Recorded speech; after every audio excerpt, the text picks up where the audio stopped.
yourself in a beautiful house with a beautiful wife.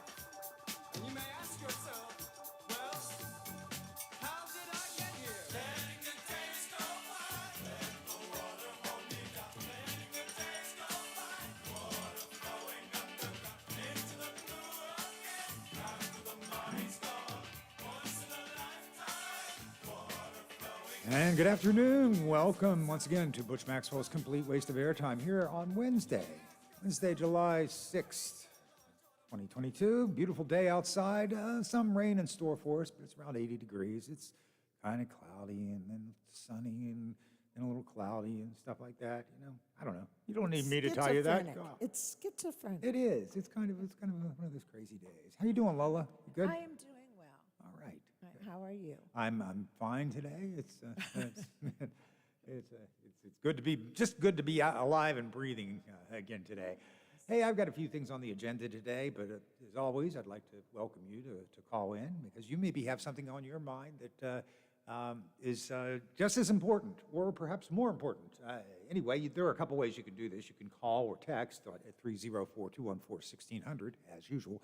Also, we have our new toll-free line that is sponsored by Frio and Stack Auction Services.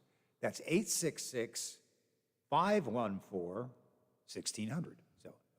So the different numbers to remember are 866 and then 514-1600, and that'll get you anywhere in the U.S. You could even use that on a local line if you like, but that's our new sponsored hotline. So.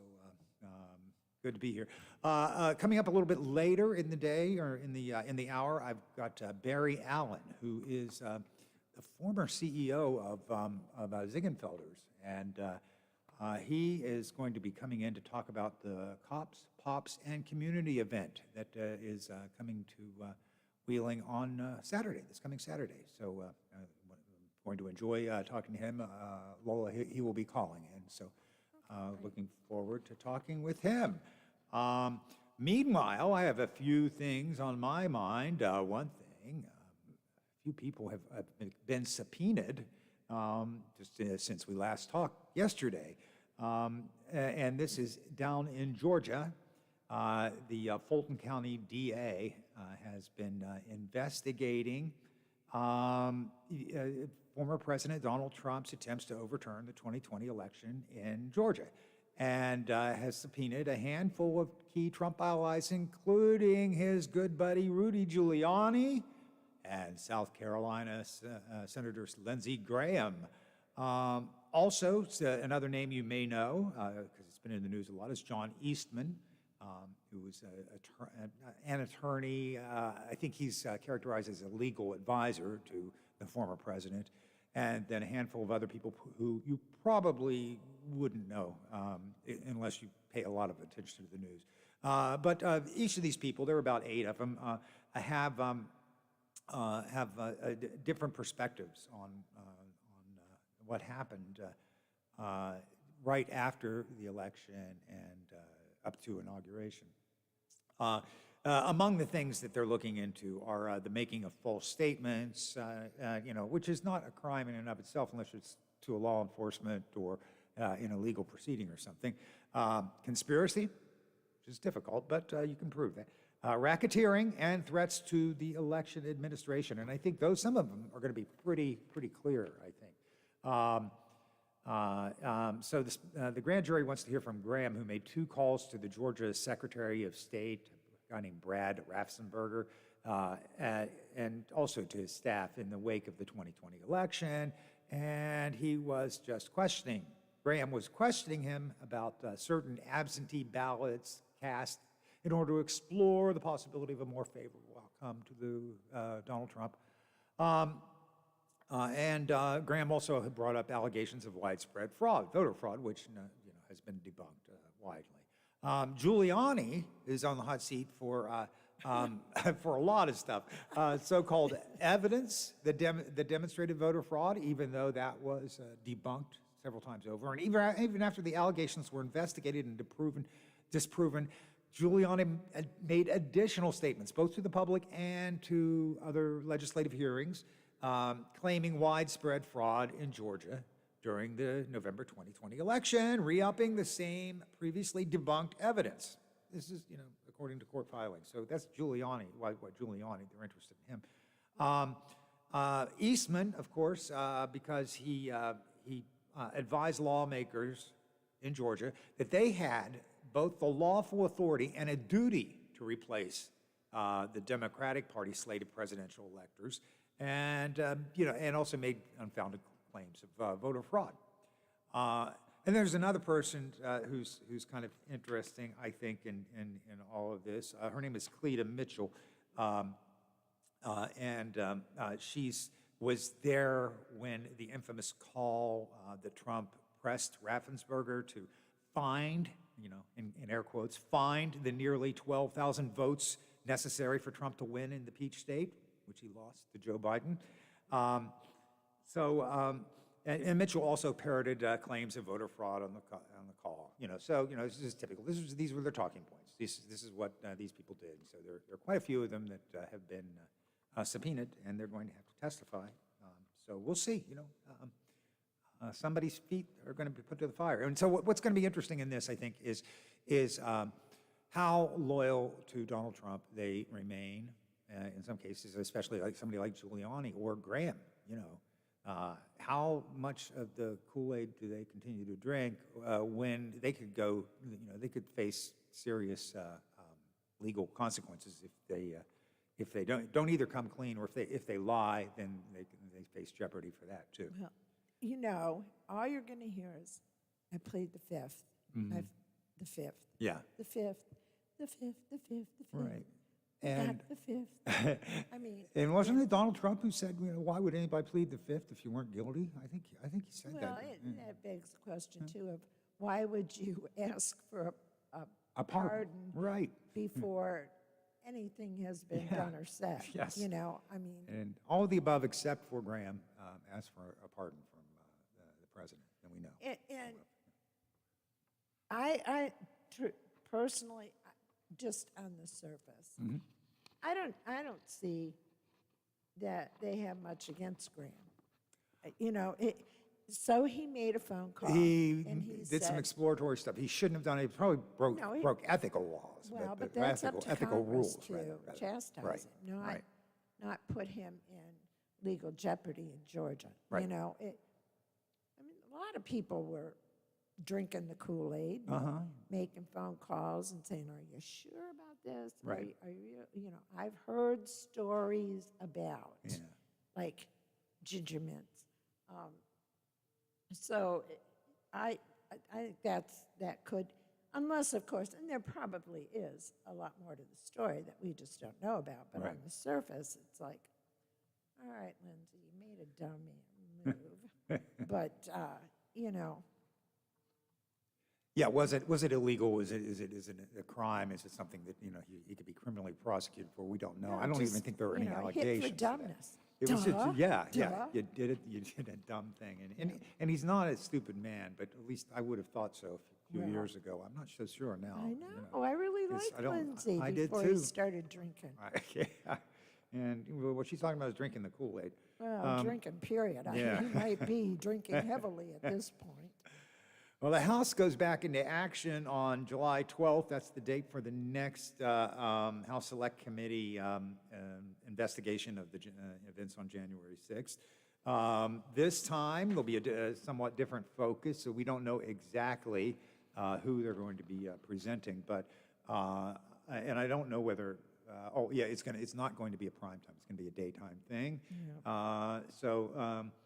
But it's going to be about the efforts to assemble a mob on the Mall and the connections between the Trump White House and various extremist groups, such as the Proud Boys and the Three Percenters. So that's kind of what we're looking at. This announcement came about a week after we had that explosive testimony from Cassidy Hutchinson, who was the person who was witness to some of Trump's temper tantrums and also was the person who put forward the secondhand story about Trump grabbing the steering wheel inside the vehicle that was transporting him from his speech on January 6th in order to get them to drive to the Capitol. And, the story goes that it's undisputed that Trump wanted to go to the Capitol. The only thing that's disputed was whether or not he grabbed the wheel. And it's a ridiculous point. Who cares? There was a tweet by Sarah Matthews, who she was deputy press secretary on January 6th in the White House, worked for Donald Trump, and she was the deputy press secretary who resigned that very day after the events of January 6th. She was so horrified. Anyway, she tweeted, anyone downplaying Cassidy Hutchinson's role or her access in the West Wing either doesn't understand how the Trump White House worked or is attempting to discredit her because they're scared of how damning her testimony is. So there's another endorsement. She has been subpoenaed, and she's going to be up there. So we'll look forward to hearing that. We have a call. Who do we have? Yes, it's Bill. Hey, Bill, how are you? Hey, Butch, how come they don't investigate?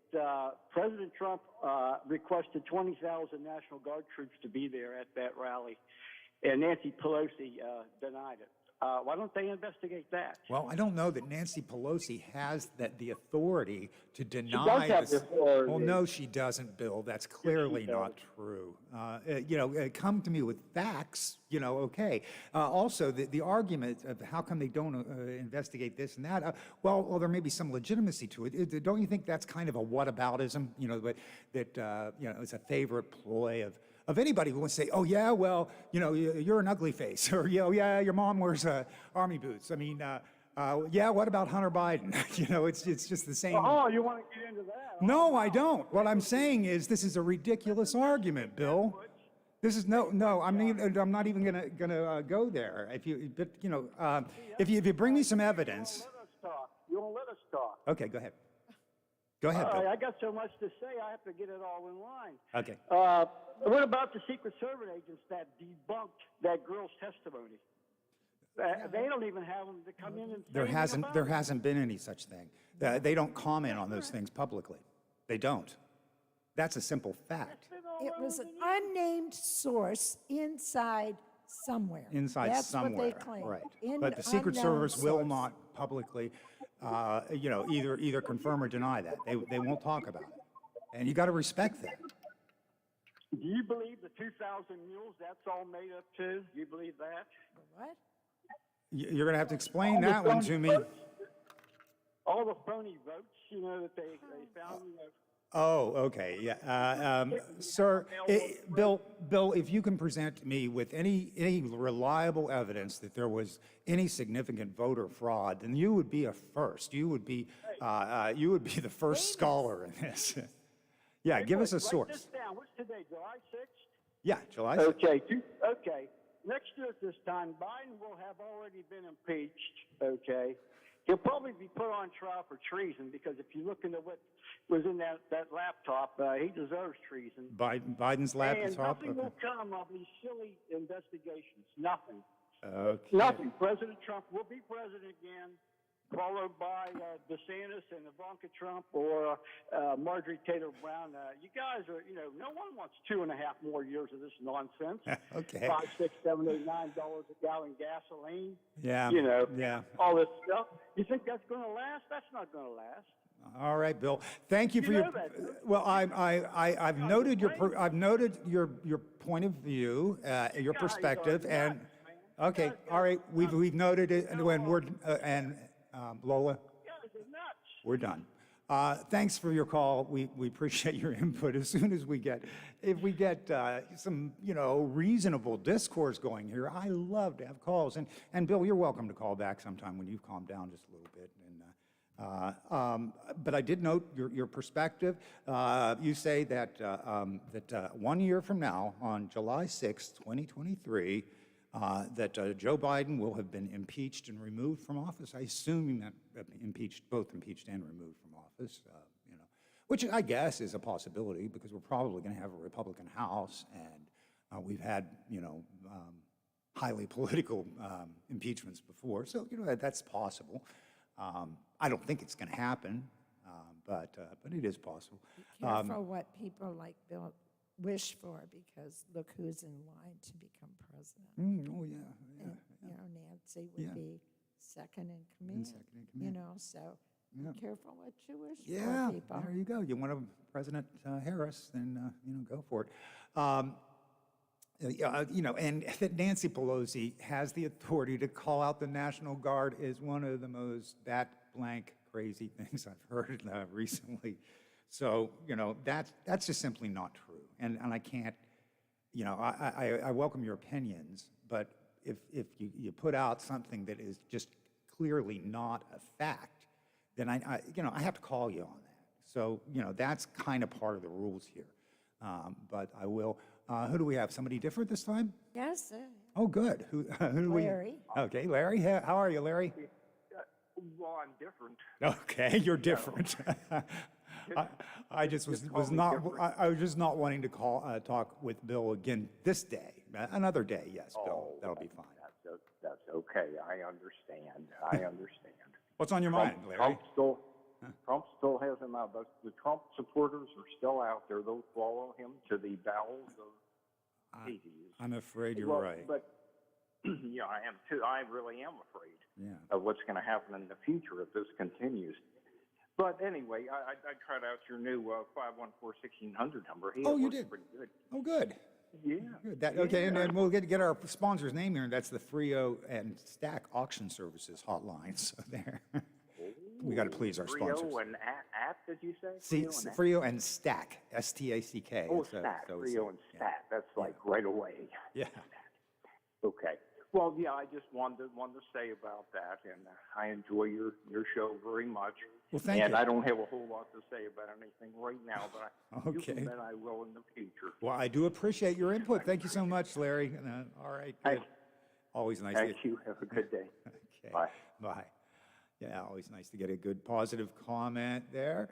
One of the things that does worry me, and maybe we can talk about this in a future show, is where the Supreme Court might be going with something called the independent state legislature claim. This is the foundation upon which the ruling in Bush v. Gore was made. That basically and basically what this could be, and I know this might sound a little bit like a slippery slope argument, and you can dismiss it if you like, but it seems to be that this is the way that the right wing is trying to get around democratic elections, because basically what it's saying is that the state legislatures can throw out any voter, initiative or any election. So if we happen to have a Republican-controlled legislature, say here in West Virginia we do, and say we reelect Joe Manchin as our Democratic senator. In other words, just keep the status quo. Say that's what happens. Well, the Republican state legislature, if it wanted to, it could just throw out the results of that election and award it to whoever they want to, or in the case of a presidential election, to throw out all of the electors that the people voted for and install at least the electors who are going to vote for the presidential candidate that they want, and that could ultimately completely subvert our democracy. This is kind of a horrifying thing, but there is some. So far, Samuel Alito, Clarence Thomas,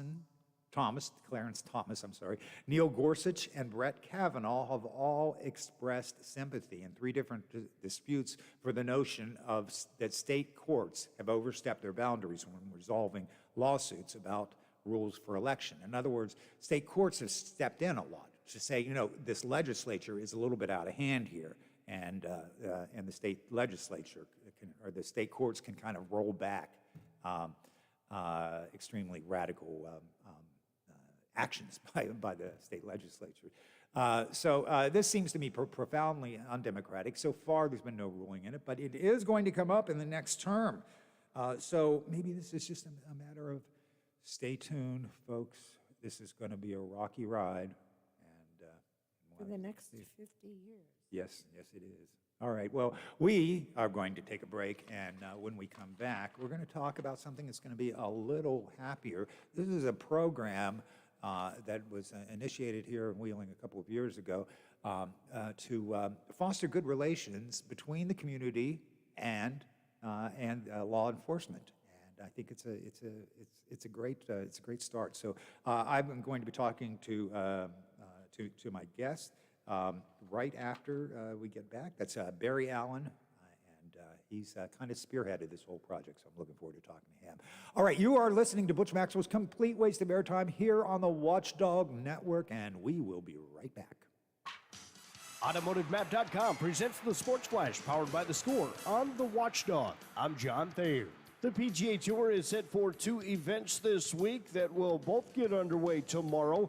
In Nicholasville, Kentucky, it's the Barbasol Championship, while the Genesis Scottish Open is being played in Scotland. The NASCAR Cup Series this week is in Georgia at Atlanta Motor Speedway for the Quaker State 400, presented by Walmart. It is a Sunday afternoon race in Georgia. The Pac-12 Conference is pushing up negotiations for its next media rights agreement in the wake of the decision by UCLA and USC. Other Pac-12 schools are also in talks with the Big 12 Conference for a potential merger. For lightning-fast sports updates as they happen, download the free Score app today. I'm John Thayer with the Sports Flash, powered by The Score on the Watchdog. This is your captain speaking. You better buckle your seatbelts for this one. I noticed my passport was due to expire, so I went to Staples. I got a passport photo in 10 minutes, so we're good to go. Now at Staples, get 20% off travel products when you purchase a passport photo. Get travel ready at Staples, your one-stop travel prep destination. Let me tell you about another time that Staples saved my caboose. That all started back. N731, in-store only. Excludes Instacart orders, certain products, services, and technology. See staplesconnect.com/services/travel for details. Wendy's new Strawberry Frosty is here, so check your watch. Is it Frosty time yet? It probably is. The hour hand would be on, I'm feeling snacky. And the minute hand would be on, relaxing with a rich, creamy Strawberry Frosty on a summer day, just digging into that smooth, chilly deliciousness and vibing. You know, depending on what kind of watch you have. When it's time for Frosty time, choose wisely. Choose Wendy's Frosty in classic chocolate or new strawberry. Limited time only at participating U.S. Wendy's.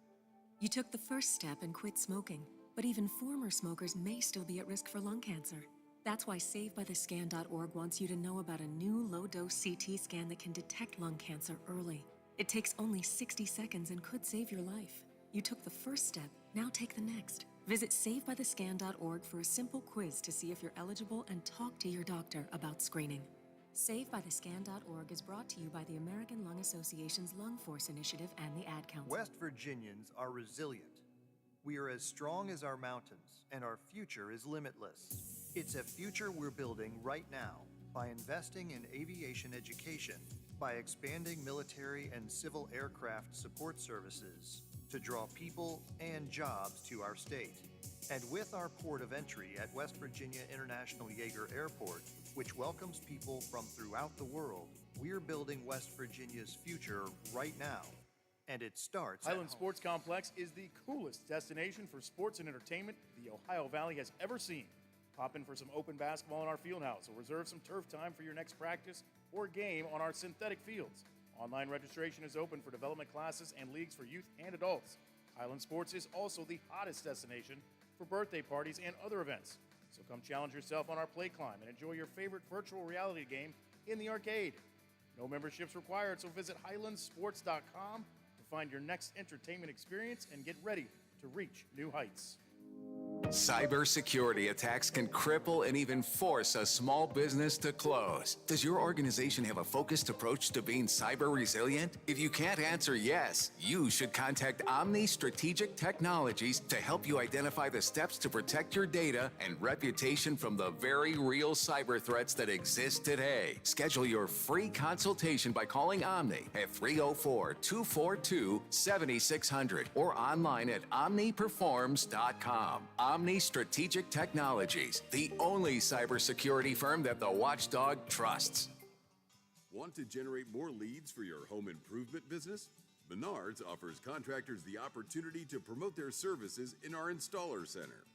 We encourage you to connect with our guests because we're your supplier, not your competitor.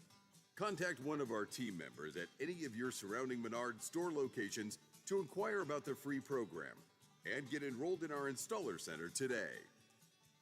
Save big money at Menards. Hey, I'm going to the kitchen. Can I grab you a Coors Light? Yeah, that sounds good.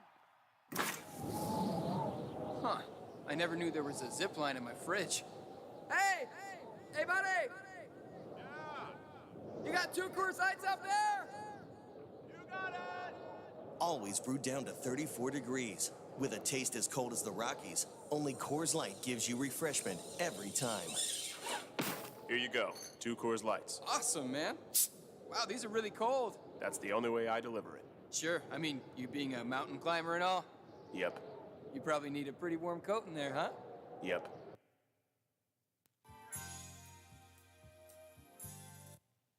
You got any nachos in there? No. Just icy cold Coors Light? Yep. That makes sense. It is the Rockies. Coors Light, the world's most refreshing beer. Coors Brewing Company, Golden, Colorado. With great beer comes great responsibility. Plumbers and Steam Fitters Local 83 want to thank the owners and contractors of the Ohio Valley for using their locally trained workers to help build for the future. Local 83 helps design, fabricate, and build the gas infrastructure for the oil and gas industry here in the Ohio Valley. Plumbers and Steam Fitters Local 83 is 300 members strong and growing. They also do residential, commercial, and industrial work on both sides of the river. For more information, call Plumbers and Steam Fitters Local 83 at 304-233-4445. On the last talk line on Metro News, Huntington Mayor Steve Williams reacting to the verdict in that opioid trial where Huntington and Cabell County get nothing from the drug wholesalers. Dang on right, I'm angry about it, but I'm more determined than I am angry. I'm disappointed at the judgment that was presented, but more determined than ever. Keep up with what's happening in West Virginia Talk Line weekdays at 10:06 on this Metro News radio station.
Not exactly one of my favorite songs back in the 70s, but no, when I listened to it, it was pretty good music, you know? The horns are great. Yeah, The it was, horns are that great. introduction is just really nice, really nice. So, yeah. Jerry, is that Jerry Rafferty? Is that who I'm remembering it right?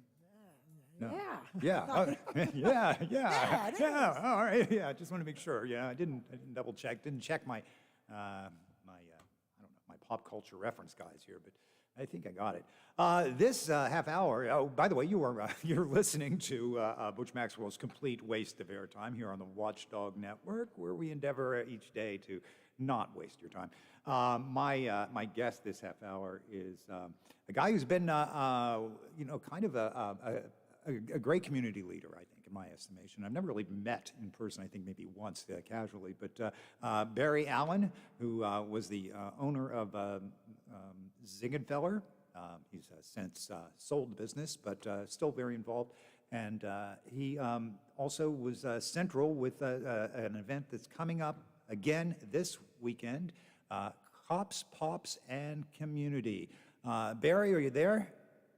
I'm here. Oh, great. Did I introduce you correctly? I want to make sure I got everything factually straight here. Yeah. All right. Okay, good. Good. Well, thanks for joining us. Can you tell us, those of us who are uninitiated, what the Cops and Pops, Cops, Pops, and Community event is all about, and what sort of started this idea for you? Yeah, so, Ziegenfelder's been in the community for a long, long time, over 100 years, and started out as a candy company and became a ice cream company, and then kind of just water ice popsicles and twin pops, really. And, when we were going through, we've always been active in the community as far as events and giving out pops, and as all the social unrest a couple of years ago was happening, you see it on TV every day, but in Wheeling, we really have. I always felt we had a really good police force with Chief Swartz figure, and just the whole organization there is really good, and the community's always been really close and really involved. And when you turn on the TV and you see all this rioting, all the bad stuff going on, I thought, we don't have that here. Yeah. And I wonder if we can be an example for small communities, large communities around the country. And so we formed a little kind of committee with a few police officers, the police chief, and in our business, and then some community leaders, Ron Scott, and a few others, and we started meeting and saying, what can we do, to kind of be an example for other communities. We're not on TV, thank goodness, every day, but there's a lot of bad things going on in the world, but we can stand side by side with minorities and diversity and different people and a police force and a business community. And who doesn't like a cold popsicle? You're right. You're right. And so we got our committee together, and we started last year, and we had our first event last year, and this is our second event. And last year we really just, the Ziegenfelder paid for the event, and hot dogs, chips, water, drinks, bouncy houses, dunk tank. We advertised, and we brought the community together, and what we wanted to do was, and this police officer's idea, was to have the kids in the community do games and events with the police officers side by side. Great. To show that police officers are not bad people, they're good people. Yeah. And so that we did that, and we had that first annual event, and so we decided to do it again. And this year, we took up donations, and we're going to have some shirts made and have the sponsors on the shirts, and we decided to give $5,000 this year away to OVASA, the Ohio Valley African American Students Association, which Ron Scott leads. And then each year, this will go to benefit a different organization within our community. Oh, that's fantastic. Yeah, this is coming out of your foundation, the Barry and Lisa Allen Foundation. Is that right? Yeah, some of the money. Some of the money the is majority of the money. yeah. And we're taking up donations. And what our hopes is, that we will be able to, after this year, because all this will run through the YW, because they're a 501(c). And then what we will do in the hopes is next year have the Cops, Pops, and Community stand on its own as a 501(c). And then we'll give away all the money, and we will have an ongoing account where we'll raise money each year and be able to cover the expenses and donate a minimum of $5,000 and more each year to the charity. Oh, so it's our second year, but we're really excited about what we can do in the community. Really excited about OVASA, what Ron Scott does. Really excited about, even though we no longer own the business, being involved with the POPs part, the Cops part. They're just wonderful. And then the organization, the community, and hopefully getting other businesses involved in this. Yeah, I know. I've noticed you've got sponsors, including the Wheeling YWCA, and but you've got Belmont Savings Bank is also involved this year. So that's good, and maybe other sponsors to join along the way. Yes. And of course Ziegenfelder, even though you no longer own the business, they're still putting up the Twin Pops for. Yes. They're producing probably close to 3 million pops a day nationwide. They have a plant in Colorado, a plant in California, a plant here.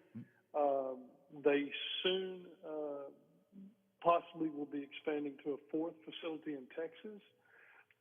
They're just a really growing company You know, our mission was to make people smile with really cool treats, and we, you know, it's just kind of what we do, and that's why, you know, I hope you guys will get to come out and see the event on Saturday, and when you see, you know, 1,000 people all with a twin pop and smiling, and you know, that was our vision of this. You know, you turn on the TV and you see all this negative, but you look at a little community, 25,000 people that'll show up at the waterfront with kids smile on their face, free hot dogs and chips and pops and games, and you know, giving back to the community. You know, cops, pops in the community. It really is what it's all about. Boy, it just sounds great, and I'm so much in favor. Well, first of all, one thing that I've just heard over the years, I've lived here most of my life, and Ziegenfelder just has the company under your tutelage, I assume, had just a reputation for a lot of community support all along, including some of your internal policies of, you know, hiring people that maybe had fallen on hard times or were in jail or something like that, and you gave people a chance, and I want to just I just want to commend you for that, for your part in the community. But beyond that, this mission itself, or this particular idea of fostering good relationships between law enforcement and the community that it serves, is so important. I know that it was precipitated by a very negative incident, the death of George Floyd in Minneapolis in 2020, and so the response then came, about a year later here in Wheeling with this very positive thing. Here we're going to work at the grassroots to try to reinforce the message that I got when I was a kid, that if you're ever lost, you go to a police officer. They're there to help you. But unfortunately, the way things work, I mean, cops are busy, and the only interaction we might ever have with a cop might be a negative one. Like, they pull you over for speeding, or they give you a ticket for overtime parking, or something. Those are fairly benign examples, but so this gives us another opportunity to have a much more positive interaction. And the reality is, Butch, is that the world's not perfect. And people are not perfect, and businesses are not perfect, and police officers are not all perfect, and people make mistakes. And the reality is how do you deal with those mistakes, and how do you make the world a better place through bad things? And I've always said, the worst situation, and we hear it every day with shootings, right? We hear it every day. But the worst things that happen, something seems to always come out good from that. And I remember the shooting in Charleston at the church, African American church, and the first thing the members did was get up and forgive and pray for the families. And there was, how can you not have resentment when there are all these people killed? But that church led by example in forgiving and praying and loving each other. And I never will forget, what a great example for the national media, for us. Who could have that? For me, I think of Jesus as the person that has that kind of heart. Yeah. But today's world, we don't teach that. We don't teach that. It's natural. We're human. It's natural to feel bad and to be resentful and be mad, and you lose somebody you love. We're human. We're going to feel that way.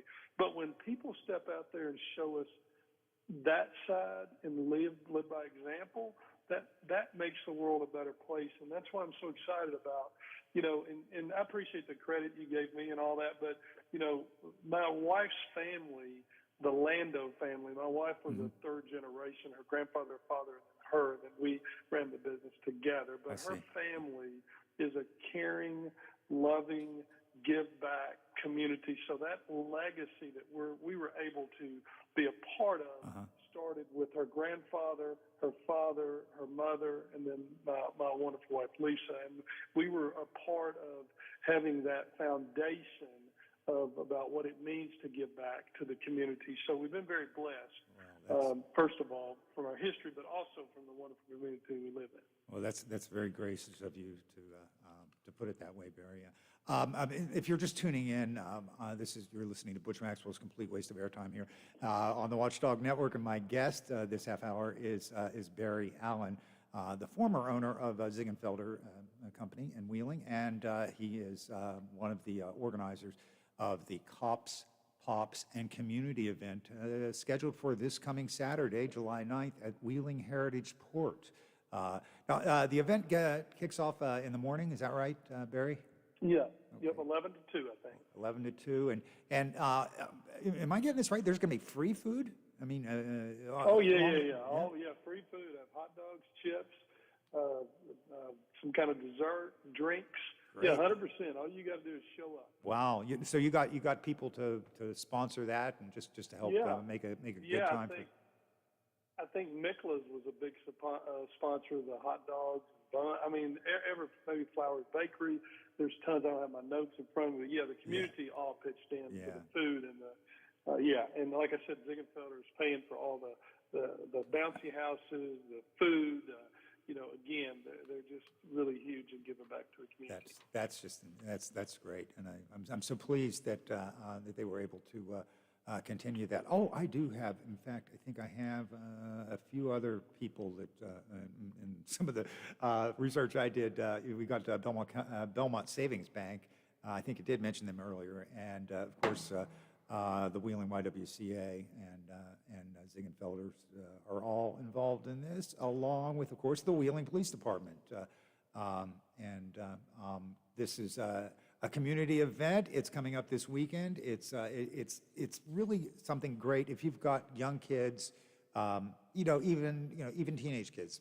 I think this be the kind of thing that you might want to come out and enjoy. It's this coming Saturday. Looks like the weather's going to be good too. So I think the stars are aligned for us, Barry. I think we might be in good shape. Well, that's awesome, and I haven't looked at it. It's been kind of rainy the last couple of days. Yeah. I haven't really looked ahead. I was kind of hoping it would be better, and I'm glad you mentioned the YW. Lori Jones and that group there have been such an inspiration to all of us in the city, and they're a huge part of, a lot of people don't think about the setting up and tearing down after one of these events, but it really is all about the sponsors. You have to have people.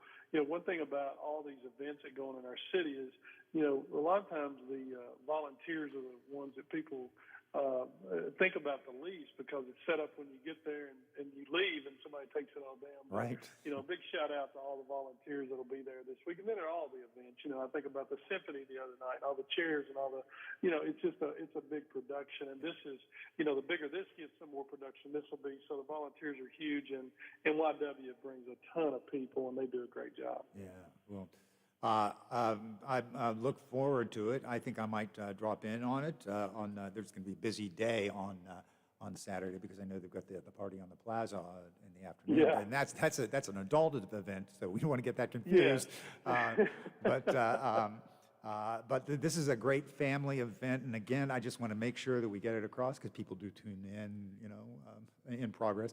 The Cops, Pops, and Community event is a big family event that happens this coming Saturday, July 9th at Wheeling Heritage Port, starting at 11 a.m. and going until about 2, and it's got free food and fun. The members of the Wheeling Police Department are going to be there to engage with your kids and play games with them and show the kids that they're their friends and get to know them, and that's just going to, we hope, have a continuing good effect on relationships between much needed law enforcement and a community that needs to trust in their law enforcement officers. So this is a great thing.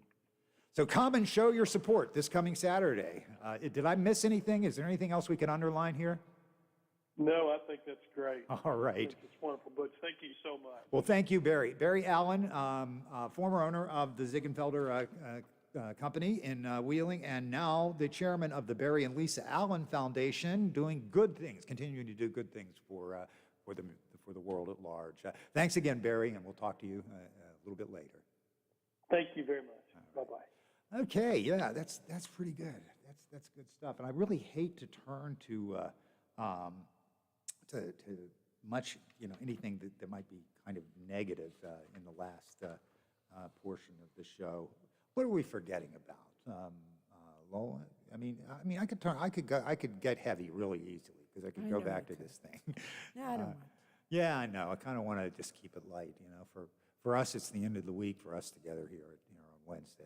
What about some of our good friends? Our Where are they very playing? good friends.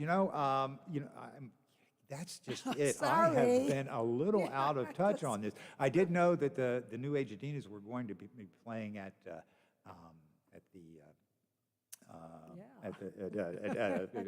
Warwood Park. I knew that yesterday. yeah. It was on the Well, tip that of was my tongue yesterday, but today not so much. And I don't know if it actually happened because it was kind of rainy last night. I know tonight though they've moved the thing indoors. And it's a karaoke band. It's a karaoke band, so they are going to play music and you can get up sing. and sing. Okay. You can be a rock star. Yeah. I've never actually performed in that kind of a thing before. I've got friends that have done that. That's a challenge. That's a real challenge. Yeah, but truthfully, I do not karaoke. Don't ever Really? think you can talk me. I don't think there's amount of alcohol in this city that could get me to get up there. But I should never say never. Yeah. But I would think it would be better with a live band because otherwise you just have this music going. Right. But a live band can really cover your butt. Yeah, they can. They can And work with you a little if you got to. If they have one of those auto-tune Yeah. mics, Yeah, they make it better. Yeah, auto-tune mic. Yeah. So Yeah, that would be merciful for the audience. I think if you did do an auto-tune on when it. you're if you're in the audience, you're there on purpose. That's true. And, Yeah. You know, you're not saving anybody's neck. I'm just saying. They're there for a That's reason. true. Yeah, and And it's to have and those reasons could be a couple, right? One, just to make fun of everybody who's singing. Absolutely, that's what I said. Yeah. To have fun. Yeah. And the other is to like get in line because they want to sing next too, and that can be great. This could be amusing. This could be very amusing. I think it could be. Yeah, so that might be a lot of fun to go and tonight. think of the reverb inside the Civic Center. Oh yeah. I mean, it's now it's in the lobby. Right. But that's what 2.5, 3 stories Oh high. yeah, cement All walls. glass. Yeah, and glass. Oh, Yeah. That's gonna bounce a lot. Yeah. You're gonna be a rock star. I wonder if they can change keys. Or if you have to do original keys. That would be up to the band, I guess. You know what? And I don't know. Mm-hmm. I don't know whose band this is, but I would venture to say they can. They can. Yeah. You know, Yeah. if you come out, you just simply can't start and see. They'll find a way to get you somewhere. Yeah. Yeah. That can be. That can be pretty daunting. So you've never done karaoke. That surprises me, and you say no amount of alcohol? Well, because we really tried a large amount of alcohol with you. And I had one time, a long time ago, long time ago. Moon Dance. Don't ever ask me to play that song again. Okay. But yeah, that was a long. You sang it? You sang Moondance then, huh? I attempted. You attempted to. Okay. Then that's where you learned your lesson. Yes, I did. It was. I'm glad that the club was only half full that night. And how drunk were you that night? Ooh, pretty far gone. Huh? Yeah. Yeah. Many other things. Yes, I learned my lesson. Well, as you know, I sing, with bands sometimes, and then I do the, Mystery Theater, and that's essentially, we sing to pre-recorded music. It's kind of the same as karaoke tracks and all that, so I'm pretty used to it. But to go out into a karaoke bar, I don't want to do that. I do not want to do that. It's just not my thing. Now, with a live band, though, that might be something different. So I don't want to discourage people from going out to see this. Oh band, no, this I band think tonight. people go. Oh, I yeah. think it'll be better Yeah. than sitting in a stuffy little club because Oh, yeah. most of those, karaoke Yeah. are just in a bar. Yeah, right. This way, you get the full effect of daylight. Yeah, that sounds good. Don't listen to me, folks. Go. You'll have I'm sure you'll have a really good time. Oh, I think so. And here's one guarantee: Lola won't be there to sing tonight. That's true. Okay, good. All right. There's a saving grace in everything. Definitely. All right. Well, you've wasted another perfectly good hour with Butch Maxwell right here on the Watchdog Network. I will be back, if all goes to plan, on next Tuesday for a 3-hour tour, and then again on Wednesday for our standard 1 hour together. Thank you so much for listening, and if I annoyed you, so there.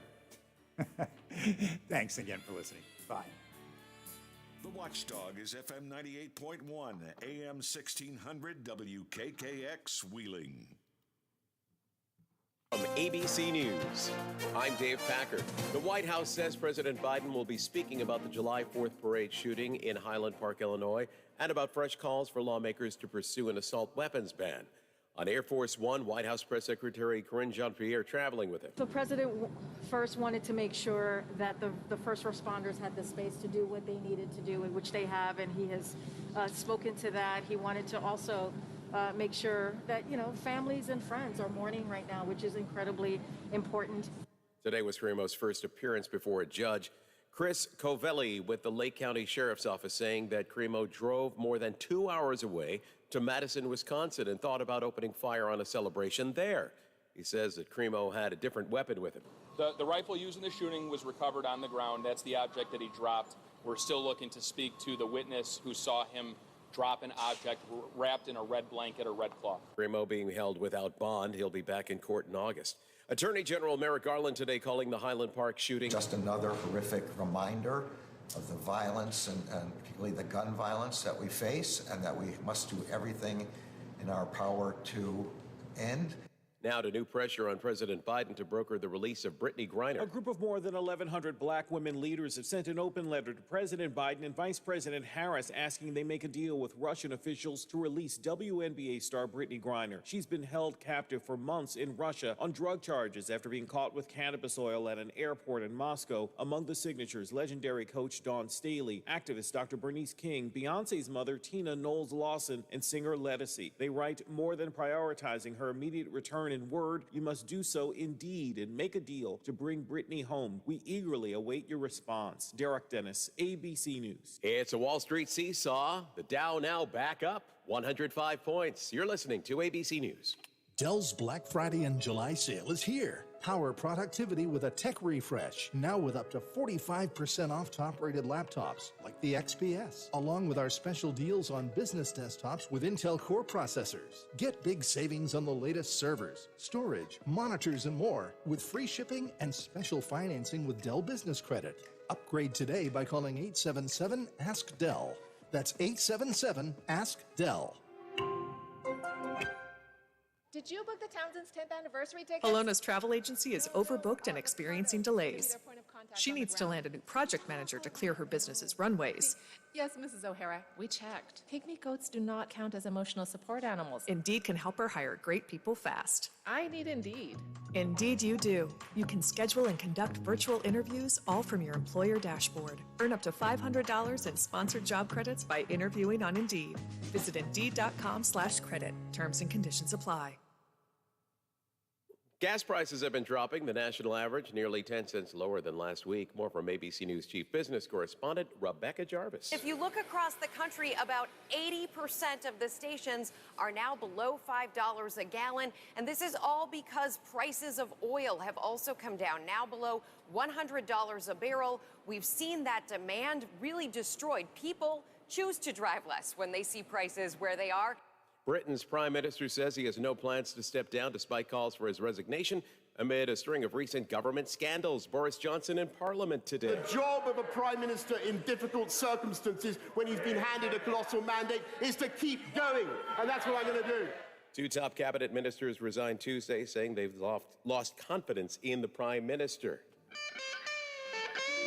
Tonight's Santana concert in Pennsylvania has been canceled. During an open-air concert last night in an unusually hot, humid Michigan, Carlos Santana sat down on a riser and passed out, with concertgoers later told, "Please send your light love to this gentleman. He's earned it. He deserves it. Give it up for him. Thank you." The 74-year-old Santana was briefly hospitalized and later tweeted that he was dehydrated and had not eaten anything. And he thanked his fans for their support. Jim Ryan, ABC News. This is ABC News.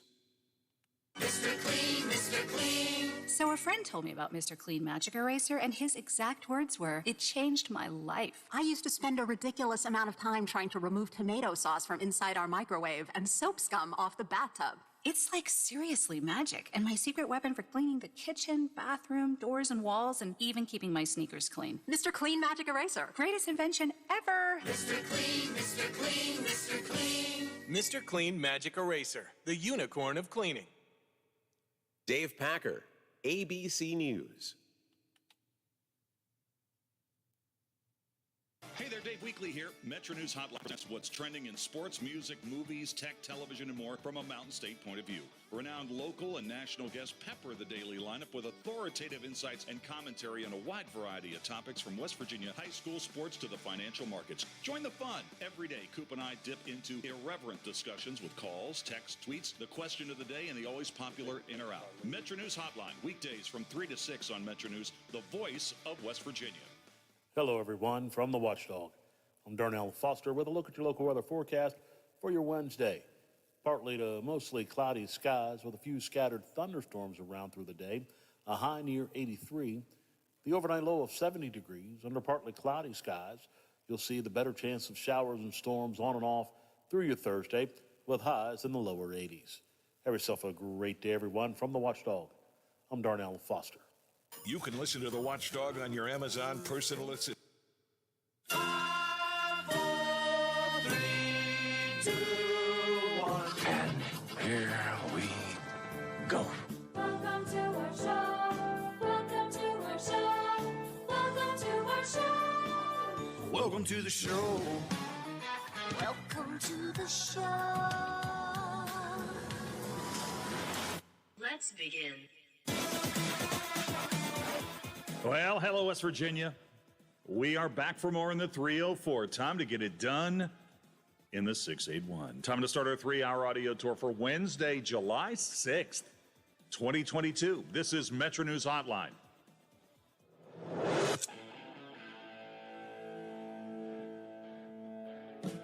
This is Metro News Hotline, a 3-hour audio tour navigating the world of sports, news, entertainment, tech, and more from a Mountain State point of view. You can join the conversation. Text the show at 304-825-5304. That's 304-TALK-304. Here's the host for Metro News Hotline, Dave Weekly.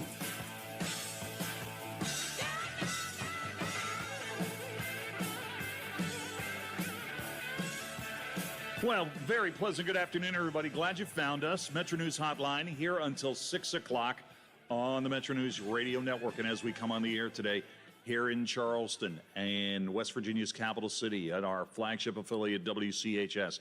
It is a hot one. It is 90 degrees out there, wherever you're listening to our program, inside the Mountain State or beyond the boundaries of West Virginia. We hope you're having a cool one.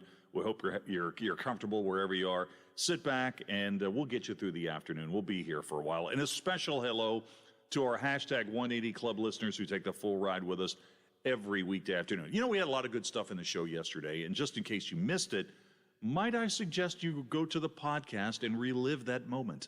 Just go to the website, wvmetronews.com, hit the podcast link, select Hotline, and you can take in any of our 3 hours, or you can take a full 3-hour ride. It's been a busy news day here in West Virginia. We'll get to the bottom of all that with Alex Thomas in the newsroom in just a moment. And a couple other things you need to know about our program. We don't take ourselves all that seriously. We're a politics-free zone. What you're normally going to get here is sports, popular culture. We like to talk about music, too. If you got something on your mind you need to tell us about, hey, just text us. 304-8255-304, 304-TALK-304, or just tweet me at Weekly, W-E-E-K-L-E-Y, one word, 3 E's, W-E-E-K-L-E-Y. This program's a marathon. It's not a sprint. We'll take you through the afternoon here in the Mountain State right up until 6.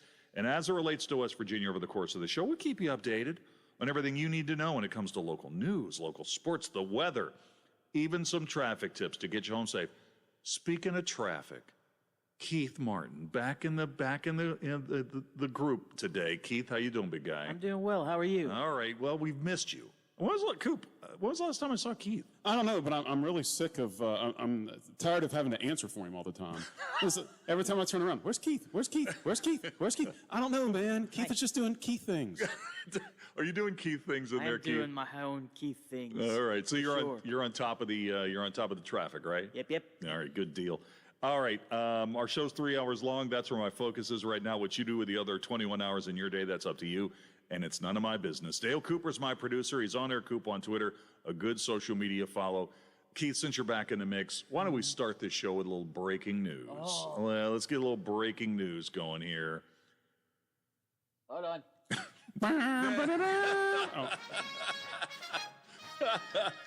All right, suddenly I realized why Coop keeps This is why I doing don't go Keith on things. breaks. You were doing too many Keith things back This there, is why Keith. I don't go on breaks. All right. The once and future franchise quarterback of the Cleveland Browns. We're doing a breaking news for this. Yeah, we're doing Gosh. We're doing a breaking news about Baker You Mayfield. mean to tell me I was done? Interrupted my doing my Keith things What by are you this? talking about? I mean, the guy started a playoff win for the Browns, so come on, you give him his proper respect. So Baker Mayfield has been traded. Baker Mayfield is not to Seattle. Baker Mayfield has been traded to the Carolina Panthers, and the Browns are going to pay the majority of his salary. That's not breaking news. We knew that was going to happen. It was for like a sink of dirty dishwater and like a couple of moist paper towels. What all was in that deal? I mean, it was like you and I could have traded for him. Pretty much. Like he could have been the hotline mascot for as much as they paid for him. Panthers are going to pay him about $5 million, and what the Browns are going to get back is a conditional draft pick. So, the Browns, it went from we're not paying any of his salary to, okay, we'll pay half. Now we're paying 2/3, but the Baker era is over. He's taken the RV and moved to Carolina. So I wonder if what's the name of the Carolina stadium down there? I wonder if there's going to be like Bank of America Stadium. Yeah, there we go. Is there going to be like BOA commercials with him living in the stadium there? I don't know. Probably not. You know what? That's true. Now that he's moved out of the stadium, he's got to turn in his keys. Man, if they really had an idea of what they were doing, what is his worth now as far as from a commercial standpoint, though? But you got to put a book into that commercial, don't you? Don't you have to have one with him like leaving dejectedly? No. No. Couldn't somebody do that commercial even if it was for another brand?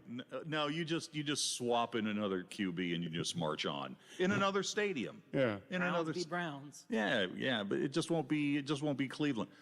How did we get to this point? How did we get here to the fact that Baker Mayfield has gone from Heisman Trophy winner to a playoff game winning quarterback for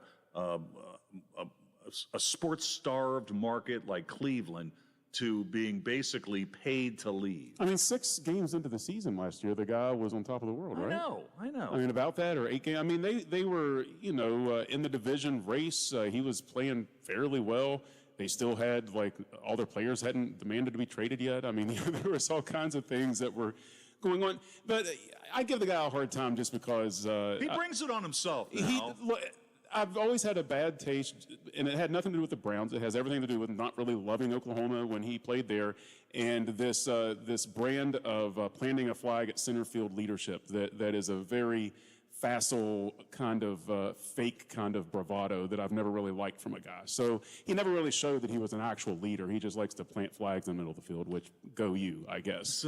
Yeah. But I legitimately, if somebody wrote a book about this, about the Baker Mayfield story, I don't care about his history or any of that stuff, but just the years in Cleveland, I would actually be kind of interested in that because something has happened with him and that franchise and his teammates and coaches. There's been some major falling out there. You're talking about books. Do you remember when Robert Griffin was doing great things and he got picked by the Redskins and he was going to be a superstar? Rookie of the year. Then forgot how to slide and then things, went badly. There was a point where I think there were 3 or 4 books out at the same time about RG3 and how great he was going to be.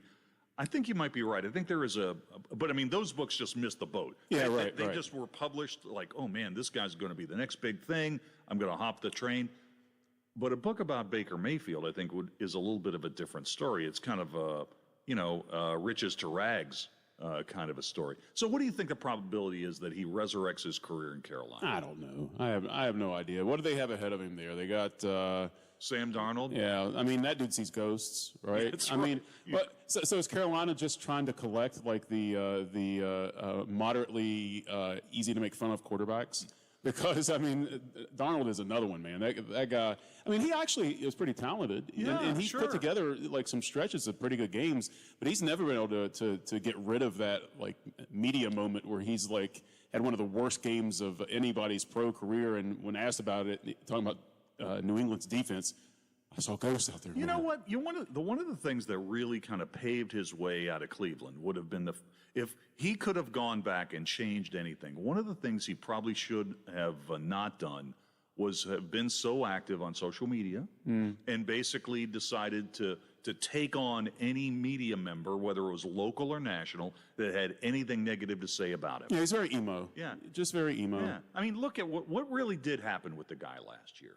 The Browns were a disappointment after they were expected to be good, after they beat the Steelers in the playoffs.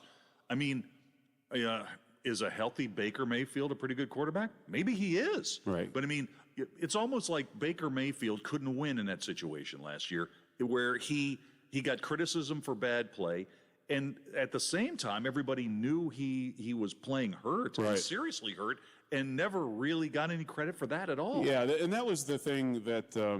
And you read a couple of different veins on that when it comes down to it. One was that the guy shouldn't have been playing. Yeah. That there was some sort of leverage he was holding or something where he just wouldn't sit down, and that maybe teammates were like, man, this guy really should probably get healthy and sit down for a minute. I don't know how much that comes to play into it or not, because you're right, he didn't really get credit for playing through all that pain, and I guess it's because they weren't really playing all that well during it, and there's something to be said about that. I mean, you know, if you're Michael Jordan playing with the flu and you're draining shots and winning the game, that's one thing. If you're Michael Jordan playing with the flu and you go like 2 for 22 from the floor and your team loses, that game goes down a little differently in history. It's funny when you take a look at a franchise that has a pretty solid history. If you take a look at the long arc, the Cleveland Browns. But I mean, recent history, let's be honest. If you look at the AFL, solid. The AAF, whatever. But I mean, and into the 60s. No, absolutely. But the point I was going to make is that not every decision you make is going to be bad, okay? Making Baker Mayfield the overall #1 pick and running him out there almost immediately to play was something that almost any franchise was going to do. But because I mean, Cleveland did it almost every year. Yeah, they did. Well, I mean, I don't have time to rattle off all the starting quarterbacks they've had Tim since Couch, they came just back. randomly throw one down crazy. the field. Yeah. But when you look at Cleveland, you think, well, they've been bad for a while, so every decision they made was going to be bad. That's not necessarily the case. But what happened here is suddenly things got a little sideways. The fan base started reacting. The ownership group, which is relatively new, started reacting. Baker demanded a trade, and here we are.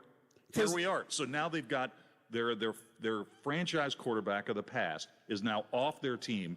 Their quarterback of the future that they've guaranteed $350 million. We have no idea when he's going to play. And if you're a fan of Cleveland, how do you see that situation? It's tough to be a fan, man. It's tough to be a fan. How many playoff games has Deshaun Watson won? Whew, that's a good question. I think did he win one? Did he win one for Houston? Maybe one. Yeah. There's a lot of money that gets invested into people that's never won anything. Yeah. I mean, it's like the Dak Prescott thing, man. How much money can you invest in that cat for him never to win? Hey, a couple baseball things before we move on. By the way, our question of the day, if you follow me on Twitter, you already know what it is, and it is about Baker Mayfield. Let's start with the Pirates last night. The Pirates had their first sellout, I think, since 2019, last night when the Yankees were in town. And you knew something was happening. Before the game, you had a bunch of pictures of people swinging through to buy tickets. It was great to see the Pirates sell a game out, and then on top of that, beat the Yankees. And it just goes to show that, man, in baseball, there is such a fine line in terms of talent. I mean, oh yeah, and any given night is one of those things. And any given night, you do weird things. The Pirates beat the Yankees last night. Down south a little ways further, the other New York team, which is the other greatest team in baseball right now, playing against the Reds. I was going to get to that. And they couldn't score a run against the Reds. What bizarro world is this where both New York teams loses to the Reds and the Pirates? I know. It was the revenge of the nerds last night, For right? real. We really didn't get a chance to talk about this yesterday, and I probably should have talked about it, but I was too obsessed with conference realignment. For that, I am sorry, listeners. Swear jar. Yeah, there you go. You just said it again. I did. We're going to talk about it at 5 o'clock. But we don't need to talk about this in the first couple hours. But we didn't even talk about Alek Manoah. Oh, yeah. Okay, so a couple of nights ago, he takes the ball in Oakland. Oakland has one of the worst offenses in baseball. They have the worst winning, or at least at the time of the game, they had the worst winning percentage in the game. They beat him. Yeah. They beat him. So it just goes to show you may be the most talented baseball player on the planet, but you just can't throw your mitt out there and expect to win every single time. I mean, on what planet should the Pirates be beating the Yankees? Yeah. I mean, it's crazy.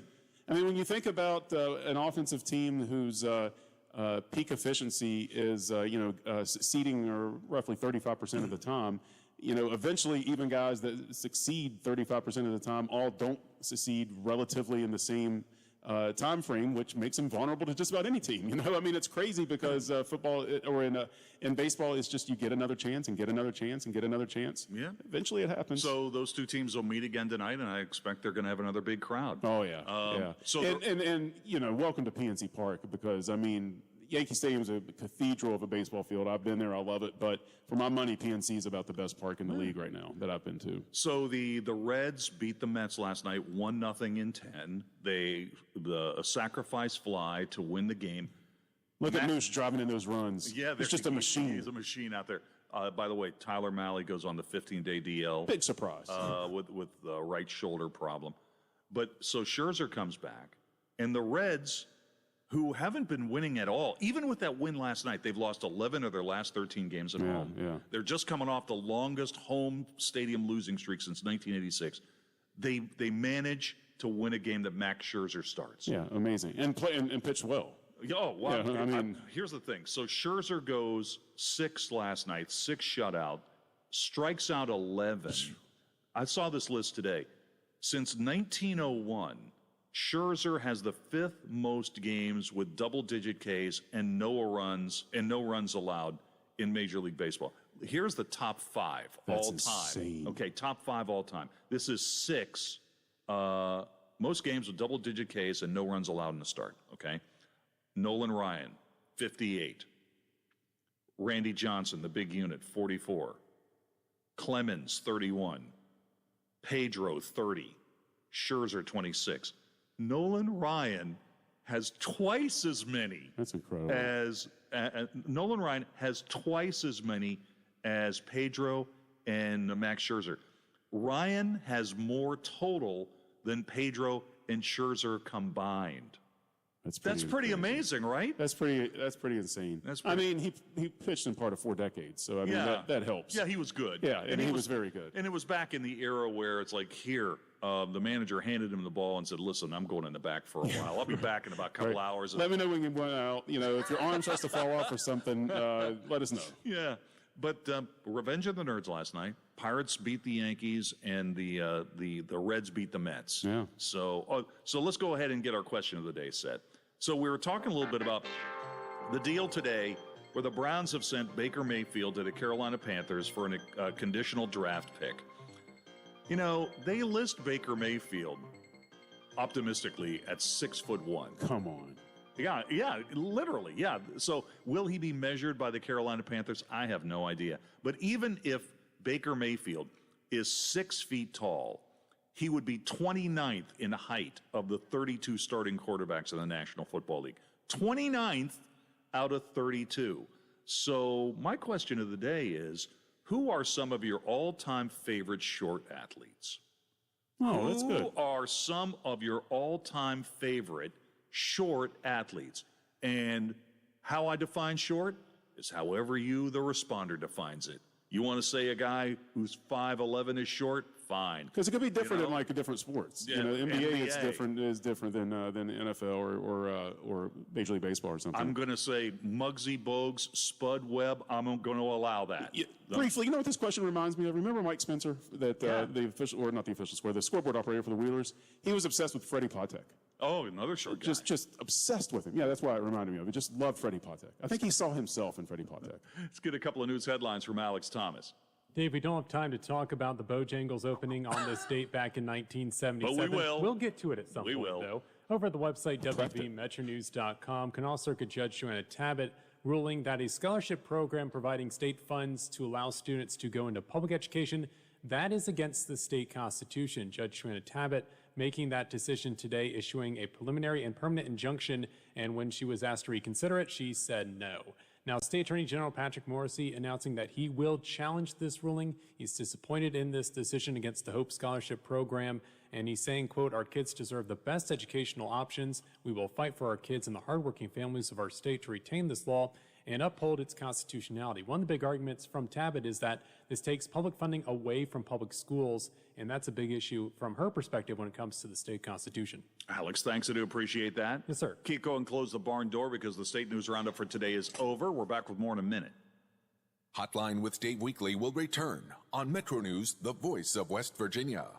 Introducing our new redesigned 7 News app. Our new app features a sleek, modern design, an easy-to-navigate home screen with quick access to local news content and a localized weather forecast. Subscribing to notifications is easier, and with one tap, you have access to recent push notifications. There are more ways to watch and find video. To get the new WTRF 7 News app, just update the latest version or download the WTRF 7 News app in your Apple or Google Play Store by searching WTRF.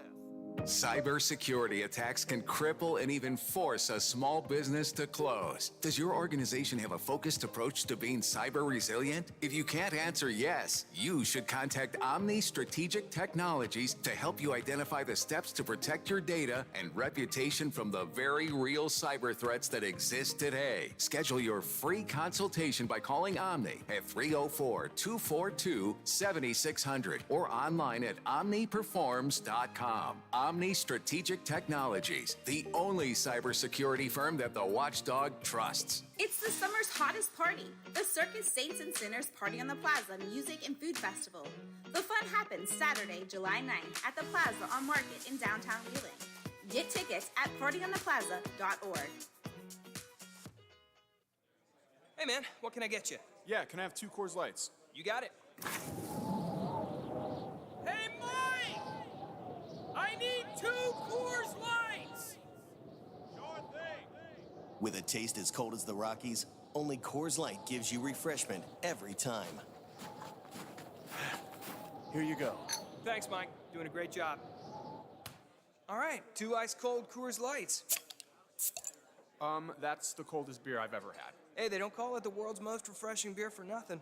Okay, be honest with me. Do you really have the Rocky Mountains in your beer cooler? You don't believe it? Check it out. Man, that's pretty amazing. I know, right? I can't believe it myself sometimes. I mean, this cooler is only 3 feet wide. Coors Light, the world's most refreshing beer. Coors Brewing Company, Golden, Colorado. With great beer comes great responsibility. Hi, it's Tony Caridi, host of the CityNet Statewide Sports Line right here on Metro News. Join the Senator, Brad Howe, Coach Greg Hunter, and myself as we discuss the day's biggest sports stories, talking with coaches, former players, and sports writers from all over the state and across the nation, bringing you the latest from the high schools, colleges, and the pro game. So don't miss the CityNet Statewide Sports Line weeknights at 6:06 here on the Metro News Radio Network and streaming live at WVMetronews.com. The fact is, your acts of care and compassion make our life-saving work possible. Picture the impact we can have together. DoctorsWithoutBorders.org. Not completing high school is more of a social thing than it was an academic thing. Even though all these years have passed, I still had that longing to have my diploma. At age 30, Carissa finished her high school diploma. If you're even considering getting your high school diploma, you can do it. No one gets a diploma alone. If you're thinking of finishing your high school diploma, you have help. Find free adult education classes near you at finishyourdiploma.org. That's finishyourdiploma.org. Brought to you by the Dollar General Literacy Foundation and the Ad Council.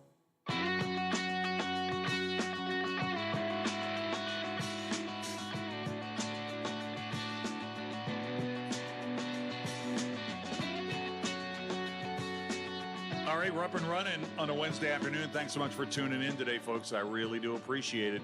We're going to take a local news break here at the bottom of the hour. When we come back on the other side, in light of the Baker Mayfield trade from the Browns to Carolina earlier today, who are some of your all-time favorite short athletes? Send me a text response on that, 304-8255-304, 304-TALK-304, or just tweet me at Weekly, WEEKLEY. This is Metro News, the voice of West Virginia. Hold on to your butts.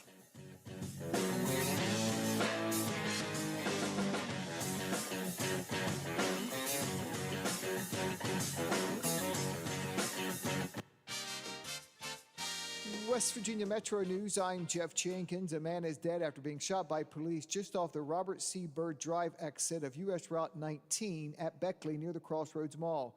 Cell phone video from the scene, viewed by Metro News, shows the man had what appeared to be a handgun pointed to his head several times as police pursued him on foot.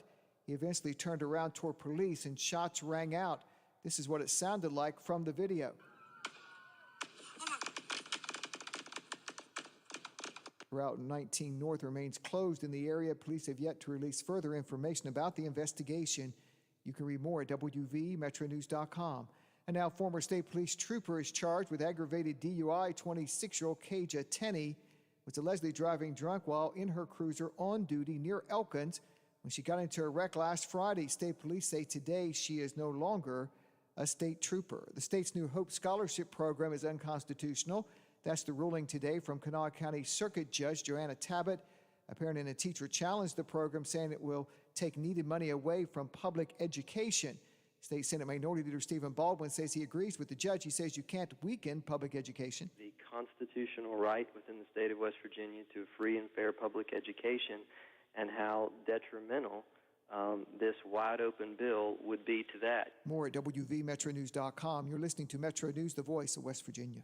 Governor Jim Justice is scheduled to talk about the state budget at 3 o'clock today. Justice and State Revenue Secretary Dave Hardy will discuss record revenue collections from last fiscal year. Flood watch remains in effect for 18 West Virginia counties through tomorrow morning. Meteorologists with the National Weather Service say heavy storms are possible later this afternoon into this evening. In saturated areas, if they pick up much more rain, could see some flooding. From the Metro News anchor desk, I'm Jeff Jenkins. Hello, everyone, from the Watchdog. I'm Darnell Foster with a look at your local weather forecast for your Wednesday.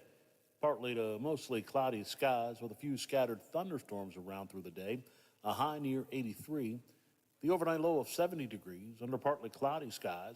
You'll see the better chance of showers and storms on and off through your Thursday with highs in the lower 80s. Have yourself a great day, everyone. From the Watchdog, I'm Darnell Foster. See a community that has a need, we'll work with them to help build their project. Find out what CEC can do for you at wearecec.com. There are currently 2,040 active cases of COVID-19 in the state. The state today recording just more than 500 new cases. The state DNR says a man who died in the Ohio River last Friday was from outside of West Virginia. Captain Chris Lester says there were some pleasure boats having problems. We found several individuals that were on those pleasure boats that had capsized. Lester hasn't released the name of the drowning victim. That all happened in the Parkersburg area. You can read more at our website. From the Metro News anchor desk, I'm Jeff Jenkins.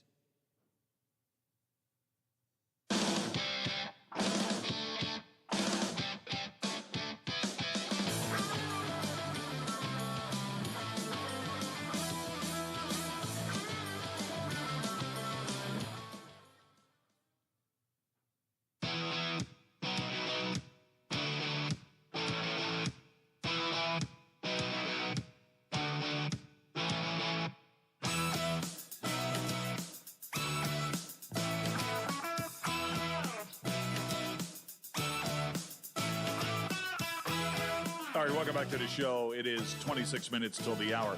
Jeff Erickson from RotoWire is going to be here in about 12, 13 minutes or so. So if you've got a question about fantasy baseball, or Coop, I was listening to his satellite show today. He's transitioning to football. You got to do it, right? You knew that was coming, though. It's about that time. Got to do it. It's never too early. So if you got a fantasy football or baseball question or a point you want to make about those subjects, send me a text, 304-8255, 304-304-TALK, 304, and I'll turn that around to Jeff when he gets here in just a couple minutes. A couple of things I want to take care of first. Yesterday we spent a lot of time on the show talking about conference realignment. We'll probably get into some of that in the 5 o'clock hour. But they were actually in the Big 12 offices talking about something else today. And it was the all Big 12 preseason team, as voted on by the media, got released today. There are 4 Mountaineer players who made the first team. And not totally unexpected there. Zach Frazier from Fairmont being the offensive line. Casey Legg from Charleston is the place kicker. On defense, West Virginia had 2. Charles Woods at defensive back and Dante Stills. So West Virginia pretty well represented there. Coop, do you realize the Big Ten Media Day is next week? I can't believe how quickly it's getting to be football season. I know. It's crazy. I had to go over a few things this morning just for some stuff we're doing down the road here. And I'm like, man, I can't believe I'm already sketching out some of this stuff. I know. It's so crazy. So we'll talk about conference realignment. We'll get into Mountaineer football. We'll do that in the 5 o'clock hour. Every Wednesday, we give you a whole hour to talk about the Mountaineers. Tony Caridi will be here at 5:33. Anthony Lewis will be here at 5:06. We'll get a lot of Mountaineer talk in the 5 o'clock hour. I saw this earlier today. Clerks the movie, Kevin Smith. Did you see? You've seen Clerks? Yeah, I've seen the first. Well, I've seen the first Clerks, and I watched the second Clerks. I mean, it wasn't much of an experience, but I watched it too. Yeah, I think after Clerks 2, there was a little bit of a surprise that there would be a Clerks 3, but there is, and it's coming this fall. And they released the trailer earlier today. Now, I'm going to ask Keith before he plays the trailer, what do you think? Do you think that Keith, who's got his fingers on the pulse of popular culture, has seen the movie Clerks? Yes. Keith, have you seen the movie Clerks? I don't remember. You don't remember? No. So, okay, so I must have seen it, but I don't remember anything of it. So if you saw it, it made a massive impression on you. Yeah. Okay. There was a time that if a guy studied film in school, like Keith, you studied film, right? Uh-huh. Yeah, that would have been a movie he saw without question. That's right. It's crazy that that's not necessarily the case anymore. Yeah. Clerks screams the 90s. Oh, yeah. Right? Yeah. It the convenience store, the video store. Well, even more important than that is what it meant hockey. What it meant for indie filmmaking at the time. Yes. Because it kind of started the indie filmmaking as being a serious, not direct to video type of an industry. I want Clerks 3 to be good. Yeah. I want it to be good. And When's the last time Kevin Smith did anything? I don't even know. It's been a while. I mean, he almost died, right? Yeah, right. And that's sort of the storyline of this movie. Because the clip, the trailer dropped today. So, okay, as I talk about this, Coop, what percentage of our listeners do you think have seen the movie Clerks? I think a decent amount. I think that's right in our demo. Sure. I think maybe the mid-younger portion of our demo, but I think a lot of people have probably seen that movie that listen to our program. Okay.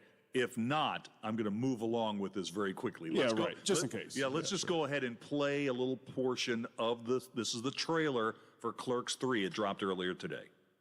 Mr. Dante! I need an ambulance at the Quick Stop. Saved my life, man. Wish I had a life worth saving. What are you talking about? Sit around and watch the same movies over and over. I always thought you could have made a cool movie. You're right. I'm living on borrowed time. No more watching movies. I'm gonna make a movie! What's the movie gonna be about? It's about him working here. Meta. Everything in the script is something either me or someone I know said. I'm not even supposed to be here today. Maybe Jay and Silent Bob could be characters. Jay and Silent Bob are like C-3PO and R2-D2. They've been here since the first movie, which was the last time they were cool. But they've been with the franchise so long, they still give them cameos and put them on the lunchboxes. Snifty Booches! Please tell me. I believe in you. You put in that stuff you used to say about the Death Star contractors. Get sued by Disney? No way.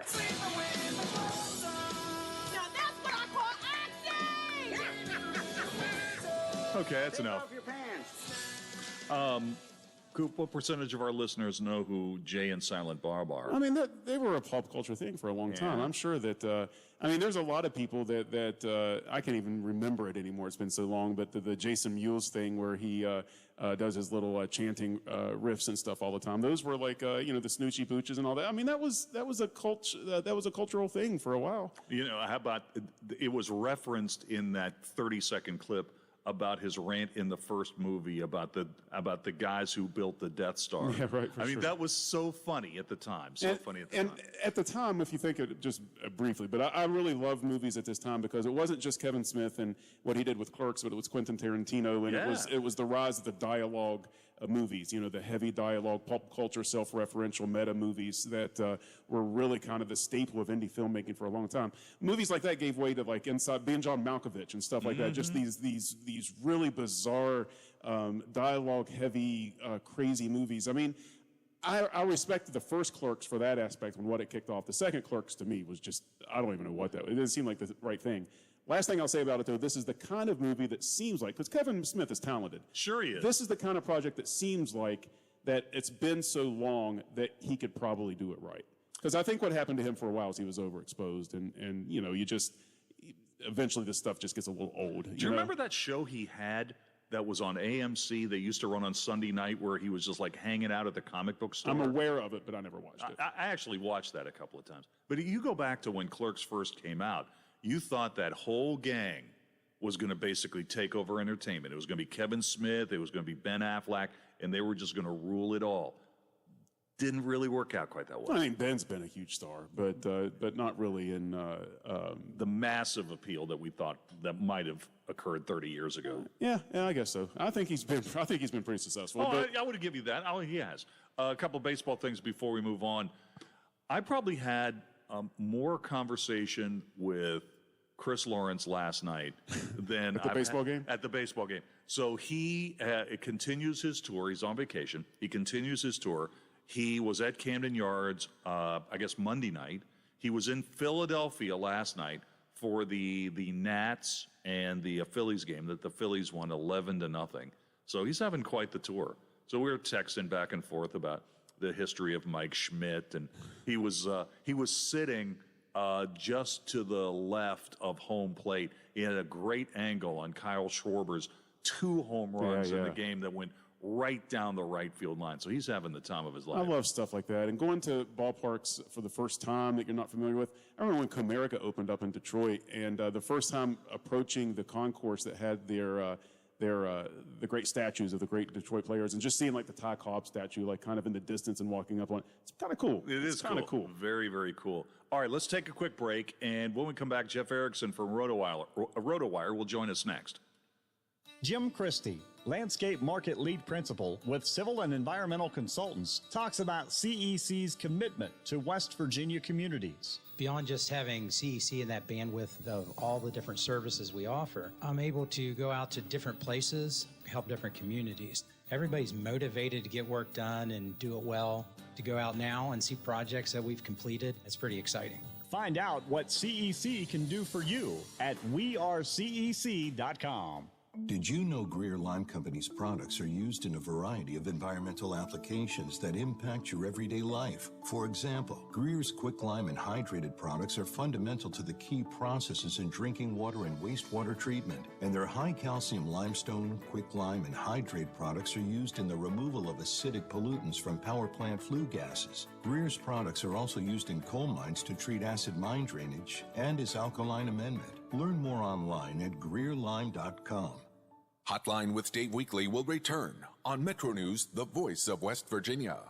This is Education Matters with Ohio Education Association President Scott Damaro. As we celebrate Independence Day this week, we remember our American history. Our students must continue to have the freedom to reckon with the mistakes of our past, to grow as critical thinkers and make a better future for all of us.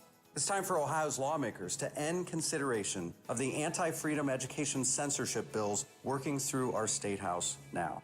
Education Matters, brought to you by the Ohio Education Association.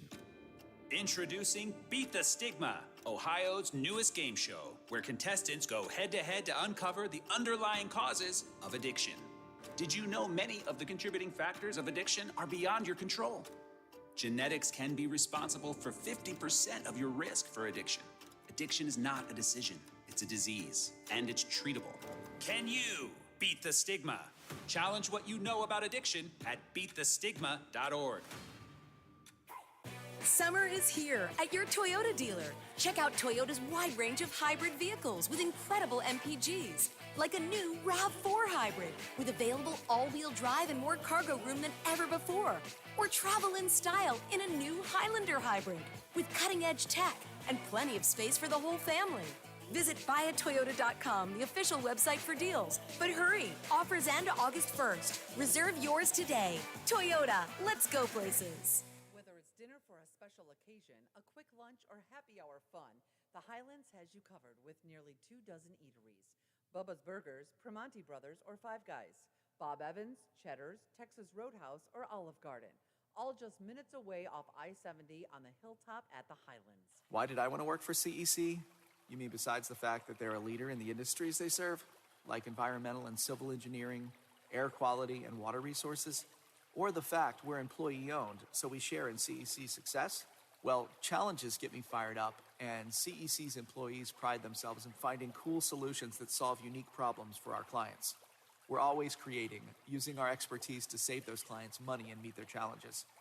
I've worked on sustainable landscape projects, nature centers, and with the shale oil and gas industries too.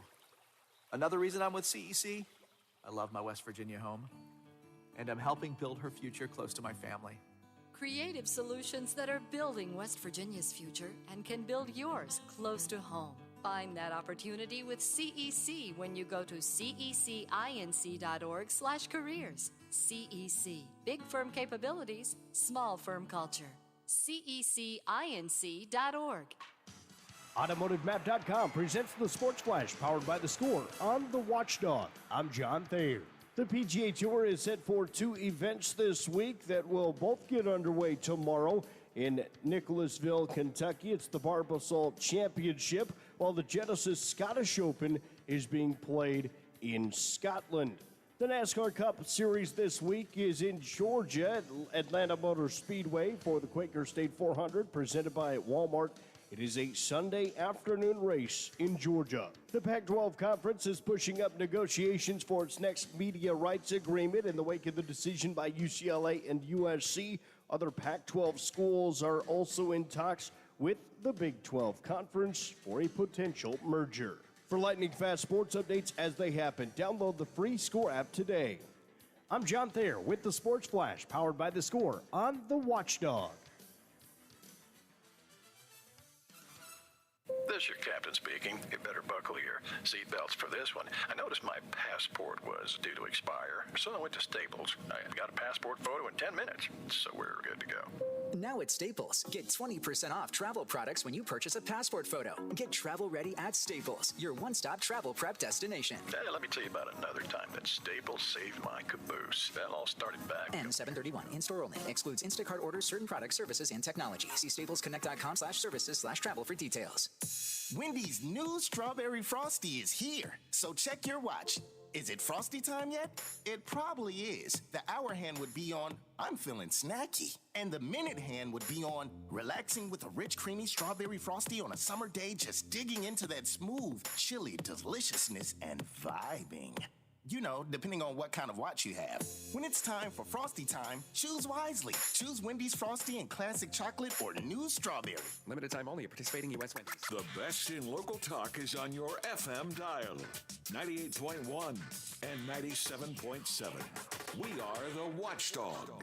And, that's the thing. It's people are drafting already. I'm drafting already. I'm updating my cheat sheet. I'm doing all sorts of good stuff for football. But, we covered a lot today. We did football. We did baseball. We did golf. Mm-hmm. We actually had a basketball segment, too, on the Summer League. So we're spanning the globe. Hey, speaking of golf, I'm in a PGA league. And I listened to your previews of the weekend matches. In case anybody doesn't know this, Jeff has his own show that he does on Sirius XM for fantasy sports every day. It's at noon. Are we going to do fantasy live golf next year?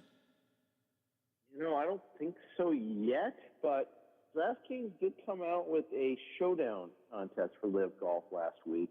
The thing is, I mean, there's a limited number of contests, and it's only 3 rounds. So it makes it a little different. But you know what? I mean, we're going to cover it with, like, player updates and all that. If the market demands, that's always the way we've done. People for years asked us, when are you going to do a WNBA game? Or when are you going to do more WNBA coverage? Well, it's when people start rolling out more games. Well, now they do, so we cover it. We cover cricket because people want to play it. So the thing is, we'll cover Live Golf once there's a demand for it. You know, I set my golf lineup for the John Deere Classic. Was that last week or maybe 2 weeks ago? And I was thinking, you know, I follow this every week. Who are these people? I mean, there were virtually none of the recognizable names. Yeah, that was a problem. There were 3 tournaments going on last week. In the Live tournament, the John Deere, and then the Irish Open. And all 3 fields were fairly weak. You know, and it makes sense, though. It's 2 weeks before the British Open. This week we've got the Scottish Open, which is co-run by the PGA Tour and the DP World Tour. So both tours, you get credit for it. So all the top players in the world are playing this week. 14 of the top 15 in the world are playing this week. And then, of course, next week is the British. So if you think about it that way, you got to take some weeks off here and there. It seemed like last week was a good week to do that. The Deer typically struggles in terms of its field. It was worse than usual, unfortunately. Hey, let me ask you about the fantasy value of Baker Mayfield. You know, his value probably incrementally improves just because he has DJ Moore and Robbie Anderson to work with, as well as Christian McCaffrey. But, you know, the fact is, we know where he is now. He's got a job. Whereas before he was in limbo. I think it helps more in Anderson a lot, Robbie Anderson a lot. Because I have no faith in Sam Darnold, whereas I may still have some faith in Baker Mayfield. Still, at best, he's like the 20th fantasy quarterback, doesn't run at all. In an offense where its coaches really wanted to emphasize the running game. Matt Rule famously last year was, you know, threw a tantrum because his offensive coordinator wasn't calling enough running plays. So he's not an air-it-out coach, so just keep that in mind. What do you do you remember where you had Baker Mayfield ranked going into last season after he won a playoff game in Pittsburgh and really threw a scare into Kansas City? It was still around 20 to 25. Was he? Yeah, because if you look at it, you know, their offense was a run. Cleveland's offense was also a run-first offense. He had a good game in that Pittsburgh game, but, you know, a lot of that was also Nick Chubb doing his thing, and they were kind of counting on the defense doing their thing. So, you know, it's just not he might be a better real life than fantasy quarterback. He wasn't even that last year because he was hurt. Tried to play through those injuries, and I think, you know, his performance suffered as a result, and I think it hurt the Browns because he was trying to play hurt. You know, one of the things you guys were talking about on your show today, and I really hadn't been focused on fantasy football too much yet, but the undervaluing of Derek Carr. I think that's a really interesting conversation. And, you know, in light of the fact he's got Devontae Adams now, I mean, where do you have Carr? I mean, he's got to be in your top 10, right? Yeah. He's right at, 12. 12, okay. I mean, here's the thing. I mean, it's just because, I mean, look at the top, the other quarterbacks there. I mean, you're not going to take him over Allen, obviously, Herbert, Mahomes, Burrow, Lamar Jackson, Kyler Murray. Jalen Hurts runs so much. And, you know, keep in mind, Carr gets you 0 in terms of running, you know, rush yards, rush touchdowns. He's just not a mobile quarterback. Dak, I mean, there's Tom Brady, there's Matthew Stafford, Russell Wilson. Stop me if you hear a quarterback that you're going to take Carr over among those. Aaron Rodgers, are you going to take him over Aaron Rodgers? I don't think so. So, I mean, it's a good spot to be. Don't get me wrong. I like having Carr. I just don't think that. I just think it's a good argument to wait on quarterbacks if you're really into here. Hey, I know you're a Reds guy. I'm not sure you were following the Mets-Reds game last night. Were you? Is that what you expected from Scherzer first game back? Yeah, pretty much, especially against that watered-down Reds lineup. I was really impressed on the other side with Nick Lodolo. Yeah. Really making his first game back, too. But you know what? Max looked great, and he looked healthy. That was the important thing. Yeah, what about Lodolo? I mean, Coop, is he available in our league? Yeah, last I checked. Yeah. You know, he's really not widely owned, is he, Jeff? He isn't unless you're in a keeper league. In a keeper or dynasty league, people know him.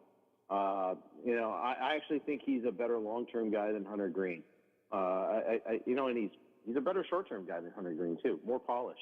It's just a matter of him staying healthy. Remember, he missed some time last year too. But Hunter Green throws harder, but Lodolo's a better pitcher, and I think both could be a great 1-2 punch someday. But I definitely want as much Nick Lodolo as I can get in keeper leagues. Okay, about 45 seconds here. So Mookie's back. What are you hearing about Tatis?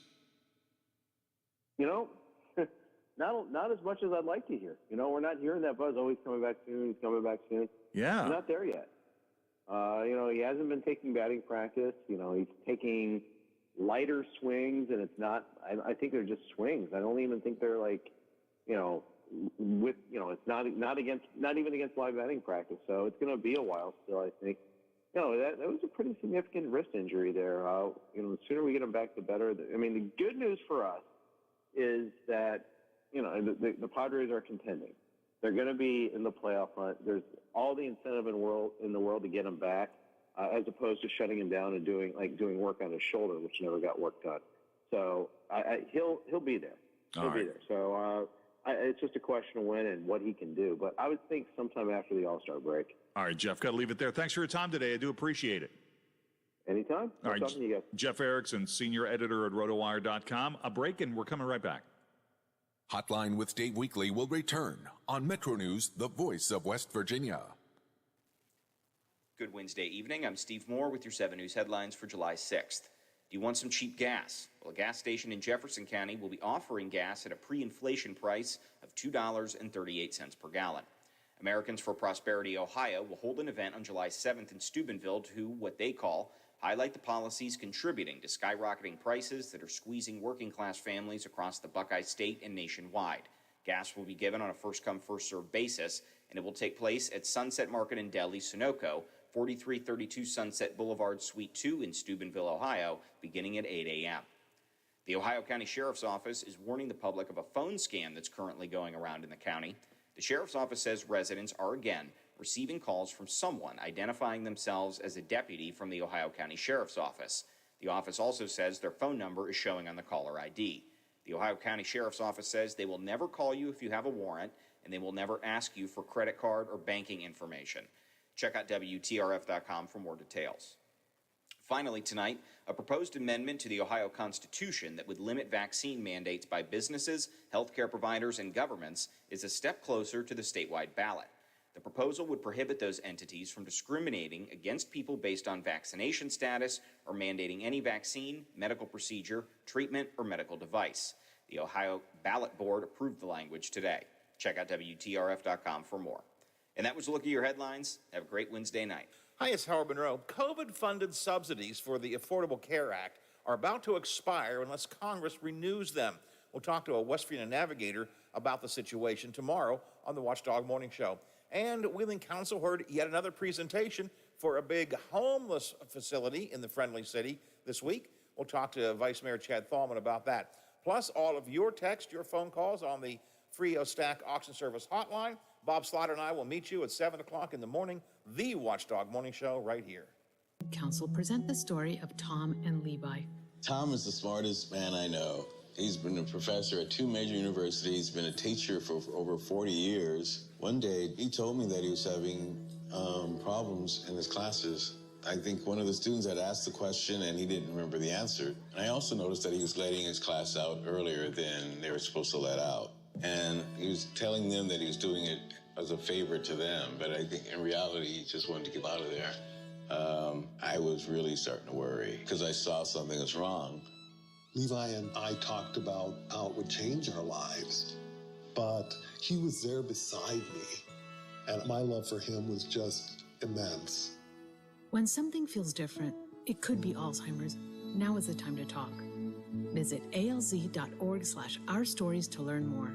A message from the Alzheimer's Association and the Ad Council. Teachers shape the future. Right now, in a classroom somewhere in the United States, there's a teacher inspiring a future scientist who'll make preventing pandemics their life's work, sharpening the mind of an aspiring environmentalist who'll help combat climate change, and generating possibilities for a student who will be the first in their family to graduate college. Explore a career that leaves a legacy you can be proud of. Teach. Learn more and receive free support at teach.org.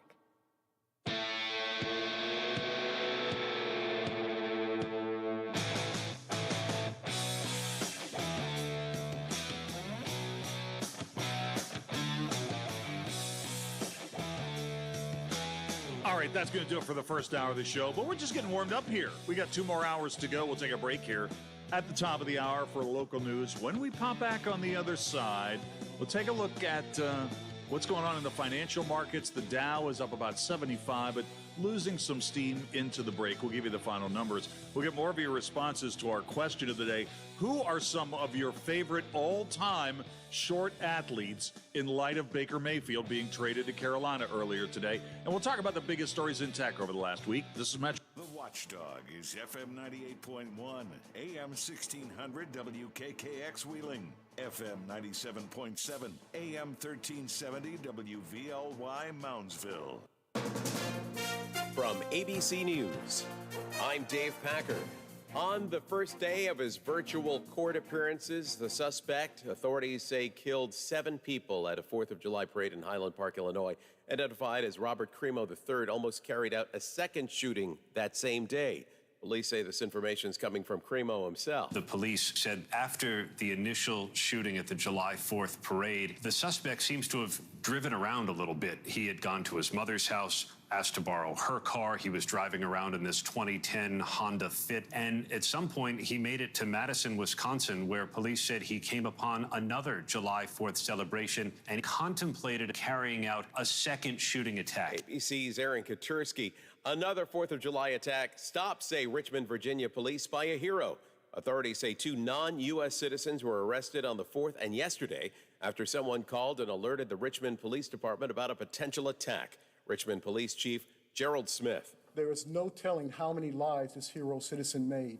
I mean, how many lives this hero citizen saved from one phone call. One of the suspects found with 2 assault-style rifles, 1 handgun, and 223 rounds of ammunition, say authorities.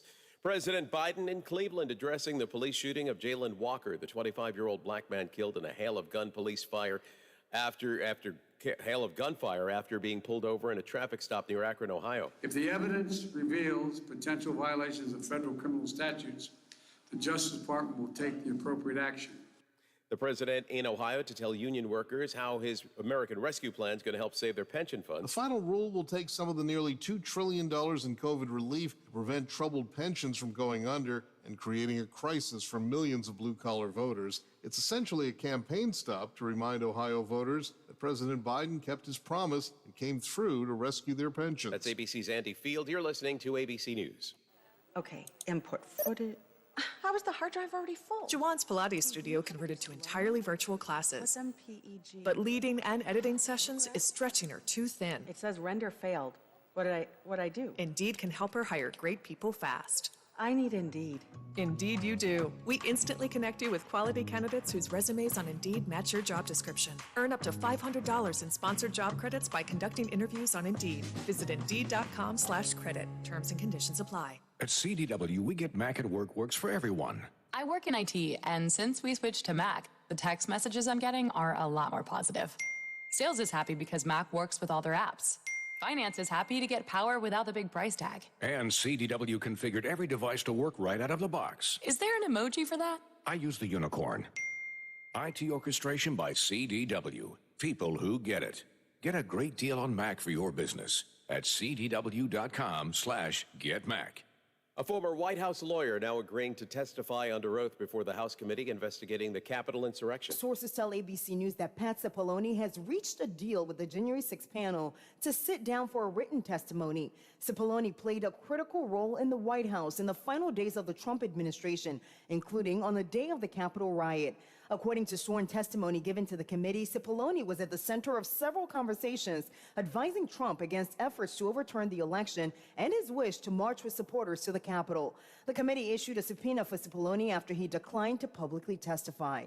Faith Abube, ABC News, Washington. A verdict today for the man accused of killing a Grammy-winning rapper. Sacrifice, hustle, pay the price. Eric Holder Jr. has been convicted of the murder of Nipsey Hussle 3 years ago. A Los Angeles jury returned the verdict Wednesday after a 3-week trial, including about 6 total hours of deliberations. Holder was found guilty of 1 count of first-degree murder and 1 count of attempted voluntary manslaughter against another man who was wounded in the attack, as well as 1 count of possession of a firearm by a felon. Holder faces up to life in prison when sentenced. Hussle, born Ermias Askedum, was shot and killed in March 2019 outside of his clothing store in South Los Angeles. Christopher Watson, ABC News. Up and down, then up again. A roller coaster day on Wall Street. The Dow finishing up 70 points. This is ABC News. Meet Boost, the fizzing, amazing vitamin boosts that make you feel like... I like to boost it, my vitamins can boost it. I like to boost it, we like to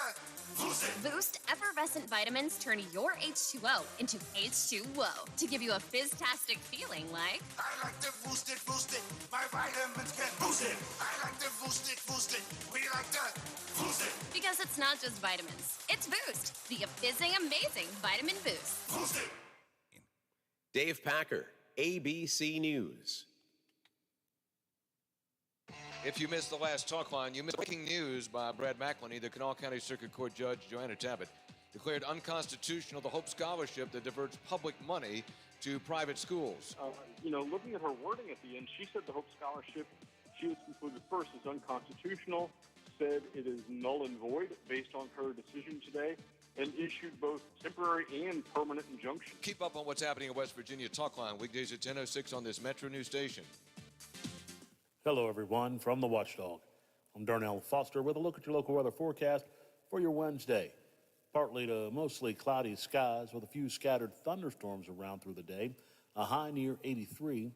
The overnight low of 70 degrees. Under partly cloudy skies, you'll see the better chance of showers and storms on and off through your Thursday, with highs in the lower 80s. Have yourself a great day, everyone. From the Watchdog, I'm Darnell Foster. You're never more than 30 minutes away from...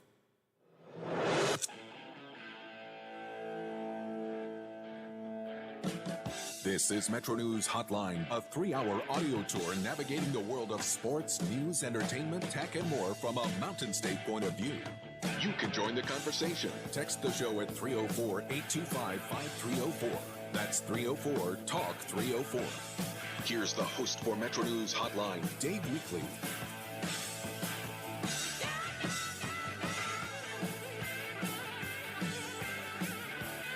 All right, here we go. Hour number 2 of the show. Glad you could tune in today. Really do appreciate it. Metro News Hotline here until 6 o'clock. We're here every weekday afternoon on the Metro News Radio Network from 3:06 until 6 o'clock. Special hello to our hashtag 180 Club listeners who take the full ride with us every single day. This is going to be a busy hour. We'll take a look at what happened in the financial markets today.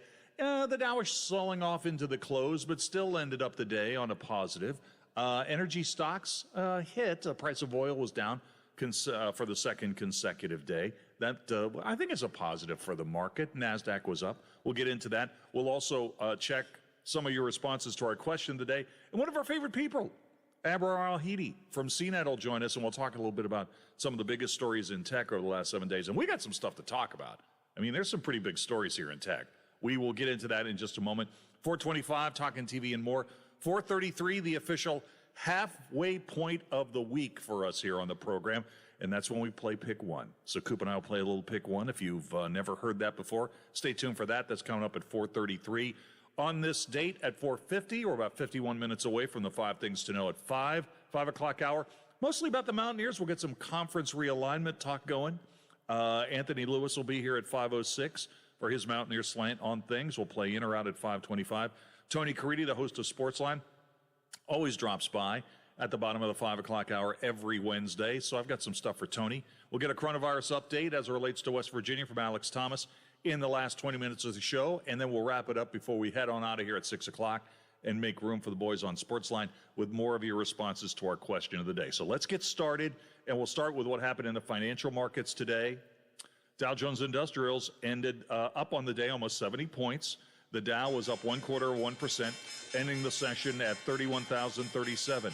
S&P 500 was up 1/3 of 1%, gaining almost 14 points today, 38.45 at the close. Tech-heavy NASDAQ was up in a similar fashion, up almost 0.4 of 1%, gaining almost 40 points today. NASDAQ closing at 11,361. So you can see we're in kind of a tight trading range, a bit of a sleepy day in the financial markets. In terms of stocks related to West Virginia that were big percentage gainers or losers today, CSX was up 1.6%, gained 45 cents, 28.96 at the close today. Lindy bouncing back a bit today, up 1.4%, tacked on $3.71, 274.34 at the close today. And the story for the second consecutive day was in the energy space. WTI on the NYMEX was down 1%, lost $1.04. WTI on the NYMEX closed at $98.46. Remember, yesterday it closed under $100 for the first time since May 11th. Natural gas, flat, up 1 cent, ended the session at $5.53. Here is our question of the day. Question of the day, in light of the fact that earlier today the Browns agreed to trade Baker Mayfield to the Carolina Panthers in exchange for a conditional draft pick. We think it's going to be a 4th or a 5th rounder, depending on the amount of playing time the former Heisman Trophy winner from Oklahoma plays in Charlotte for the Panthers. Now, Baker Mayfield is listed at 6'1", but we all know he's shorter than that. Even if we give him the benefit of the doubt and we say he's 6 feet tall, that would be 29th out of 32 quarterbacks in terms of height in the NFL who started last season. So the question of the day is this: who are some of your all-time favorite short athletes? Once again, the question of the day: who are some of your all-time favorite short athletes? To respond, text those in. 304-TALK 304, 304-8255-304. Tweet me at weekly, WEEKLEY. One word, 3 E's, WEEKLEY. And we have got some pretty interesting responses to this particular question of the day. So let me get into some of those responses. Sludgemeister, Dave, what about Muggsy Bogues? 5'3", an NBA star. Coop, talking about Muggsy Bogues. Muggsy Bogues, you go back to that era of Grandmama with Larry Johnson and all those guys with the Charlotte Hornets. They had it going on for a while. I remember there was a poster of Muggsy Bogues grabbing a rebound over Shaq. Yeah. You know? But back in the 80s and 90s, that was really the halcyon days of posters. You know, there was all kinds of great artwork being put on posters that people would get. Yeah, man. I mean, Muggsy was one of those guys that you followed. Him and Spud Webb, of course. Remember those old Charlotte Hornet uniforms? They were pretty cool, and everybody was wearing Alexander Julian back then because that's what the Charlotte Hornets were doing. That was a big deal. You know, my question with this, or my thought with this question today, the first guy that I think about, wasn't Barry Sanders like 5'8" or 5'9"? He's little. He's on this list. Yeah, I mean, he would definitely be on my list for it. And as far as that goes, Noel Devine would be on that list for me as far as fun guys to watch. He's mentioned on this list, too. Yeah. George has Spud Webb. Okay. Robert Nutter Jr., Kirby Puckett. Jody Cook weighs in with Doug Flutie. And Drew Brees. Oh, yeah. Drew Brees. Right at 6 foot, right? Yeah. Rick and Salem has WVU's Noel Devine and Jock Sanders. Honestly, when it came to work today, I didn't think we'd be talking about Jock Sanders. Man, I forgot all about Jock Sanders. I know, me too. Brian M. has Muggsy Bogues and Doug Flutie. Anthony from Clarksburg, who just came back from a Reds game after he won tickets on Tickets Tuesday, says Doug Flutie and Darren Sproles. Oh, yeah. Darren Sproles, Saints, Eagles, K-State. He says both those guys were exciting to watch despite Flutie going to BC. Yeah, that's true. That's really true. So we have a lot of response to that. So thanks for sending those in. All right, let's get Abrar Lahidi in here to talk about some of the biggest stories in tech over the last 7 days. Abrar, how are you doing today? I'm doing well. How are you? You sent me so many interesting stories. And I think one of the first stories I want to talk to you about may save me a little money. I love this idea. AMC Theaters offering $5 movies on Tuesday. Why didn't they think of that before?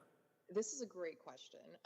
You know, I'm visiting my hometown right now, and I just watched a $5 movie last night, and it was the best feeling ever. Nice. So now, every Tuesday, if you go to an AMC theater starting this week until October 31st, unfortunately, it's only temporary, but during this period up until October 31st, you can get $5 tickets on Tuesdays, and you do have to sign up for AMC Stubs. They do have a free tier that you can sign up for, but it takes a couple of seconds, and then you can watch movies at an actual reasonable price. What about snacks? Snacks also get a discount, so you can get discounts on popcorn and drinks. You can get like a popcorn drink combo for $5, which is also a really big deal. So you're all set. Well, and this is a pretty good week if you want to go see a movie on Tuesday night, because Top Gun Maverick's still out there. Thor: Love and Thunder rolls into theaters this weekend. Minions: Rise of Gru out there. What'd you go see? I went to see the Elvis movie, and I really enjoyed it. Oh, really? Yeah. Did you watch it? No, but I'm interested in it. So you liked it, huh? I liked it a lot. I thought it was beautifully directed and edited, and the storyline was very interesting. So I recommend it. I was kind of hoping you were going to say that you went to the Minions movie, because I haven't talked about this on the show, about people who are showing up for the Rise of Gru in suits and ties. Yes, I saw this. I want to observe this or take part in it. I don't have a problem with that at all. Don't you think it's weird how theater owners aren't really all that into it? Yeah, I heard that they were turning people away. Why don't you just create special on top of taking their money the first time around, why not create like special showings, show the whole series, like create drinks based off of it? I think they forgot how to make money. What about it's like a prime opportunity to capitalize on this. What about people getting dressed up for like the Rocky Horror Picture Show, or and don't people dress up for like Star Wars pictures in costumes? Yeah, exactly. I feel like they're missing something here. Hey, I don't get that at all.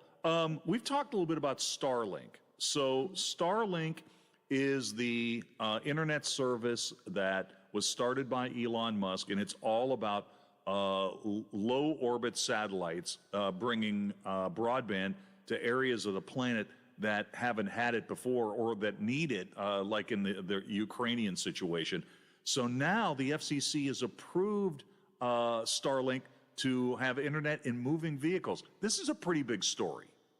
Yeah, this is really cool. So essentially, Starlink has already signed deals with some airlines like Hawaiian Airlines, and they also signed a deal with Royal Caribbean. And so this idea of, the fact that even today we still don't have good, easy, reliable internet on planes or, on any mode of transportation, it seems like there's an opportunity here that could change. And so it'll be interesting to see how this kind of unfolds. Yeah, and really, when I read into the story, I really wasn't thinking about this, but cruise ships. This is really, really interesting, because there's a lot of people who like to go on cruises, and that's one of the frustrating things about it. Your phone doesn't work as well, and internet access is spotty at best. Yeah, and it's one thing, to be on an airplane for a couple hours, but if you're on a cruise ship for days, I can only imagine how frustrating that is if it's 2022 and you don't have reliable internet. So I feel like this could be a pretty big game changer. Hey, one story I sent you, this is pretty interesting. We've already talked about this the last couple of weeks, that Prime Day is coming. It'll be here before you know it. And Amazon is pushing people, reminding them about Prime Day, and they're doing it in a couple of different ways. One of the things that they're doing is they're discounting a bunch of televisions because they want to remind you that they've got Thursday night NFL football this fall. Yeah, this is really fascinating. So, they're doing this really interesting, strategy where they're not only promoting the products they sell and wanting you to get to buy products on their main site, but they also want to promote Amazon Prime Video. And so, you can get 45% off of the TV so that, as they say, you can watch Thursday Night Football. And then you can also, with Prime Video, get access to the new Lord of the Rings series adaptation. So they're really pushing not just the products that they're selling, which is what Prime Day is known for, but also the entertainment options that you can get through Amazon Prime Video. And it really kind of just shows the stretch and the reach that they have on different aspects of our lives. Yeah, I'm glad you brought up the Lord of the Rings thing, because Rings of Power, which is what Amazon is spending a fortune on, there is a preview that starts today. It's available now, but it's only going to be available for 48 hours. And I saw this story, and they said that the first 20 Prime members who added the Ring of Power series to their watch list would get invitations to the show's world premiere in London. And I'm thinking, well, I missed that. I'm sure that probably went out in like the first 30 seconds. I know, exactly. I can only imagine how quickly that filled up, because 2020 is not a lot. No, it's not. But Yeah, it's definitely interesting to see. And then they had another, they also have other things where they're giving out a free 1-year subscription to Grubhub Plus. They're really, really trying here to get your money once again, as we established before. Yeah, and that's a big story today about Amazon and Grubhub. So, yeah, and in fact, Uber is taking a big hit. Their stock took a big hit today because of that news. We've talked a little bit about electric cars on this show, EVs. And I sent you this story that was in Car and Driver today about Ziggy. So Ziggy, I love this idea. Ziggy is a battery on wheels robot that can navigate a parking garage that will bring an EV charger to your electric car. And you summon Ziggy via the app. So say you're walking from some store in the mall and, I've only got like 5% on my thing. Literally, Ziggy will come to your car. Now, you're going to have to be there when Ziggy arrives to plug in. But how about this? A portable electric car charger. Yeah, this is really cool because, if you have an electric vehicle, or even if you don't, you may notice that when you're driving in a parking lot, there may not even be any spots for you to charge your electric vehicle, but there might be a few, and those get filled up really quickly. And so this option to just be able to, summon it and it can just kind of move around as needed, can be a real game changer. So it's kind of like, as the article describes it, it's like the size of a fridge, basically, and it just kind of rolls around and it's there waiting for you as you pull into your spot and you plug it in and you're ready to go. And can you imagine how popular this would be, for example, if you are now you don't know, do you still not have a car? I still don't. I think of you every time I talk about this. Okay.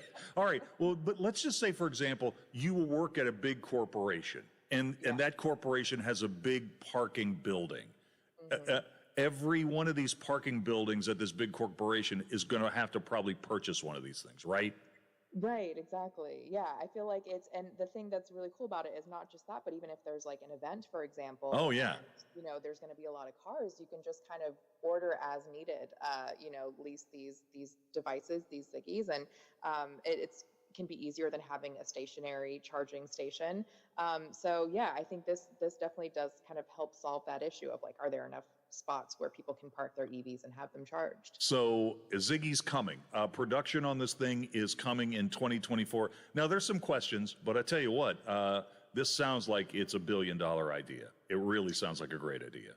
It definitely does. I would anticipate that this was something that we might be seeing. You know what? Finally, I wanted to ask you about this story about in the EU, they are starting to require anti-speeding tech for new cars. If you go over the speed limit, your car is going to let you know. Coop, when I first got married with Linda, my old Buick LeSabre that I inherited from my parents, you could set an alarm on that car so that if you went 65 miles an hour, the alarm would go off. Yeah, right. I remember that feature. Abrar, is that what this is sort of like? Yeah, so essentially the car would alert you if you were going over the speed limit. And then, one of the other options is that manufacturers could make the gas pedal kind of push back on your foot if you're going over the speed limit, which is interesting, or it would automatically reduce your speed. And with either of those last two options, if you're the driver and you want to override this, you can just kind of push harder on the gas pedal, but you have to choose one of those three options. I just wonder how much pushback we would get in the United States for something like this. There would be so much. Yeah. There's so many things I read about where I'm like, only in the EU, I feel like this is something that would fly. Well, but I got to imagine, though, that once this is installed, they're going to have data that's going to start talking about how many lives are going to be saved. Oh, I'm sure, because it's so easy. I mean, some people are reckless, but sometimes you just kind of lose track of the speed, and having that reminder, I'm sure, can be incredibly beneficial. All right, got to leave it there. Abrar, great stuff today. Thanks for coming on the show, as always. And we'll talk more about the biggest stories in tech next Wednesday at the top of the 4 o'clock hour. Thank you so much for having me. All right, we'll take a quick break. We are coming back with the entertainment report. And don't forget, Pick One's coming up at 4:33 this afternoon. It's time for tonight's live drawing of the West Virginia Live. Have my tickets. Maybe today is my day. Girl, we're bringing the cash. Who are you? Cash Squad. We're the winningest boy band of all time. Reminding you to take a chance. Okay. Thanks. Now it's time to play draw games from the West Virginia Lottery. Jackpots in the millions. Play today. Take a chance. It could happen to you. Please play responsibly. Why should you use radio and digital advertising to grow your business? Did you know that 81% of consumers conduct online research before buying a product or service? In a recent study, radio drove 228% more search than TV in total and dollar for dollar. Why should you use both radio and digital marketing to grow your business? By combining radio with digital efforts, it's proven to drive a much higher return on your investment. After all, isn't that what you're looking for? Contact Metro News or this station to see how we can help you grow your business. Hotline with Dave Weekly will return on Metro News, the voice of West Virginia. Are you a West Virginia high school or college student or recent graduate with a disability? The West Virginia Division of Rehabilitation Services can help you prepare for the future. You may qualify for vocational services like college assistance, vocational training, workplace readiness skills, job search assistance, and career exploration. Be defined by your ability. Learn more at wvdrs.org. That's wvdrs.org. Cybersecurity attacks can cripple and even force a small business to close. Does your organization have a focused approach to being cyber resilient? If you can't answer yes, you should contact Omni Strategic Technologies to help you identify the steps to protect your data and reputation from the very real cyber threats that exist today. Schedule your free consultation by calling Omni at 304-242-7600 or online at omniperforms.com. Omni Strategic Technologies, the only cybersecurity firm that the Watchdog trusts. African Safari Wildlife Park, the Midwest's only drive-through safari park, is home to many animals from around the world. Feed the animals up close and personal from the comfort of your own vehicle. Stroll the walkthrough with its many exciting animals on exhibit and enjoy educational animal programs. Visit the gift shop for souvenirs, food, and cold drinks. Don't miss out on the fun and family adventure and the unbeatable photo opportunities at African Safari Wildlife Park, located in Port Clinton, Ohio. For more details, visit africansafariwildlifepark.com. Wheeling Coin and Hobby on 10th Street in Wheeling, next to the Bridge Tavern in downtown Wheeling, wants to buy any and all unwanted gold and silver jewelry. They are paying top dollar for 10, 14, 18, and 22 karat gold plus 925 sterling silver. They also want to buy collectible coins and paper money from before 1933. Wheeling Coin and Hobby is open daily from 9 a.m. to 5 p.m., Monday through Saturday. Coin and Hobby, 304-232-8430, and add them on Facebook. Once again, Toyota is the best resale value brand according to Kelley Blue Book's KBB.com. So stop waiting and check out a new Camry, available with all-wheel drive and a 24-valve V6 engine, delivering an impressive 301 horsepower. Or check out a stylish Venza with an all-hybrid powertrain and 40 miles per gallon. Visit buyatoyota.com and reserve yours today. Toyota, let's go places. Hey, it's former Major Leaguer Jensen Lewis. As a pitcher in the big leagues, it's just you against the batter, and you have to be at your best on every pitch. Now that I'm in the booth, I get the benefit of seeing the game from a different angle. I can see what's about to unfold in the field before it happens. In life, having this bird's eye view can help in a lot of situations. I urge you to think before you make a tragic decision, like racing a train, going around lowered gates, or using the tracks as a shortcut. Be smart and see the big picture. Don't ignore the sign or the danger. Know how to spot low ground clearances at railroad crossings. If you do get stuck, get out of your vehicle immediately. Call the number on the blue and white sign and give the crossing ID number. Because ultimately, it is your responsibility to ensure you can clear the crossing safely. If you're not sure the vehicle you're driving can clear the tracks, find an alternate route. Always expect a train. See tracks? Think train. Keep up with the ever-changing world of sports all night long. Sports Map Radio is on the Watchdog, FM 98.1, AM 1600.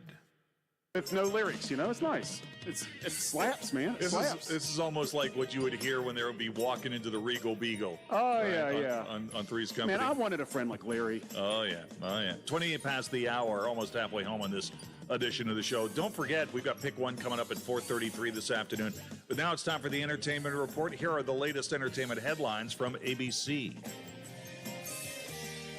ABC Entertainment News. Let's do it. A whole lot of people spent a lot of time in the Upside Down over the last month. Netflix says total viewership for season 4 of Stranger Things has surpassed 1 billion hours worldwide. Those are the biggest audience numbers for an English language show on the streamer. The final 2 episodes of the current season dropped July 1st. The Korean import Squid Game remains Netflix's biggest hit with 1.65 billion total viewing hours worldwide. Yes. Disney will celebrate the 30th anniversary of the animated classic Beauty and the Beast with a 2-hour live-action and animated staging of the musical on ABC December 15th. It'll drop on Disney Plus the next day. Disney's the parent company of ABC. Congratulations to Pulp Fiction filmmaker Quentin Tarantino. He and wife Daniela Pick just welcomed their second child together, a boy. Did you pay for this already, or are you looking for help? And Kevin Hart is 43 today. I'm Christopher Watson, ABC News. All right, tonight on the broadcast nets on CBS, it's the season premiere of Big Brother, and it's also the premiere of The Challenge USA. The reality titans are given $1,000 to start their accounts. And it is the series premiere of Road Wars tonight on A&E. Let's take a break here at the bottom of the hour for local news. Popping back to play a little Pick One. This is Metro News, the voice of West Virginia.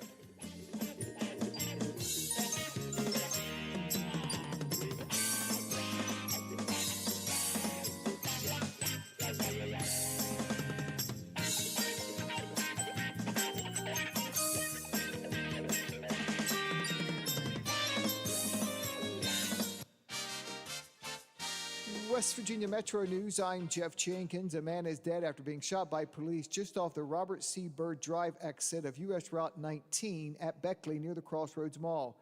Cell phone video from the scene viewed by Metro News shows the man had what appeared to be a handgun pointed to his head several times as police pursued him on foot. He eventually turned around toward police and shots rang out. This is what it sounded like from the video. Route 19 North remains closed in the area. Police have yet to release further information about the investigation. You can read more at WVMetroNews.com.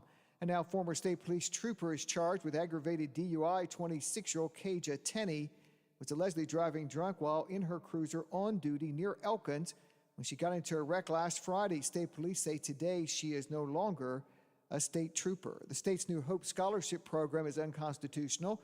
That's the ruling today from Kanawha County Circuit Judge Joanna Tabbitt. A parent and a teacher challenged the program, saying it will take needed money away from public education.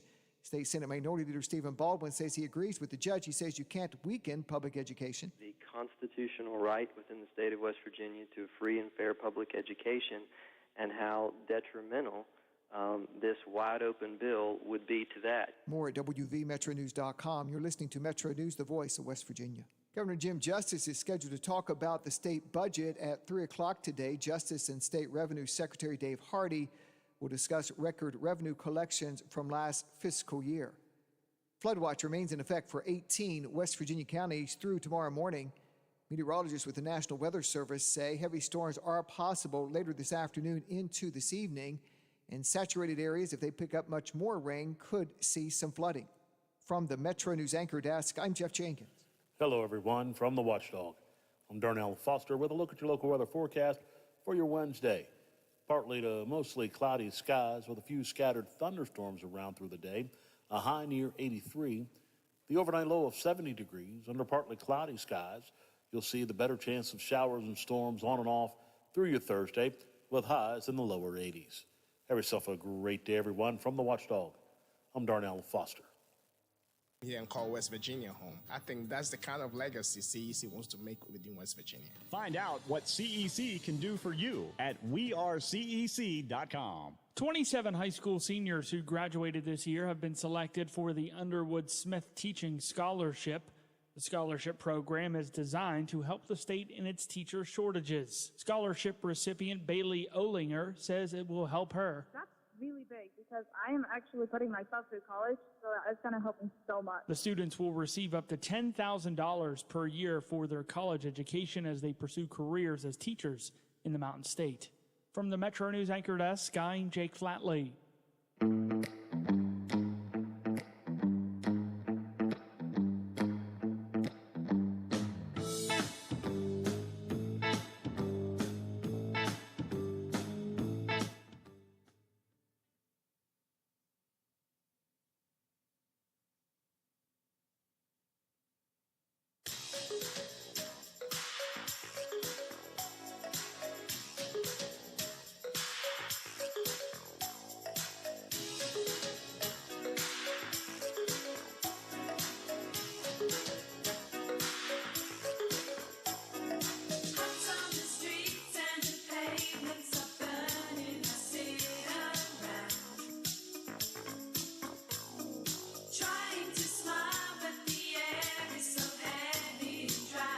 All right, 26 minutes till the hour. Cruel Summer, Bananarama. Yeah. Every once in a while, just have to check that video out. It screams the 80s. It's so perfect. That's kind of my theme for today, too, is 80s summer music. You know, that video is so old that if you go back and watch it now, you really get a feel of what New York was like in the 80s. Sure. Because New York is like one of the stars of the thing. And if you watch it, it really does look hot. It would be. I mean, sweltering hot. And it's like watching, in the 80s, it would be like watching something from the 40s. Yeah. So, I mean, imagine the generational differences, you know? And if you watch that video, there is a character in that video that is supposed to be like Boss Hogg. Right. Okay? When was the last time anybody made a cultural reference to Boss Hogg in a video? And to do it adjacently to where you expect for the audience to understand who it's referencing. Yeah, it's crazy. Yeah, yeah. It's such a good song. Yeah, Such a good song. All right, a couple of things. We're going to play pick one here. Question of the day has to do with the Browns trading Baker Mayfield earlier today to the Carolina Panthers in exchange for a conditional draft pick. It's going to be a 4th or a 5th round pick. So that got me thinking about Baker, and nobody really knows how tall Baker actually is, which is kind of amazing. So the question, knows. He trust me, he really knows. So the question of the day is this: who are some of your all-time favorite short athletes? Who are some of your all-time favorite short athletes? To respond, text those in 304 Talk 304 304-8255 304. Tweet Need Weekly, WEEKLEY. One word, 3 E's, WEEKLEY. Okay, I hadn't gone into the text messages. Let me get a couple of those before we play pick one. 304-669. Dave, my favorite short athlete of all time has to be Doug Flutie. Doug Flutie. He's been on this list a lot. He would also make the mullet list. So, I mean, he's an impressive quarterback. Yeah, it still has a mullet. 304-886. John from Martinsburg. How about this list? Eddie Goodell. Eddie Goodell was a short person. He was a short person that played Major League Baseball. Got to bat one time. Little person. Drew a walk. Yeah, little person. Right. Thank you.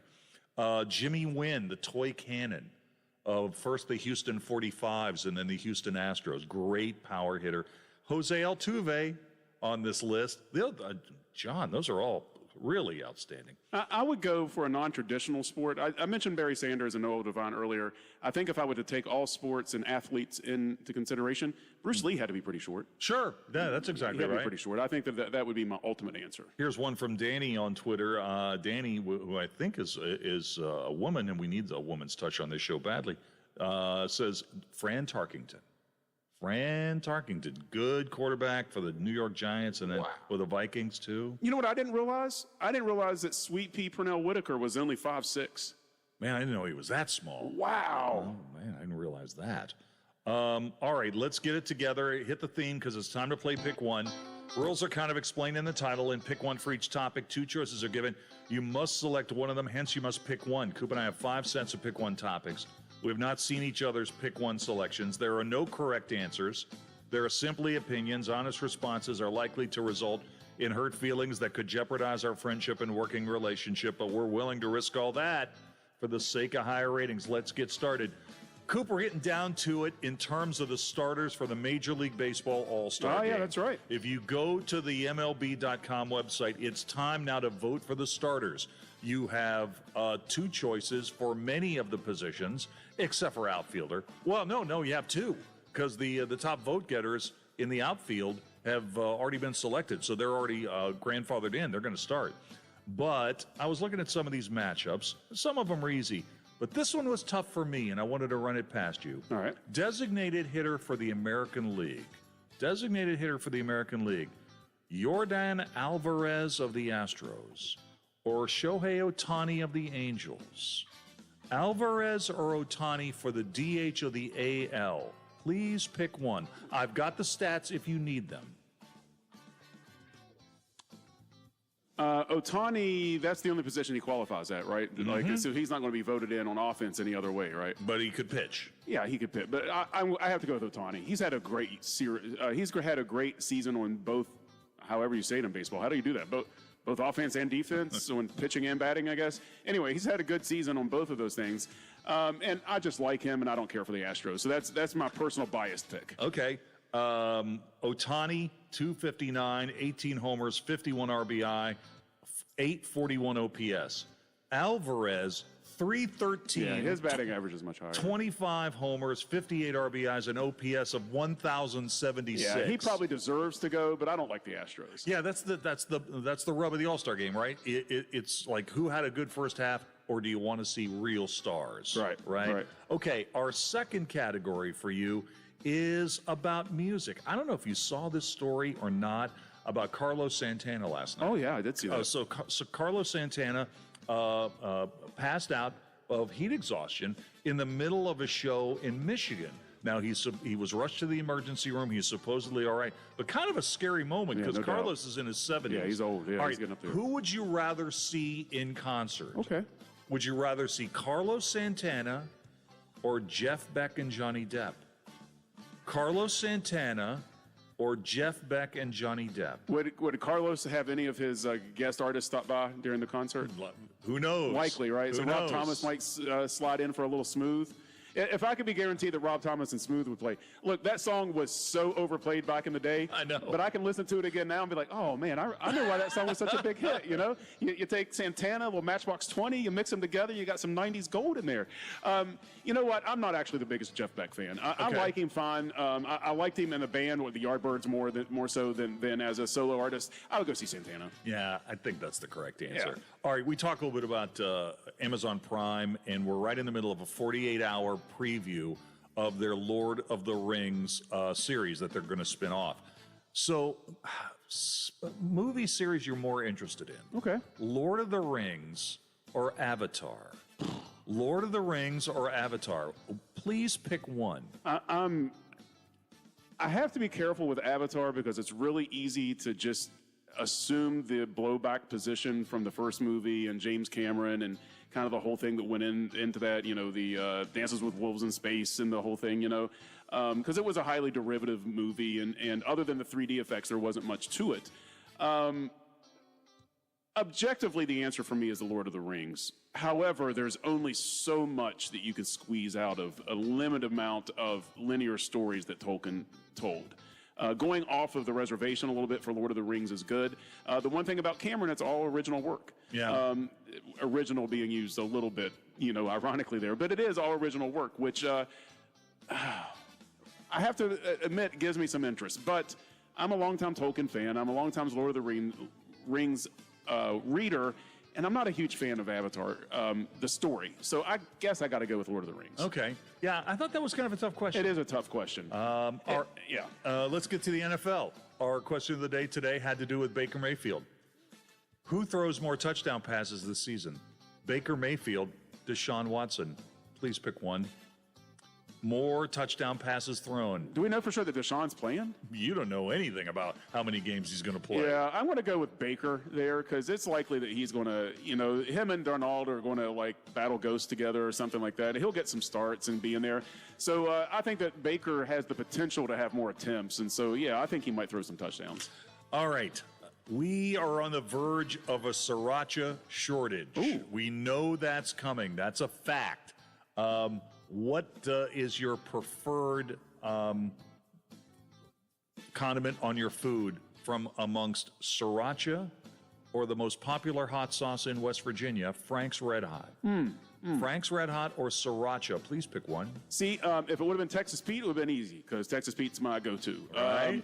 Between Red Hot and sriracha, I'll go with sriracha. Red Hot's a little generic for me. I don't love sriracha, especially compared to Texas Pete or something, but I like it a little bit better than Red Hot. You would be surprised. I'm looking at this list of the most popular hot sauces by state, and Frank's Red Hot has got the Northeast down on lockdown. Wow. Now. It's surprising. It's surprising. It's a very generic hot sauce, and Northeast isn't known for their spice palette. What do you got for me? All right.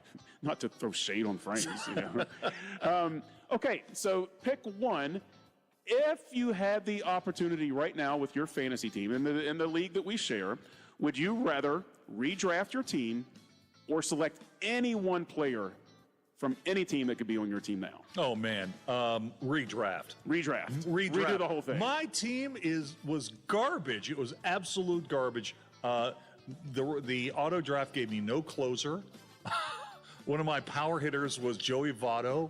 I mean, it's just been horrible. Yeah. It's been a struggle. Meanwhile, in the auto draft, Keith is in second place, and he hasn't made a move all season. And he's sucking up all my points now. I had a 15-point lead 2 weeks ago. I got some injuries, and now here's Keith right in my rearview mirror. I know, and he doesn't even realize He doesn't even know he's on his team. All right. All right. Redraft. Redraft, okay.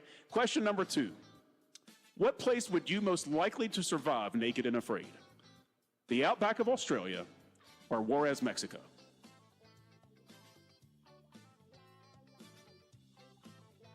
Most likely to survive? Yeah, so okay. Which danger do you want to face? All of the dangers of the outback of Australia? I think the answer is Juarez. Or Juarez and all the gang violence? Yeah, and so forth. I think Juarez, Mexico is the place you could potentially survive. Big, tall, white guy?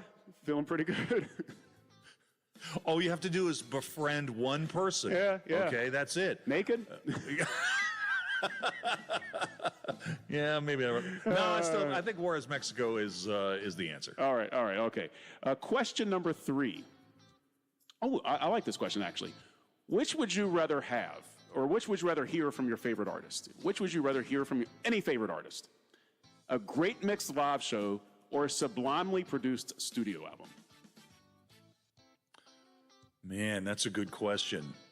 From my favorite artist. You know what? I think it's got to be a well-produced studio album because they control the process. Okay.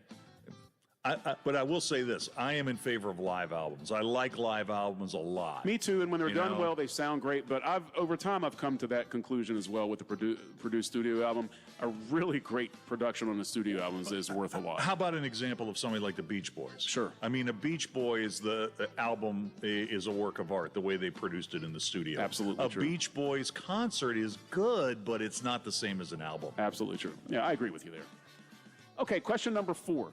I don't know. I really have no idea if you have any frame of reference here. You know a lot about music. You listen to a lot, but I'm not sure about this genre. We'll see. Better sultry down-tempo 90s album. This is some of my jam right here. This is some of my favorite music on the earth. All right. Dummy from Portishead or Mezzanine from Massive Attack? Portishead. Okay. I like both. I love both. Black Angel on Massive Attack might win over the whole thing. You're right, though. That's not my jam. Yeah. I thought maybe it wasn't, but I wondered how you would go there. Okay, last question. I like picking your brain about travel because you've traveled about more than anybody that I know, and a particular type of travel because you travel for efficiency when you travel a lot. You have to pack up and go and get going. So here's your travel question this week. Which would you rather have?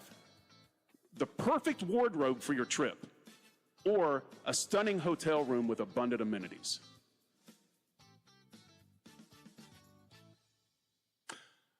I think it's got to be the hotel room. Okay. I think it's got to be the hotel room because I'm going to spend a lot of time there. If I'm on a work trip, I mean, I've had stuff where I've gone on trips and like, hey, my pants are ripped, or hey, I forgot to pack a tie or something like that. I'm pretty good at picking stuff up on the road. I got you. Okay, that makes sense. But a bad hotel room is a nightmare. I just hate being uncomfortable on trips. Like if you wear your clothes and you're like, oh man, I shouldn't have packed this. This is horrible. Yeah, I've had a couple of clothing stories that are pretty awful. But no, the hotel. No, I'm still going to go with the hotel. No, the hotel's the right call. It's the right call. That's it. That's it. All right, that's pick one. We do it every Wednesday at the bottom of the 4 o'clock hour. On the States, coming up next. Greer Industries. For over 100 years, Greer Industries has been providing products that build a solid foundation and pave the way to a bright future.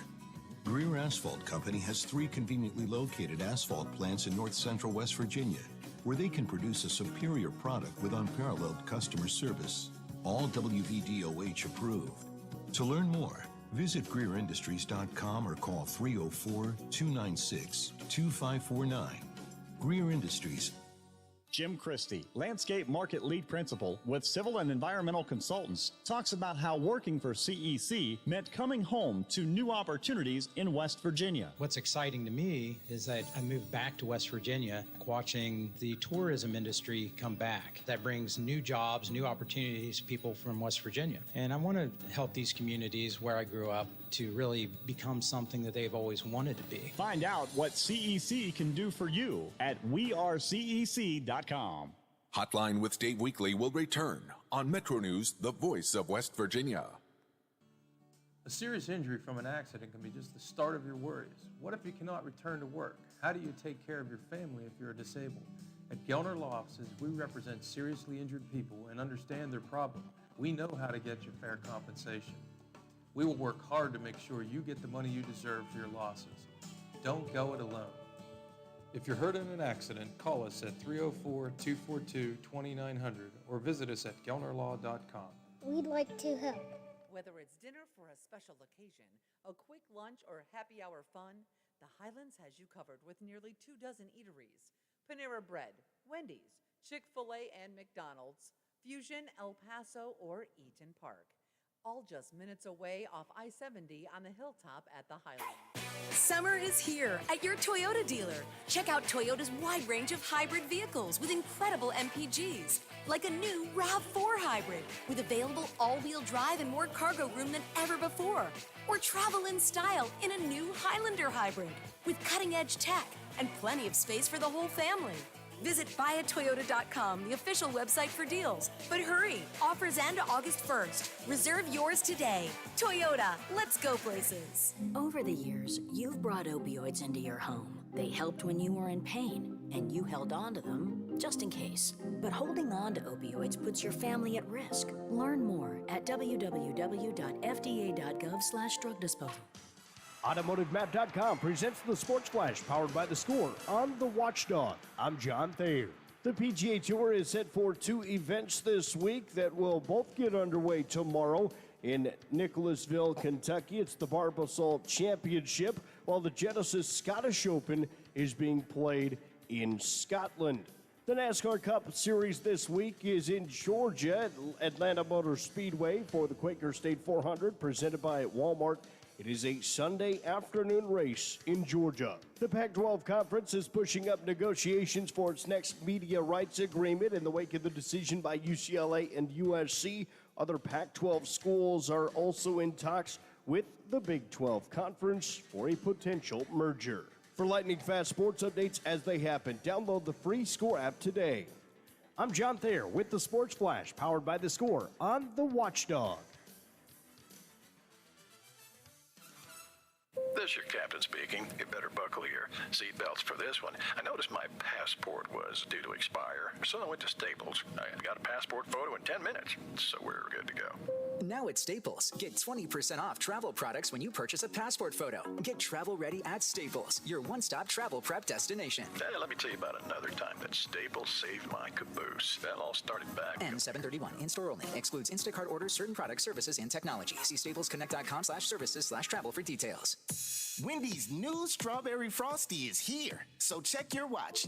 Is it Frosty time yet? It probably is. The hour hand would be on, I'm feeling snacky. And the minute hand would be on, relaxing with a rich, creamy Strawberry Frosty on a summer day, just digging into that smooth, chilly deliciousness and vibing. You know, depending on what kind of watch you have.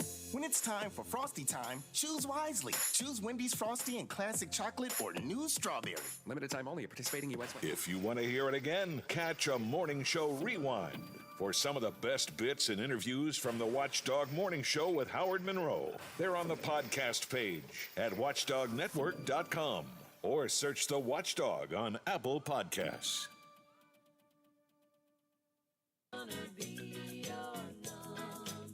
All right, we're going to have plenty of Mountaineer talk in the 5 o'clock hour, but it is 8 minutes till the hour, 8 minutes till 5, and it's time for On This Date. Let's start with the birthdays.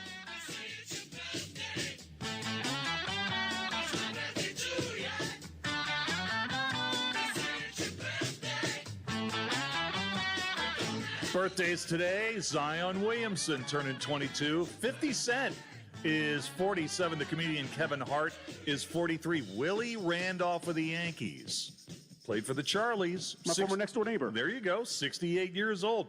Burt Ward, he was Robin in Batman and Robin, born in L.A. He's 77 today. Here's just a piece of the song, Boy Wonder, I Love You. He narrates it. It was written and arranged by Frank Zappa.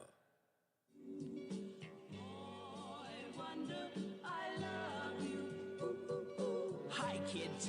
It's me, your pal, the Boy Wonder. Taking this opportunity to catch up on my fan mail. There you go. Also on this date, 1994, the movie Forrest Gump, starring Tom Hanks and Robin Wright, rolls into theaters. It won the Best Picture Award in 1995. What's your sole purpose in this army? To do whatever you tell my drill sergeant? You're a damn genius.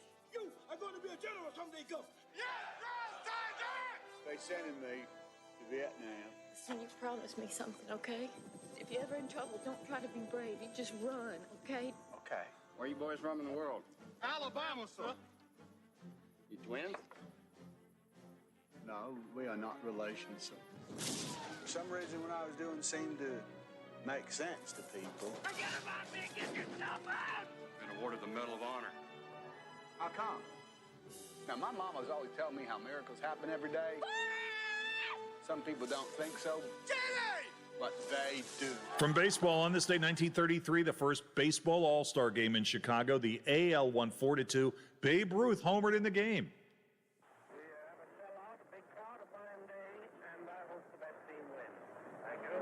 The words of John McGraw, who came out of retirement to manage against Connie Mack's American League stars. Men like Jimmy Fox, heavy-hitting Al Simmons, catcher Mickey Cochran, and pitcher Lefty Grove. And our musical birthday to the break, Jeannie Seeley from Country Music is turning 82 today. The 5 things to know at 5 o'clock in sports are next. Don't touch me if you don't love me, sweetheart. Hotline with Dave Weekly will return on Metro News, the voice of West Virginia. Good Wednesday evening. I'm Steve Moore with your 7 News headlines for July 6th. Do you want some cheap gas? Well, a gas station in Jefferson County will be offering gas at a pre-inflation price of $2.38 per gallon. Americans for Prosperity Ohio will hold an event on July 7th in Steubenville to, what they call, highlight the policies contributing to skyrocketing prices that are squeezing working-class families across the Buckeye State and nationwide. Gas will be given on a first-come, first-served basis, and it will take place at Sunset Market in Delhi, Sunoco, 4332 Sunset Boulevard, Suite 2 in Steubenville, Ohio, beginning at 8 a.m.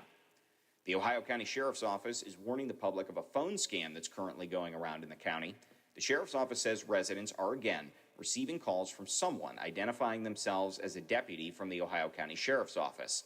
The office also says their phone number is showing on the caller ID. The Ohio County Sheriff's Office says they will never call you if you have a warrant, and they will never ask you for credit card or banking information. Check out WTRF.com for more details. Finally tonight, a proposed amendment to the Ohio Constitution that would limit vaccine mandates by businesses, healthcare providers, and governments is a step closer to the statewide ballot. The proposal would prohibit those entities from discriminating against people based on vaccination status or mandating any vaccine, medical procedure, treatment, or medical device. The Ohio Ballot Board approved the language today. Check out WTRF.com for more. And that was a look at your headlines. Have a great Wednesday night. Hey there, Dave Weekly here. Metro News Hotline presents what's trending in sports, music, movies, tech, television, and more from a Mountain State point of view. Renowned local and national guests pepper the daily lineup with authoritative insights and commentary on a wide variety of topics from West Virginia high school sports to the financial markets. Join the fun. Every day, Coop and I dip into irreverent discussions with calls, texts, tweets, the question of the day, and the always popular In or Out. Metro News Hotline, weekdays from 3 to 6 on Metro News, the voice of West Virginia. Of special networking websites, but one stands apart. This one saves lives. It's matchingdonors.com. Matchingdonors.com links organ donors with people in need of kidney and other transplants. Did you know in the U.S., 19 people die each day waiting for an organ transplant? If you've ever considered becoming a living organ donor, or if you're someone in need of an organ transplant, please visit matchingdonors.com. Her words weren't written under peaceful shade, but under fear for her life. Everyone has inside a piece of good news. For 2 agonizing years, she worried about being caught by the Nazis. The good news is that you don't know how great you can be. Though her story ended early, her words live on. I don't think of all the misery, but of the beauty that still remains. With her positive outlook, Anne Frank continues to fill us with hope. Hope. Pass it on from passiton.com. This is a St. Jude moment. Ashton was a high-level athlete, and in an instant, your world flips. And your healthy 5-year-old competitive cheerleader has a brain tumor. And the physician was like, your best option is St. Jude. Receiving treatment that was life-saving for our child and knowing that that treatment would be of no cost to us was a huge weight lifted. Learn more at stjude.org.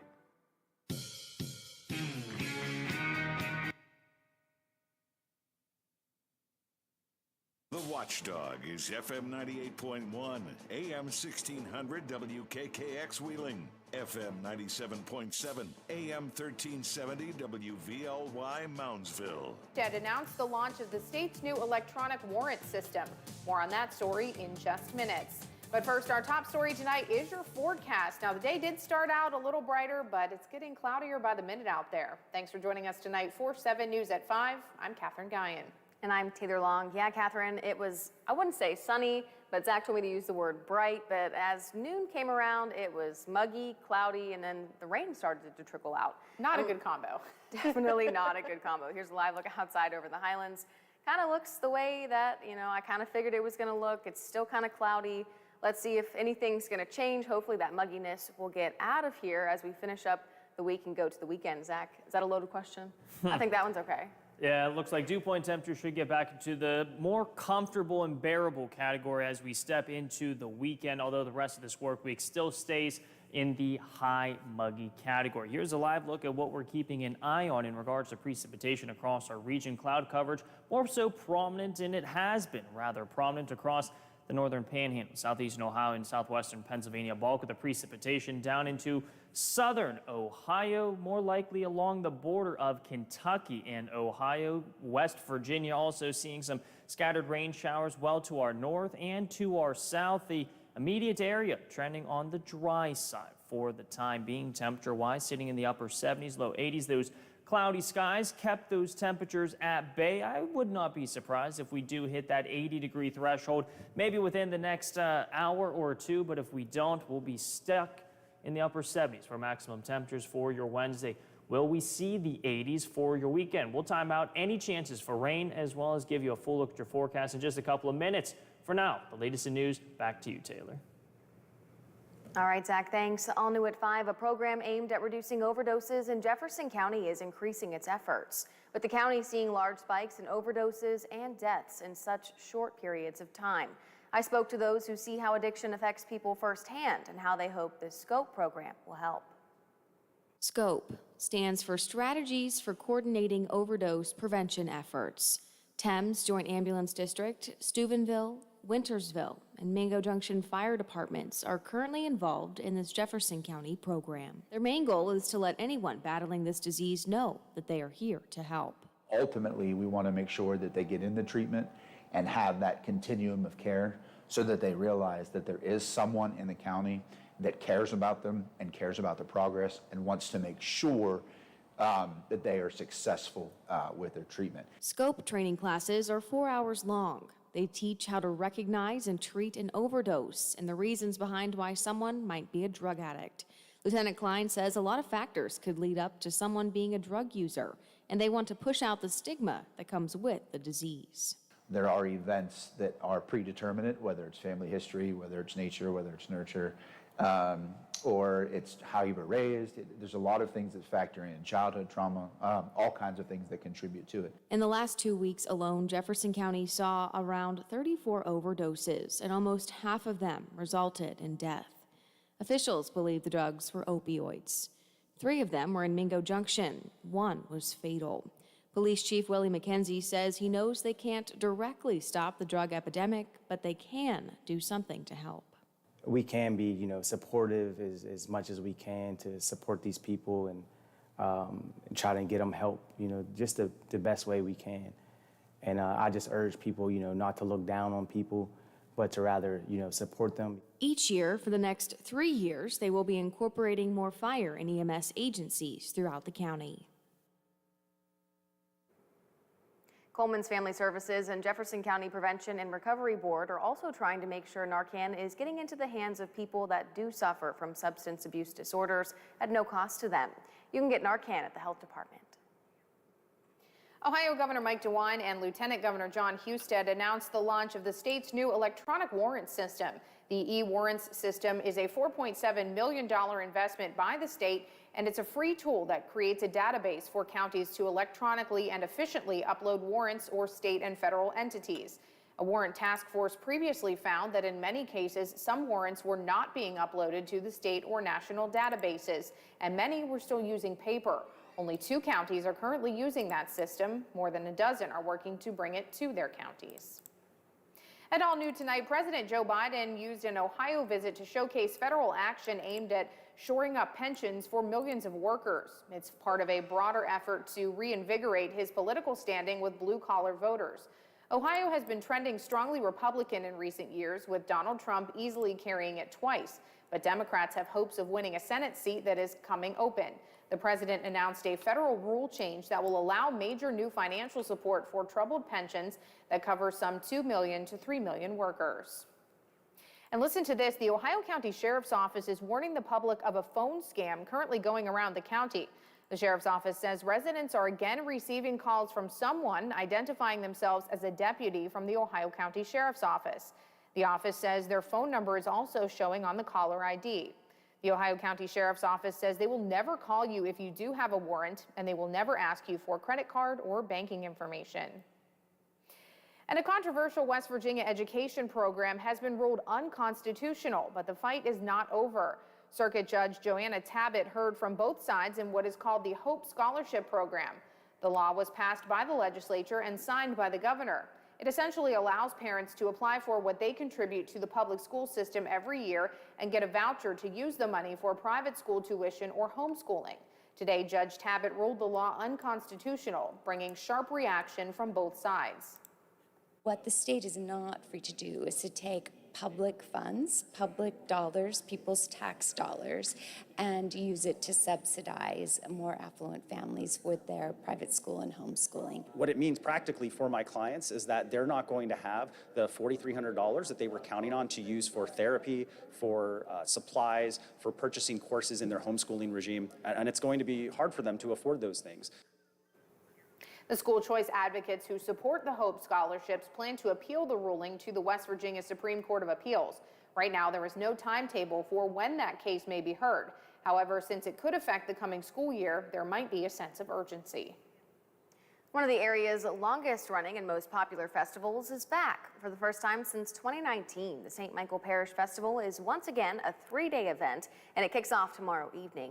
There will be 2 live bands performing each night. It will also include inflatables, games for kids, a silent auction, and indoor bingo. But of course, one of the biggest attractions is the food, and this year is no exception. Folks will have their choice of more than 10 food booths with some new surprises. We have some new booths this year that we're very excited about, an Italian booth, and our pastor and some of the Filipino community have fresh made spring rolls, and we're looking forward to all of those things. The kids' games are up and running, and it should be a good time. Yeah, it's always been a tradition, and it was really a bummer whenever they had to cancel it in 2020 because of COVID, but I'm really glad now it's back and better than ever. The festival is the year's biggest fundraiser benefiting St. Michael Parish School. For a complete listing of all bands that will be performing, you can go to our website, WTRF.com. The Belmont County School Clothes for Kids program is back for yet another year of giving. After nearly 7 years, officials say the number of people they help continues to grow. This program provides about 1,800 children with clothes for school, and the best part is they get to pick it out themselves.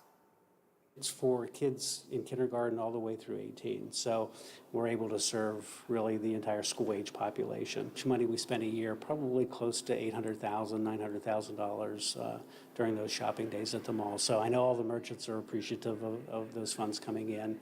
But most importantly, the kids and the families are the ones we're really there to help. Shopping dates are spread out over the course of 6 days in August at the Ohio Valley Mall. To apply, you can go to their website, which is listed at the bottom of your screen right there, or you can pick up an application at their office.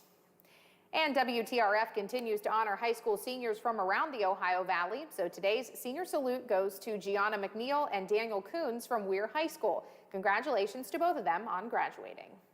Oh, that's my alma mater. I said it right, didn't I? Alma Yes. mater. Coming up next, a 76-million-year-old dinosaur skeleton is up for auction. We have the trending story coming up next. Zach. Well, will the threat for precipitation continue on for the work week? We'll time out any chances for rain in a full look at your forecast. That's up next on 7 News at 5. WTRF Moundsville Weather Eye is brought to you by Marshall County Co-op Propane Division. Hey, it's Jensen Lewis. As a Major League pitcher, I had to read the signs. When it's the bottom of the ninth and you're looking at a full count with the bases loaded, you have to throw the right pitch. Throw a good pitch, and we're out of this jam. Throw a bad pitch, and it's the end of the game. Do you know what to do if your car gets stuck on the tracks? Get out of your vehicle. There's no train approaching. Find the blue and white sign at the crossing and call the number listed. No sign? It's easy. Call 911. Do you know what to do if you're stuck on the railroad crossing? Get out of your vehicle. If a train is not approaching, find the blue and white emergency notification system sign on the traffic signs at the crossing. For help, call the number on the sign and give them the crossing number so they know your location and can alert train traffic. Remember, find the blue and white to save your life. For more information, visit oli.org. Hey, I'm going to the kitchen. Can I grab you a Coors Light? Yeah, that sounds good. Huh. I never knew there was a zip line in my fridge. Hey! Hey, buddy! Yeah! You got 2 Coors Lights up there? You got it! Always brewed down to 34 degrees. With a taste as cold as the Rockies, only Coors Light gives you refreshment every time. Here you go. 2 Coors Lights. Awesome, man. Wow, these are really cold. That's the only way I deliver it. Sure. I mean, you being a mountain climber and all. Yep. You probably need a pretty warm coat in there, huh? Yep. Hey, Ben! Yeah! Ask him if he has any nachos. You got any nachos in there? No. Just icy cold Coors Light? Yep. That makes sense. It is the Rockies. Coors Light, the world's most refreshing beer. Coors Brewing Company, Golden, Colorado. With great beer comes great responsibility. Storm Tracker 7 weather is presented by Panhandle Cleaning and Restoration. Well, the best way to describe precipitation activity across the board today, scattered in nature. Most of the rain that we had approaching lunchtime really dissipated as it moved into, although a drier upper level air pattern, it's very sticky with a lot of moisture in the low levels of our atmosphere with the excessively high dew point temperatures. I mean, it's in the upper 60s. Anytime it gets above 60, it's when it really starts to feel rather sticky. Now, most of the precipitation is starting to wind down as we turn our attention to Storm Tracker 7 dual HD Doppler. Perhaps a few spotty sprinkles and isolated rumbles of thunder in Allegheny and Beaver County, the immediate panhandle in southeastern Ohio, southwestern Pennsylvania. on the dry side, although rain activity still on the higher side as we turn our attention to southern Ohio and Kentucky. That's where the bulk of the precipitation lies. Our region trending more so on the drier side as we continue on throughout your Wednesday evening and through the overnight period. Although we can't rule out an isolated rumble of thunder, I would not be surprised if the Storm Prediction Center downgrades our risk to a generalized thunderstorm even through early tomorrow morning. We could see an additional wave of precip as we step into that early morning hours of your Thursday, but most of us will likely trend on the drier side. Just keep an umbrella around because the atmosphere is ever so changing. We have enough ingredients with the high heat, although not necessarily as warm as what we've had, but just the excessively high dew point temperatures. And that's what's really fueling most of the thunderstorms, even down into Ohio and Kentucky, with those regional dew points in the 70s, if not upper 60s. We're at 71, so even warmer or higher than what that means that we were just talking about a moment ago. Anytime it gets above 70, it's essentially a tropical vacation for you. That's what we typically see down into the Gulf, even through some of those Latin American countries, even some of those islands. Man, 71-degree dew point. Just imagine like you're on the coast of Caribe or any of those areas, like Puerto Rico, I guess. That's one of those the nations that I was thinking about. High temperatures so far today maxed out near 80 degrees. Would not be surprised if we do eclipse that 80-degree threshold within the next hour or two. Normal highs sit in the lower 80s. Upper 60s is what we'll likely wake up to for your day tomorrow. Another warm and muggy start to the day. Keep those AC units running just to get that stickiness out of your house or apartment. What does Predictor have in store? Again, not really a whole lot. Keywords scattered in nature. We will likely see showers and potential thunderstorms develop as we turn our attention to the early morning hours.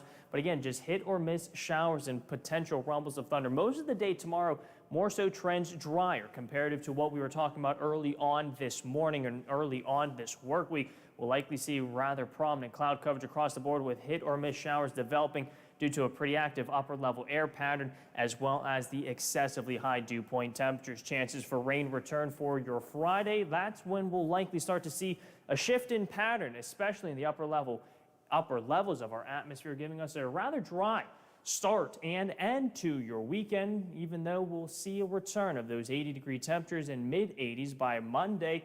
That's when the air pattern starts to get a bit more active, with rounds of rain likely back on Tuesday and Wednesday of next week. The good news, with the amounts of moisture, we're actually starting to see that trend of pollen continue on the downside. Medium to low pollen counts over the next couple of days. Primary pollen, just the grasses.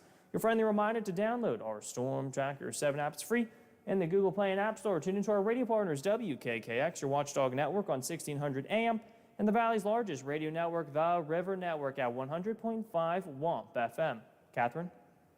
All right, Zach, thanks. Let's take a look at what's trending tonight. The fossilized skeleton of a T-Rex is up for auction, and it is the highlight of Sotheby's Natural History Auction taking place on July 28th. This particular dinosaur roamed the earth about 76 million years ago and was an apex carnivore that lived in what is now the western U.S. and Canada. The skeleton measures nearly 10 feet tall and 22 inches long. All the other known T-Rex fossils are in museum collections, making this one the only specimen available for private ownership. Taylor said she wanted this yesterday, but I would love to see her tell her fiance this was going in their house. Neil Young is releasing the shelved Crazy Horse album, Toast. The 7-song album explores a broken relationship and was recorded at Toast Studios in San Francisco in 2001. But Young says it was so sad that he couldn't put it out. Now, 2 decades later, he plans to release it on Friday. A new report from the Labor Department shows the demand for workers remains high. Dan Lieberman has those details. These are all of our frozen items. Amanda Wynn is co-founder of the startup food delivery service Pastel, and finding workers has been a struggle. Last year, we posted a job opening, and we got 0 people. But that changed when she recently posted new positions. People are starting to actually write in about job openings. A new report from the Labor Department shows there are 11.3 million job openings, down slightly from the previous month, but still near record levels. What does the slight drop in job openings tell us about the job market right now? It is true that job openings fell on this latest snapshot, but the key is that the job market remains remarkably stable. Mark Hamrick is the senior economic analyst at Bankrate.com. The new data shows demand for professional workers dropped a little, but many other industries continue to ramp up hiring. More than 11 million job openings in this country. As of last count, there were only 6 million officially unemployed. The report also shows a near record 4.3 million people quit their jobs in May, with many leaving their job for a better one. People tend to quit jobs when they have a high degree of confidence about their ability to get a job. That confidence comes even as the stock market shows signs of uncertainty and as interest rates continue to climb. Many economists are predicting a looming recession, but those fears don't seem to be having a major impact on the job market for now. Dan Lieberman, CBS News, New York. And remember to read more about these and other top trending stories. You can always head over to our website. That's WTRF.com. Coming up next, how art is helping cancer patients during their treatment. We'll have more on that in your Health Watch 7 report after the break. 7 News. Back.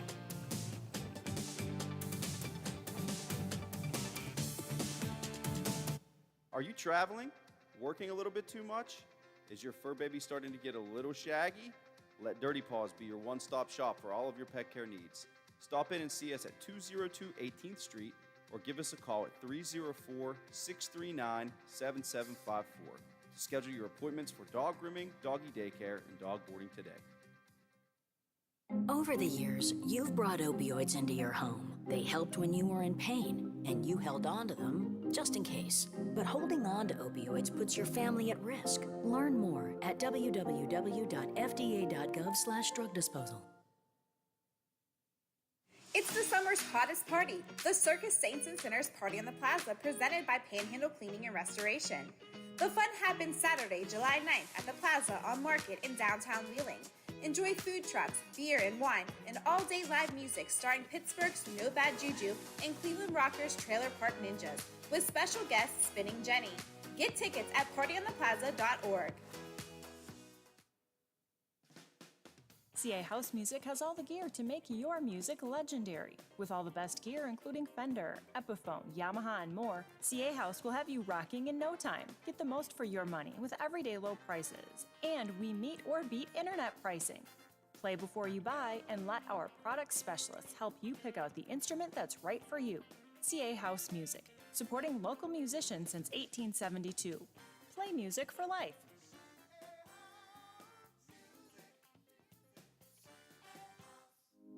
Cybersecurity attacks can cripple and even force a small business to close. Does your organization have a focused approach to being cyber resilient? If you can't answer yes, you should contact Omni Strategic Technologies to help you identify the steps to protect your data and reputation from the very real cyber threats that exist today. Schedule your free consultation by calling Omni at 304-242-7600 or online at omniperforms.com. Omni Strategic Technologies, the only cybersecurity firm that the watchdog trusts. Welcome back. They say art is in the eye of the beholder, but at New Fine Art Museum in Detroit, the audience is a group you might not expect, patients receiving treatment for cancer. Bradley Blackburn has more on how fine art is changing their hospital experience and may even help heal. Just focus on the walls or what's hanging from the ceiling. You might not realize this art is in the middle of a hospital. At Detroit's Henry Ford Health Cancer Institute, a new state-of-the-art facility has an art gallery, and along with doctors and nurses, a chief art curator. I never expected that would lead me to healthcare. You know, if I'm being honest, it was a surprise. Megan Winkle worked at some of Detroit's finest museums and galleries before helping build this collection. She says research shows art can reduce anxiety and promote better health outcomes. These are people who are coming to us at a very difficult time in their lives. You go there every single day for chemo or radiation. So I would purposely take different ways to go see the art. Nicole Key was diagnosed with stage 3 metastatic breast cancer in 2020. She spoke with us from the art classroom where she teaches kindergarten through 8th grade. About the value of the art at the Cancer Institute. Chemo takes so much out of you, but this art put something in. Yes. Yes. When you are there for those few minutes and seeing that artwork, it takes you to a different place. Many of the artists have a personal connection to cancer. Susan Goethel Campbell's art is in museums and private collections, but the work she made for the Cancer Pavilion is special. Her late husband died of the disease. To have this joy on the walls, on the floor, with their sculptures, it really lifts you out of your current world. It gives you a little reprieve. Fine art for the enjoyment of patients and their caretakers in an unexpected place. Bradley Blackburn, CBS News. Ford Health hopes to expand the art program to other facilities. They say they have been approached by hospitals around the country who want to learn more about how they are using their art. And don't go anywhere. We have one last look at your 7-day. We'll be right back.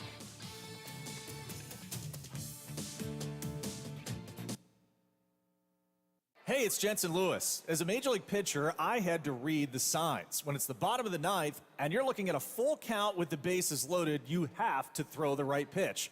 Throw a good pitch, we're out of this jam. Throw a bad pitch, and it's the end of the game. Do you know what to do if your car gets stuck on the tracks? Get out of your vehicle. There's no train approaching. Find the blue and white sign at the crossing and call the number listed. No sign? It's easy. Call 911. Do you know what to do if you're stuck on the railroad crossing? Get out of your vehicle. If a train is not approaching, find the blue and white emergency notification system sign on the traffic signs at the crossing. For help, call the number on the sign and give them the crossing number so they know your location and can alert train traffic. Remember, find the blue and white to save your life. For more information, visit oli.org.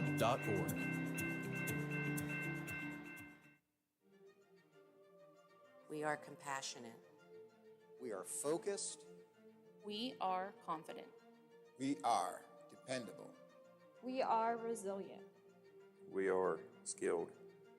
We are empathetic. We are knowledgeable. We are respectful. We are here. For you and your family. We are close to home. We are WVU Medicine.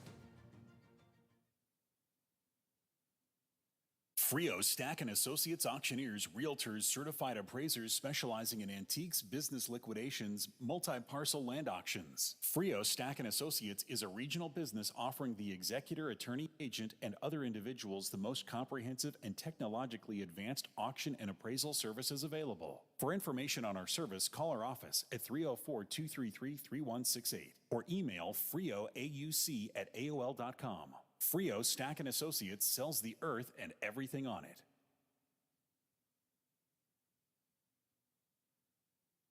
This is 7 News, working for you.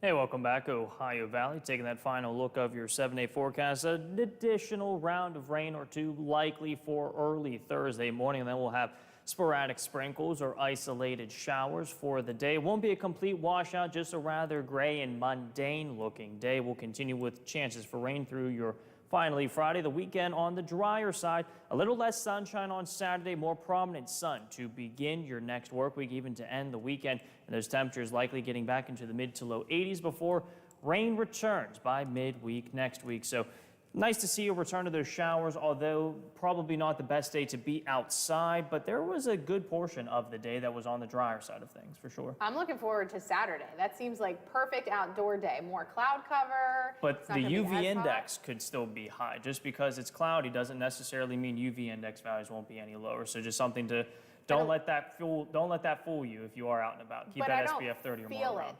That's the thing. Until you go into the shower and it's like, ooh, why am I red? I'm famous for that. The only thing I'm thinking about is that dinosaur.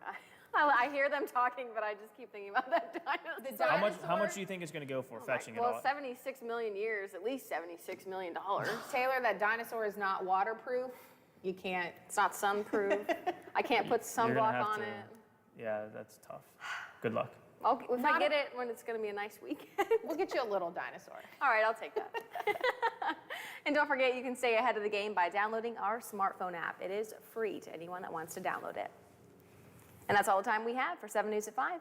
West Virginia Tonight is next, and then we'll see you back here in a half an hour for 7 News at 6.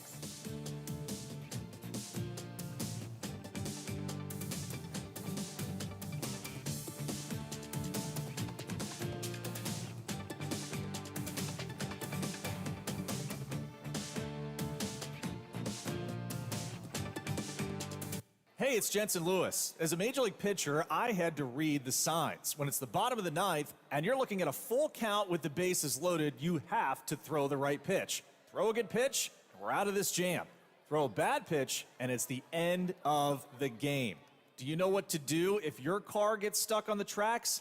Get out of your vehicle. There's no train approaching. Find the blue and white sign at the crossing and call the number listed.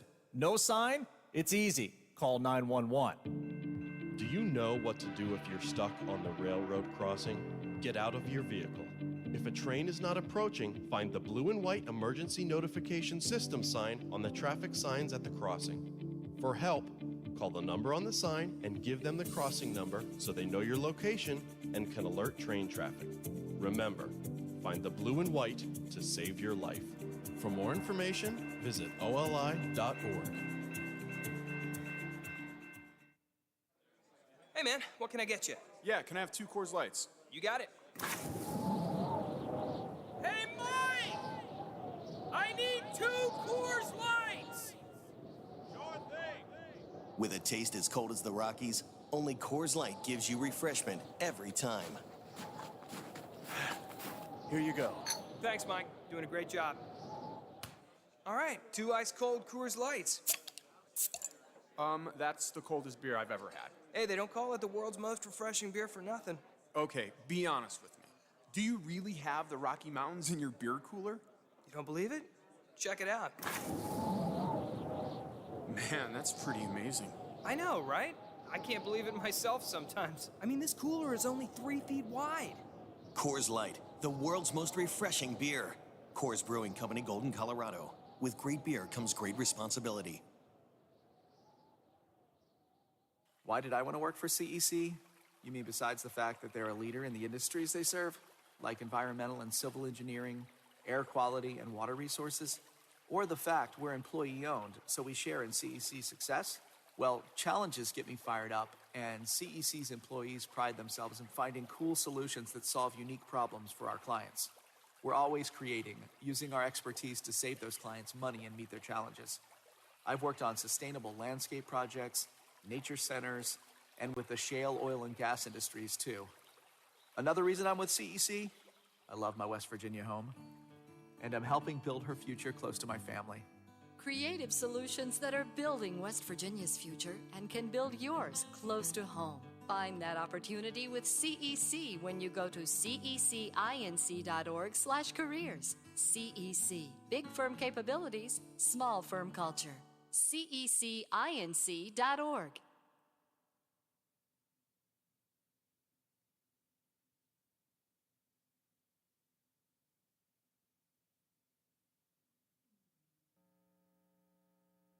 Now, Forecast First, brought to you by Encova Insurance. Hi, I'm meteorologist Spencer Atkins. It's 5:30 across the Mountain State. Look at the heavy storms right along Interstate 64 from Huntington to Charleston, bending down toward the Turnpike.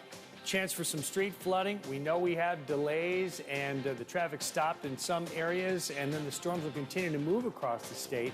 It'll quiet down for a bit. We're going to look for 70s and 60s overnight. We're going to continue to track the storms in just a minute on West Virginia Tonight. From across the Mountain State, West Virginia Tonight starts with breaking news. And we begin with breaking news. Governor Jim Justice has proposed a 10% personal income tax reduction. Good evening and thank you for joining us, everyone. I'm Maura Curtis. Amanda Barron has the day off. The governor announced this during a news conference this afternoon. He says this will be a permanent tax cut and not a, quote, temporary stimulus. The governor says this will put $254 million, quote, back into the hands of the people of West Virginia. The governor says he'll be calling a special session this month asking to pass the bill. I've been a believer forever and a day. The thing that absolutely would drive population to our state is the reduction and the elimination of our personal income tax in West Virginia. Governor Justice says he'll announce later if that special session will also discuss the state's abortion law. Turning now to our other top story, meteorologist Spencer Atkins is in the West Virginia Tonight Weather Lab tracking some severe weather. Spencer, what can you tell us? Yeah, the worst weather happens to line up on one of the busiest interstates right now, especially from Charleston to Huntington.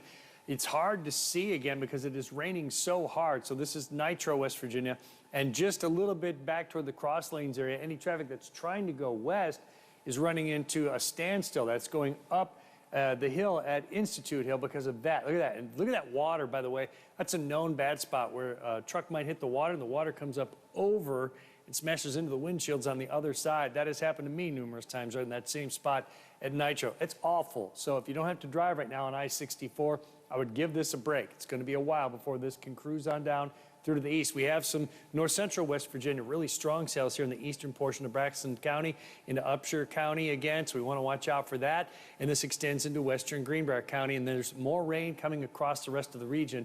Severe thunderstorm watches in the yellow-filled counties. Warnings are here in these boxes. You can see between Tays Valley, Charleston, and all that area surrounding Huntington, all the way to Point Pleasant. Those are warnings. You have the flood watch, eastern panhandle, also this portion of West Virginia until tomorrow morning. Wow, that's a lot of rainfall that's still yet to come in the next couple of hours. This will quiet down later tonight after midnight, and then we'll see things pretty quiet for many of us tomorrow. The problem is I think we could see a repeat of that by the end of the week. More on that in just a few minutes. Thanks, Spencer. West Virginia State Police and the Raleigh County Sheriff's Office are investigating after a police chase ended in a deadly shooting. It all happened around 11:30 this morning. The suspect led police in a high-speed pursuit that started in Raleigh County, went to Fayette County, and then back into Raleigh County. It ended near the Crossroads Mall in Mount Hope, where police officers shot and killed the suspect.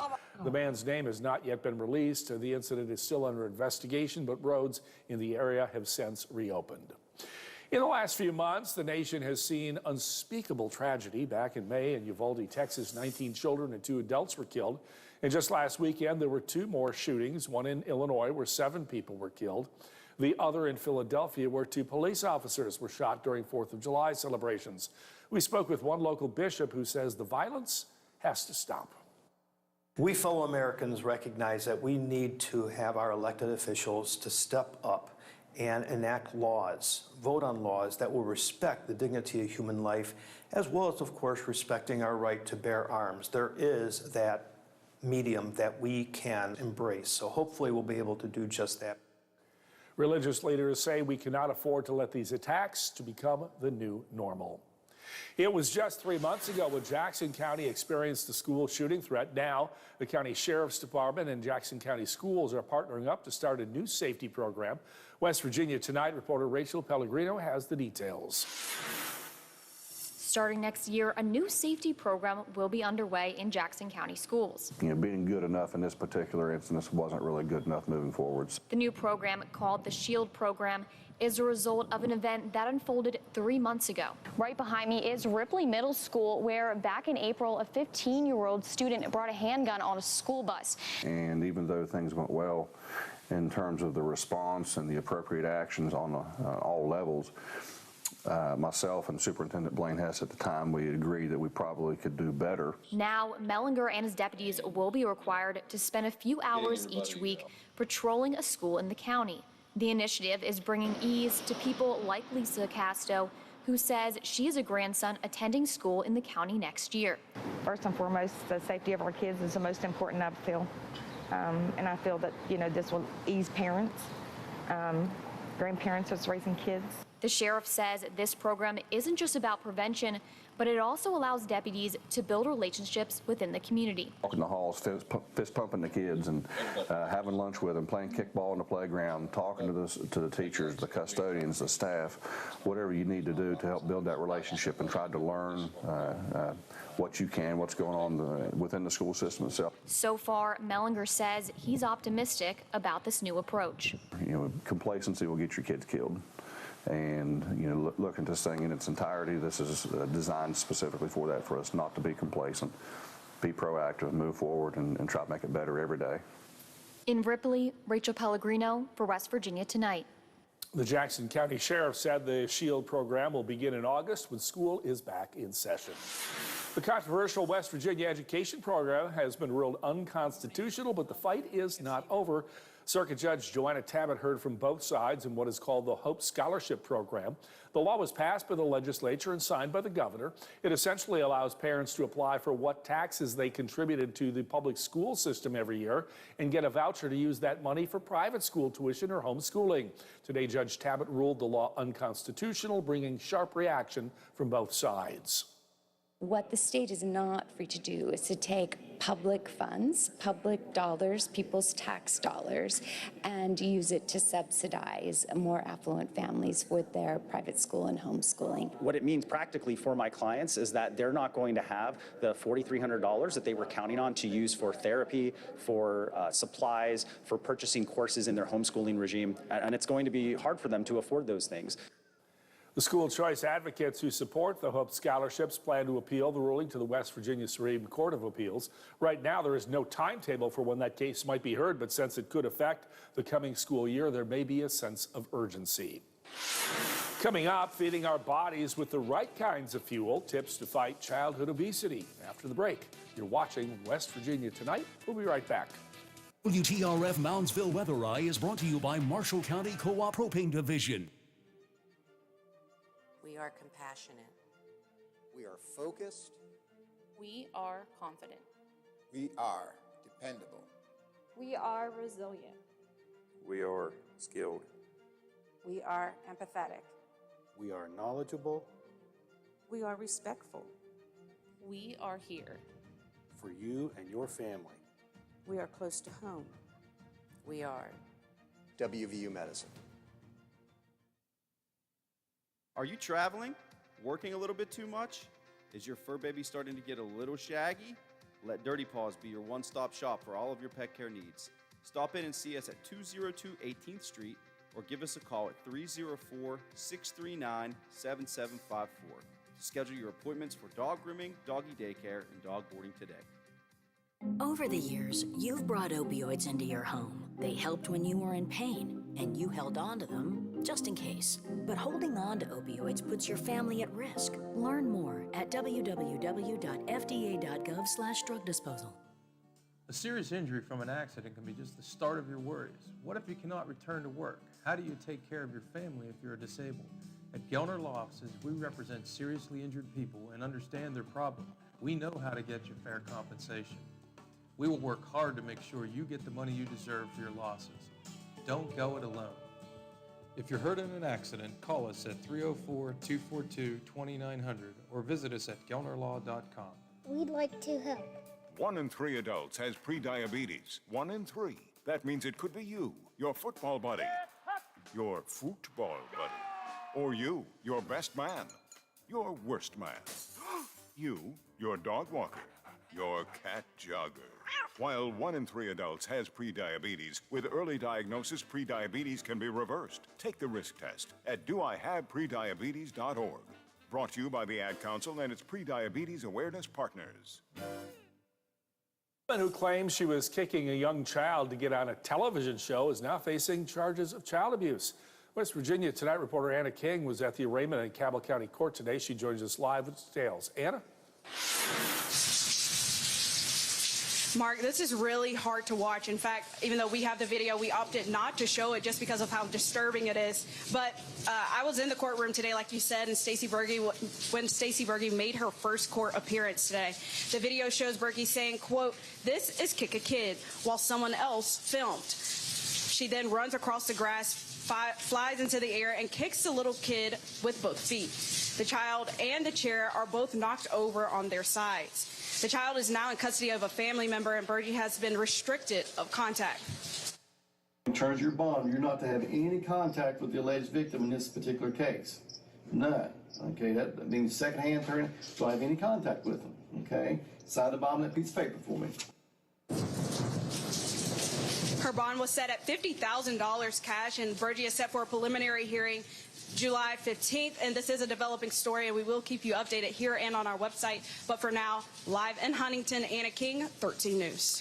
Anna, thanks. West Virginia has the most adults struggling with food insecurity, according to new data from the U.S. Census Bureau. The data shows that 21.3% of adults in the Mountain States say they are struggling to consistently put food on the table. That's a 10% increase. It's also 10% higher than the United States national average. West Virginia is very rural and it's very spread out.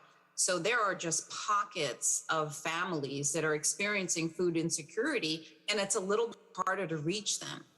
Experts add that inflation and the cost of fuel have played a role into this statistic jumping up for not just the state, but for the entire country. The COVID-19 pandemic had changed our daily habits drastically, and many of us haven't fully recovered. West Virginia Tonight reporter Bailey Martin spoke to a physician about the state's obesity problem and how children can be affected.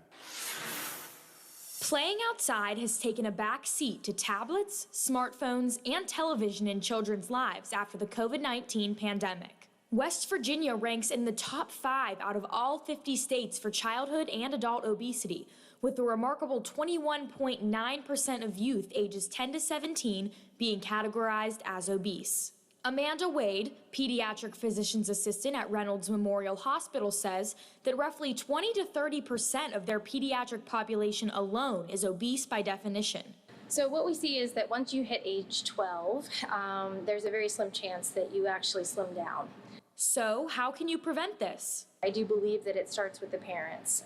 You know, a 3-year-old can't go grocery shopping, they can't bring anything into the house, so what they're left with is what's at home. The first step is to be role models for our kids and try to bring good healthy foods in, to have movement, to be outside, to turn the TV off. Mental health plays an equal role in children's physical health. Post-pandemic life has increased screen time in everyone's lives and has even made its way into online learning in schools, making it nearly 24/7. It's scary to me. I'm seeing an increase in social anxiety disorder too, and I think that has a lot to do with the fact that kids just text each other. They don't talk anymore. They don't go out socially. Even my own kids will say, I'm playing with my friends, but they'll be on their virtual reality set. Amanda also says that over-snacking has become a huge issue and that portion sizes as well as mindful grocery shopping are key. Simple rule is just to shop the perimeter of the grocery store. So all of the fresh fruits and vegetables, if you notice, the meats and cheeses and yogurts and milks are all on the outside, whereas the inside of the grocery store is packaged and processed foods. That's where your carbohydrates are going to be, that's where all your sugars are going to be. Lastly, getting active is easy when it can be made fun. Think about how you used to play when you were younger and encourage your children to do the same. Reporting for West Virginia Tonight, I'm Bailey Martin. Experts say activities such as hopscotch in the driveway or even seeing who can run up and down the stairs the fastest are small suggestions that can make a big difference. And once again, you're looking there over in portions of Kentucky. Just kind of watching this one. It's not an imminent risk to West Virginia, but look at that. You do have a tornado warning there. And we have some reports of the water being a problem in some of the city streets in places like Charleston. You can imagine with that much rainfall, you're going to get some flooding going on, and that's quite likely too with the city streets and some of the back roads and the ditch lines next to the roads in Fayette County, Eastern Kanawha. So we're running into these problems right now during the commute time, the worst time for that to happen. Stick around, we're going to talk more about it in just a moment here on West Virginia Tonight. Honey, you know the twins are juniors in high school this year, right? You know what that means. We have to figure out how we're going to pay for college. Looks like one of us is going to have to get a second job. Or we could sell the boat and the motorcycle. Like I said, one of us needs to get a second job. Wait, I heard that Metro News is giving away a full scholarship to West Virginia Wesleyan that includes room, board, tuition, and fees. What? Room, board, tuition, and fees? That really is a full scholarship. And West Virginia Wesleyan is one of the best colleges in the entire state. We need to look into that. And so do you. If you have a current junior in high school or know someone who does, go to WVMetroNews.com and click on the 2022 WV Scholar Program presented by Greer Industries. The application deadline is April 30th. It's easy to apply. Go to WVMetroNews.com and click on the Apply Now button today. Remember, the application deadline is April 30th. Cybersecurity attacks can cripple and even force a small business to close. Does your organization have a focused approach to being cyber resilient? If you can't answer yes, you should contact Omni Strategic Technologies to help you identify the steps to protect your data and reputation from the very real cyber threats that exist today. Schedule your free consultation by calling Omni at 304-242-7600 or online at omniperforms.com. Omni Strategic Technologies, the only cybersecurity firm that the watchdog trusts. Highland Sports Complex is the coolest destination for sports and entertainment the Ohio Valley has ever seen. Pop in for some open basketball in our field house or reserve some turf time for your next practice or game on our synthetic fields. Online registration is open for development classes and leagues for youth and adults. Highland Sports is also the hottest destination for birthday parties and other events. So come challenge yourself on our play climb and enjoy your favorite virtual reality game in the arcade. No memberships required, so visit highlandsports.com to find your next entertainment experience and get ready to reach new heights. I'm Andrew Saul, Commissioner of Social Security. Beware of telephone scammers pretending to be government employees. Real Social Security employees will never threaten you. Callers threatening you with arrest or other legal action and demanding money are not from us. If you receive a call like this, Evening, Ohio Valley. Halfway through the work week, meaning we're halfway closer to the weekend. Another active day in the weather department, although it hasn't been anything too crazy. I guess we've just had intermittent showers and rumbles of thunder to begin the day. Right around lunchtime, we had this line of showers actually fizzle out as it transitioned into southeastern Ohio and the northern panhandle. Bulk of the weather still well down to our south. Still lingering around with a few spotty sprinkles up north into northern Jefferson County, up into Hancock. Line of showers actually more noticeable across Westmoreland and Allegheny County through Pittsburgh, south of New Kensington, and then off into the distance well to our south and west. Another dose of rain and potential rumbles of thunder influencing Huntington, Charleston, even down towards Kentucky.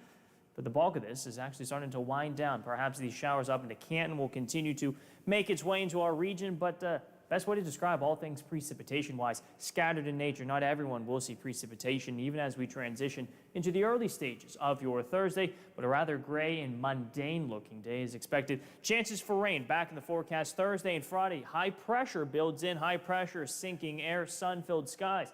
That's what's expected for your Saturday, Sunday, and Monday, just in time for the weekend. And then midway through the next work week is when we'll see a return of the rain showers, likely to be a bit more scattered in nature yet again. So let's get through the next couple of days, although an active air pattern, then we quiet down just in time for the weekend. We've also seen plentiful rainfall across the board, more so in areas south of I-70, but the main culprit that has these showers staying more so long-lived is the excessively high dew point temperatures. We're back in the 70s, so anytime we get above 70 degrees, it's essentially a tropical air mass that you typically see down in the Caribbean islands. That's the place that I was actually thinking of, Caribbean. Thought about it for the last about half hour, but we're still sitting in the upper 60s to low 70s in dew point temperatures. That just means it's very muggy and sticky outside, likely staying that way for your day tomorrow, even through your finally Friday. Temperatures, at least for the time being, still hovering in the mid to upper 70s. We're at 79 for the Wheeling, Ohio County Airport. Normal highs sit right around 82 degrees. Nothing record set in terms of high heat or chilliness anytime soon.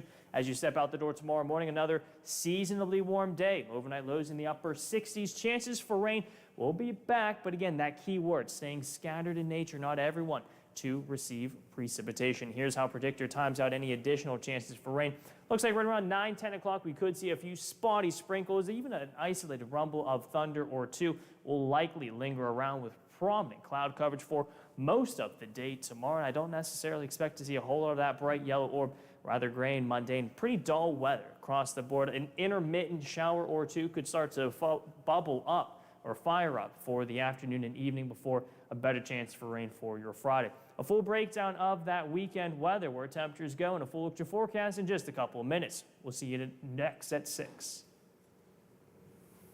Over the years, you've brought opioids into your home. They helped when you were in pain, and you held on to them just in case. But holding on to opioids puts your family at risk. Learn more at www.fda.gov/drug disposal.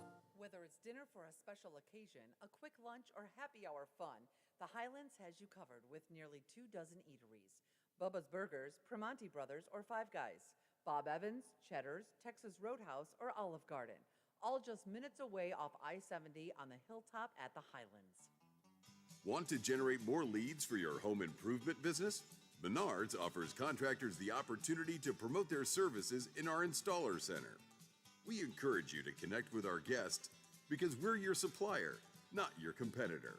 Contact one of our team members at any of your surrounding Menards store locations to inquire about the free program and get enrolled in our Installer Center today. Once again, Toyota is the best resale value brand according to Kelley Blue Book's KBB.com. So stop waiting and check out a new Camry, available with all-wheel drive and a 24-valve V6 engine, delivering an impressive 301 horsepower. Or check out a stylish Venza with an all-hybrid powertrain and 40 miles per gallon. Visit buyatoyota.com and reserve yours today. Toyota, let's go places. Greer Industries is a proud supporter of the West Virginia Scholar Program and West Virginia Wesleyan. For over 100 years, Greer Industries has been providing products that build a solid foundation and pave the way to a bright future. Greer Asphalt Company has 3 conveniently located asphalt plants in north central West Virginia, where they can produce a superior product with unparalleled customer service, all WVDOH approved. To learn more, visit GreerIndustries.com or call 304-296-2549. The possibility of lung cancer can be pretty scary, especially if you're one of approximately 8 million current or former smokers at high risk. That's why SaveByTheScan.org wants you to know that now there's a breakthrough low-dose CT scan that can detect lung cancer early, and it only takes 60 seconds. You stop smoking, now start screening. For an easy quiz to see if you're eligible, visit SaveByTheScan.org. It could save your life. SaveByTheScan.org is brought to you by the American Lung Association's Lung Force Initiative and the Ad Council.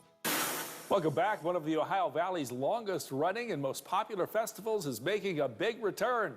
For the first time since 2019, the St. Michael's Parish Festival is back in Wheeling as a 3-day event. It kicks off tomorrow with live music, inflatables, games for kids, a silent auction, indoor bingo, and of course, tons of delicious food. We have some new booths this year that we're very excited about, an Italian booth, and our pastor and some of the Filipino community have fresh made spring rolls, and we're looking forward to all of those things. The kids' games are up and running, and it should be a good time. Yeah, it's always been a tradition, and it was really a bummer whenever they had to cancel it in 2020 because of COVID, but I'm really glad now it's back and better than ever. The festival is this year's biggest fundraiser, benefiting St. Michael's Parish School. The man creating the statue for a new memorial honoring veterans in Mason County, West Virginia, came to town today. Taking a look at the area, West Virginia Tonight reporter Nikki Walters met with him to find out how he was inspired by the space.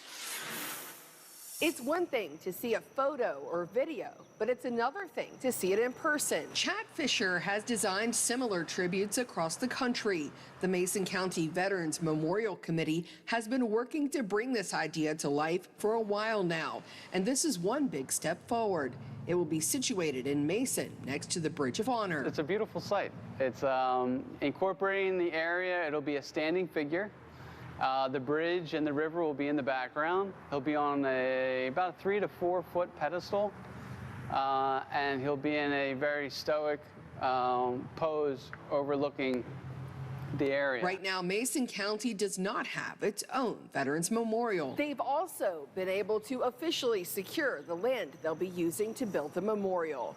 In Mason, I'm Nikki Walters for West Virginia Tonight.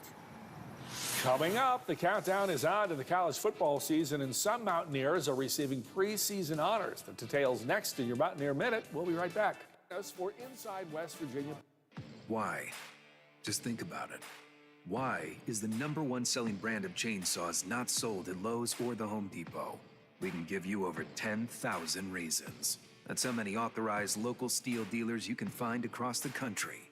Visit one and you'll find a range of dependable gas and battery-powered tools, from trimmers to blowers. And you'll find service from experienced professionals. Real steel. Find yours at steelusa.com. Lowe's and Home Depot are trademarks of their respective companies. Just 3 words tell you everything you need to know.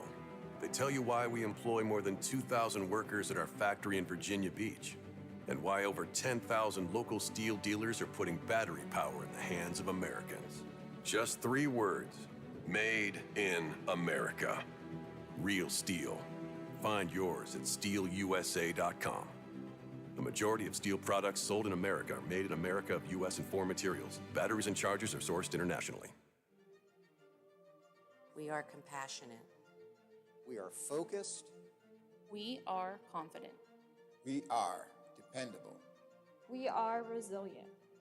We are skilled. We are empathetic. We are knowledgeable. We are respectful. We are here. For you and your family. We are close to home. We are WVU Medicine. Frio Stack & Associates auctioneers, realtors, certified appraisers specializing in antiques, business liquidations, multi-parcel land auctions. Frio Stack & Associates is a regional business offering the executor, attorney, agent, and other individuals the most comprehensive and technologically advanced auction and appraisal services available. For information on our service, call our office at 304-233-3168 or email frioauc@aol.com. Frio Stack & Associates sells the earth and everything on it. It's the summer's hottest party, the Circus Saints and Sinners Party on the Plaza Music and Food Festival. The fun happens Saturday, July 9th at the Plaza on Market in downtown Wheeling. Get tickets at partyontheplaza.org. Summer is here at your Toyota dealer. Check out Toyota's wide range of hybrid vehicles with incredible MPGs, like a And Mountaineer Minute, brought to you by Farmer Klein & Campbell, attorneys at law. Hey Mark, tomorrow we will learn where West Virginia is picked to finish in the league this year with the release of the Big 12 preseason poll. Today, however, we got a glimpse at some of the respect that West Virginia has earned from around the conference. A total of 4 West Virginia football players have been selected as preseason All Big 12 football players this year. Fairmont natives Dante Stills and Zach Frazier are 2 of them, joined by Charles Woods and West Virginia native Casey Legg. More on these players earning this preseason accolade coming up next hour in your Mountaineer Minute. But for now, that's the latest on the Mountaineers here in Morgantown for West Virginia Tonight. I'm Ryan Decker. Back to you in Charleston.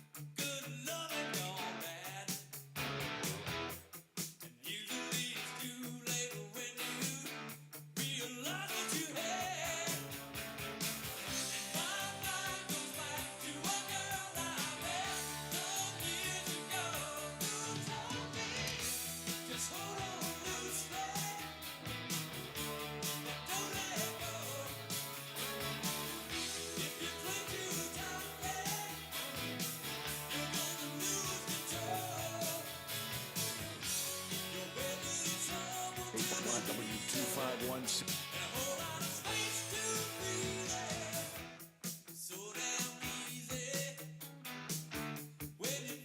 AM 1370 WVLY.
Amazing grace, how sweet the sound that saved a wretch like me.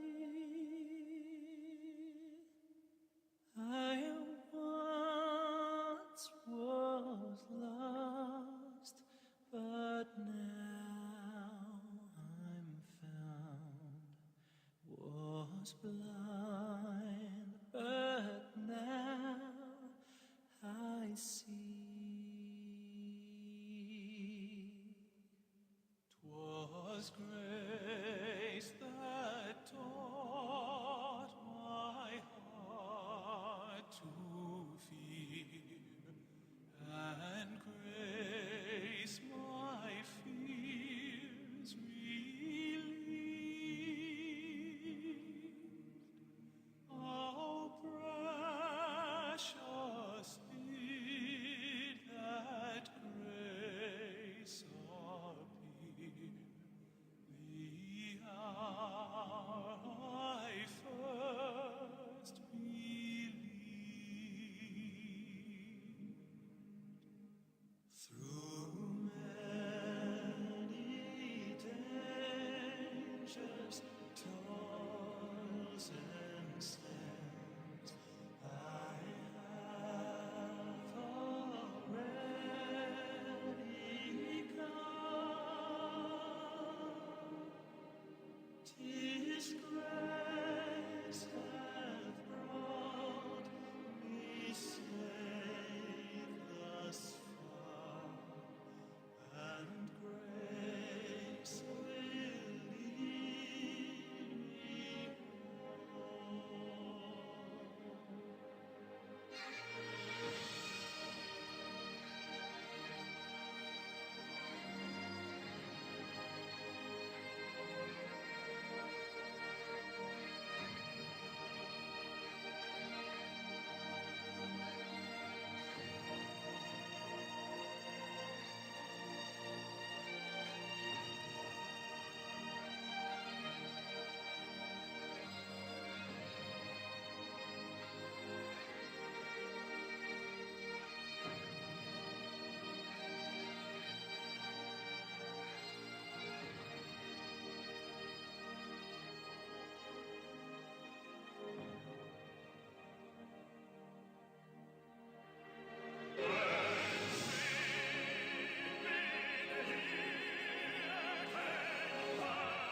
Amazing grace, how sweet the sound that saved a wretch. 5, 3, 1. Red 57, Red 57, hot, hot. I don't believe what I just saw. Bill McKenzie kicks a 38-yard field goal on the final play of the football game. 5 seconds left in the game. Do you believe in miracles? Yes! It is a great night to be a Mountaineer wherever you may be. From the home of the state's land-grant institution, inside the Metro News Radio Network studios, in the Dale B. Miller Building in Morgantown, it's time for the state's most listened-to sports talk show. This is the CityNet Statewide Sports Line. CityNet, go with the experts that know. And now, across the state of West Virginia and beyond, Sports Line is on the air. Hi there, everybody, and welcome to you. It's the CityNet Statewide Sports Line on the Wednesday, July 6, 2022. Thank you so very much for being with us. Coming up on our show this evening, we're going to pop around. We're going to talk a little bit about the upcoming TBT tournament in Charleston. We've talked with several of the guys that are going to be playing for the Best Virginia team. Tonight, we'll talk with key member of the Heard That team. That's the Marshall basketball representative, none other than John Elmore, who can score it every different way you want. Will join us on the program. We'll catch up with John Elmore and get his take on preparations for the upcoming TBT. That's coming up here in just a couple of weeks. And once again, Metro News will be there, and we will broadcast all of the games on the old radio. Also, this evening on the program, we are going to jump into conference affiliation reorganization conversation, and we're going to go out to Norman, Oklahoma, and we're going to talk with our good buddy Barry Trammell of the Oklahoman.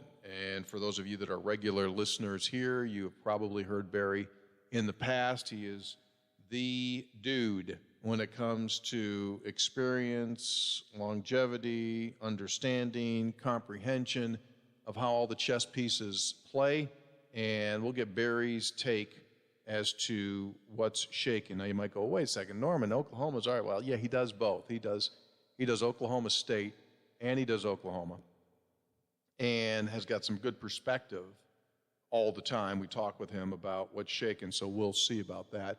Also hit you with some stuff that came out of a pretty good recap in The Athletic today, answering the question, what's going on with the Big 12 and the Pac-12. Good evening to you, Coach Hunter. Good evening, Tony. How you doing? I'm well. Good. Also today, the Big 12 Conference released its preseason all Big 12 football team.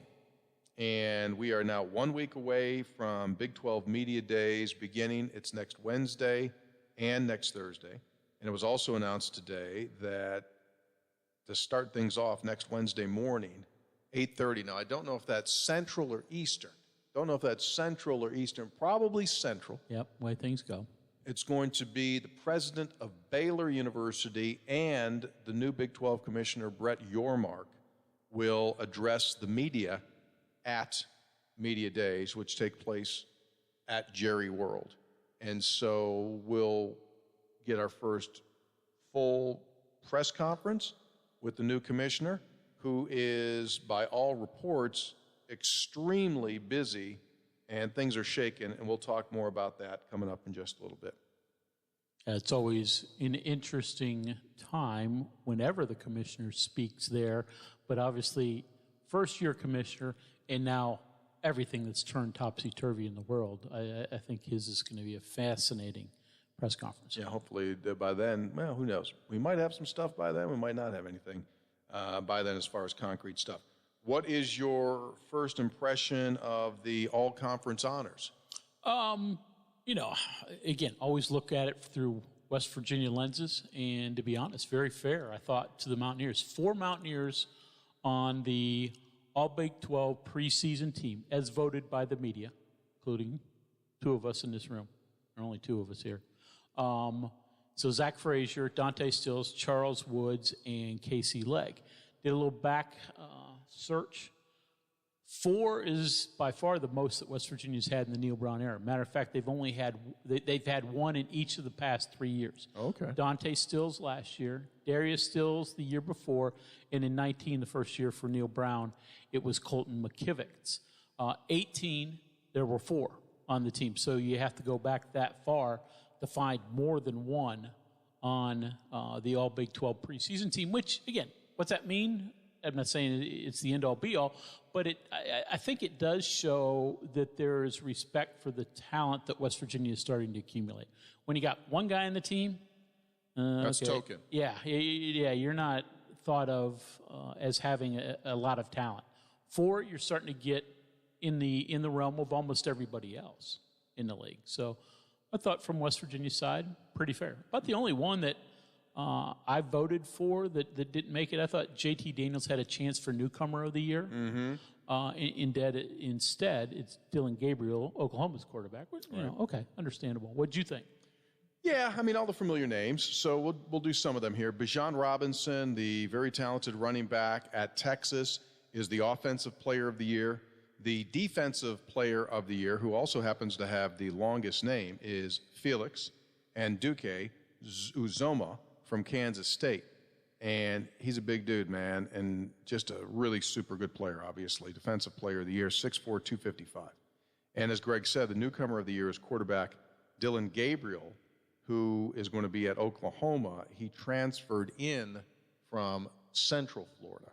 And so that was that's an in-conference, in-conference transfer. So he's the newcomer. The first team looks like this. Quarterback, it was a given that Spencer Sanders, because he's kind of like the last man standing, is the preseason first-team quarterback from Oklahoma State. Then the running back spots, you've got Bijan Robinson and Deuce Vaughn. Jared Russ is the fullback. And then at your wide receiver position, they picked 3. Xavier Hutchinson from Iowa State, Quentin Johnston from TCU, and Xavier Worthy from Texas. Your tight end, and then 2 of your offensive linemen are all Baylor Bears. Baylor. Ben Sims is the tight end, Connor Galvin is a lineman, and Jacob Gall is a lineman. And Iowa State has Trevor Downing on the offensive line, Cooper Beebe from K-State, and then, as Greg said, West Virginia's Zach Frazier is first team. Seniority is key oftentimes in these picks because those 3 linemen that I mentioned to you, Galvin, Gall, and Downing, are all redshirted seniors. So they're like old men. Because I was thinking a little Wyatt Milam here, but I just don't think as a true sophomore that he's going to get that yet. Yeah, I think it's coming. Year early for him. Yeah, year coming, but that's why. And then Casey Legg is the preseason #1 place kicker in the conference, so congratulations to friend of the program, Casey Legg. And your kick return punt returner, K-State's Malik Knowles, and he comes out of the state of Texas. Defensively, Sika Ika from Baylor, massive dude. 6'4", 350. Maybe. Yeah, probably 380. Yeah. But he is the guy, he's at nose guard and just takes up the entire middle. It's pretty wild. Will McDonald of Iowa State. I mentioned Anduke Uzoma from Kansas State. Colin Oliver on that D-line, and so is West Virginia's Dante Stills, who was also a first-team selection a year ago in the postseason honors. Your linebackers, Baylor, Dylan Doyle, Daniel Green from K-State, DeMarvion Overshone from Texas. Your defensive backs, Charles Woods. That's a lot of respect because he was a first-year player who didn't start early in the season last year. No. And so that's significant. Charles Woods. Travius Hodges Tomlinson from TCU, Jason Taylor from Oak State, Julius Brents from K-State, and Kenny Logan Jr., who's a really good player from Kansas. And the punter from Oklahoma is Michael Turk, who's listed as a redshirt fifth-year senior, which means he's 37 to 38 years old. It might have been if he was Australian. So tomorrow we're going to get the preseason selection of the teams. Yes. Where's West Virginia? 5th, 6th, maybe even 7th.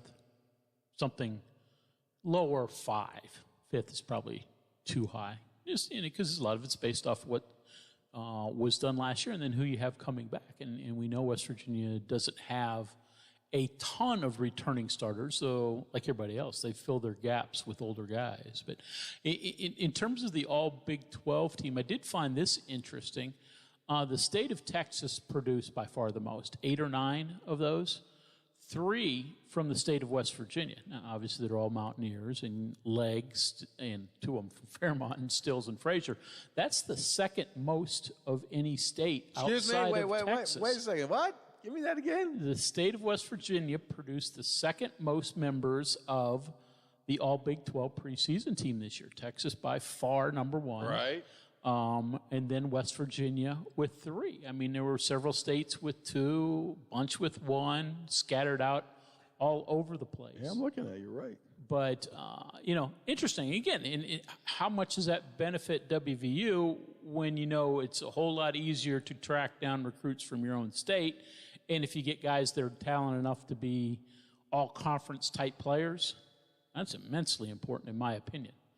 So, you hope that run continues. But it also shows, we've talked a lot about the cycle the last 5, 6, 7 years coming out of the state of West Virginia. Really where good. It used to hardly ever be more than 1 or 2 Power 5 recruits. Now they're multiples. Again, this is another indication that they're just not guys that people are taking. They're guys that have some talent. Yep. All right, well said. Stay with us. When we come back, we're going to switch the topic to basketball. John Elmore of Heard That joins us when we return here on the CityNet Statewide Sports Line. A lifetime warranty for your RV? Yes, Burdette Camping Center has West Virginia's only RV warranty for life. The warranty with no deductible, no maximum term, and it pays 100% of all parts and labor. Just buy your new RV from Burdette Camping. The warranty is totally free, and it covers everything from brake and suspension systems to AC, appliances, and even door handles. True peace of mind forever. Don't throw your money away. Get RV warranty for life only at Burdette Camping Center, BurdetteCamping.com. If a fire starts in your home, early detection is vital to get you and your family out safely. Install a smoke alarm on every story of your home and outside all sleeping areas. It's the law. Test your smoke alarms once a month and change the batteries once a year. Working smoke alarms can give you the precious seconds you need to escape. A message from the West Virginia State Fire Marshal. The CityNet Statewide Sports Line returns in 2 minutes on Metro News, the voice of West Virginia. The Watchdog is FM 98.1, AM 1600 WKKX Wheeling, FM 97.7, AM 1370 WVLY Moundsville. WVU football and basketball. We break down the opponent and then review every single game. We'll give you some numbers. We'll bicker back and forth. We'll take your calls, your texts, your tweets, and get into some of your questions. And we invite you to join us each and every episode. It's 3 guys before the game from Metro News. The Metro News website is your primary source for news and sports in the Mountain State. From breaking news to in-depth analysis, high school, Mountaineer, Marshall, and Mountain East Conference coverage. News for hunters and fishermen on the Outdoors page. And Hoppy Kercheval's daily commentary. Plus all your favorite shows. Sports Line, Talk Line, Hotline, the High School Sports Line, the Sunday Night Sports Line, West Virginia Outdoors, and more. All archived on the site and just a click away. Keep up with what's happening in our state at WVMetroNews.com. Hi, this is Travis Jones. Join me and Coach Greg Hunter every Sunday night from 6:06 until 8 o'clock on the Metro News Radio Network for the CityNet Sunday Night Statewide Sports Line. We'll wrap up the week in sports in the Mountain State, talk about the Mountaineers, high school, and the Mountain East Conference. Plus, you can join the conversation on our toll-free line or on our text line at 304-TALK-304. Join us every Sunday night from 6:06 until 8 p.m. on Metro News. It's the CityNet Sunday Night Statewide Sports Line. Hey there, Dave Weekley here. Metro News Hotline presents what's trending in sports, music, movies, tech, television, and more from a Mountain State point of view. Renowned local and national guests pepper the daily lineup with authoritative insights and commentary on a wide variety of topics from West Virginia high school sports to the financial markets. Join the fun. Every day, Coop and I dip into irreverent discussions with calls, texts, tweets, the question of the day, and the always popular in or out. Metro News Hotline, weekdays from 3 to 6 on Metro News, the voice of West Virginia.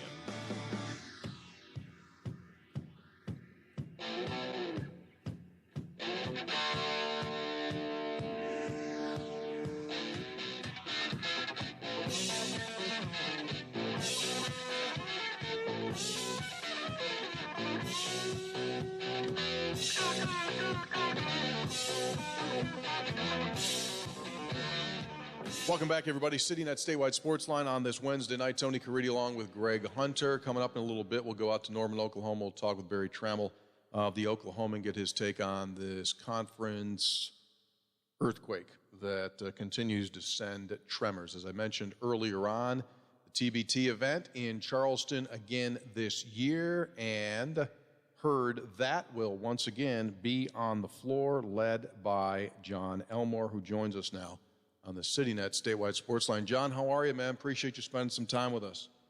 I'm good, man. Thanks for having me. It's our pleasure. How long have you been back on this side of the world? You played again this past season overseas. How long have you been home? About a month now, man. Enjoying every day of it. Have eaten way too many chicken wings, so I'm trying to lock back in, adjust to the American food, and get back in shape. All right. So for those that don't know, you played in Lithuania. Are you saying that it was difficult to find a wing with sauce on it in Lithuania? Man, the Lithuanian cuisine was not up to par, to say the least. So I'm glad to be home, man. Okay, so let's take a little step down that road. So I would imagine, I mean, you're a West Virginia guy. You probably have, the traditional things that you like. You probably would be more than happy with some standard stuff, whether it be steak, potatoes, chicken. You'd probably get along. So what was being offered to you in Lithuania that gave you the head shake? Dude, it was a lot of not your typical stuff. They're big potato dishes with they mix meat with the potato dishes and kind of like a scramble type thing, and it wasn't me. I'm a big cookout guy. Yeah. Hot dogs, burgers, steak, and man, it was a rough adjustment. But I had a good year, so that makes up for the lack of food, I guess. You did. You averaged, despite the fact that you weren't eating well, you averaged 16 points and 6 assists. You shot the heck out of it from behind the line. You hit 41%, or 41% overall and 33% from three-point range. So how many levels are there in Lithuania? What level were you playing at there? Lithuania has 2 divisions. I was in first division, the better league. And Lithuania is a pretty solid level league throughout Europe, well respected, some high level guys there as well. So it was a good experience for me because I was coming off a pretty good year. I had good momentum in Europe, went to Lithuania to try to continue climbing the ladder and keep that momentum going, and succeeded in that. So I'm super grateful for that opportunity I had there. Yeah. Any idea, do you go back there, or is it one of those deals right now where you're just kind of waiting for opportunities? One of those deals, I'm just waiting on my agent to call me and tell me what's next. I've had some interest from Poland, Germany, Belgium, several other countries. So it's literally the market in Europe is just starting to get taken off. There's a lot of jobs opening up, so I'm just kind of fingers crossed waiting for the right one. Mm-hmm. So, John, compare that level of competition in Europe, and especially Lithuania, to first what you faced in college at Marshall, and then now what you see in the TBT. Oh, great question. I think Lithuania is better than college basketball just from the aspect of, one, you're going against pros and grown men. A lot of guys in Lithuania have played high-level college ball. So you're just playing, it's just higher level. But comparisons to the TBT, that's a great question because I think what people don't understand is how high-level the TBT is. I mean, you're dealing with majority of the players that aren't in the NBA that are pretty much basically the best players in the world, I mean, there's only so many slots in the NBA, and a lot of these guys playing in the TBT have either had small stints in the NBA or been super close. So, I mean, high-level basketball going on in the TBT. So TBT might be better. Yeah. I tell you, here's my lasting memory of you from last year at the TBT. I mean, I felt for you. You talk about, there's one thing to double you. These guys, they were running 3 at you. And, to your credit, man, you found a way, you battled, you got shots off, you were relentless, you wouldn't give up to it. A lot of people would crumble by that. Did you see anything like that overseas this year where people identify you and then just try to run you away? That's been an adjustment that I've had to make in my career is as I've taken steps up the ladder and I feel like I've gotten better and improved my game, you start becoming like the focal point of teams' game plans. And, I think early on, even in college, I struggled just with the physicality of that. Like, okay, this is a main guy. They're going to be physical with you, stuff like that. So you got to learn to adjust and change your body and all kinds of stuff like that. So, I kind of enjoy that opportunity now. Like, hey, we know what he can do. We're trying to stop him. So it's just see who's got what. And, I like my chances. So, John, the TBT and all, how much do you enjoy this? Because you just got back a month ago. It'd be really nice to maybe go down to the regatta, hang out there for a few nights, and maybe go to Myrtle Beach like every other West Virginian, spend time there. But you guys give your time to playing this thing. So how enjoyable is this? Dude, do you have eyes on me, man? Because I just got back from Myrtle Beach like a week and a half ago. Oh, stunning development. A West Virginian in Myrtle Beach. That's a stunning there. I just walked down to the regatta 2 out of the 4 nights because we live like 3 blocks from the levee right downtown. Dude, I'm worried. Oh, he's got people everywhere. He bugged you last year. He put something on your sneakers. He's got you. He's following you. Yeah, he's following. But I look forward to this. There's the whole aspect of you got to put a team together, and I've kind of been the main one. Kind of working on that. We've got other guys, my brother, my father, Tommy Orchid, some Marshall guys as well that are kind of helping out with that. But, I mean, it's just a great opportunity. We're playing on ESPN in Charleston. Like we were talking about, high-level basketball in the middle of the summer with that $1,000 prize incentive that you might be able to walk away with. So I don't think it gets much better than that. Yeah. So tell us a little bit about your roster compared to last season's team. Any major changes? There's a couple major changes. Couple guys had long seasons overseas in Europe, have decided to rest, which I don't blame them, man. You got to talk about 10 months out of the year away from your family, friends, different time zone, different languages, stuff like that. So a couple guys have decided to sit out this year, which totally understandable. But then we've added a couple pieces as well. We've got a new big man from Western Kentucky who just gave us absolutely fits when I was at Marshall.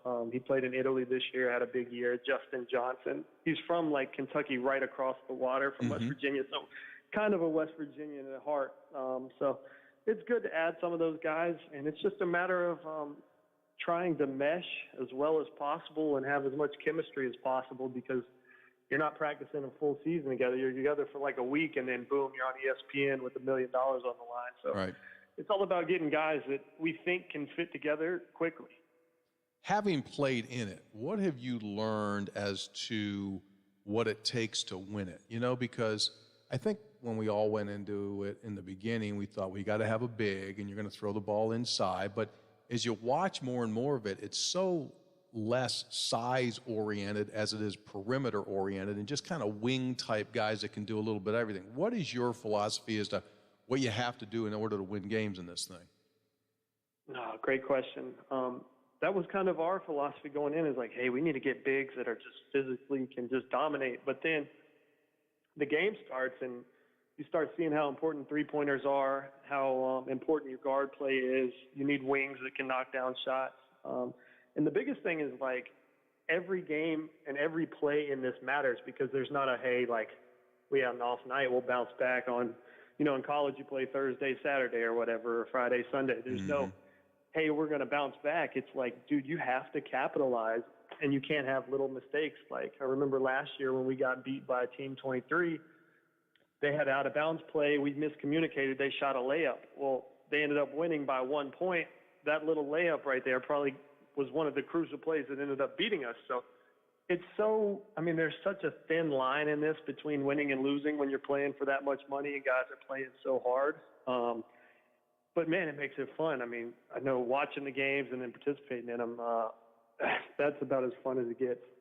John, whenever we talk to anybody who's playing in the TBT, they always mention the Elam ending and how spastic they get during that time. Fans love it. Players, it drives them crazy because it's so different. Like it, hate it, what do you think of it? It's funny. We played in a tournament this weekend in Portsmouth, Ohio. Jamel Morris, I think you guys know him. Yeah, he was on last night, yeah.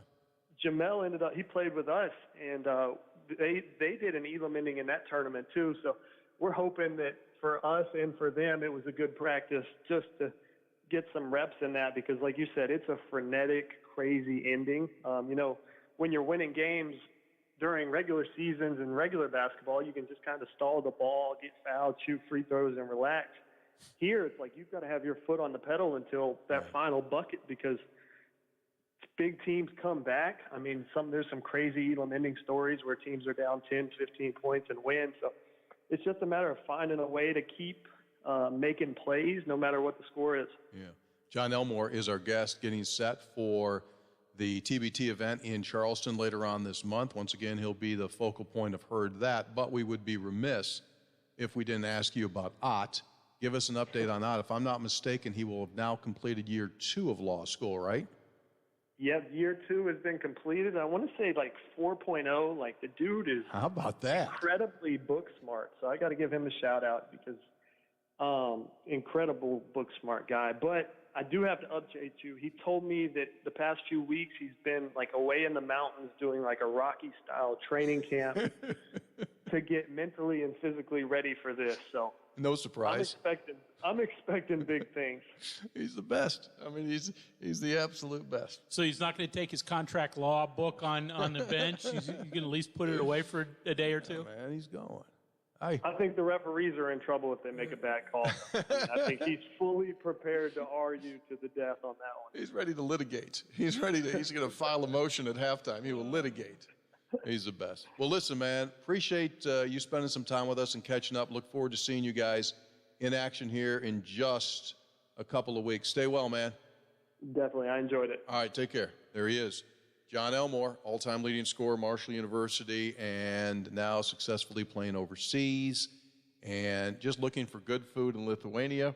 And hard to find. Hard to find. I trust him with that. You see, I think what it was, when he started breaking down what it was, I think it was as much anything of a texture issue, because he says they're taking potatoes and they're mixing them with meat, and the meat's in it. It's probably as much texture as anything, wouldn't you think?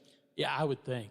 I think Not so. having been to Lithuania, but it's got that Russian. Well, we kind of eat like, here's the meat, here's the potato. Yeah, separate them When you typically. just kind of it all together and then you put it in your mouth, it's got like, there's no, Yeah, it's as much texture. I understand. You know what I'm saying? You're such a food guy. You couldn't handle Well, that. I know people. I mean, I got a guy at home. He refuses to eat angel hair pasta. He says it's got bad texture, too thin. I need a thicker noodle. People are like that. It's all texture. All right. What's the texture of the Big 12 going forward? We're going to hit our buddy Barry Trammell up when we return, get his take as the CityNet statewide sports line rolls on. The events in Ukraine are bringing about renewed attention to national security issues and energy policies. Dependence on Russian coal, gas, and oil throughout Europe is clearly limiting an effective response from NATO countries. As atrocious as this is, an even more alarming fact is the United States importing high-cost oil and even coal into our country at a cost of $55 million a day, all of which is helping to fund the assault on Ukraine. President Biden and the environmental movement have jeopardized American national security by shutting down coal-fired power plants, prohibiting natural gas production and pipeline development, and importing Russian oil. The liberal establishment has weakened our energy security and capacity to help our allies overseas. President Biden and Congress should lift regulations impeding coal and fossil fuel production in America today. Coal is America's freedom fuel. Unleash the power of America's freedom fuel. A message from the Friends of Coal. The CityNet statewide sports line returns in 2 minutes on Metro News, the voice of West Virginia. The Watchdog is FM 98.1, AM 1600 WKKX Wheeling, FM 97.7, AM 1370 WVLY Moundsville. Coaches, former players, and sports writers from all over the state and across the nation, bringing you the latest from the high schools, colleges, and the pro game. So don't miss the CityNet statewide sports line weeknights at 6:06 here on the Metro News Radio Network and streaming live at WVMetronews.com. Your source for what's happening in West Virginia is WVMetronews.com. Get the latest statewide news, sports reports from WVU, Marshall, and your local high school teams. Explore the great outdoors with Chris Lawrence. Read Hoppy Kercheval's daily commentary and catch up on your favorite Metro News programs and podcasts. Stay informed anytime, anywhere with WVMetronews.com. Metro News, for 36 years, the voice of West Virginia. Virginia. Hi, this is Hoppy Kercheval. West Virginia, in many ways, is a diverse state, often with different issues, challenges, and successes depending on where you live. But we're also a small state, and we're all connected by being West Virginians. Every day from 10:06 till noon, I talk about and provide insight into the events that shape who we are. My approach is tough but fair, and we may disagree, but together we'll stay abreast of what's going on in our great state. The successes, the hardships, the challenges, and of course the politics that contribute to making us who we are. So join me weekdays, 10:06 till noon for Metro News Talk Line.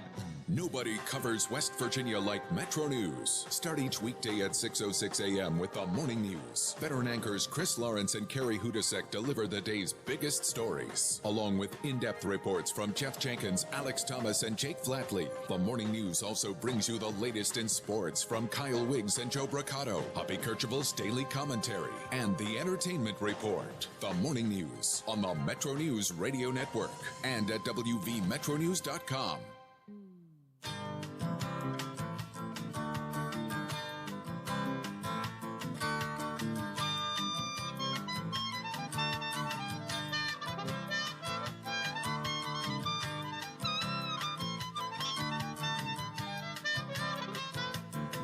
Welcome back, everybody. Wednesday night, CityNet Statewide Sports Line. Tony Caridi with Brad Howe. We have been talking about it now for over a week, ever since the first news came out, the UCLA and USC were going to go to the Big Ten, and we all just were in stunned, what?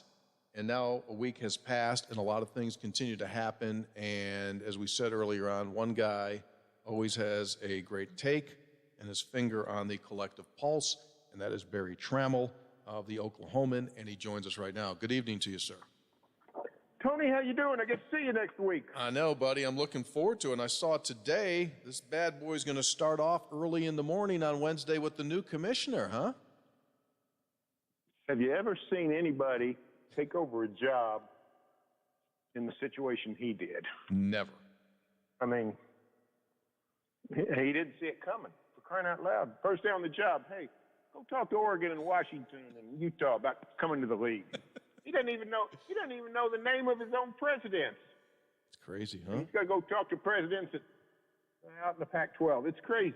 It's crazy. So in a world that you started in this business when you were 17 years old, so you've seen about everything happen twice. Give me your take as to what we are into right now. Oh, I think it's clearly a two-league operation with the Big Ten and the SEC. The one thing we don't know is how big are they going to get? Are they content at 16? Much of that depends on Notre Dame. If Notre Dame tells the Big Ten, hey, we're going to hang low for a while, then maybe we settle down and don't do much for some time. See how the new playoff system, what it is like, what's the new television revenue like. But if Notre Dame sort of lets the Big Ten know, you know what, we're probably going to have to join you, well, then we've probably got more land run in terms of people coming after other people and get into a 20, 24 team conferences. But even if we stay at 16, it's clearly going to be a two-tiered thing, with the Big Ten and SEC calling most of the shots, and the Big 12 and the ACC, and then the Pac-12, if they survive, which I sort of think they will, having to live as sort of a bit of underlings. But you know what? You know this, Tony. The Big 12, we've been living as underlings for the last decade anyway. I mean, it's an SEC world. Big Ten is sort of growing some whiskers right now, but it's not like the Big 12 has all of a sudden had a fall from grace. And Mountaineers experienced it when they were in the Big East. I mean, they weren't, they didn't have the same status or the same resources or the same chances as SEC schools. So it's not going to be totally foreign territory. So we'll have to see which one of those things sort of end up happening, whether it's 16-team superpowers or if it gets bigger than that. There are reports out there that the Big 12 is aggressively seeking to expand in that Pac-12 footprint. Do you think the Big 12 ultimately will be successful in landing some of those schools? I tend to think not. I tend to think the Pac-12 is going to use the model that we saw with the Big 12 last year. You remember this time last year after OU and Texas did what they did, we all thought, you know what, this isn't going to last. Some teams are going to go to the Pac. West Virginia might find a spot in the ACC. Maybe the Big Ten takes Kansas and whoever. We thought the Big 12 would crumble this time last year.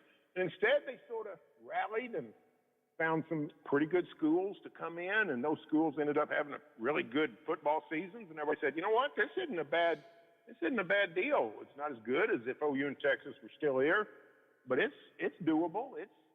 It's livable. And I think the Pac-12, if they'll stick together and add San Diego State and Boise State, I guess. I don't know who else they'd want. But if they do that, they probably still have a Rose Bowl contract, which there's something to be said for that. Everybody's been making a big deal of the Rose Bowl for 100 years. There must be something to it. And if they can scrounge and grovel and sort of get into the playoff format, that's the killer. The ACC and the Pac-12 commissioners vetoing the expanded playoff and then ended up just cutting their own throat, idiots. Right. But you're absolutely right. Yeah, but if they could somehow get something similar to what was proposed 6 months ago, I think they wouldn't be in terrible shape. They're going to have to live with fewer resources. But the truth is, out in the West, you can live with fewer resources because whereas here in Oklahoma, the Cowboys sort of have to deal with the Sooners on a regular basis, and the Texas schools have to live with Texas and Texas A&M, recruit against a bunch of them, and the SEC coming over. West Virginia faces that with ACC influences and some Big Ten. But out West, heck, you don't really have a whole lot that you're actually competing against except the elite players that are going to go to USC and wherever else. So they actually might have a better chance of getting close to normal than the ACC or the Big 12. Mm-hmm. So do you think any of the Big 12 leftovers are susceptible to being plucked by the Pac-12 or Pac-10 or whatever? Or is that league just too wobbly for anybody who want to go in who has a better choice? I think it's reversed. I really do. I don't know of anybody that would even consider it unless it's Brigham Young, and I'm almost sure Brigham Young wouldn't do it because they were snubbed so long by the Pac-12. I don't think they trust the Pac-12. I wouldn't trust the Pac-12 if I was BYU. So I know there's no taste, there's no hunger from Oklahoma State to go to the Pac-12. It's a funny relationship. 10, 12 years ago, the Pac-12 literally tried to kill the Big 12, take six members, ended up only with Colorado, so they added Utah. A year later, they come back and try to get 4, which would cripple the Big 12. Ended up not getting any of them. Last year, they could have killed the Big 12, take 4, they take OSU, Baylor, I don't know, whoever Kansas State, Texas Tech, name whichever 4 you want. That would have probably ended the Big 12. And now here a year later, the Big 12 literally could kill the Pac-12. So it's crazy. It's a crazy, crazy time. But I don't think the Big 12, I think they're pretty happy. They're not happy with where they're at, but they're not they're not going to jump onto a sinking ship like the Pac-12. Perry Trammell is our guest of the Oklahoma. Let's go really high elevation here. I'd like to get your assessment as to where we are in college sport. We just passed the 1-year anniversary of NIL. Transfer portal is an absolute revolving door. The money is reaching all-time highs. We're seeing these conferences poach. It's as messy as I can ever recall. Where do you think we're headed in big-time college sports? Here's where anything I say is a total guess for this reason. I don't yet know how Saturdays are going to be affected. Mm-hmm. As soon as I can figure out what the games are going to be like, I can give you a better answer. It's possible that despite all the mess, NIL, the portals, the realignment madness, it's possible that Saturdays are largely unaffected. It's possible that when OU comes to Morgantown in November, it's going to be a great game, because it almost always is. It's possible that when OSU and Baylor play, it's going to be a great game that goes down to the wire. It's possible that, you know, the Pac-12 at dark or after dark, whatever they call that thing, you still get to see a 54-49 game at midnight. And if all that happens, then we still have enough. And Alabama's going to win, we know that. Georgia's going to win. Ohio State's going to win. We know all that. But if we still have enough Cinderellas, if we can see a Cincinnati every once in a while like we saw last year, if we can still see some signs of, not parity, but signs of life from sort of surprising places, it's possible the sport can sort of go largely unchanged from what we enjoy about it. Mm-hmm. But if we go down the road and 3 years from now, we have no Bedlam, and 3 years from now, the playoff consists of, or it'd be 4 years, I guess. 4 years from now, the playoff consists of 3 SEC teams, 3 Big Ten teams, and whatever 2 scraps they deem to let in. If that kind of thing happens, well, then it's possible the sport has done irreparable harm to itself. But I think it's too early to know. I think that's a great answer. That's exactly what I'm thinking, Barry. The exact same thought you had. I want to see what this coming season looks and feels like in regard to fan interest, because I think we keep doing things within the game and in the sport to push people away, giving them more and more and more and more reasons why they can push themselves away from it and be just fine. That's what I want to see as well. Yeah, I mean, you guys out there in a nice step. You're playing Pitt this year. I mean, that's fantastic. But we look at something like, OU and Nebraska are playing. OU's going to Lincoln this year, too. First time Oklahoma's played in Lincoln since 2009. What kind of a sport, what kind of people are running a sport where they say, you know what, the backyard brawl, we don't need it. Right. Texas A&M, Texas, we don't need that. What kind of a sport are we running here? What are we doing this for? What are we existing for? And the people who run this sport are not deserving of the sport because they're making a mess of it. And that's why I give NIL. That's the least of my concern. For crying out loud, the players are the last. They're the last people that have harmed the sport. It's the people running the sport, not the people who play in the sport, that are going to tear this thing down. Yeah. So I sort of get off the back of NIL and transfer portal and all that. It's the administrators and the coaches that are causing all the problems. Yeah, great point. Barry, give us a little bit of a history, because, I'll admit in the mid-'90s we weren't paying much attention to the Big 12, or at that point, Southwest Conference and Big 8. Was the moves as surprising as Oklahoma, Texas, and UCLA, USC? I mean, did that catch everybody by surprise, or was that anticipated? No. That was a 1-2 year process. Politics got involved. There for a long time, Houston was the 4th Texas team going to join the Big 12. It's going to be A&M, Texas, and Texas Tech, and not Baylor. But the Speaker of the House, whose name I forget, was a Baylor guy, and the governor, Ann Richards, I don't think she was a Baylor grad, but she had a lot of Baylor connections or whatever. And Texas politics got involved, and Baylor trumped Houston on the political side. And so over the course of months, it changed. So that's an example of how this was a long process with what's going on. That's the stunning thing to me. These last 2 summers, OU, Texas, and now USC, UCLA, is the anvil that dropped on everybody's head. Literally nobody knew about it. I thought we had reached the point in America where nobody could keep a secret, and I was wrong. Somebody can keep a secret. Bob Bowlesby and Greg Sankey sat for a year on the playoff committee together, only 4 guys in the room. And, Bob Bowlesby didn't see it coming. So times have changed. It's a lot more diabolical. When the Big 12 when the Big 12 was formed 25 years ago, 28 years ago, it was sort of accepted that it had to be. I mean, Rice, SMU, TCU, they didn't really. That wasn't what we're saying. That's not West Virginia and Oklahoma State and Oregon and Stanford. These are the ones I just mentioned. They put a lot of resources. They've done all they can.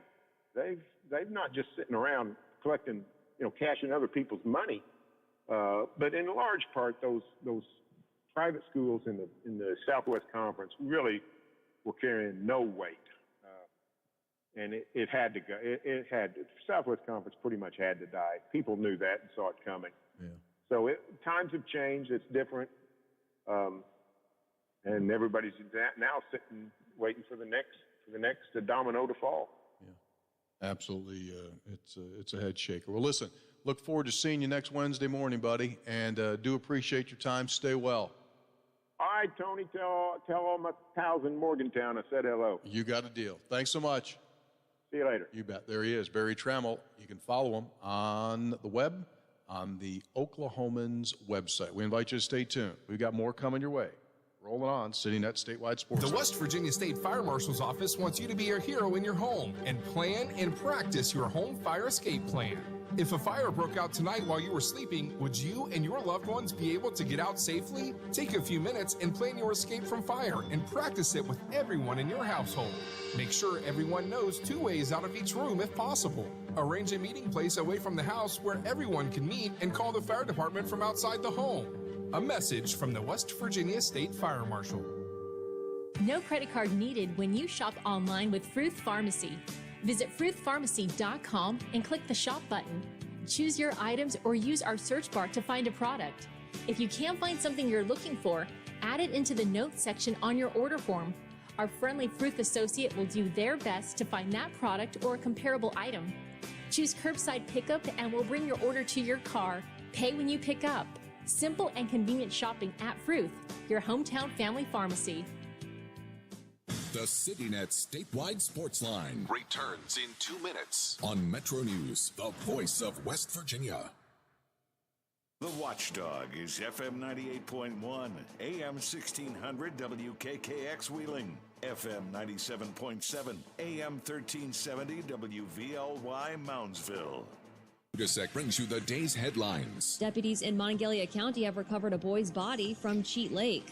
Divers searched the waters after the boy jumped into the lake but did not resurface Monday afternoon.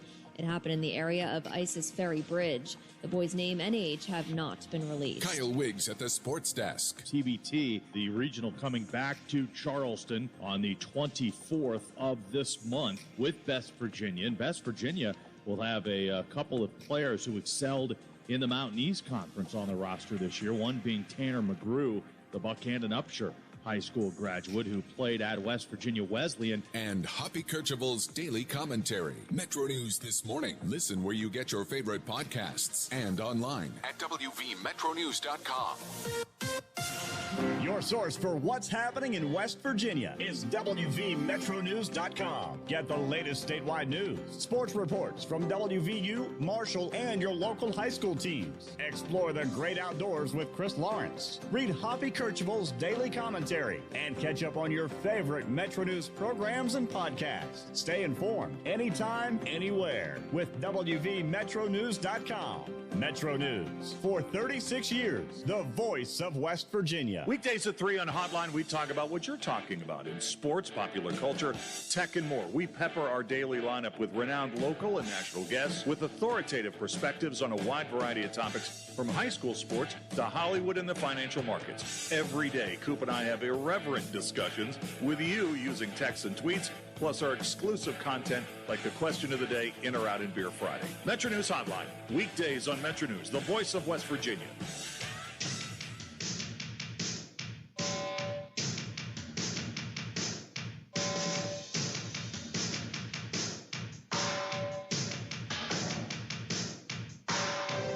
All right, welcome back, everybody. Sitting at Statewide Sports Line. We'll try to get to a couple of texts here before we have to say so long. Texter says, do you think the Mountaineer fan base will blame Neil Brown for not putting a better product on the field if we get left out of expansion? Oh, I don't know. Nowadays, everyone's blaming everyone for everything. So, yeah, probably. I'd agree with you. I don't know. I mean, if you could certainly state a case that we talked about it ad nauseum, that the cupboard was bare. Good evening, fellas. I've been out of the net for quite some time. I had no internet. I am no longer Herb from Charleston. Oh, no. I've moved to Nitro. Oh, okay. I can't wait to watch the latest Three Guys with Nate Adrian, signed Herb in Nitro. So, new guy there in coming back in Nitro. Herb's will get back in. Texer says, Holg said there was no talent in West Virginia. Tony asked Coach Hunter if there's any other high school in the nation that produced 2 first-team all Big 12 selections. Ooh, I'd have to do a little research on that, but it says a lot. Texter says, I made a sales call today with a gentleman whose job is an SEC football official. Our conversation turned to football. He's a former player. He says, although the game will survive, it's not going to be the same. We'll just have to adapt. He's also concerned about more people getting into officiating. I'll say this about that to anyone who might be mulling the idea of getting into officiating as a career. I drove out of the parking lot in a Toyota RAV4, had 235,000 miles on it.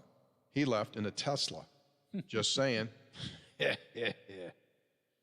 Tony, younger fan here, has the state of West Virginia always had so many pros in basketball? Between John Elmore and a few of the Marshall guys, the West Virginia guys, there's a lot of guys playing professionally. That's a good question. I mean, we've always had somebody, for years. Yeah. Go all overseas. Right? Yeah. There's always been someone. And go back to Russell Todd, right? He went over and never came back. Yeah. And so it's probably at a peak, and I think that's probably the answer to that is probably because there's more teams, right? So 25 years ago, there were less teams playing, and the game continues to grow. So more leagues continue to develop, and obviously that leads to more opportunities. And so, yeah, this is probably at a peak if you do that just based upon the number of guys that are playing. Yeah, I'm just thinking back to the early 80s, the great players, Lowe's, Moore, and Greg Jones.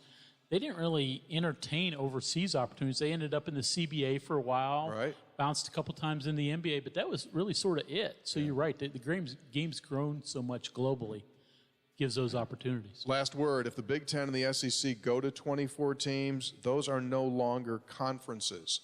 Those are leagues. Yeah, you're right. You're absolutely right. All right. Senator's back tomorrow. He'll tell you about the special assignment he's been on the last 2 nights. We'll get into that. Have yourself a good night. Producer tonight, Taylor County Jonathan Kennedy. Is that his name? I'm not sure. Close enough. Something like that. All right.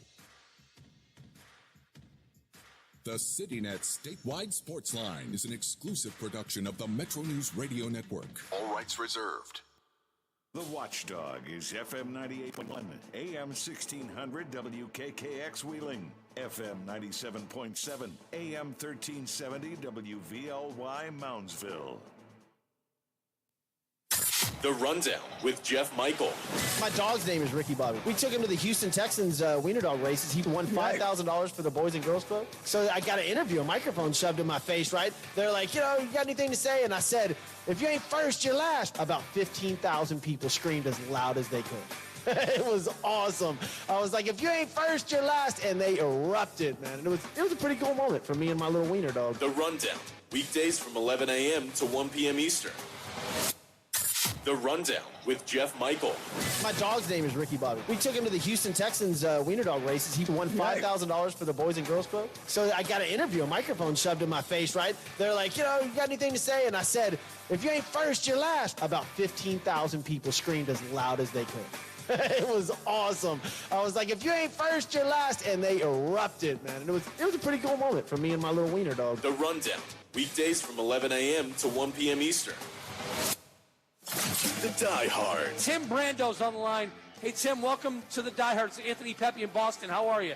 I'm wonderful, Anthony. It's a little pep in my step now as we get close to dinner time here at the Chateau. I see what you did there. Thank you. We're going to use that as a promo. Hey, Tim, how long have you been doing this? Oh, my God, since birth. maybe. My whole life, I've watched Tim Brando cover sports. And, man, this is a privilege for me. I love it. Do you still love it? Oh, gosh, yes. I love everything about the business of live sports television. I don't work around the calendar the way I used to, but if they ever call me out of the bullpen to do some NFL games, which Fox has done, and before that CBS did as well, I'll do that too. So at 66, I still feel like I've got a lot of wood to chop, and that my fastball is still in the 90s, and it's good to go. The Diehards, weeknights from 8 to 10 Eastern on the Sports Map Radio Network. The Diehards. Tim Brando's on the line. Hey, Tim, welcome to the Diehards. Anthony Pepe in Boston. How are you? I'm wonderful, Anthony. A little pep in my step now as we get close to dinner time here at the Chateau. I see what you did there. Thank you. We're going to use that as a promo. Hey, Tim, how long have you been doing this? Oh, my God. Since birth, maybe? My whole life, I've watched Tim Brando cover sports. And, man, this is a privilege for me. I love it. Do you still love it? Oh, gosh, yes. I love everything about the business of live sports television. I don't work around the calendar the way I used to, but if they ever call me out of the bullpen to do some NFL games, which Fox has done, and before that CBS did as well, I'll do that too. So at 66, I still feel like I've got a lot of wood to chop, and that my fastball is still in the 90s, and it's good to go. The Diehards, weeknights from 8 to 10 Eastern on the Sports Map Radio Network. Ready for your next content binge? Check out www.believe.com.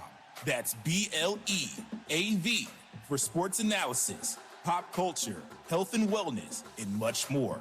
Our network includes current and former pro athletes, Olympic gold medalists, award-winning actors and actresses, and many more. Find your next binge on Believe.com today. Do you believe? Just Saying It with Cole Thompson. So Aaron Donald, arguably the best defensive player in today's NFL, gets paid and is worth every single penny of it. So this is what Los Angeles can do. Very similar to what New England was able to do, where they paid for their superstars and then built around with lesser names that they just somehow either added in the draft, added in free agency, off the waiver wire, when it came to undrafted free agents. That was Bill Belichick's niche. Les Steen's niche right now is finding day 3 prospects that turn into starters and being willing to work the salary cap always in his team's favor. You look at a guy like Aaron Donald getting a contract. He's not walking away from the game, which was always the case. He never wanted to walk away from football. He wanted to stay and play. Now he will close out his legacy as arguably the best defensive player of all time. Just Saying It. Weekdays from 3 a.m. to 7 a.m. Imagine learning about radio and being mentored by true radio professionals in real radio stations.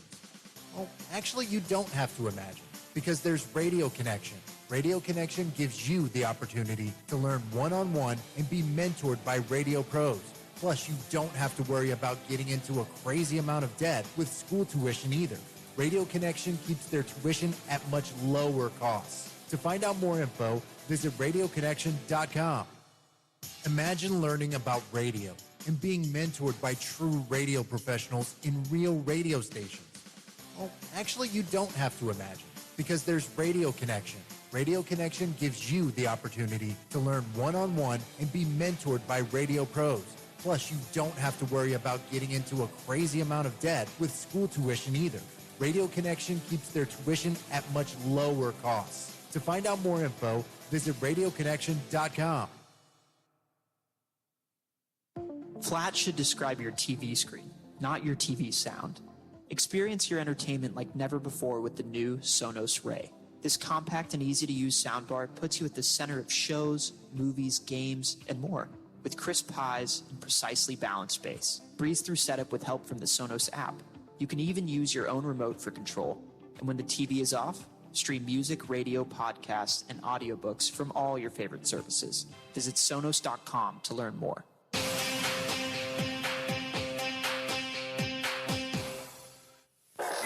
The Believe Hour starts now on the SportsMap Radio Network. Do you believe? We're back once again, fresh off of the 4th of July. Joshua Fisher, Alexander Tosopoulos, Nicky Snacks Kreider, and the Quan Cosby. Get your horns up, because here we go. Horns Up, Talking Texas podcast, and we got a special guest on this one of my good friends, one of my former teammates. Alex De La Torre joins the boys. He's a brand new father. Congratulations on the new baby, De La. Let's go, man. Coaching high school football now, though, right? At Wiley High School. How's that been going for you, man? You've been coaching about, 3 years now? It's been more, man. It's been since we got done after pro day back in 2016. At the same time, I was kind of on the side getting my alt certification and pretty much started that summer. So 2016, this will be just finished my 6th year. Oh, wow. Yeah, time flies. Yeah, man. So was back at home at Ryan, didn't Ryan for a little bit. And then I actually got the Wiley East job doing the special teams coordinator, coaching the backers. It's been fun, man. It's very rewarding, and I love what I do. It's the best profession in the world, in my opinion. And your dad is a coach, right, for Den Ryan still? Yeah, he's the defensive coordinator. Got it. So you've always had an inclination to coach, yeah? Yeah. What's weird is I never wanted to coach. You know, I kind of been coached my whole life with my dad, but whenever we ended up going our freshman, sophomore year, I'd come back and help him out during spring ball and just kind of fell in love with it, you know, like the kids, seeing them take what you're telling them to do, you know, and trust in the process. And then you see those results, and it kind of, you know, it's very gratifying to see all that hard work pay off, you know. And plus, you get to stay around the game, man, stay young a little bit. So it's definitely fun. And you get to coach in the best high school football in the United States of America, baby. Oh, I know. Good times, man. I saw somebody retweet something saying Florida's high school football is way better than Texas. And I'm like, I never comment on stuff, but I was very close to commenting. Like, hey, it's smart because all they want to do is argue on that. They have nothing but time on their hands. You're listening to the Believe Radio Hour. We'll be right back after these messages. Do you believe?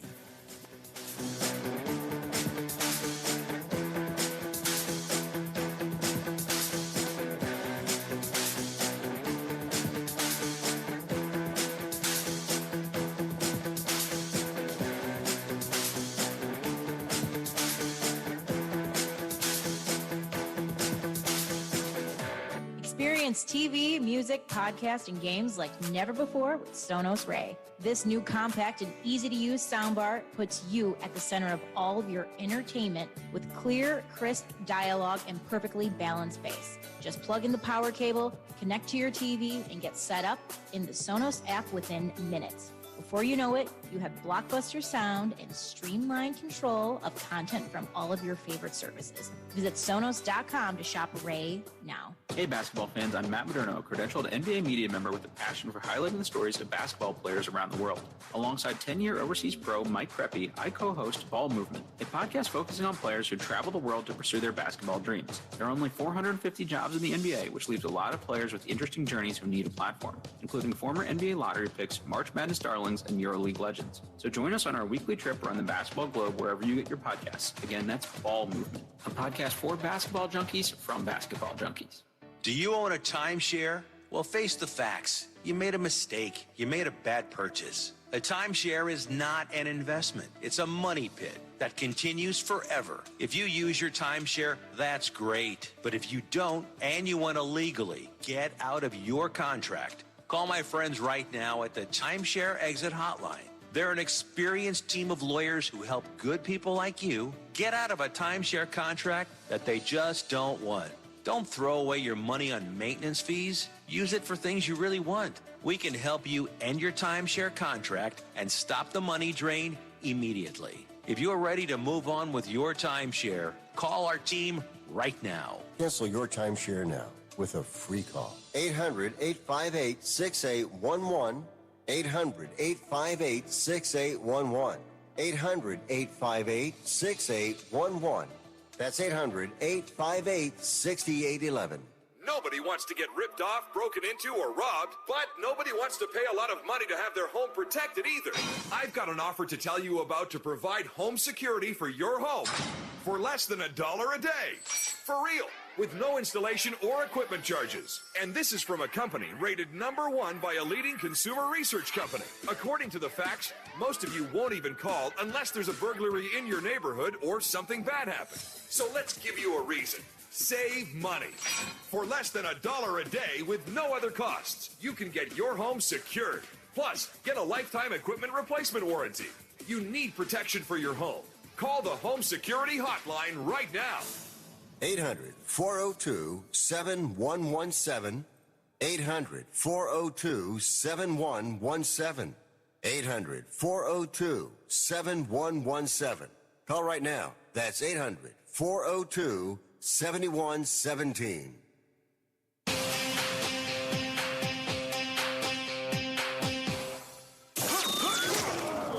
You're listening to the Believe Hour on the SportsMap Radio Network. Do you believe?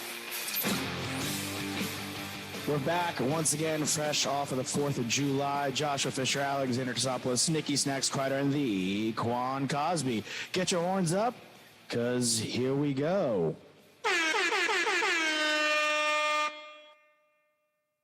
And now, back to the show. It's crazy. People always go at Texas high school football. I remember my 21st birthday. I'm from New York, and one of my buddies tried to get at one of my other buddies, like not aggressively, but just simply saying that New Jersey high school football was better than Texas football. I mean, and I said, grab a pillow and a blanket, dude. That's what I told him. There's a couch right there. You're done for the night. We have to at set least them out. Florida can have at least a small portion of the conversation. Oh, no, it's hilarious. Dale, have you noticed anything different now that obviously being a coach and looking back at your days as a Longhorn on the team, anything that you've learned now that has made you think differently of your coaches then?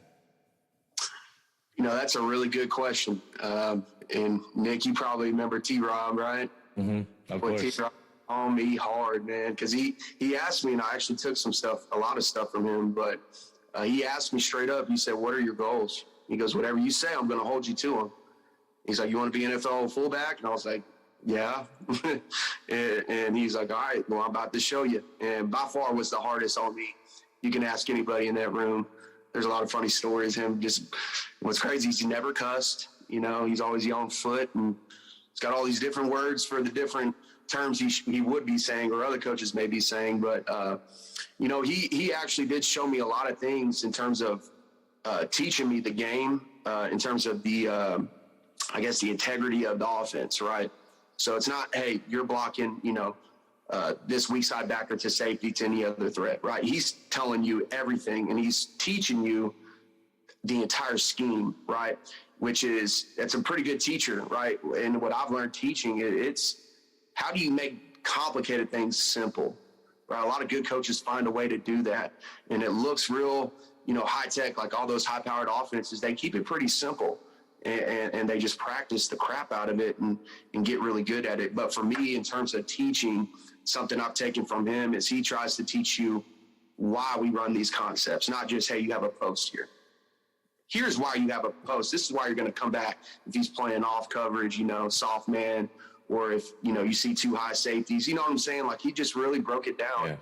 Really got, I mean, Quan, you know, reading the safeties and the corners and the coverage and the body position, like just teaching all of that, right? Things I never necessarily took or understood from the get-go as a young player.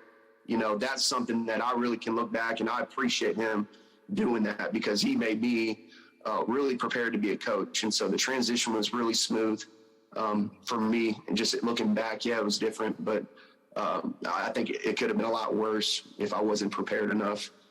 But yeah, it's crazy, man. It's coming back and, you know, a lot of guys, I'm like, coaching is different. Like you could be a great player, but sometimes it's hard to be a really good coach.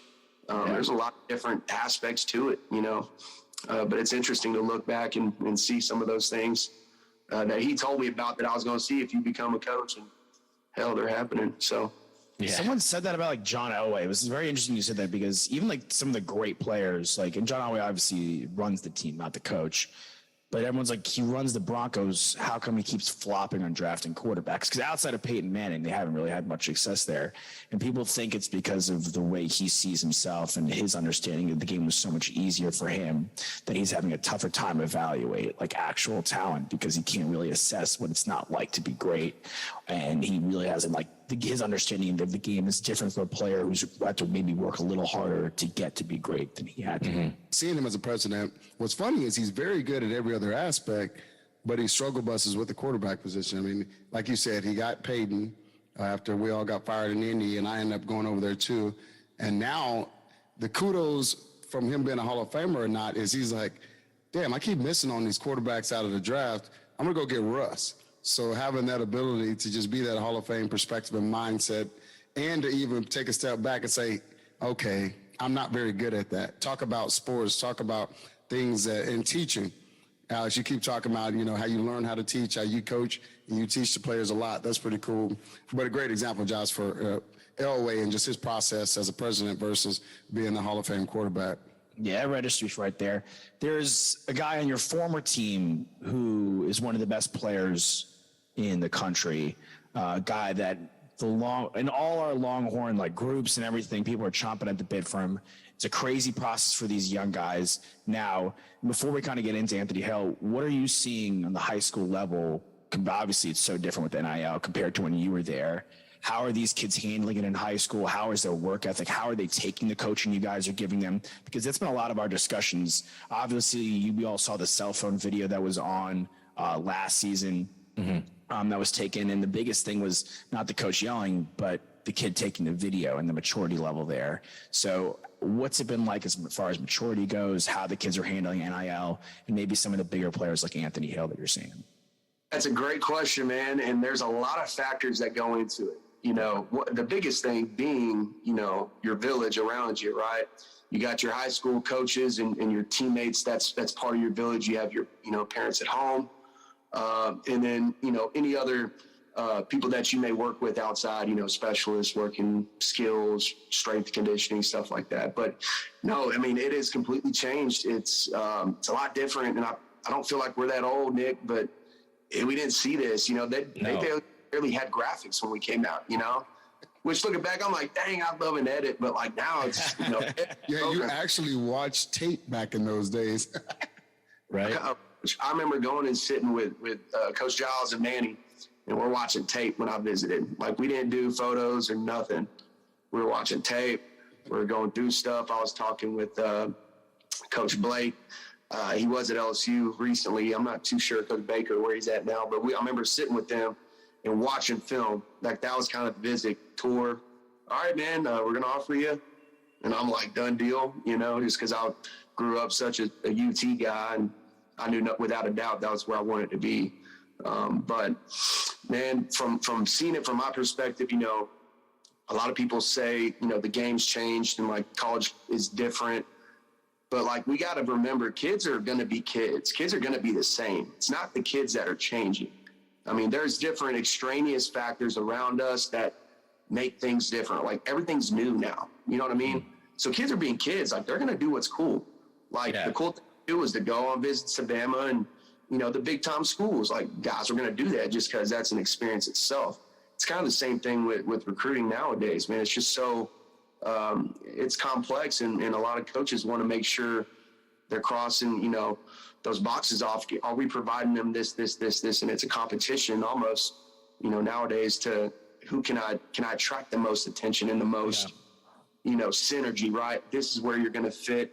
I think it's a lot harder because now you're having to prepare almost, case reports hey, this is where you're going to be. This is where we see you. You're having to plan this for every recruit that you get.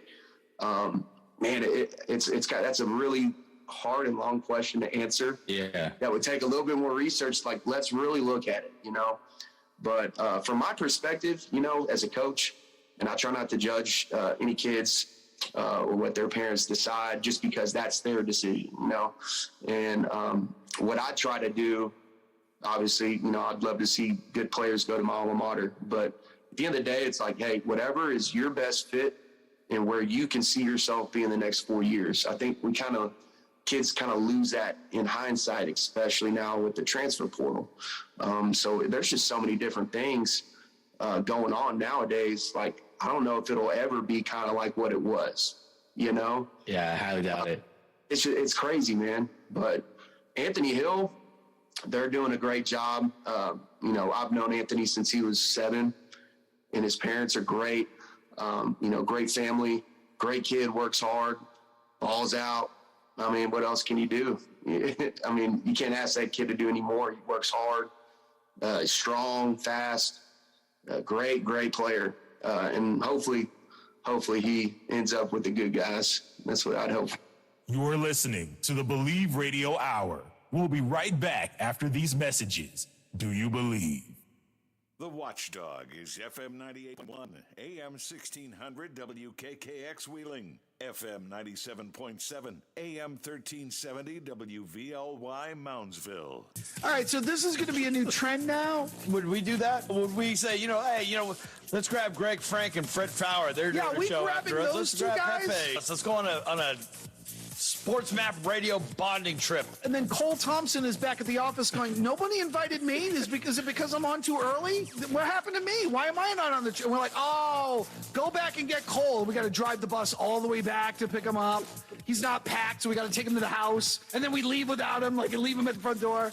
And then we say, oh, we're just kidding, and we drive all the way back to his house and pick him up. And then we go, isn't this bonding? Isn't this what you think this is supposed to be? Right? Aren't we all together now? Is that what, come on. Is that what we're doing with these teams? Wake Up Call with Tony D and Ron Culver. Weekday mornings from 7 to 11 Eastern. Wake up call! This has got to be hands down the creepiest version of the national anthem.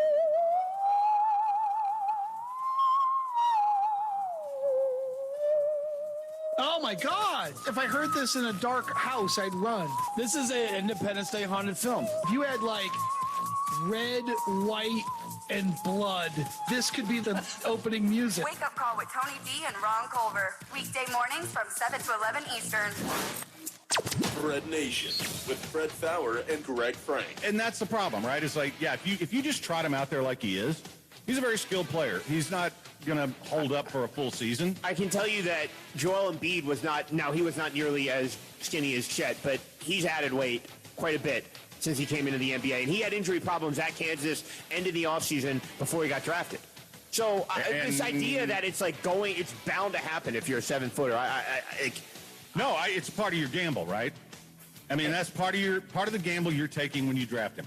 Now, and maybe that's the difference. And how long did you how long did you sit out with 2 years. Embiid? Yeah, and then he only played 30 games in his third year. And if you're willing to do that, that's okay. Right, and that's the difference, I guess, between you and me. I'm willing to do it. I want to bet on the elite skill set because I really have something special if the kid fills out and stays healthy. All right.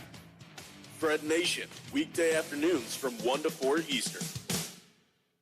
The Rundown with Jeff Michael. We were talking about the home run derby. It's in LA. And you said bring back some old school players. What if you brought back Bonds, McGuire, light-skinned Sosa? That would be bigger ratings than the actual home run derby. 1,000%. Have you seen the 30 for 30 with him about the steroid era and the home run race? Wow, Sosa, man. He took those Michael Jackson pills. Right? The Rundown, weekdays from 11 a.m. to 1 p.m. Eastern.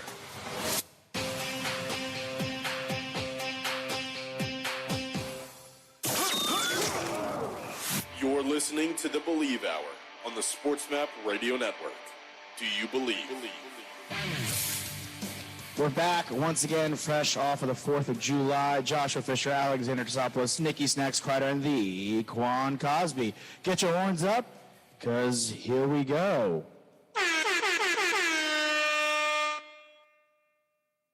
And now, back to the show.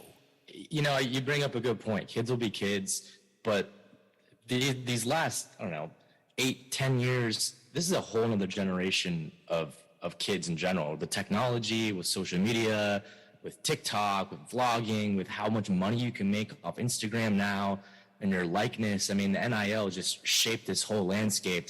And it's interesting because colleges really also have to not only look at the player, but also the brand too. They have to accommodate how big of a brand that player is going to be, right? And all these kids that have millions of followers or hundreds of thousands of followers on Instagram and Twitter. It's just a whole other generation. I mean, Jonte Cook just committed to Texas, but before he committed to Texas, he was vlogging on every single one of his official visits, right? He's at Bama with like a cameraman, like going around his official visit with him. Like you see like the exact same thing that he does when he's walking around on his official visit. So it is definitely very different than we were there just a short while ago. It doesn't feel that long ago, but man, the tides have changed. So there's a lot that goes into it. When a guy steps onto campus, he commits to UT. I'd love to hear Quan and De La, y'all's opinions on what at that point the coaches need to say to focus on, because there's so much external messaging. When you step onto campus, there's so many different things that different kids want, right? Some of them want to get to the NFL. Some of them just want to put on the burnt orange. Some of them want to win a national championship. And I think it's really interesting because if you look at a high school team, and I'm sure you've experienced some of this, those external factors are even different, right? Some of it is, I want to make a big play in tonight's game because there's a girl in the stands that I like. Like, I want to play with my buddies. I want the social aspect of the team, right? Like, you get rid of some of those things when you step into playing D1 college ball, especially on a campus like UT. But what would you like to see, and what do you tell your kids to kind of focus them in on one specific task? And I imagine, that task right now for the Burnt Orange is to win a national championship. Or maybe it's smaller than that, and then there's a bigger one. Of course, there's multiple different goals that you want to achieve in a season, but what do you think they should be telling these kids when they step onto campus, onto the 40 acres, to get them locked in? I'll go after you, De La. Go for it, homie. Well, so if I were to look right now, my perspective at the high school level, I took the Wiley East job. They've not been very successful in the past recent years. And good friend of mine, Coach Marcus Gold, asked me to come and help him bring it back. So it's that's my next chapter as a coach. So what do we, looking at what do we have to fix, right? The number one thing is, and every coach says it, but culture, right? You have this certain culture of your program that takes care of it itself. So when we think about, and Quan can attest to this because he's played with those guys who are, you're in a great time for Texas football. The culture takes care of that. Them leaders take care of that. You got the Arakpos, the Colts, the Quans, the Shipleys. Like, if you're not going to come in and put in that due process, that's what's going to take for you to get on the field, it's going to handle itself. You know what I mean? So it's maybe getting enough guys with the like-mindedness of, we are here to be great, and we're going to uphold this culture and standard for our team, and not just because we have to. It's not coach-fed, it's player-led. We're out here managing us, right? And the really good teams do that. And that's kind of what we're trying to do with our high school, at the high school level, right? Well, we don't have them 24/7 like we do college athletes. I wish we did, right? Can't have enough time. I'd be watching everything, every film. But I do think that's a big factor in it, and I think Quan can agree, like, the players there, the dudes on the team, like, when those guys come in, once you establish that culture and you got all those daily habits those guys do day in, day out, it takes care of itself. So if somebody's not on the same page, it's going to get handled regardless. Oh, man, so well said. Totally agree. I actually was listening to the radio on the way up here, and they were talking about, Quinn versus Hudson and who's more vocal, who's not. Certainly Rowe and Bijan have been more vocal. And I was literally thinking about exactly what Alex just said. I mean, that culture is still, and I texted even one of the guys, I was like, listen, y'all say you're worried because neither quarterback is overly, expressive or not leading with their mouth. And I'm like, two things. One, Hudson's been there a little bit longer, so that might be a little bit concerning or confusing, but Colt didn't talk much his freshman year. He had Casey Studdard in that huddle. He had so many dudes, Blaylock, and then a lot of us older guys who have been there. Now, he worked his ass off every single play, and we knew that he was going to show up, but culturally, to what De La's talking about, I remember my very first, and you talk about the different mindsets of getting on campus, Toss, is my very first, me and Jamal were going to a practice, very first 7-on-7. And he's like, yeah, Q, I was an All-American, you know, at Port Arthur. I was like, yeah, I was at Mart. Yeah, he was at this. Yeah, he was at that. Yeah, he was. We got to get to work, bro. Let's go. And we got on the field, and Vince flat out, he said, hey, Q, you're already at number 2. Like, we need you. And ironically, end up, you know, starting by game 4 because of injury. Same, we saw Jamal all over the field his freshman year. So, and then I remember that very first practice too. I'm straight out of freaking baseball. A. Ross was like, nah, bro, we got to get you out of this baseball shape. Let's go. So we did our 2 hours of 7-on-7, and then we did another 1 hour of, you know, one-on-ones. And I laughed because I just walked from the parking garage to here, and I'm over here complaining about the heat. And I used to do that in the summer like it was nothing. So you really, like you said, it's all about that. It's about, you know, knowing and really getting on campus now is different because these guys actually think, all right, there's a good chance I'm going to play as a freshman. I'm going to be an impact player. Honestly, from our standpoint, we had such dogs on there and dudes and layers of depth. I was like, I just want to find a place on this team and the rest of it to take care of itself. So it's just a whole different time and all the above, which actually takes me into something else I want to ask you, Daylight. When we were in high school, bro, the most thing we had to deal with, especially I'm going to age myself, because first it was Super Nintendo, you know, not as much time on Super Nintendo. And then we got to PlayStation and all the rest of it. Bro, your high school kids that you don't have all day with, they have we talk about it on the collegiate level, and it's true, but they have so many freaking distractions. How the hell do y'all even try to, especially like you said, getting back, you know, getting Wiley back to where Den was a machine on every level and is going to continue to be that school, but getting Wiley back to where it needs to be and managing distractions, how crazy and challenging has that been for you guys? You know, it's went as well as we could be able to have it. To be honest, yeah, it's tough. You know, you inherit a group of great kids, and that's kind of the big thing is we got coaches who are 4 kids on the staff. That's the thing that you have to have, right? Relationships and, you know, being able to relate to the kids as well. That's a big part to playing it. But for us, you know, we went 3-7 last year. Well, let's look at what we could have did better, right? Well, I know for a fact on my special teams, when I'm grading technique and effort, right? Do we just think this is a play off, or is this an opportunity to go and steal the ball back? Or is this an opportunity to go and block that kick and get, whatever award we have for the week, you know? We're trying to change how they think about things, right? So for us, we're having to constantly put them in hard, stressful situations in order to get used to it, right? Get used to adversity when things aren't wrong, and then change their mindset of not, oh, crap, here we go again. It's like, oh, all right, let's go respond. You know what I mean? Trying to make that whole transition as an entire group.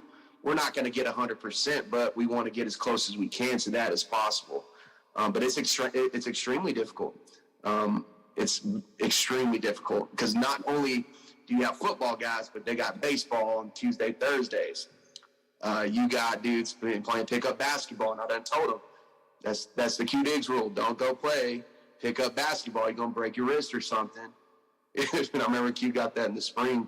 I think 2013 something happened, and they told us don't be playing no low hoop basketball at Fiji anymore. We couldn't do that anymore, but guys, I mean, they're doing so many things, and then we only have them for 3 hours maybe a day. Certain times during season, 3 hours a day. But that's kind of the question, right? That's what a head coach has now became.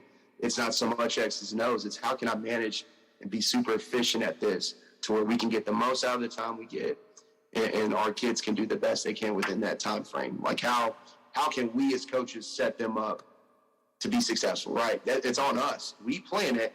We set these things in, and now you got your coaches like me who we're the rah-rah guys, so we're always telling them about pushing through. You know what I mean? That's just me, though. But also being like, look, this is how we have to do it, and then you're just constantly reinforcing those values. You're pointing out, things that are not right. You're pointing out things that are right. But I mean, it goes so deep when you really break it down. it's honestly crazy. I don't know how we do it as coaches, man, because we're balancing that. Plus, we go home, and now we have our families and kids. All of stuff to deal with, too. We're talking about everything the kids have to deal with. The coaches have stuff in other lives, too, outside of football. Life. Honestly, I actually asked that question for a reason, because Toss mentioned, hey, the distractions, all the different things, the guy that's worried about the girlfriend. Truth of the matter is, and I'm going to bring this back to a Texas perspective.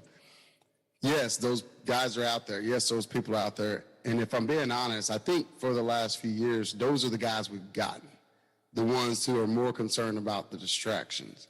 The reason Texas fan base and football is fired up now, because again, did I have a high school girlfriend? Sure, but she knew there's a certain time frame. I'm MIA. You got it. And guess what? You know what I knew? If I ball out, she's gonna be there. You're listening to the Believe Radio Hour. We'll be right back after these messages. Do you believe?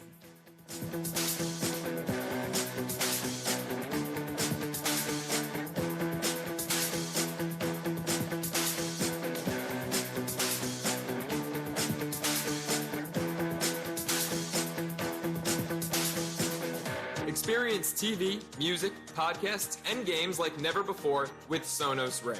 This new, compact, and easy-to-use soundbar puts you at the center of all your entertainment with clear, crisp dialogue and perfectly balanced bass. Just plug in the power cable, connect to your TV, and get set up in the Sonos app within minutes. Before you know it, you have blockbuster sound and streamlined control of content from all your favorite services. Just visit Sonos.com to shop Ray now. Experience TV, music, podcasts, and games like never before with Sonos Ray. This new compact and easy-to-use soundbar puts you at the center of all of your entertainment with clear, crisp dialogue and perfectly balanced bass. Just plug in the power cable, connect to your TV, and get set up in the Sonos app within minutes. Before you know it, you have blockbuster sound and streamlined control of content from all of your favorite services. Visit Sonos.com to shop Ray now.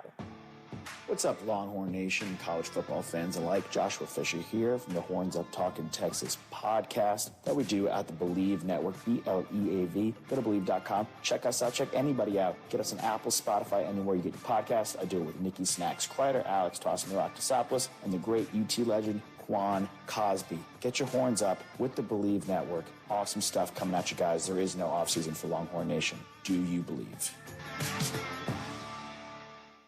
Do you want to learn the secret to becoming a published author in a few easy steps? Here's all it takes with help from Dorrance Publishing. For over 100 years, we've assisted individuals like you to fulfill their dreams of becoming a published author. When you call right now, you'll be assigned your own personal consultant who will help you through the entire book publishing and design process. Then, your book goes into production. It gets promoted, distributed, and finally, made available where books are sold. If you've got a book idea, call Dorrance Publishing right now for a free consultation. We'll help get your great idea out of your head, on paper, printed, and sold. It's a free, easy call. We're trusted by thousands of book authors just like you. So don't wait another day. Call now. 800-847-1362. That's 800-847-1362. 800-487-1362. You're going on a trip, but where are you going to stay? How much will it cost? Well, it'll cost less by booking on besthotelrates.com. BestHotelRates.com works with all the top hotels in the country while delivering you great hotel and room choices for the best prices. Why wait? Go to BestHotelRates.com, enter your email address, and start shopping for your next hotel room. BestHotelRates.com, it's in the name. BestHotelRates.com.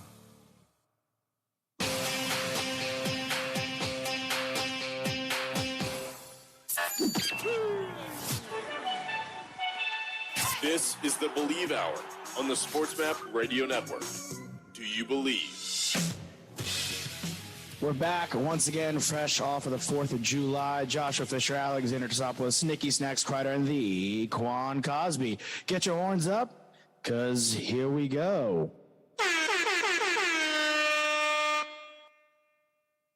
And now, back to the show.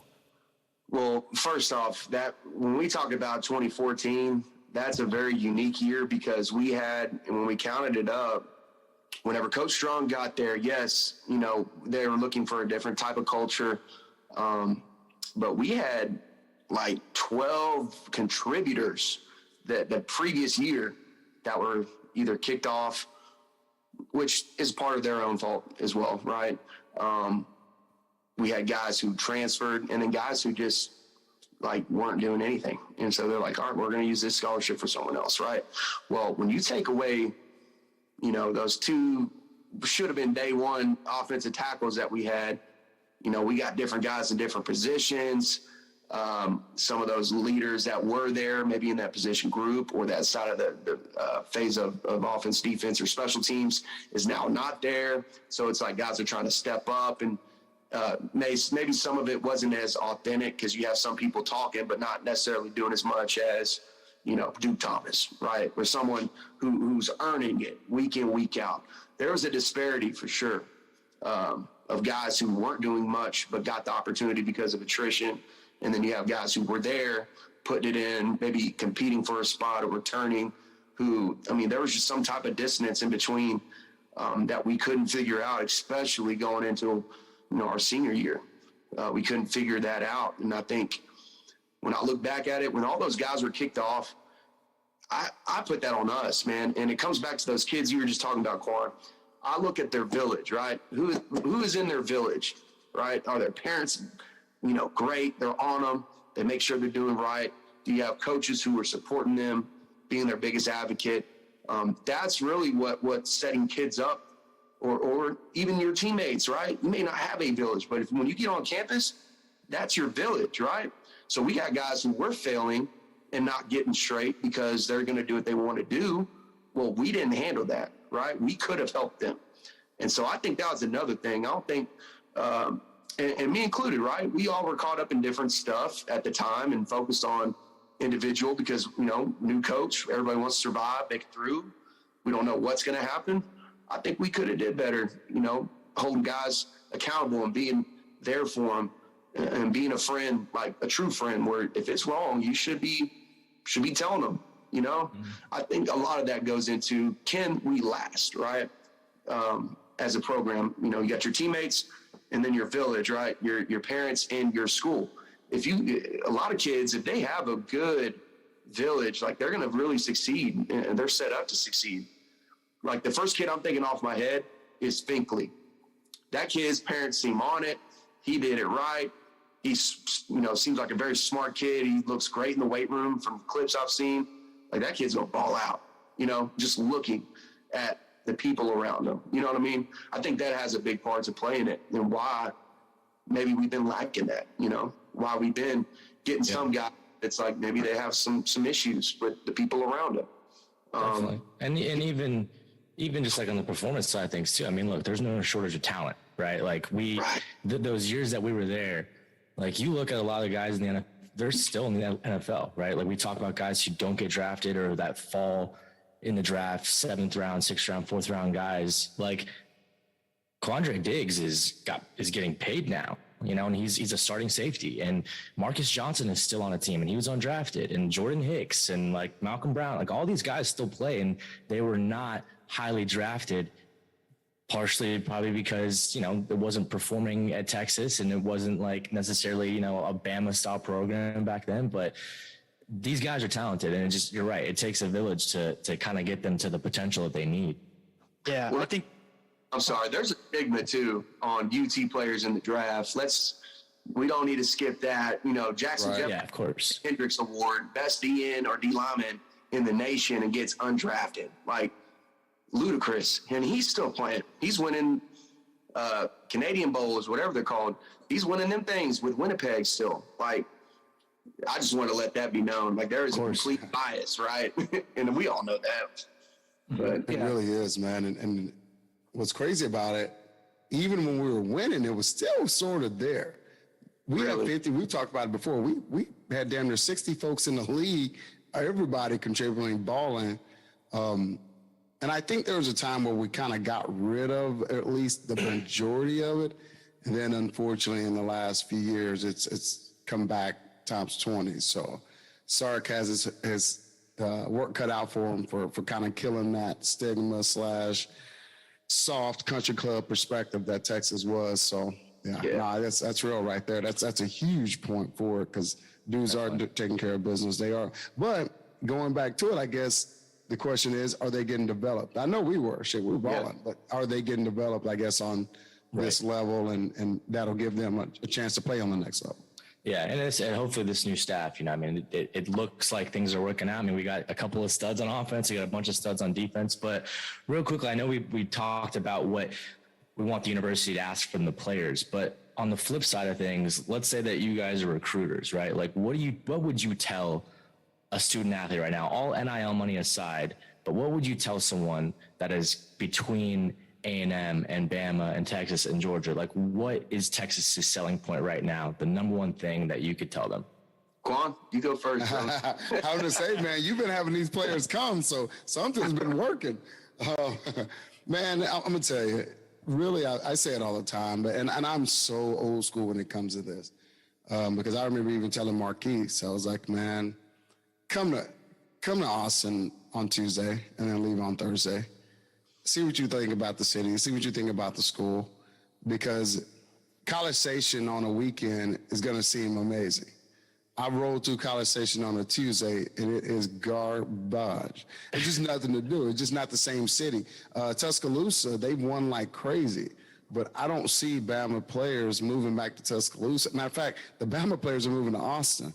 And so really just that combination of a few things that Austin has to bring. And then last but not least, you know, Alex is sitting over at Denton balling. I mean, there are one state a couple years ago doing this thing, but someone called and you have an opportunity to build and to grow and to get a blue blood or a school that you can get back. That I don't know if it's a competition perspective. I don't know what it is, but who doesn't want to fix something? Who doesn't want to grow? Who doesn't want to, bring things? Unfortunately, you can't even say bring things back anymore because people go crazy about thinking Texas is back. I mean, ultimately, and even to that comment, what I would say is, okay, we haven't won as many games, which, by the way, Alabama didn't matter whenever I played. It was USC. It was, Florida. It was all of us. So all these schools are going to go through those downturns. But Texas still, we're 5-7, and we're about to have #1 recruiting class. Were we ever gone? Yes, we need to win more. But Texas has always been there and will always be there. So college ball is way better when Texas is in the mix nationally. But the whole question of us being back, and this is very biased, but we never left. We're still winning some things, especially in every other sport. Yeah. Well, and that's funny, and I'm going on a tangent here, but CDC said something that I really liked, and it sounds like an AD who's backing his coaches. And he said something, we went 5-7, and we lost, 6 games in the league, double digits at half, maybe 5 to 6, check my numbers. But I watched every game last year. What's discouraging, right, is losing. Texas OU, I was at Dalton Santos' house. We're hooping and hollering, man. We're having a great time. And then it just slowly, we were like, but what's so refreshing to see is when asked that question, CDC said, we went and did our due diligence and found the best in the business, right? We got them. They're here, we did that for a reason. We're not just going to refresh and then do it again. You know what I mean? So I thought that right there is setting us up for a really good point. And, this year's pivotal for Sark, right? Sark and company. But the fact that you have an athletic director who won the Director's Cup, 2 years in a row now? Mm-hmm. That's athletic program, who's backing those guys. Man, I think that's huge, not only for the players, knowing those guys are going to be here, but even for the coaches, knowing that we got a guy who supports us and believes in us and knows that we've done really good things at Bama and other schools. Dude, I thought that was great. I thought that was awesome. Yeah. And I'm glad somebody said it. Just because things are bad, we want to save face and just put it on a coach, or he didn't do good, new staff, new people, those are people's lives too. And so I love seeing that when a AD sticks up for them guys. And we do have one of the, if not the best coaching staff in the nation. You look at each level and who they've coached, And, you know, I think it's great. And I just wanted to let that be known. Like, I rock with that. I like what he said. And as a coach now, I respect it even more. Oh, yeah. And what's crazy about that, and not to cut y'all, but Tom, we don't talk a lot about what Tom did because that was an interesting time for us.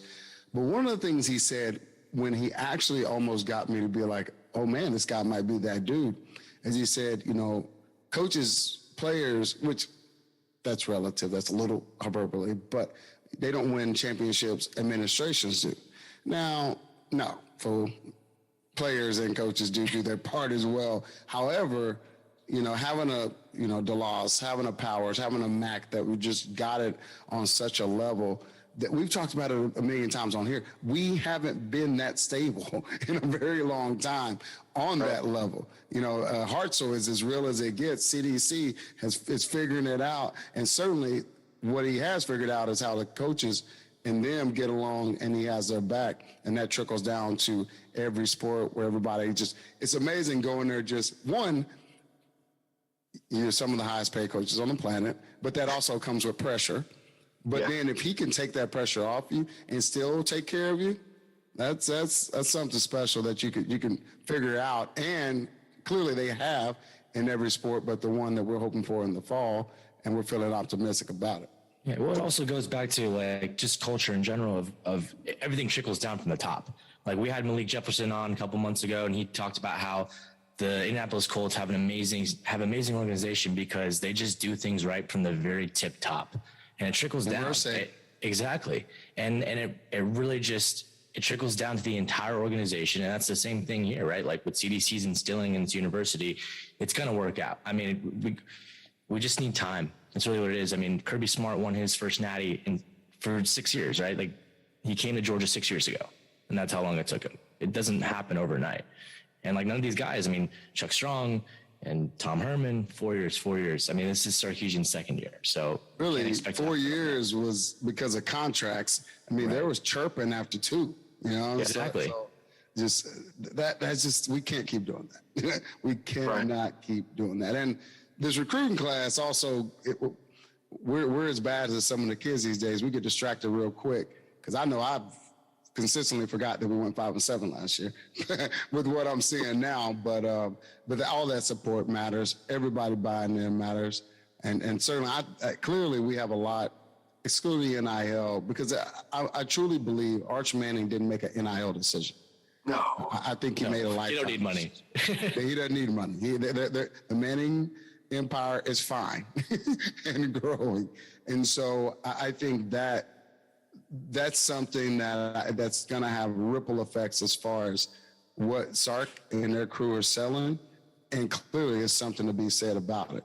That's why I go back. Yes, we had 5-7, but Texas they was never gone. We don't need to come back. We need to win more games, but Texas is still that brand that you can see on every corner of the country. And it's a lot of pride behind it. You're listening to the Believe Radio Hour. We'll be right back after these messages.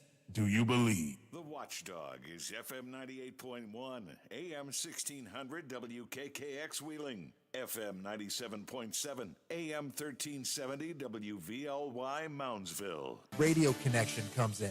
Most schools train you on campus. Radio Connection gives you the opportunity to learn from professional mentors in real radio stations. They've put their private classrooms in these places so you can apprentice under professionals. And as you learn, you're making connections and gaining access to the people that are doing the hiring.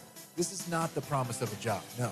But it is a promise to get you as close to the action and opportunities as possible. If COVID is a concern, no problem.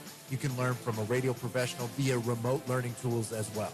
This is education reimagined to keep you out of debt as you learn in real-world settings. Interested? Visit radioconnection.com for more information today. That's radioconnection.com. Are you looking for your next favorite content to binge? Look no further. Search for your team at www.believe.com, where you can find sports analysis from former pro athletes, scripted comedy shows, binge-worthy pop culture, health, and much more. That's BLEAV. the #1 content network for professionals. Do you believe? Wake up call! A Delta flight from Michigan to Minneapolis. They were looking for 8 passengers to give up their seats. In exchange, they offered them $10,000. Okay. And it was turned down. Seriously, for 10 grand, I don't care what I have to fly back for. It can wait for $10,000. Yeah. I mean, unless if you have a wedding to get to. Oh my God, I cannot believe you just said that. I pay $10,000 if I can avoid a wedding. I give the airline $10,000 if I can avoid going to the wedding. Are you crazy? The birth of a If I child. was sitting in that plane on my way to my cousin's wedding and they said $10,000, I would say, thank you, Jesus. There's no wedding I have to go to for 10. My own wedding, I would have given it up for 10 grand. Would have scheduled it for the next day. Wake up call with Tony V and Ron Culver. Weekday mornings from 7 to 11 Eastern. Are you looking for a website that will give you the best sports wagering information? SportsMapElite.com has you covered. It's your one-stop shop for all the best selections and educational content on sports betting, horse racing, and poker. Plus, we have wrestling superstar Booker T's picks on boxing and MMA. For under $20 a month, you can get an edge from some of the best handicappers in America. Change your luck today at SportsMapElite.com. SportsMapElite.com is not a sports book and does not take wagers. It is an information site only.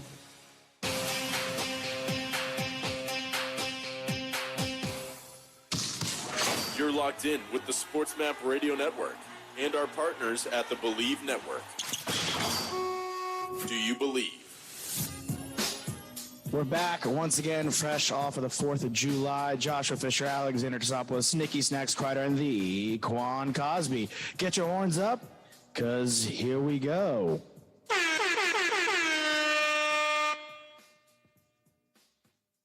Now, back to the show. You ever bust out any of the old footage and game film for the players that you have in Texas? Actually do, yeah.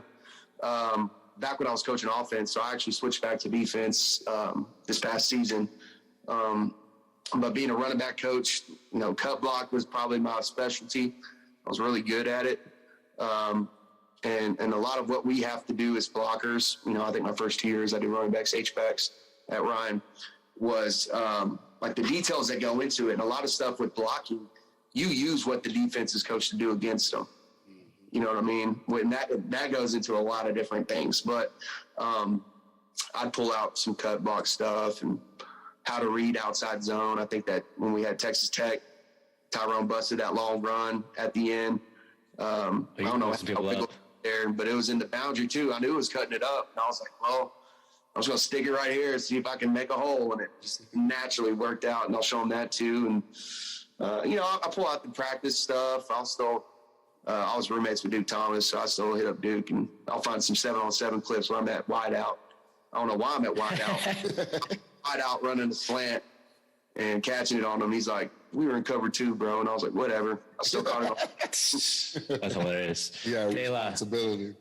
Appreciate your time, man. We really appreciate you. We're proud of you, man. Good luck to Wiley this season. Looking forward to catching up with you again, man. Yeah, man. Thank y'all for having me. It's been a pleasure. I love doing this stuff. And I can do football talk all day.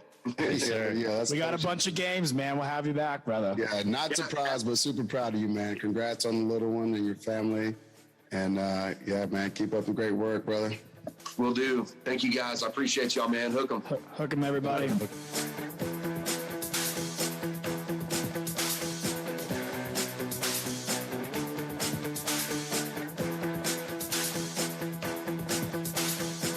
Watchdog is FM 98.1, AM 1600 WKKX Wheeling, FM 97.7, AM 1370 WVLY Mountsville, FM 98.1, AM 1600 WKKX Wheeling, FM 97.7, AM 1370 WVLY Moundsville. I don't remember anyone in the 80s pining for the 60s or 70s. Yeah, like I don't. 50s. Somehow nostalgia is selling our generation, I think, more than any other generation. That is a great point. Wake up call with Tony V and Ron Culver. Weekday mornings from 7 to 11 Eastern. Red Nation with Fred Fowler and Greg Frank So you like the southern accents, but you don't like our northeast accents. No, yeah, your accent. I mean, I appreciate the New York accent. Oh, the Boston one's better. No, Boston. That is the worst. That is the most annoying accent in the world. Like you could be, okay, you know our game where she could be a 6-foot? If she's a 10 and starts speaking Boston to me, 5. You're chopping it in half. Yeah. Oh, yeah. It's that unsexy. Oh, I love the AH. Ugh. Harvard. Ugh, God. You're good with the New York one, though? It's less annoying to me, and part of it's kind of funny. ER doesn't exist, right? It's A. The Dodgers. Yeah, you're right. The Lakers. Yeah, that's true. It's true. Having been in Canada, you have that one down, too, because there's a lot of that in Minnesota with the O's. Oh, geez, yeah. Yeah. Fred Nation, weekday afternoons from 1 to 4 Eastern. Fred Nation with Fred Fowler and Greg Frank. I've always said nothing good ever happens on a Tuesday, but the show happens on a Tuesday. So there you go. So that's something good? So we're going to be good. Okay. I don't associate Tuesday as, like, a bad day either, though, right? Like, it's not Monday. But it is the worst day, though. Because, like, Monday, at least you still have a little bit of a high from the weekend, right? Okay. And there's always fun stuff to talk about. Yeah, Tuesday, we're still going up the hump. Fred Nation, weekday afternoons from 1 to 4 Eastern. Wake up call. No, I brought $200. Yeah. That's all I brought. I brought $200. I lost some of the slots, which I shouldn't have played anyway. But then I went to a blackjack table, and I started winning. And then, you know, like in that movie, Vegas Vacation, they bring in the new dealer, and he's like, ooh, exciting, got 19. And then he hits to 20. That's what happened to me. She kept saying over and over again, she goes, it's not me, it's the cards. Like she's joking with us. But yeah. Me and this other guy, we were just like, everything she wants, she gets. She had a 5, flipped it over, had 15. Oh, she's got a hit. 6. Oh, sure, just take it all. You had 20, she'd have 4. You weren't safe. Widowmaker drew what she wanted. Whatever she wanted, she got. Oh, I think I need a 7 to beat you. Bam, there it was. It was crazy. Wake up call with Tony V and Ron Culver. Weekday mornings from 7 to 11 Eastern. Wake up call. If Rob Gronkowski and I were good friends today, and he's like, Tony D, you got to come on my cruise, I would last 3 hours. You would just duck away. They're searching around like, hey, man, where's Tony D? If I mention your state, you got to chug a keg. Arkansas, Alabama. I'd be like, oh, God, no. Don't say Tennessee. Tennessee. Oh, crap. I'd be dead on that Gronk cruise. Good for Gronk. Wake up call with Tony V and Ron Culver. Weekday mornings from 7 to 11 Eastern. Just saying it with Cole Thompson. With another championship underneath his belt, is Steph Curry a top 10 player all time in the NBA? It's a really interesting question because there's a multitude of ways you can look at it. Let me break this down. Number 1, the championships matter most. So he's got 4. He's a multi-year MVP.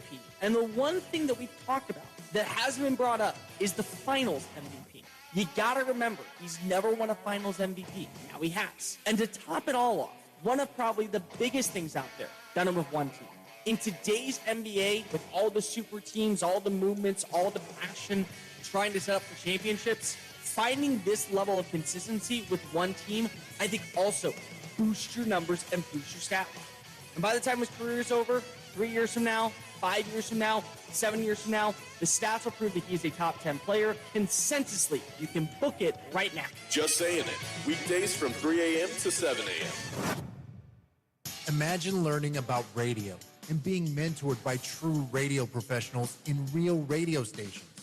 Well, actually, you don't have to imagine, because there's Radio Connection.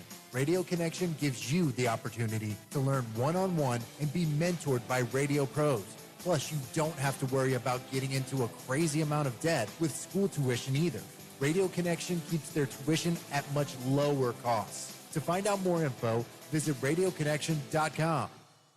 Are you looking for a website that will give you the best sports wagering information? SportsMapElite.com has you covered. It's your one-stop shop for all the best selections and educational content on sports betting, horse racing, and poker. Plus, we have wrestling superstar Booker T's picks on boxing and MMA. For under $20 a month, you can get an edge from some of the best handicappers in America. Change your luck today at SportsMapElite.com.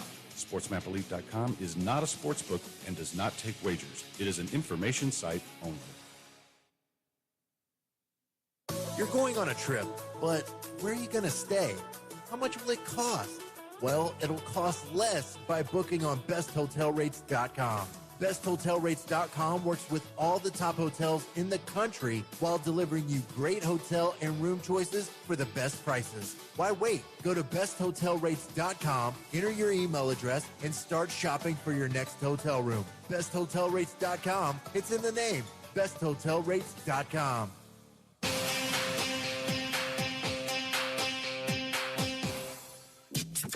This is the Diehards. Sale winds, he fires.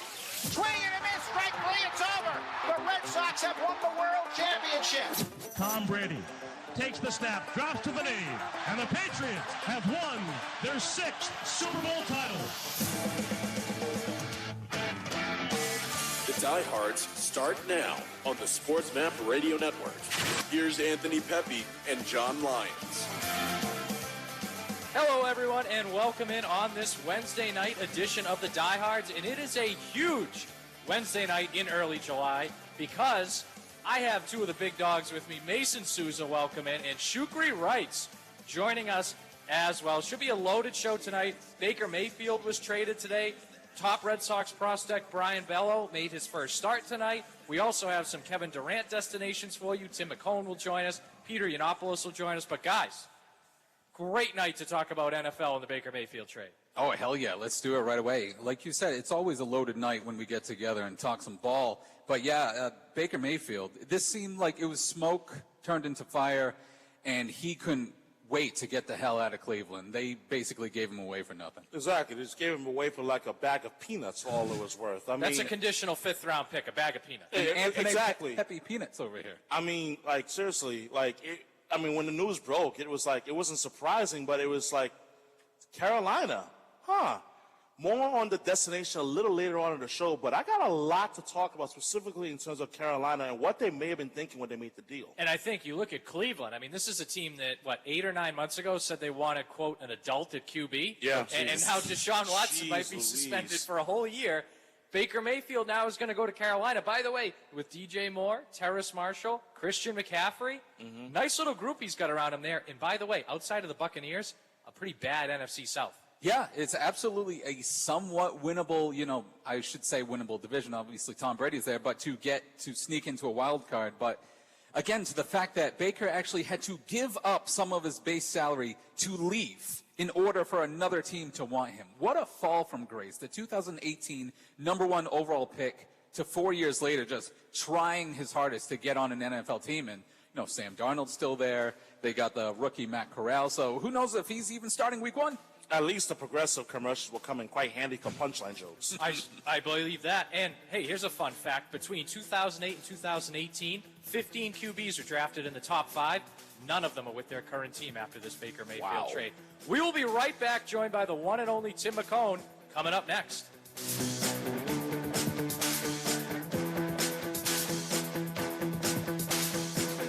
Tired of paying outrageous prices for Viagra? Well, we have great news. Now you can finally get Viagra at huge discounts. Generic sildenafil allows you to save up to $650 on Viagra. Why pay name brand prices of $15 per pill or more when you can get the same results for less than $3 a pill? Call today and get 50 generic sildenafil pills for only $99. This can cost as much as $750 at your local pharmacy. You can't afford not to call us. If you want Viagra at the lowest prices, never pay $15 a pill for the name brand again. Get generic sildenafil for less than $3 a pill. Call 800-450-5582 today and save up to $650 and get 50 pills for just $99. Generic sildenafil is fast, easy, and affordable. Operators are waiting to take your call now. Call 800-450-5582. That's 800-450-5582. Again, 800-450-5582.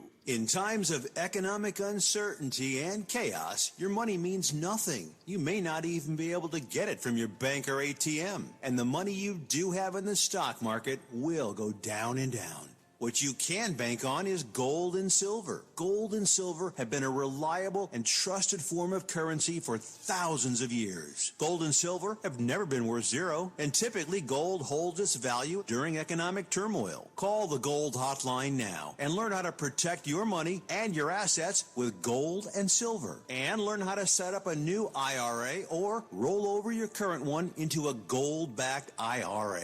Protect your money from the next market crash with gold and silver. Call now for your free gold guide. 800-281-4224. 800-281-4224. 800-281-4224. That's 800-281-4224. Do you own a timeshare? Well, face the facts. You made a mistake. You made a bad purchase. A timeshare is not an investment. It's a money pit that continues forever. If you use your timeshare, that's great. But if you don't, and you want to legally get out of your contract, call my friends right now at the Timeshare Exit Hotline. They're an experienced team of lawyers who help good people like you get out of a timeshare contract that they just don't want. Don't throw away your money on maintenance fees. Use it for things you really want. We can help you end your timeshare contract and stop the money drain immediately. If you're ready to move on with your timeshare, call our team right now. Cancel your timeshare now with a free call. 800-858-6811. 800-858-6811. 800-858-6811. That's 800-858-6811.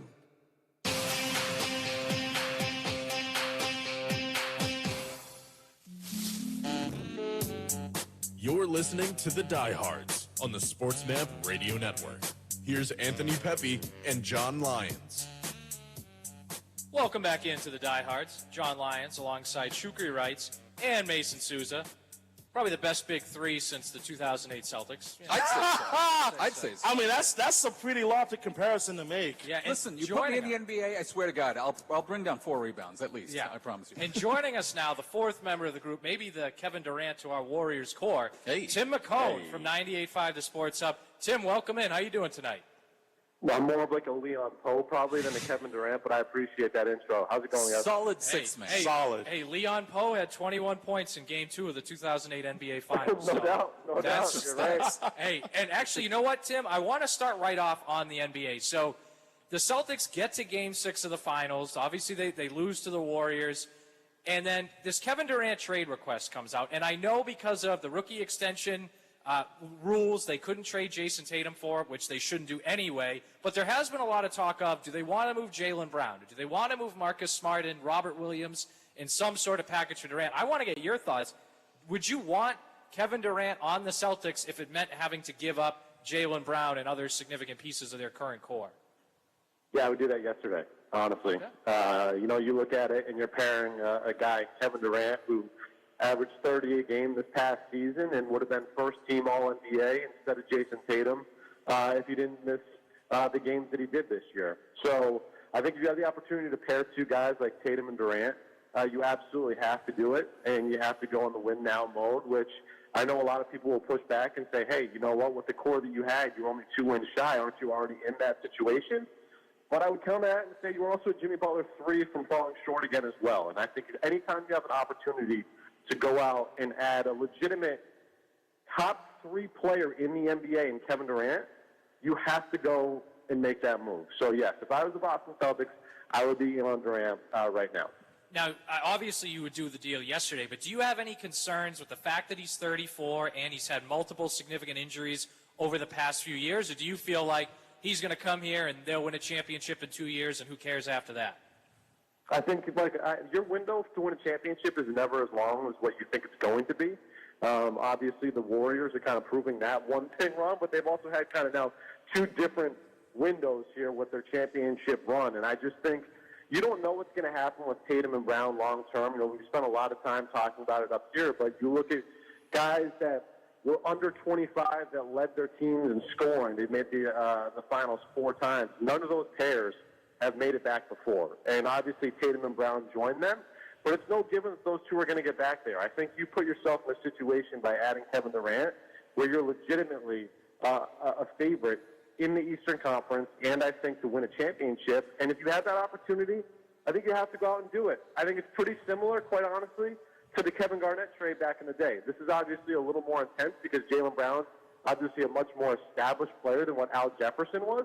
But you go back, people like Bob Bryant had questions about whether or not to make that move back in 2008 too, to flip it for Kevin Garnett, because the window wasn't going to be that long. You have to go out and win a championship. That's the object of this game, right? Just to win the championship. And so if you can make a move to put yourself in a position to do it, I think if you're the Celtics, you have to. Tim, always happy to talk to you, specifically tonight, not just because you're an excellent follower on Twitter, Tim_McCone there, but because you were one of the first ones, at least I remember listening to, in the city of Boston, where you saw through Kyrie Irving when he was a Celtic, and you're like, get this guy out of here. It was before the dumpster fire that was even happened. You saw through the smoke and said, this is going to be a disaster.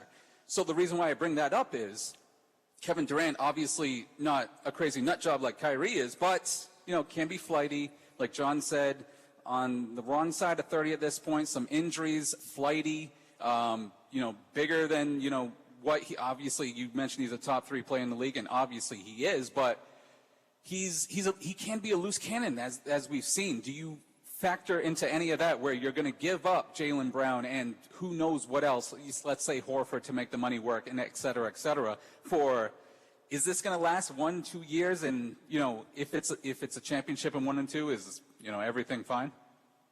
Yeah, Mace, I mean, you're not wrong, right? Like, you're trading for a guy who's wants out of a situation where his 4-year contract extension hasn't even kicked in yet. So, yeah, to say he's a little flighty is probably spot on. And, no, do I think he's going to retire a Celtic? Probably not. But, again, if you have the opportunity to bring in a top 3 player in the league and even have that core together for a year or two, I just think that's the move that you have to make if you're the Boston Celtics. Now, am I holding my breath while I'm doing it? Yeah, probably, because you're going to get fired as a GM if it does blow up in your face. But it's an opportunity and a risk that I certainly would take. And I don't put him and Kyrie Irving on the same level at all when it comes to dysfunction. Like, look, the Warriors thing, I know he had a dust-up with Draymond Green. That's fine. That team also would have won 3 straight championships with him if he doesn't blow out his Achilles, right? So it's not like he prevents you from winning championships. I just think he hitched his wagon to the wrong guy in Kyrie Irving.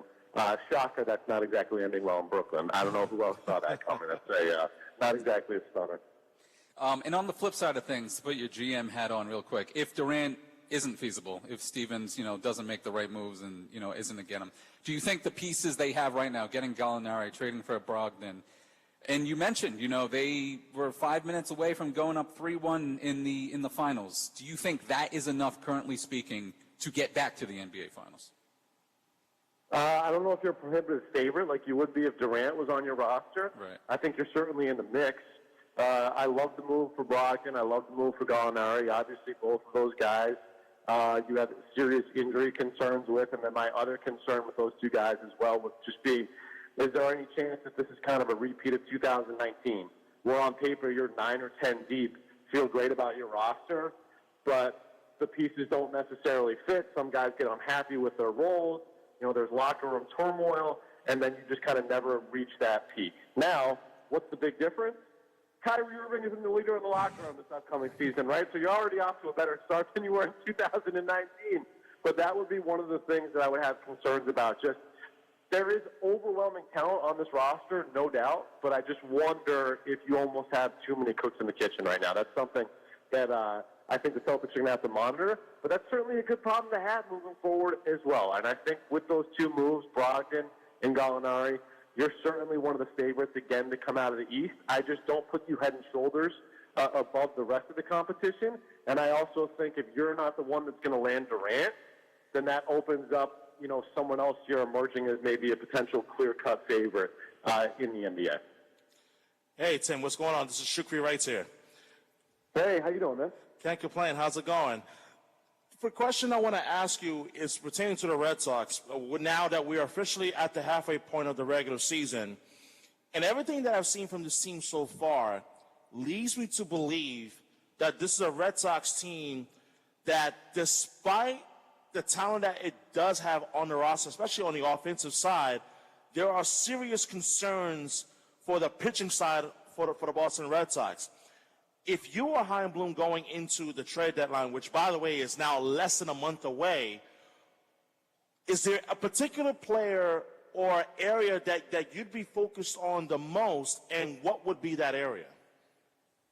Yeah, for me, it's the pitching staff. And look, I know the deadline's coming up here, and obviously you've got Chris Sale working his way back in Worcester right now, making a rehab start. Shout out Woo Sox. And then obviously Bayo coming up tonight as well for Boston. So you think you have some reinforcements, but if I'm at the deadline, that's what I'm looking to do. And I also think you're in a weird spot here, too, because obviously the Yankees have kind of emerged here as an elite team this season.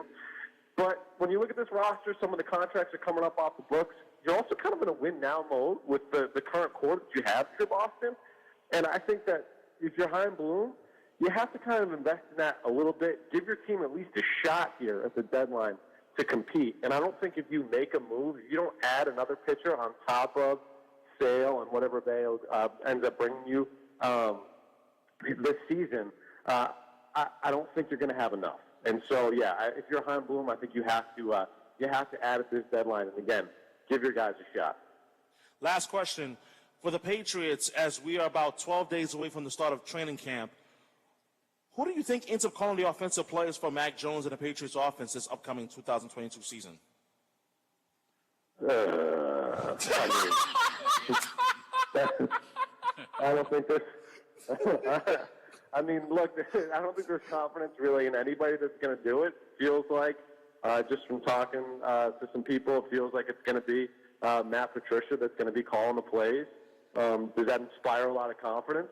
Certainly not. And, you know, like we've talked about this a million times up here over the last 20 years. What do the Patriots do so well? They put players in positions to be successful. They put players in positions to do what they do best, which other organizations don't do. And I'm not sure how you're putting your second-year quarterback in the best position possible to be successful with the coaching staff that you have on the offensive side of the ball. Now, I say all that, they'll average more points a game than the Chiefs. But I don't know how you don't have reservations going into the season with what's shaping up on the offensive side of the ball in terms of the coaching staff.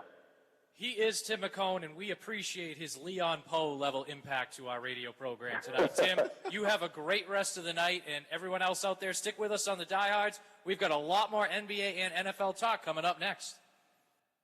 The Watchdog is FM 98.1, AM 1600 WKKX Wheeling, FM 97.7, AM 1370 WVLY Moundsville.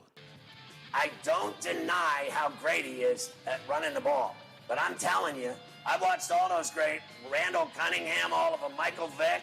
Eventually, every dog has his day.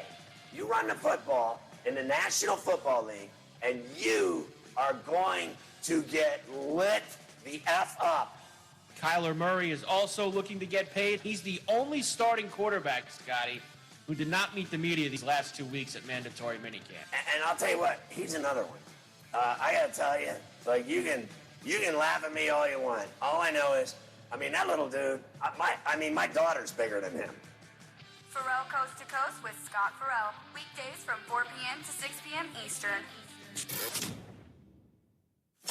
The Diehards. The super agent himself, Lee Steinberg, is on the line. Hey, Lee, you were the inspiration of that movie with Tom Cruise and Cuba Gooding Jr., Jerry Maguire. Does that ever get old talking about that? So it's been 25 years, and I don't think I've walked into an airport or gone out to dinner where someone didn't run up to the table and ask me to say, show me the money. The Diehards, weeknights from 8 to 10 Eastern on the Sports Map Radio Network. The Diehards. Luka looking to come back in game number 3. What would that mean for the Mavs being tied up 1-1? Well, depends. If he's laying off the cheeseburgers and can run up and down the court, I think it would be massive. He's better than Tatum, right? No. You're out of your mind. Luka shows up out of shape every year. Oh, my goodness. Every year. Every year. It's the second year in the league. You say it like he's been in the league for 5 years. Right. And he's a fat tubby. He's one of the best players in the league. I know. If you're starting a team, there's 9, 10 players that you would pick over Tatum. I think there's 6, maybe 7. He's still what? I put him at 8 and Tatum at 7. You are out of your mind. He's my goodness. Probably not quite as good a scorer, better passer, Luka doesn't show up 10 times out out of of 10. shape every year. Oh, please. By the way, he played in Game 1, too, unlike Luka. Okay, now Luka's just all he's all about is eating donuts and winning Rookie of the Year. Come on. The Diehards, weeknights from 8 to 10 Eastern on the Sports Map Radio Network. Are you looking for a website that will give you the best sports wagering information? SportsMapElite.com has you covered. It's your one-stop shop for all the best selections and educational content on sports betting, horse racing, and poker. Plus, we have wrestling superstar Booker T's picks on boxing and MMA. For under $20 a month, you can get an edge from some of the best handicappers in America. Change your luck today at SportsMapElite.com. SportsMapElite.com is not a sports book and does not take wagers. It is an information site only.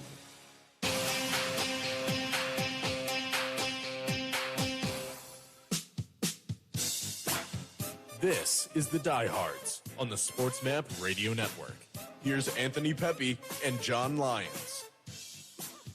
Welcome back in to the Diehards. I'm John Lyons, joined by Shukri Wrights and Mason Suits. A big thank you to Tim McCone for joining us last segment.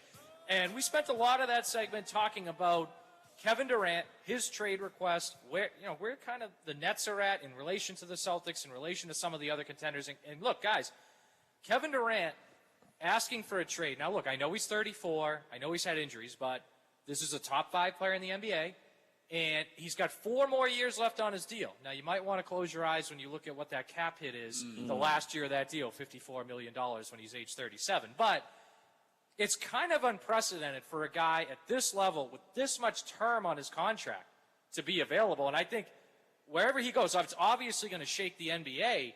But if you're the Nets, one thing I think you might want to look at is getting rid of Ben Simmons, because the designated rookie extension, which is one of those weird fluky NBA rules, you can have 2 of those guys on your roster, but only one that you traded for. The Nets traded for Ben Simmons, which means, just to name a few, they can't trade for Andrew Wiggins, Devin Booker, Jamal Murray, Donovan Mitchell, Bam Adebayo, Trae Young, Michael Porter Jr. And look, I know some of these guys they wouldn't want, or these teams wouldn't give these guys up anyway, but having Ben Simmons on their roster really limits their options. It screws them, absolutely, considering a guy that hasn't suited up. Yeah, not to mention he doesn't play. Was in that dorky suit on the sideline, just getting memeified, as the Nets were getting swept by the Celtics. Yeah, they're going to have to eat so much money. It's going to be a Baker Mayfield situation with Ben Simmons to just give him away.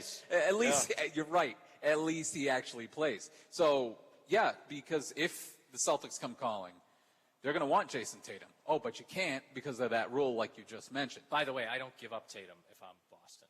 Well, we can get into that. Well. I know. I just wanted to let the people know that now. All right, totally fine. The spoiler alert. But, it's the whole funny thing because Kyrie were like, go back 2-3 years ago, whenever it was, when Kyrie was with the Boston Celtics, that famous video in the locker room at the All-Star game, given the mouthing of the 2, we think it's 2 max spots. Let's go to New York. And then Kyrie says, oh, that's a bunch of BS. When that was actually exactly what he was talking about for them to join, and they amounted to nothing over there. Kyrie opts in, and then immediately Kevin Durant says, screw this guy, I want out. So what a drama show over there in Brooklyn. So, yeah, it seems like Brooklyn's ready to cut their losses at this point. Like, all right, we gave it a shot. This obviously isn't working with these drama queens. Let's try to find a way. Is it getting rid of Ben Simmons as well? Like Tim said, if something like this doesn't work, GMs will be fired. People in the office will be fired. So it's biting that bullet and try to redo it, or try to do this with the superstars. I think if you're the Brooklyn Nets, that you have to show some balls and actually clean house. Because why trade Kevin Durant if you are going to keep Ben Simmons? Ben Simmons has proven over the last couple of years he won't suit up. That's not an opinion, that's a fact. So let's understand this for just a moment, America. You're going to trade away one of the top 5 players right now, someone who's clearly a surefire Hall of Famer, and keep someone who you don't even know if he's going to be in the mood to suit up and play next season. Make it make sense. It doesn't make sense at all. So if you're Brooklyn, and I am approaching this pivotal decision that is clearly going to alter the franchise, you got to at least consider, hey, you know what? Why not make Ben Simmons available? Yes, you just traded for him for James Harden, but come on, let's be honest. That whole situation, him coming to Brooklyn, and I called it at the time. I said, he's not going to play for Brooklyn. I knew he wasn't going to play. It was just like, listen, I'm not making light of mental illness by no stretch of the imagination. But my gosh, this whole thing has become so embarrassing to the point where he can't handle criticism. You saw how he reacted to Shaq on national television. He can't handle criticism from his own coach or another superstar. You saw that in Philadelphia. Why even bother to keep Ben Simmons in Brooklyn if you're going to trade away Kevin Durant? Yeah, and on Durant, right? So this is a guy that he averaged 29, 7, and 4 last year. Now, look, he's only played 90 total games in the last 2 years because of the injuries.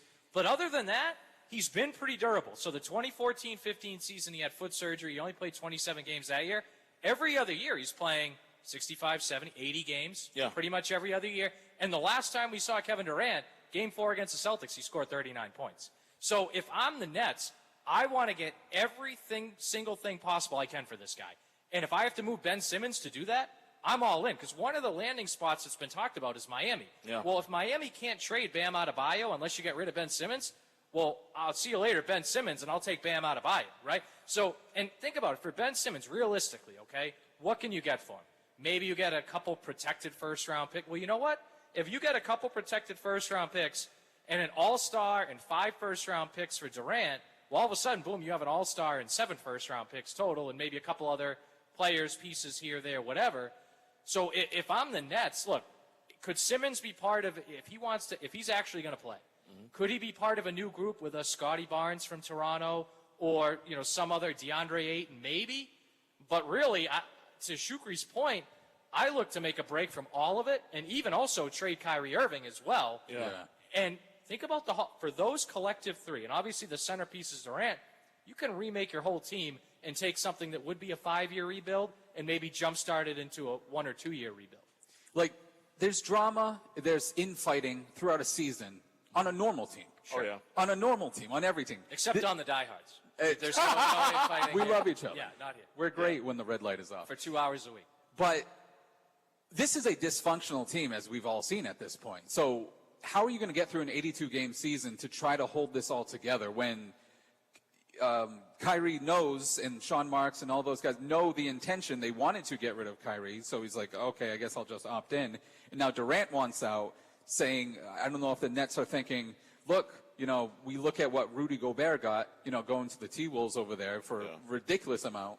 If this was 20 years ago, that may have been a great deal, but I don't really understand that. So they're going to look to obviously get much more than that. Rest of the team, and as you mentioned, age 37, over $50 million, that's kind of ridiculous. So what are you going to get in return? This crazy. And by the way, reports are the Nets want 2 All-Stars for him. Yeah. So good luck. Plus 5 first-round picks. But here's the thing: if you want to get 2 All-Stars, I think you almost have to move Simmons because one of those All-Stars is probably going to be one of those guys we just named that they can't get right now. Exactly, and that's the only way that you're going to be able to sweeten the pot. I mean, if you are going to get exactly what you want, or at least close to it, I don't think Ben Simmons gets left off the table. Let's use the Celtics, for example. Because I like to fan the flames, for both of you who follow me on social media.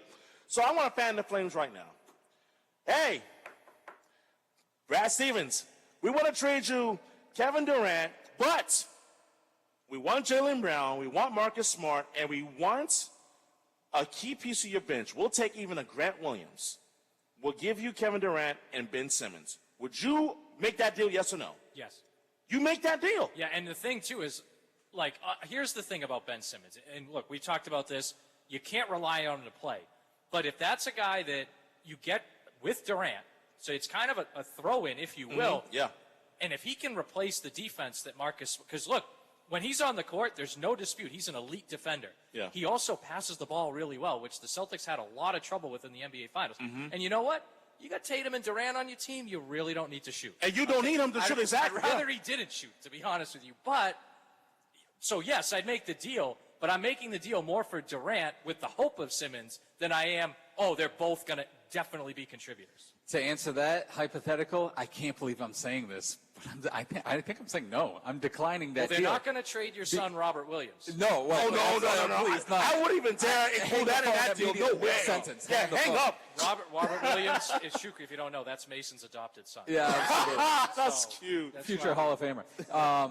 First ballot. But the point is, yeah, obviously the talent is worlds more than that hypothetical that you just, put there, Shukri, with Jaylen Brown, Marcus Smart, Grant Williams, throw in Al Horford to make the money work, whatever the case may be.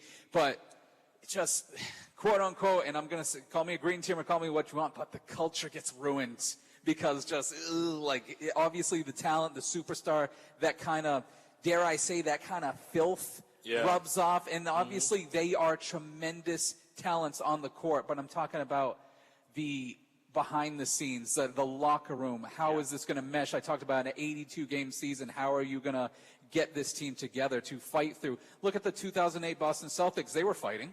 They were fighting like in whatever. Where were they? Italy? In the preseason or whatever. Thrown down on planes, whatever the case may be. But, they got through it because they have guys that want to win. And they don't. I think Durant's that guy. I don't know if Simmons is that guy. Frankly, I don't think Simmons is that guy. He's going to have to show me otherwise. Right. Yeah. Correct. But I do think Durant's that guy. Okay. I mean, let's be honest. He went to an NBA Finals in Oklahoma City. Yes, he went to Golden State, a great team. He was a Finals MVP in back-to-back years. But to play devil's advocate there in terms of Kevin Durant would not have those rings if not for Steph Curry and the rest of those crew, which is why I looked at the championship with just slight disdain, if you will. Well, look, and it's a fair point. And look, we may want Kevin Durant to come to the Boston Celtics, but on the other side of this break, we're going to tell you our top destinations for Kevin Durant, and you might be surprised at what some of them are. Stick with us here on the Diehards.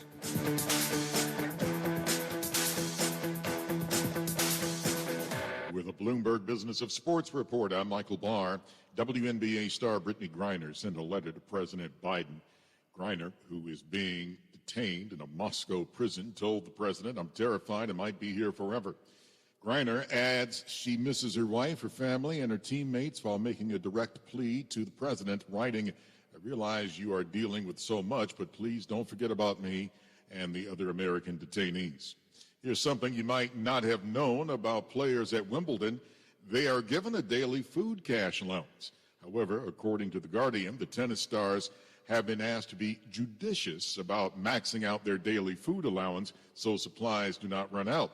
Competitors are given a 90-pound-a-day allowance to spend on food and drink in dedicated restaurants. Coaches get about half that amount with the funds available on accreditation tags that can be scanned at checkout. And that's a Bloomberg Business of Sports report. I'm Michael Barr. Think of everything you do to provide for your family. A home, food on the table, healthcare, vacations, and saving for your kids' education. It's all good as long as you're alive, but it's only a drop in the bucket of what they'll need if you die without life insurance.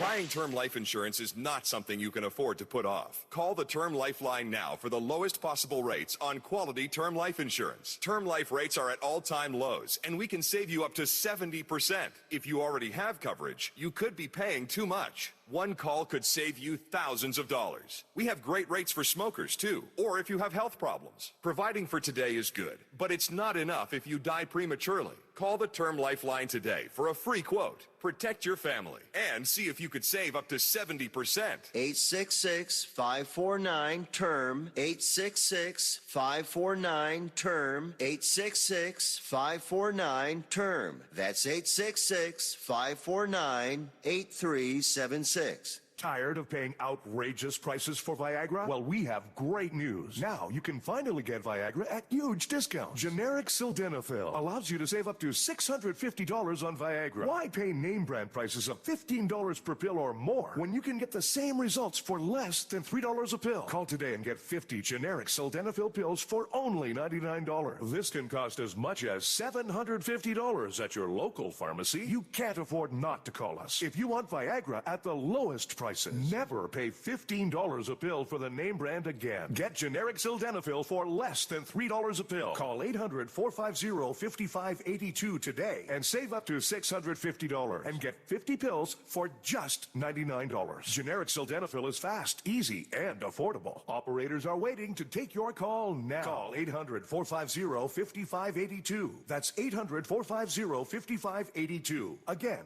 800-450-5582.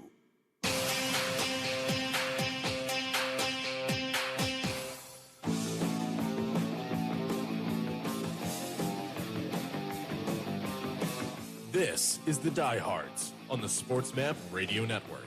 Here's Anthony Pepe and John Lyons. Welcome back in, everybody. I am John Lyons alongside Mason Souza and Shukri Wrights. And look, Kevin Durant is available. He's got 4 years left on his deal. A lot of money, $194 million, I think, over the course of 4 years. But he's a top 5 NBA player. And look, reports surfaced pretty quickly. I think they were faster than the Brian Windhorst. Why is that mean? But they surfaced pretty quickly that half the league had called on Kevin Durant, which is a no-brainer, right? Half the league. But look, half the league is not a good destination, Kevin Durant. So when it comes to where Durant should go, we talked about the Boston Celtics last segment. The team at the top of my list is the Philadelphia 76ers, right? So Joel Embiid was my pick for MVP, and I know Nikola Jokic deserving MVP, but Embiid averaged 30, 11, and 4, and they could include James Harden, by the way, opted out, so they have plenty of cap room. He could sign a lower extension, or they could tell him to go kick rocks somewhere else if they get Kevin Durant. But he could sign a lower extension. And Philly, in addition to first-round picks, they could include Tobias Harris. They could put Maxey in a deal. They could put really anybody on their roster, not named Embiid, in a deal. And when I'm the Sixers, too, here's the thing. Joel Embiid is one of the most dominant players in the NBA. As I said, my pick for MVP, but he's a big man. That window might not be as big as a Jason Tatum's window or a Devin Booker's window. Good point. I think you got to say, hey, if we can have Durant top 5 player in the NBA even for 2 out of those 4 years, I think I would be surprised if those two did not win a championship together. And like I said, the assets they can put in that deal, and if Harden re-signs at less money, if I'm Philly, I'm doing everything I can to get Kevin Durant there outside of giving up Joel Embiid himself. I think that's an excellent point. You know, the Sixers should be in on him as well as the rest of the league, like you mentioned. I don't know if it's good for Durant, though. You know, those fans, you know you, Philly. You are ruthless. Oh, yeah. And the first time you make a bad shot, you are dead to them. They did are Santa Claus. They did throw batteries at Santa. You're absolutely right. No one will ever forget that. So it's still unbelievable. I know. Laugh Imagine about that all like day you long. dress up as Santa Claus, and you don't just get booed, but someone takes like a 9-volt battery and just chucks they it at throw a you. Duracell at you. Oh my gosh! Like, you know, you just try to bring cheer to kids, you know, and you get a Duracell thrown at you. We could do a whole segment on that, but anyway. But yeah, Durant Yes, and Phil. for Philly's purposes, yes, tremendous, and that's an excellent point, John, is saying Embiid's, let's call it his NBA career as a big man is obviously less than of a forward, of a guard, et cetera, et cetera. I'm going to throw out a team, and it's a team that's on, you know, Durant's list, obviously, because it's a team that's close, one of the closest to a championships since he is ring chasing at this point. It's the Miami Heat. You know, obviously they were just, you know, minutes away from another NBA Finals. Obviously went to the Finals in the bubble. But, you know, compared Durant and Jimmy Butler, that's lethal. That is absolutely lethal. I like that, obviously, location, of course. You don't need to sell him on that. And, you know, they were the number 1 seed last year. Good, easy as that. Miami and Durant, that's a nice mix. I was thinking, what if Chicago Bulls came to mind? They're flying under the radar in this? They're a very dark horse team. Because I'm thinking, follow me here, America. You pair him with DeMar DeRozan and Zach LaVine, you got something there in Chicago.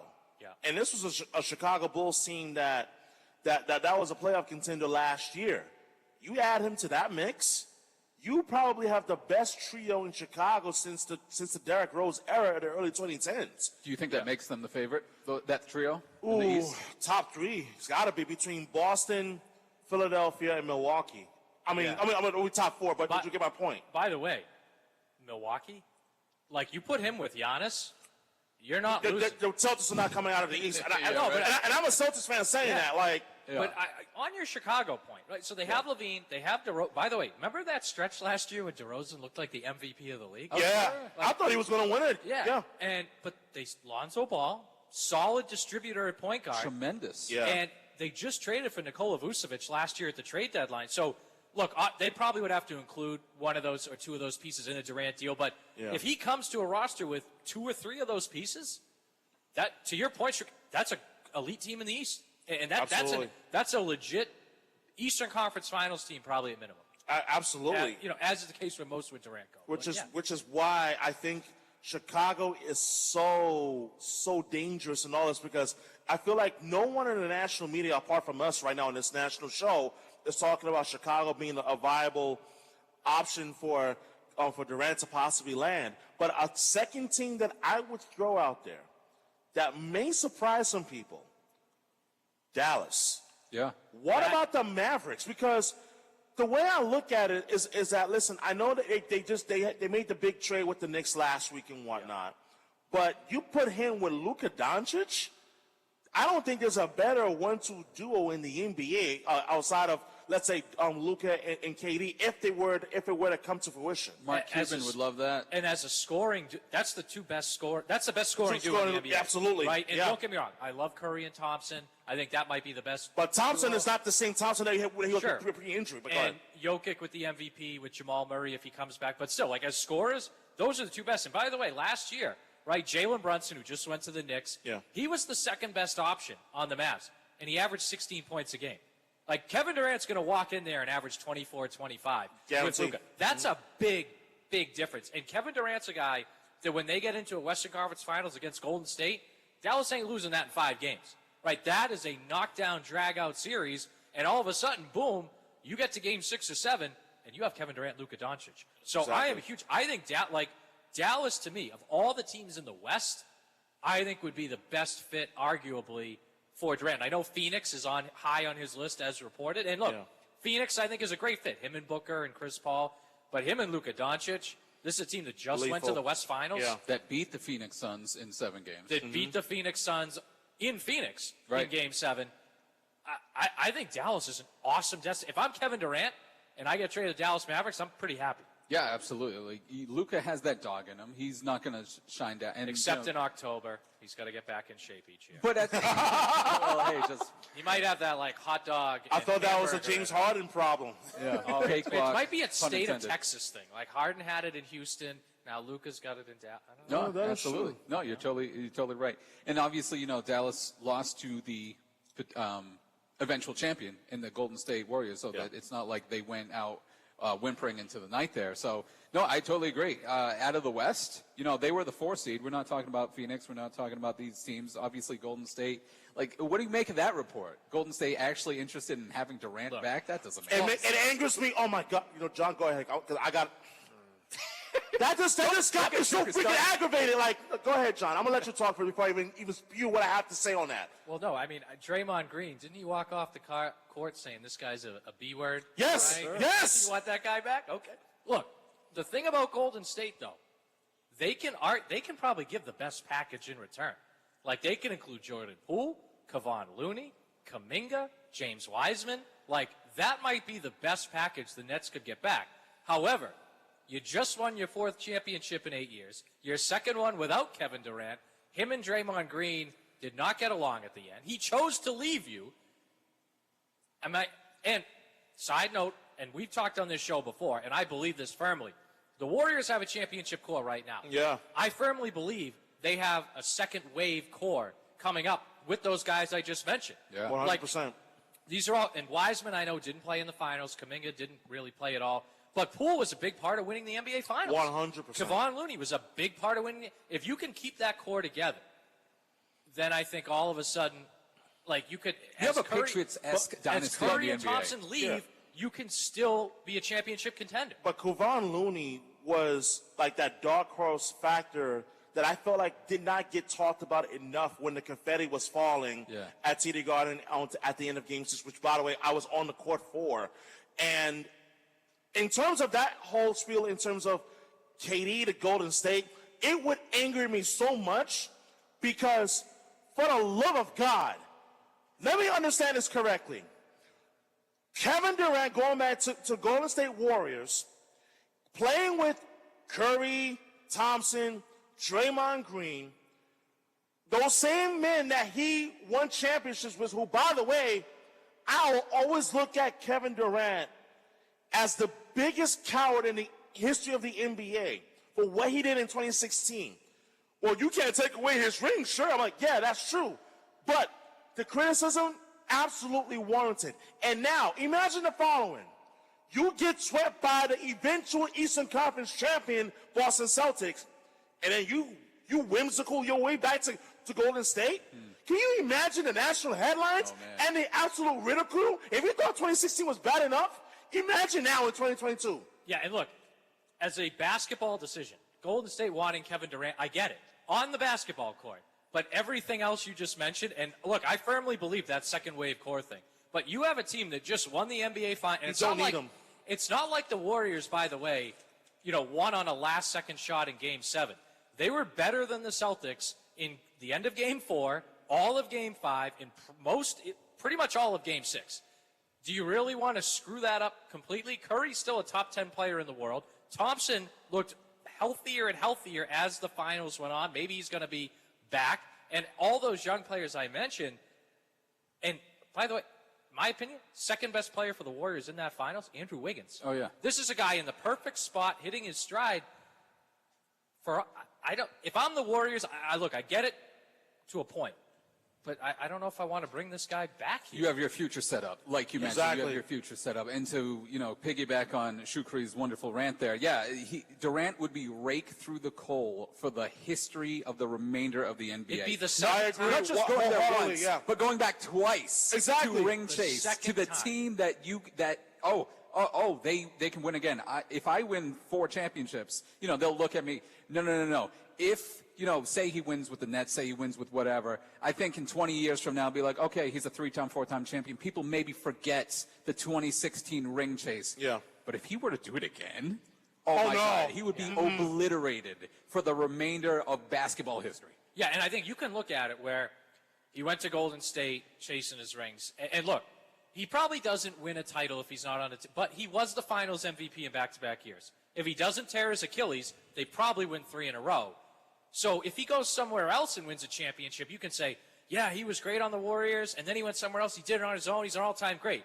But yeah, if he goes back there a second time, exactly. I don't see how you That'd be comical. I think his legacy at that point is tainted. Even if he wins 2 more, even if he's a 4-time champion, to Mason's point, I think his legacy is tainted if he does all 4 on that Warriors team after going there twice. And imagine the following: he goes back again, he wins another championship. Now he has 3. Yep. And all 3 of them, you can say that he won those championships after the Warriors won without him. If there's one statement that Draymond Green made during the 2018-19 season that I remember vividly, he said, "We won without you. We don't need you here." In 2021-22, it could not have rung any more true. You are built to have a dynasty that may last longer than the Chicago Bulls, than the San Antonio Spurs. Forever respect to Tim Duncan, Manu Ginobili, Tony Parker, and Greg Popovich. Right now, the Warriors, they're there.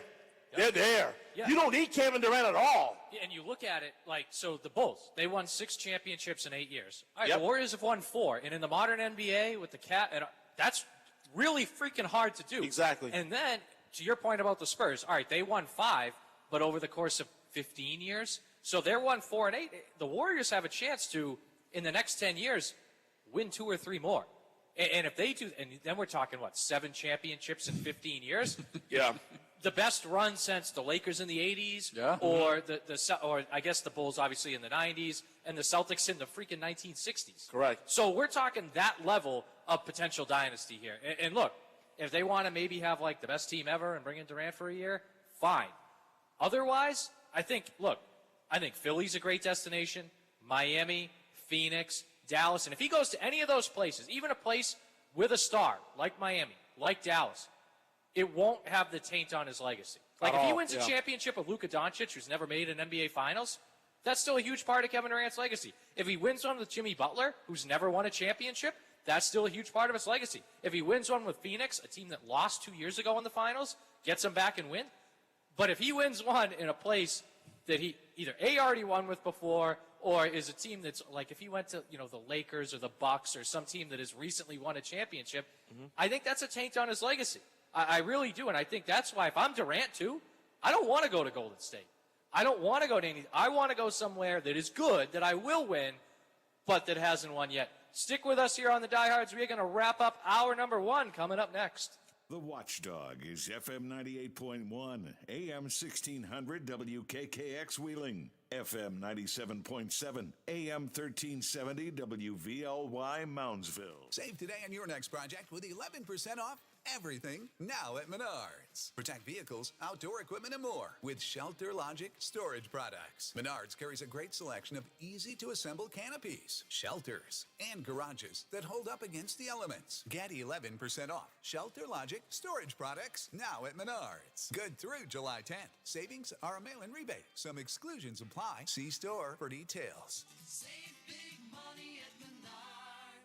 To Michigan and Tom Brady. Then I got to Seattle. I was like, ugh. I don't even understand how to feel like we're losing this game. Like, I didn't know how to. And so to turn that around was a great feeling, and then to it all really capped off by going to the Super Bowl. The Rundown, weekdays from 11 a.m. to 1 p.m. Eastern. Wake up call. We are now done with Canada. Another Stanley Cup playoffs. Question for you. This is a tough one. I don't think there's an answer for it. Who hoists the trophy first? Canada or the Cowboys? Woo, good question. I'm going to say Canada. I feel like no matter what the Cowboys seem to do, they just can't quite get it done. Wake Up Call with Tony B and Ron Culver. Weekday mornings from 7 to 11 Eastern. Just saying it with Cole Thompson. So, Arch Manning commits to Texas, and now we're looking at the Longhorns slowly surging up the recruiting trails. Going into the week, they ranked as low as number 20 on most big boards. After yesterday, with the commitments of multiple players, and they're a number 5 team in the country when it comes to recruiting, all because of one player there. When you look at what Arch Manning has done in just a few short hours after committing to Texas for the program's future, he's building a repertoire and a pipeline of potential talent to make Texas great again by the time they get to the SEC. All it takes is one player to come into your building and change your culture. In the great words of Ray Liotta, who played Shoeless Joe Jackson in the movie Field of Dreams, build it and they will come. Arch Manning is the it, and they're coming left and right to play at Texas. Just saying it. Weekdays from 3 a.m. to 7 a.m. The Rundown with Jeff Michael. My dog's name is Ricky Bobby. We took him to the Houston Texans wiener dog races. He won $5,000 for the Boys and Girls Club. So I got an interview, a microphone shoved in my face, right? They're like, you got anything to say? And I said, if you ain't first, you're last. About 15,000 people screamed as loud as they could. It was awesome. I was like, if you ain't first, you're last. And they erupted, man. And it was a pretty cool moment for me and my little wiener dog. The Rundown. Weekdays from 11 a.m. to 1 p.m. Eastern.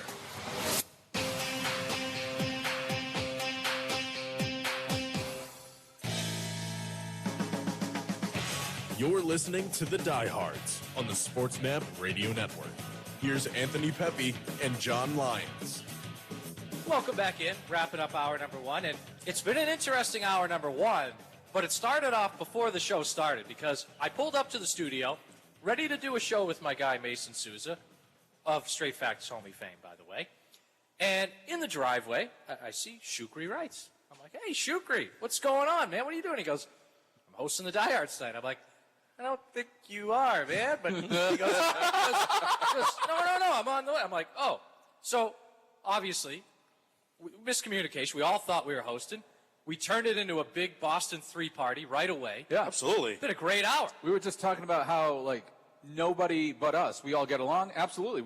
It's a 3-man band right here. Exactly. We're fix right in, and we'll get it. You know what? Get it going. More events that I have, Shukri, you need to just start showing up. Just it makes things better. Events. Okay. Whether it's radio shows, podcasts, family birthday parties, just start showing up. I'm humbled by that. Thank you. See them both at the game tomorrow night. Yeah. Oh, yeah. Well, here's the problem, though. I will be in Yankee garb among other Yankee fans. I will not be. So I'm a Red Sox fan. Shukri's a Yankees fan. But one thing we're both going to enjoy is not singing Sweet Caroline in the 8th inning. We both hate that song. We have a loaded hour number 2 coming up. We'll get you right back in just a few minutes.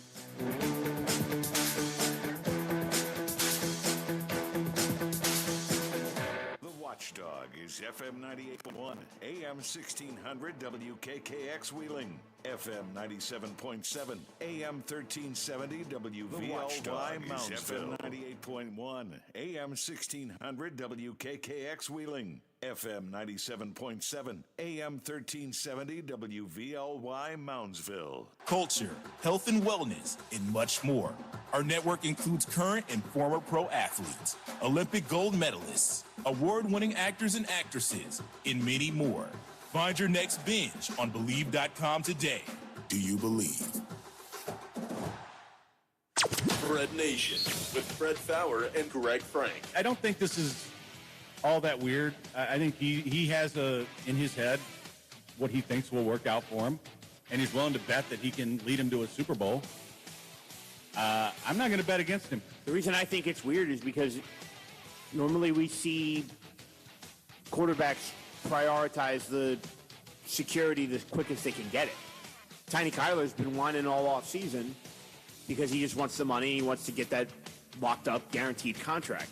But don't you respect Jackson more for his confidence? I'm not saying I have a problem with it. I'm just answering why I think it is a little weird. Like, it's a different approach that usually you get the quarterback. After year 3 or year 4, he's paid. Boom, you're a guy. Now Lamar's going into year 5.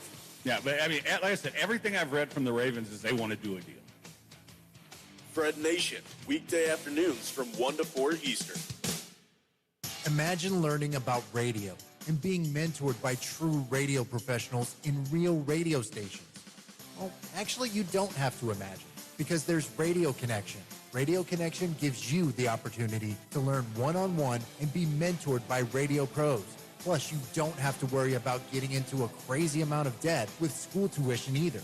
Radio Connection keeps their tuition at much lower costs. To find out more info, visit radioconnection.com. Wake up call! Tom Cruise made a series of movies in the 1980s where no matter what it was, he was the best at it. Whether it was pool player, cocktail bartender, NASCAR driver, fighter pilot, he was the best. And there was always a line in the movie where they told him that. They said, "You are the best." Days of Thunder, he was like a cocky California guy, open wheel driver, gonna learn to drive stock cars. But he could drive the wheels off that like nobody else. Same thing with Top Gun. Kelly McGillis, she couldn't help herself. She never gets involved with pilots. She sees a million of them all the time. She fell in love with him immediately and was risking her job because she loved him so much because he was the best.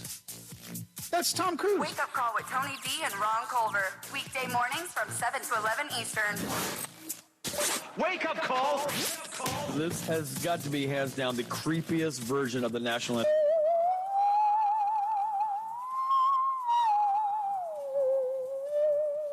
Oh my God! If I heard this in a dark house, I'd run. This is an Independence Day haunted film. If you had like red, white, and blood, this could be the opening music. Wake Up Call with Tony D and Ron Culver. Weekday mornings from 7 to 11 Eastern. The Die Hard. Tim Brando's on the line. Hey, Tim, welcome to the Die Hard. It's Anthony Pepe in Boston. How are you? I'm wonderful, Anthony. A little pep in my step now as we get close to dinner time here at the Chateau. I see what you did there. Thank you. We're going to use that as a promo. Hey, Tim, how long have you been doing this? Oh, my God. Since birth, maybe? My whole life, I've watched Tim Brando cover sports. Yeah. And, man, this is a privilege for me. I love it. Do you still love it? Oh, gosh, yes. I love everything about the business of live sports television. I don't work around the calendar the way I used to, but if they ever call me out of the bullpen to do some NFL games, which Fox has done, and before that CBS did as well, I'll do that too. So at 66, I still feel like I've got a lot of wood to chop, and that my fastball is still in the 90s, and it's good to go. The Diehards, weeknights from 8 to 10 Eastern on the Sports Map Radio Network. The Rundown with Jeff Michael. We were talking about the home run derby. It's in LA. And you said bring back some old school players. What if you brought back Bonds, McGuire, light-skinned Sosa? That would be bigger ratings than the actual home run derby. 1,000%. Have you seen the 30 for 30 with him about the steroid era and the home run race? What? Sosa, man. He took those Michael Jackson pills. Right? The Rundown, weekdays from 11 a.m. to 1 p.m. Eastern. Are you looking for a website that will give you the best sports wagering information? SportsMapElite.com has you covered. It's your one-stop shop for all the best selections and educational content on sports betting, horse racing, and poker. Plus, we have wrestling superstar Booker T's picks on boxing and MMA. For under $20 a month, you can get an edge from some of the best handicappers in America. Change your luck today at SportsMapElite.com. SportsMapElite.com is not a sports book and does not take wagers. It is an information site only. If this were a Reese's TV ad, you'd be staring at a Reese's peanut butter cup. And sure, my voice is peanut buttery smooth, but still, you need to see the peanut butter cups, right? No? I can really just say Reese's and you'll go get some? Okay. Reese's. Reese's. Reese's. Really working, actually. Reese's. Reese's. I'm on to something. Reese's. Reese's. Reese's.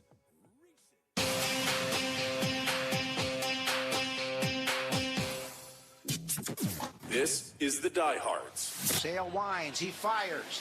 Swing and a miss, strike three, it's over. The Red Sox have won the World Championship. Tom Brady takes the snap, drops to the knee, and the Patriots have won their 6th Super Bowl title. The Diehards start now on the Sports Map Radio Network. Here's Anthony Pepe and John Lyons. Welcome into hour number 2 of the Diehards on this Wednesday evening, and big thank you to John Belmer, the best producer in the business. And I am joined, luckily, by Mason Souza and Shukri Rice. So it's been a great night so far. Yeah, obviously an hour flies by like usual. A lot on Kevin Durant in the NBA. A lot more with our guests coming up, but you guys want to transition just a little bit to the NFL? Yeah, well, look, so we do have Peter Yiannopoulos coming up next segment, NBA expert, but the NHL schedule was released today. Believe it or not, only like a week and a half after the Cup ended. Thank God. I want to ask you guys right off the top.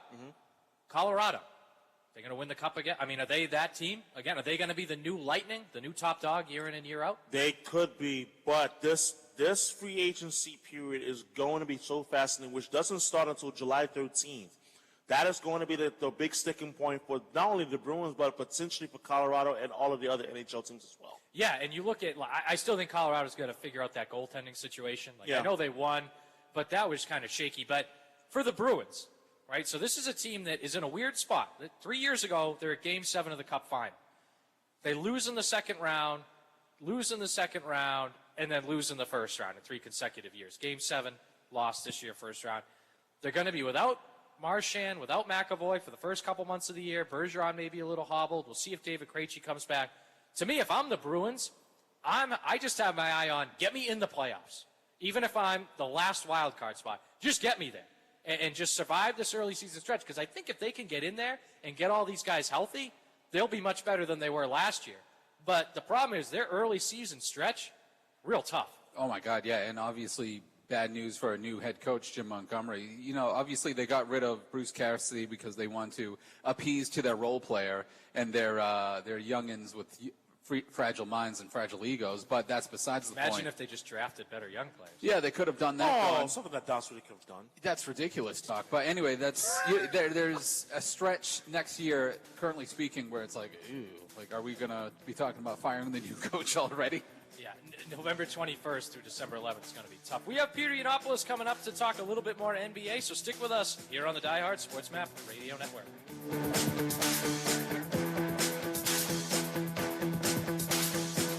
Texting enrolls you into reoccurring automated text messages. Message and data rates may apply. Come on, one more rep. You got this. 10. There it is. Nice work, man. You're a beast. Thanks, man. I feel better than I have in years. And I gotta tell you, taking Nugenix makes a huge difference for me. Nugenix? That's the testosterone booster with TV ads with Frank Thomas. The big hurt, right? Oh, yeah. The patented key ingredient is Testofen, which helps boost free testosterone levels and increase lean muscle mass. Well, it's clearly working for you. Hey, are they still giving out complimentary bottles for people to try for themselves? Yeah, Nugenix is a great way to increase lean muscle and feel stronger with more energy and endurance. Man, I need to get a complimentary bottle of Nugenix. No problem. You just got to send them a text. Text MAINE to 321-321 right now for your complimentary bottle of Nugenix, the #1 selling free testosterone booster at GNC. Plus, text now and we'll include a bottle of new Nugenix Thermo, our most powerful fat incinerator ever, to help get you back into shape fast, absolutely free. Text MAIN to 321-321. That's MAINE to 321-321. Nobody wants to get ripped off, broken into, or robbed, but nobody wants to pay a lot of money to have their home protected either. I've got an offer to tell you about to provide home security for your home for less than $1 a day. For real, with no installation or equipment charges. And this is from a company rated #1 by a leading consumer research company. According to the facts, most of you won't even call unless there's a burglary in your neighborhood or something bad happened. So let's give you a reason. Save money. For less than $1 a day with no other costs, you can get your home secured. Plus, get a lifetime equipment replacement warranty.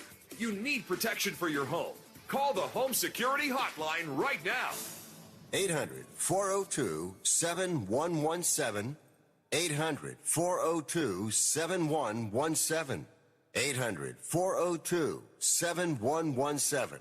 Call right now. That's 800-402-7117. Do you want to learn the secret to becoming a published author in a few easy steps? Here's all it takes with help from Dorrance Publishing. For over 100 years, we've assisted individuals like you to fulfill their dreams of becoming a published author. When you call right now, you'll be assigned your own personal consultant who will help you through the entire book publishing and design process. Then, your book goes into production. It gets promoted, distributed, and finally, made available where books are sold. If you've got a book idea, call Dorrance Publishing right now for a free consultation. We'll help get your great idea out of your head, on paper, printed, and sold. It's a free, easy call. We're trusted by thousands of book authors just like you. So don't wait another day. Call now. 800-847-1362. That's 800-847-1362. 800-487-1362.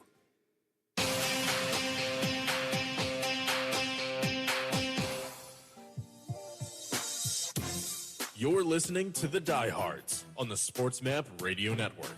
Here's Anthony Pepe and John Lyons. Welcome back into the Diehards. We've spent most of the night so far talking NBA, specifically Kevin Durant, his destinations. And to help us with that, we welcome an NBA insider from TSN, as well as SB Nation and several other outlets, Peter Yiannopoulos. Peter, how you doing tonight? Good morning. Actually, it's a great evening tonight. How we doing? Hey, we're doing great, man. And I want to get right into it here, Peter, because we've spent most of our show talking about the Kevin Durant trade request and destinations. I just want to get your take right off the top. Where do you think is the best destination for Kevin Durant to go? Well, if you look at the last real, true disgruntled superstar that had a championship resume and wanted to leave his destination, his name was Kawhi Leonard. And Kawhi got to Toronto, to the Raptors, to Canada, and he went to a championship organization, went there, bought into their program, bought into their platform, and they made Kawhi, and he helped them, no question about it. But the way the Masai Ujiri, the president of basketball operations, all the way to Nick Nurse, and the culture of what the Raptors have been able to do, brought Kawhi and the Raptors a championship. If Kevin Durant wants to win another championship, be that focal point and be the man to help the whole country galvanize a player like Kevin Durant, who has a humongous ego and wanted to be flattered, and I think the perfect fit is Toronto. Not just because of what the city and the organization is like. They have the assets that Brooklyn wants. They have the draft picks. They have the draft capital. I think that if Kevin wants to go somewhere and he's going to be fulfilled on and off the court, I think Toronto is the preferred destination. In my opinion, it's a win-win for both Brooklyn, the Raptors, and for Kevin Durant. Yeah, and that's a great point about what the Raptors can give back. They have Scotty Barnes as well as first-round picks, other pieces. As far as Brooklyn and what they're looking for, now you mentioned the Toronto, what they can give. Who do you think can put together the best package for a Kevin Durant for Brooklyn? Well, it depends what, Sean Marks, Joseph Tsai, the owner of Brooklyn, what they want in return, how they want to build their team. You're going to have a disgruntled Kyrie Irving there. I think they're going to want to move him. You have a Ben Simmons as a 6'10" point guard coming into his prime. Do you want to keep building with Simmons and a package that will be competitive immediately and try and compete to get to the conference finals, potentially the NBA finals? Then you want the best possible all-star player to come back immediately. If you want some younger players, with one young emerging star and a bunch of draft picks, then at the end of the day, if you're Toronto, yes. If I'm Brooklyn, I want Scotty Barnes. Not quite sure Toronto's going to want to give Scotty Barnes up. Probably looking at Pascal Siakam, who is an all-star player right now. It's difficult if you're Phoenix because they cannot land DeAndre Ayton, that is Brooklyn, because they already have Ben Simmons there when they acquired the free agent max contract. That's going to be difficult. Miami, Bam Adebayo can't go there either. So, do you want Tyler Hero, Kyle Lowry, Duncan Robinson? Not quite sure that's going to really tantalize the Brooklyn Nets. Somebody like a Brandon Ingram in New Orleans, who's a centerpiece, who's a guy that's probably not a franchise superstar, but he is probably like a 1B type of player in a franchise. You could build around Ingram and Simmons and when you can get for Kyrie. So it all depends what Brooklyn really wants. At the end of the day, guys, this is about leverage. Anytime there's a disgruntled player, there's one team that has the leverage. And right now, it's not Brooklyn because their star player wants to leave. Obviously, the NBA teams, they're going to lowball Brooklyn right now. That's what's happening with their trade offers. But eventually, somebody's going to up the ante, and it's probably going to give somebody else that they didn't want. And if Rudy Gobert yielded you 5 first-round picks, what is Kevin Durant going to give you? But again, do you want first-round picks, or do you want immediate help where you can compete and try and win an NBA championship? That's the question that Brooklyn, I'm sure in their war room, are looking at before they pull the trigger on any trade for Kevin Durant. Hey, good evening. One of the things that I have thought about a lot in recent days is in terms of the playoff picture going into next season. I think right now in the Eastern Conference, you still got Boston as a team to beat. They just went out and they acquired Danilo Gallinari and as well as Malcolm Brogdon last Friday, and one was a signing and the other one and was via trade. What else do the Boston Celtics need to do in order to finally add that last missing piece in order to secure championship number 18? That's a great question. I would beg to differ to say that Boston is the team to beat in the East. The Milwaukee Bucks, if Chris Middleton was healthy, I don't think Boston gets by Milwaukee. With all due respect to the Celtics, they went 7 games without Middleton. Middleton will be healthy. If that team is healthy, everything goes through Milwaukee again. But Boston's right up there. Boston's right up there. And I absolutely love the acquisition of Malcolm Brogdon.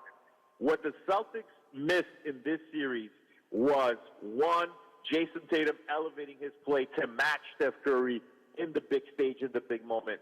And two, they turned the ball over way too much. 18 to 19 turnovers a game is not going to get you that done. And Marcus Smart is an unbelievable two-way player, heart and soul. He's not a traditional point guard. Yes, they've got him the furthest with Marcus Smart at the point guard, but acquiring Malcolm Brogdon, a guy that's in the 50, 40, 90 club, he's an efficient player. He's a proficient player. He's unselfish. He's an elite defender, which will really fit in well with what the Celtics do, and he can make big plays and create for himself or for his teammates. Gallinari is a guy, probably played his best basketball already, but it's a guy that could stretch the floor, and I think at the end of the day, the NBA today, guys, defense really has won championships. I don't think defense really wins you championships right now. Offense wins you championships. Is that what Golden State did?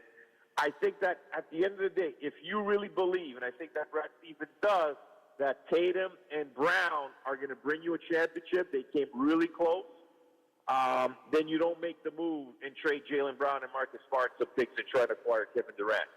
But, man, if you can get Kevin Durant in the green and play in Boston, that's going to up your chances to immediately win one. I think that Boston's in a good position right now. I still think that they need a little bit, maybe probably one more outside shooter. You saw that Derek White and Grant Williams, although they're great two-way players, they weren't really consistent shooters from the perimeter, and that's what you need. That's where you're not going to have those long scoring slumps that they have. Brogdon helps. Gallinari somewhat does. If they can get one more outside shooter, I think that they'd be right there not only to surpass Milwaukee and then be the favorites to win an NBA championship.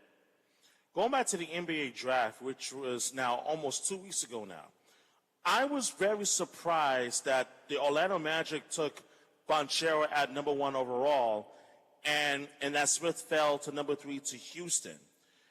If you look at the top 5 picks of this year's draft between Banchero, Holmgren, Smith Jr., Murray, and Ivy, which of the top 5 do you think has the best chance of making an immediate impact on their franchise? Well, when you look at the draft, people have to be patient. And when you look at the NBA Summer League, you have to be extremely patient. People are going to say every player that's going to have his first really great game, they're going to be like, wow, what a stud, just like we saw last night, Chet Holmgren. He's going to be a great player. They're all going to be great players.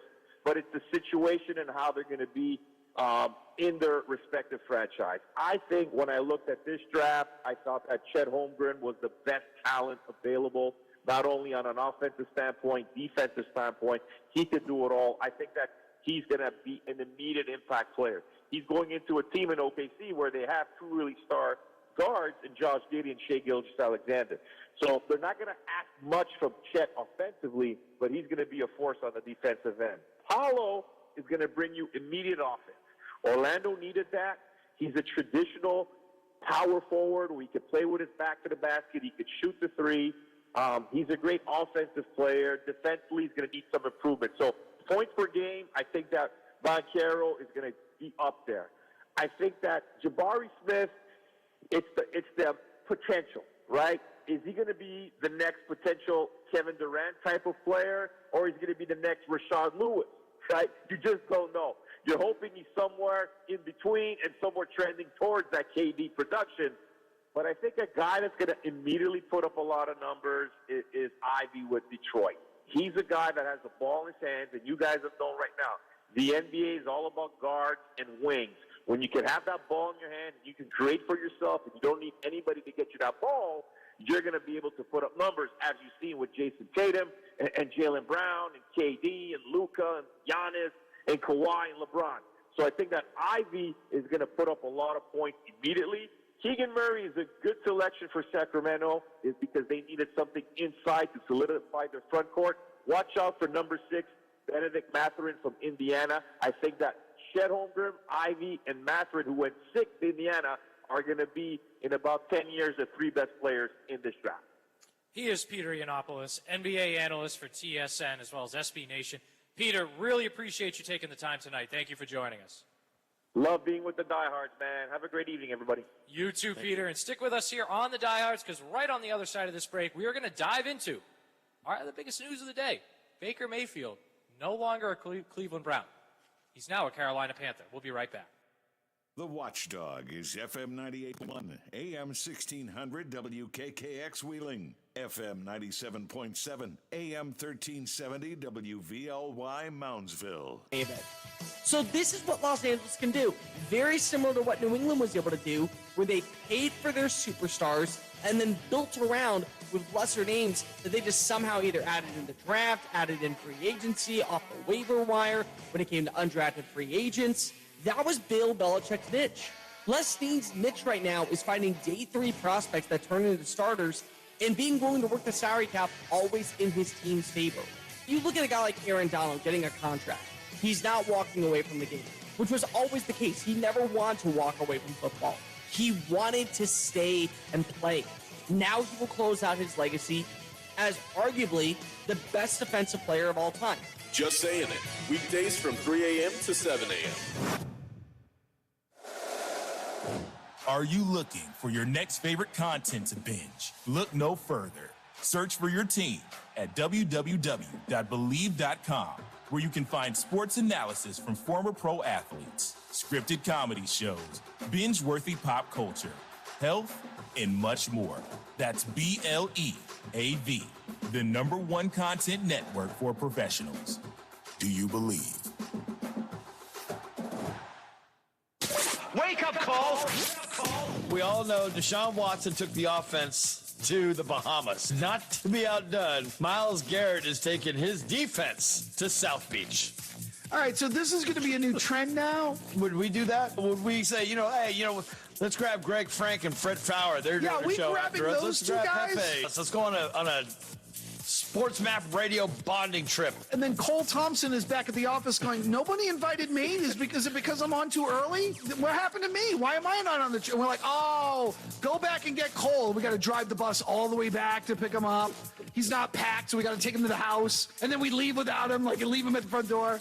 And then we say, oh, we're just kidding, and we drive all the way back to his house and pick him up. And then we go, isn't this bonding? Isn't this what you think this is supposed to be? Right? Aren't we all together now? Is that what, come on. Is that what we're doing with these teams? Wake Up Call with Tony V and Ron Culver. Weekday mornings from 7 to 11 Eastern. Are you looking for a website that will give you the best sports wagering information? SportsMapElite.com has you covered. It's your one-stop shop for all the best selections and educational content on sports betting, horse racing, and poker. Plus, we have wrestling superstar Booker T's picks on boxing and MMA. For under $20 a month, you can get an edge from some of the best handicappers in America. Change your luck today at SportsMapElite.com. SportsMapElite.com is not a sports book and does not take wagers. It is an information site only.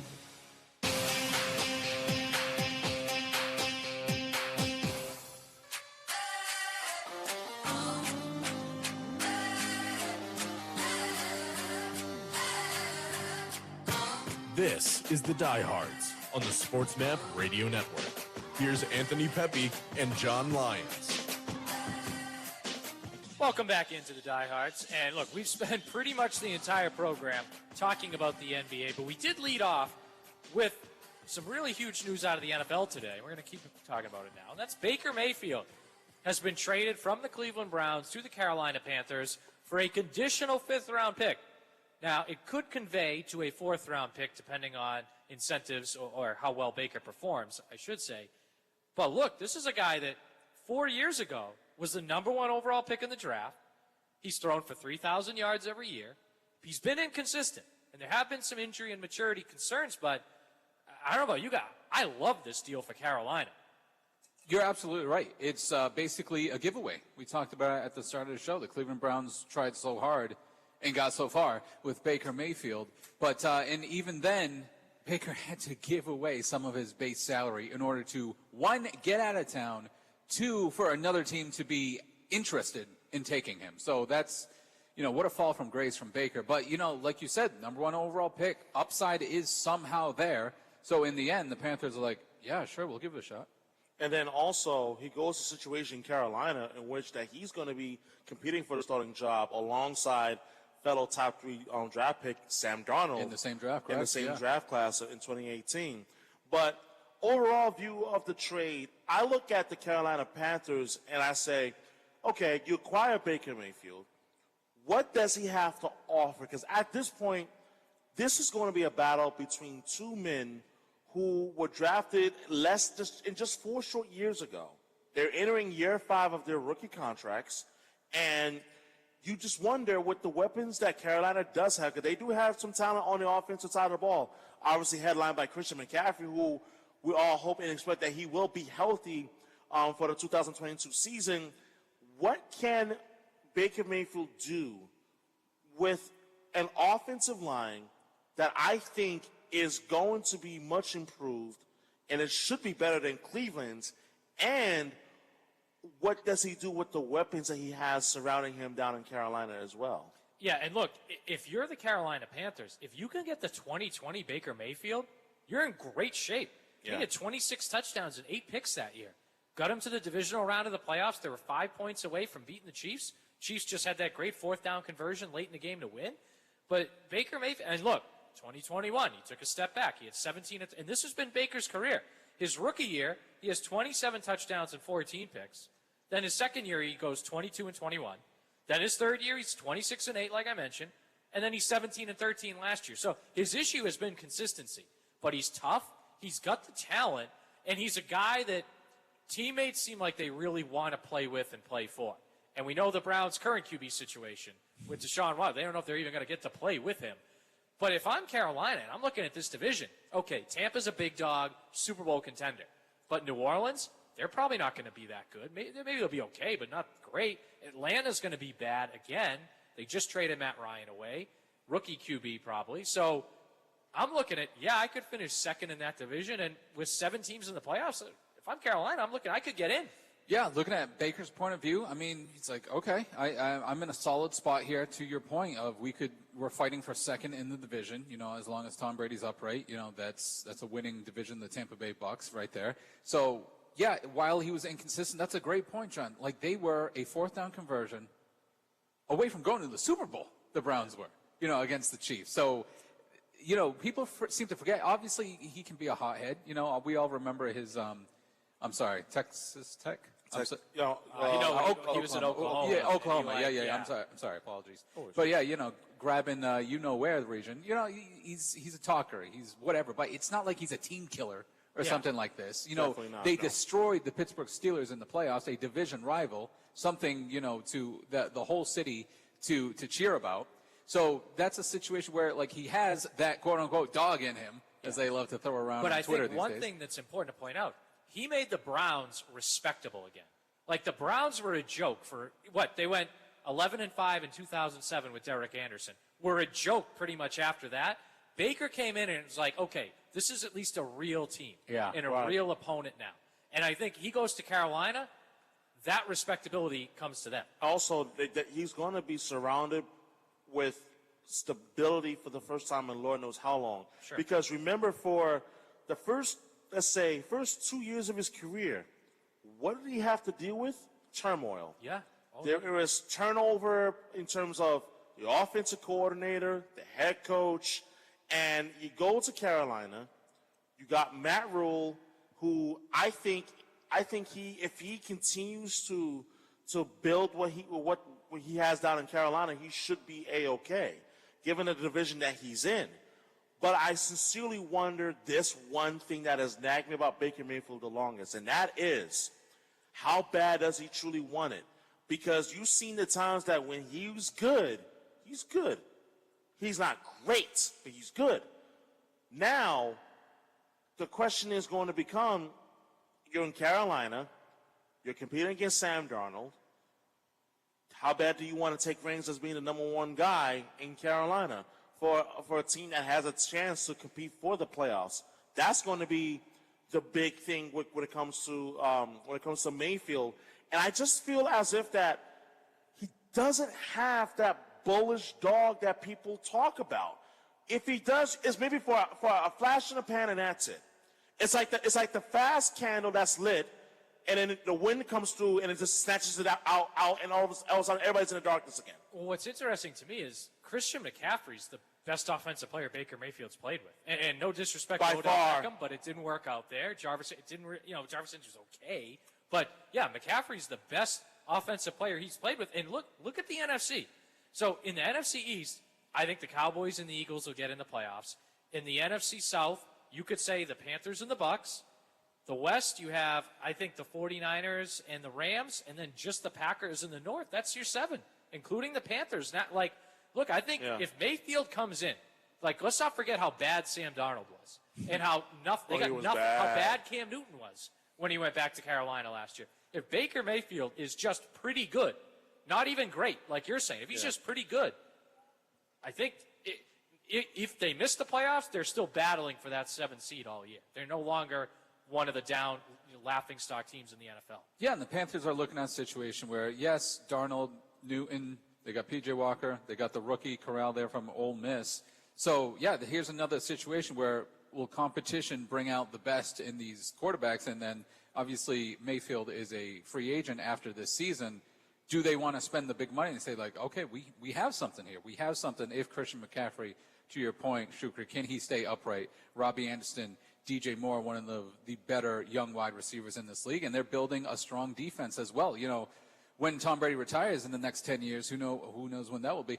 But, you know, probably 10 years. Yeah, 10 years. That could be a division for the Panthers to hold, you know, depending on what happens with Mayfield moving forward. Because on the flip side, like, how stupid one thing with Deshaun Watson, giving him all that money with 23 counts of whatever the hell he was doing over there, you know, they lost Mayfield immediately, you know, when that deal was made. To not, like you were talking about dysfunction, Mayfield brought respectability, as you said, to that organization for the first time this millennium, quite frankly. Yeah. So, you know, in the end, I'm more so, Baker Mayfield. Is he, to your point, Shukri, does he only get going when it's 75 and sunny, per se? Does he really have the resilience in him?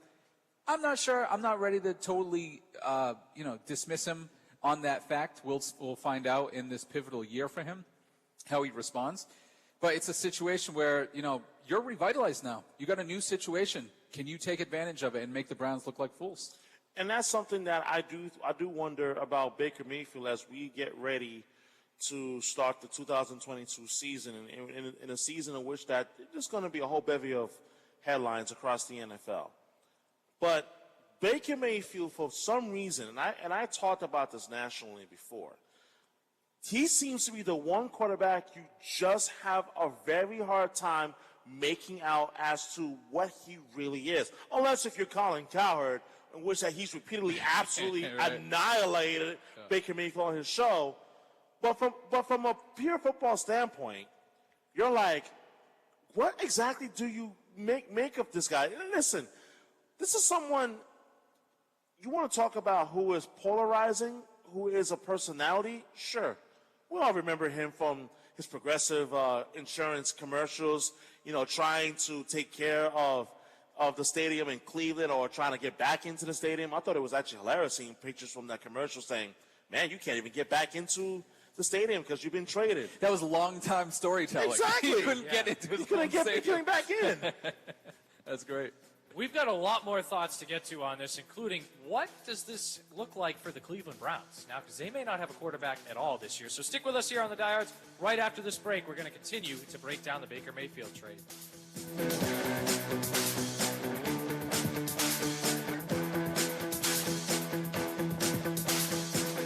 Have current events affected the ability for you to pay your bills? Has your credit card debt overwhelmed you? Has your income decreased because you're working less, or have you lost your job? Credit Card of America may be able to help you find a solution to this problem. We offer a free, no-obligation consultation to learn how you can cut your payments by up to half and potentially lower your interest down to zero. Credit Card of America is an A+ rated nonprofit company that will work on your behalf. Credit Card of America is licensed in all 50 states and has counseled over 1 million consumers struggling with debt just like you. Let us help you analyze and prioritize your debt. Negotiate with your creditors to reduce interest and payments. Set up one affordable monthly payment and provide ongoing education and support. Call now for a free no-obligation consultation and learn how you can become debt-free. Call 800-712-6758. That's 800-712-6758.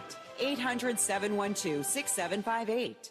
Texting enrolls you into reoccurring automated text messages. Message and data rates may apply. Come on, one more rep. You got this. 10. There it is. Nice work, man. You're a beast. Thanks, man. I feel better than I have in years. And I got to tell you, taking Nugenix makes a huge difference for me. Nugenix? That's the testosterone booster with TV ads with Frank Thomas. The big hurt, right? Oh, yeah. The patented key ingredient is Testofen, which helps boost free testosterone levels and increase lean muscle mass. Well, it's clearly working for you. Hey, are they still giving out complimentary bottles for people to try for themselves? Yeah, Nugenix is a great way to increase lean muscle and feel stronger with more energy and endurance. Man, I need to get a complimentary bottle of Nugenics. No problem. You just got to send them a text. Text MAIN to 321-321 right now for your complimentary bottle of Nugenics, the #1 selling free testosterone booster at GNC. Plus, text now and we'll include a bottle of new Nugenics Thermo, our most powerful fat incinerator ever, to help get you back into shape fast, absolutely free. Text MAIN to 321-321. That's MAIN to 321-321. In times of economic uncertainty and chaos, your money means nothing. You may not even be able to get it from your bank or ATM. And the money you do have in the stock market will go down and down. What you can bank on is gold and silver. Gold and silver have been a reliable and trusted form of currency for thousands of years. Gold and silver have never been worth zero, and typically gold holds its value during economic turmoil. Call the Gold Hotline now and learn how to protect your money and your assets with gold and silver. And learn how to set up a new IRA or roll over your current one into a gold-backed IRA. Protect your money from the next market crash with gold and silver. Call now for your free gold guide. 800-281-4224. 800-281-4224. 800-281-4224. That's 800-281-4224.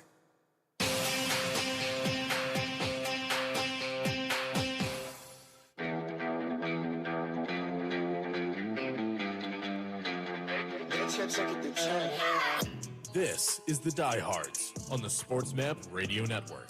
Here's Anthony Pepe and John Lyons. Baker Mayfield is now a Carolina Panther, and I'm John Lyons alongside Shukri Wrights and Mason Susan. We've been talking about that for a little while now, and look, we talked about what does this look like for Carolina, and we agree that this could put them to second place in that division, maybe a playoff spot. But look at Cleveland. This is a guy that 4 years ago was #1 overall pick, took him to the divisional playoffs 2 years ago, and the best they could get was a conditional fifth-round pick. They could maybe be a fourth. To me, first of all, it's a bad return, but second of all, with this whole Deshaun Watson cloud, the Browns could be in for a really rough season. I mean, look, and no disrespect to Jacoby Brissett, but the Browns have a huge question mark now at the most important position in sports. No question, and I think that doesn't help matters when you're talking about the AFC North. You talk about Baltimore, that's going to be a contender with Lamar Jackson. And Lamar Jackson is entering a very, very critical season in terms of his future in Baltimore. So you're not going to convince me that he's not playing with a chip on his shoulder going into 2022. And then also Pittsburgh, yes, I get that, they're in a bit of a transition now that the Ben Roethlisberger era has officially closed. But I do think that Pittsburgh will still hang around, but I don't expect them to make the playoffs. I come out of the AFC North, let alone as a wild card. But, oh man, if you're Cleveland, I'm thinking to myself, if this goes as bad as I think this could go in terms of Deshaun Watson, I think they really have shot themselves in the foot because in the very least, there's no questioning Deshaun Watson's talent, but in the very least, you had someone that was available for your team, that he was going to be there. And we talk about in the NFL how availability is the best ability and how important that is for your quarterback to be there. And even if, let's say, air quotes, best case scenario, Deshaun Watson gets suspended, 8 games? That's half of your season. And what's now a 17-game, 18-week NFL season. Yeah. It's unbelievable because, we talked about it in the last break. I think, John, you brought it up. At least Baker won you something. They got you to the playoffs and won a playoff game. Something the Browns couldn't have said for a long time. And you get rid of that guy for a criminal, let's say, coming in, Deshaun Watson. Who knows how long he's going to be. And you were saying this pre-show, John, about the thought, the Cleveland Browns, getting this deal done must know something is coming down the pipeline very soon with Deshaun Watson getting rid of Baker Mayfield. Or on the flip side, I brought the idea of maybe they got with Baker or his agents or families okay, there's no chance Baker's playing with you after that. So which way would you Yeah, look, I do wonder if Cleveland, because Deshaun Watson's disciplinary hearing is wrapped up now, I wonder if they kind of have some info that Watson will be suspended for 10 games or for a year, and they're willing to just say, all right, we'll move on from Baker, take one down year, and then we'll have Deshaun Watson in his prime ready to play for us. But look, you look at the AFC North. I agree. Pittsburgh is probably not going to make the playoffs. However, they still have the Defensive Player of the Year. Yeah. They still have Deontay Johnson and Pat Fryman. Like, they're not a pushover. Cincinnati just made the Super Bowl and fixed their only weakness, which was the offensive line. Yep. And then Baltimore, if they didn't have, 25 guys on injured reserve, and they lost all those games, remember, we're going for two. John Harbaugh wants to go for two. But yeah. Correct. Even if all those guys are healthy, maybe you don't have to go for two in those games. Maybe you win those games, and they're in the playoffs. Maybe they win the division, and I look at it as, right now, to me, best case scenario, the Browns are the third best team in the division. Because I think Baltimore's better healthy, Cincinnati's better right now.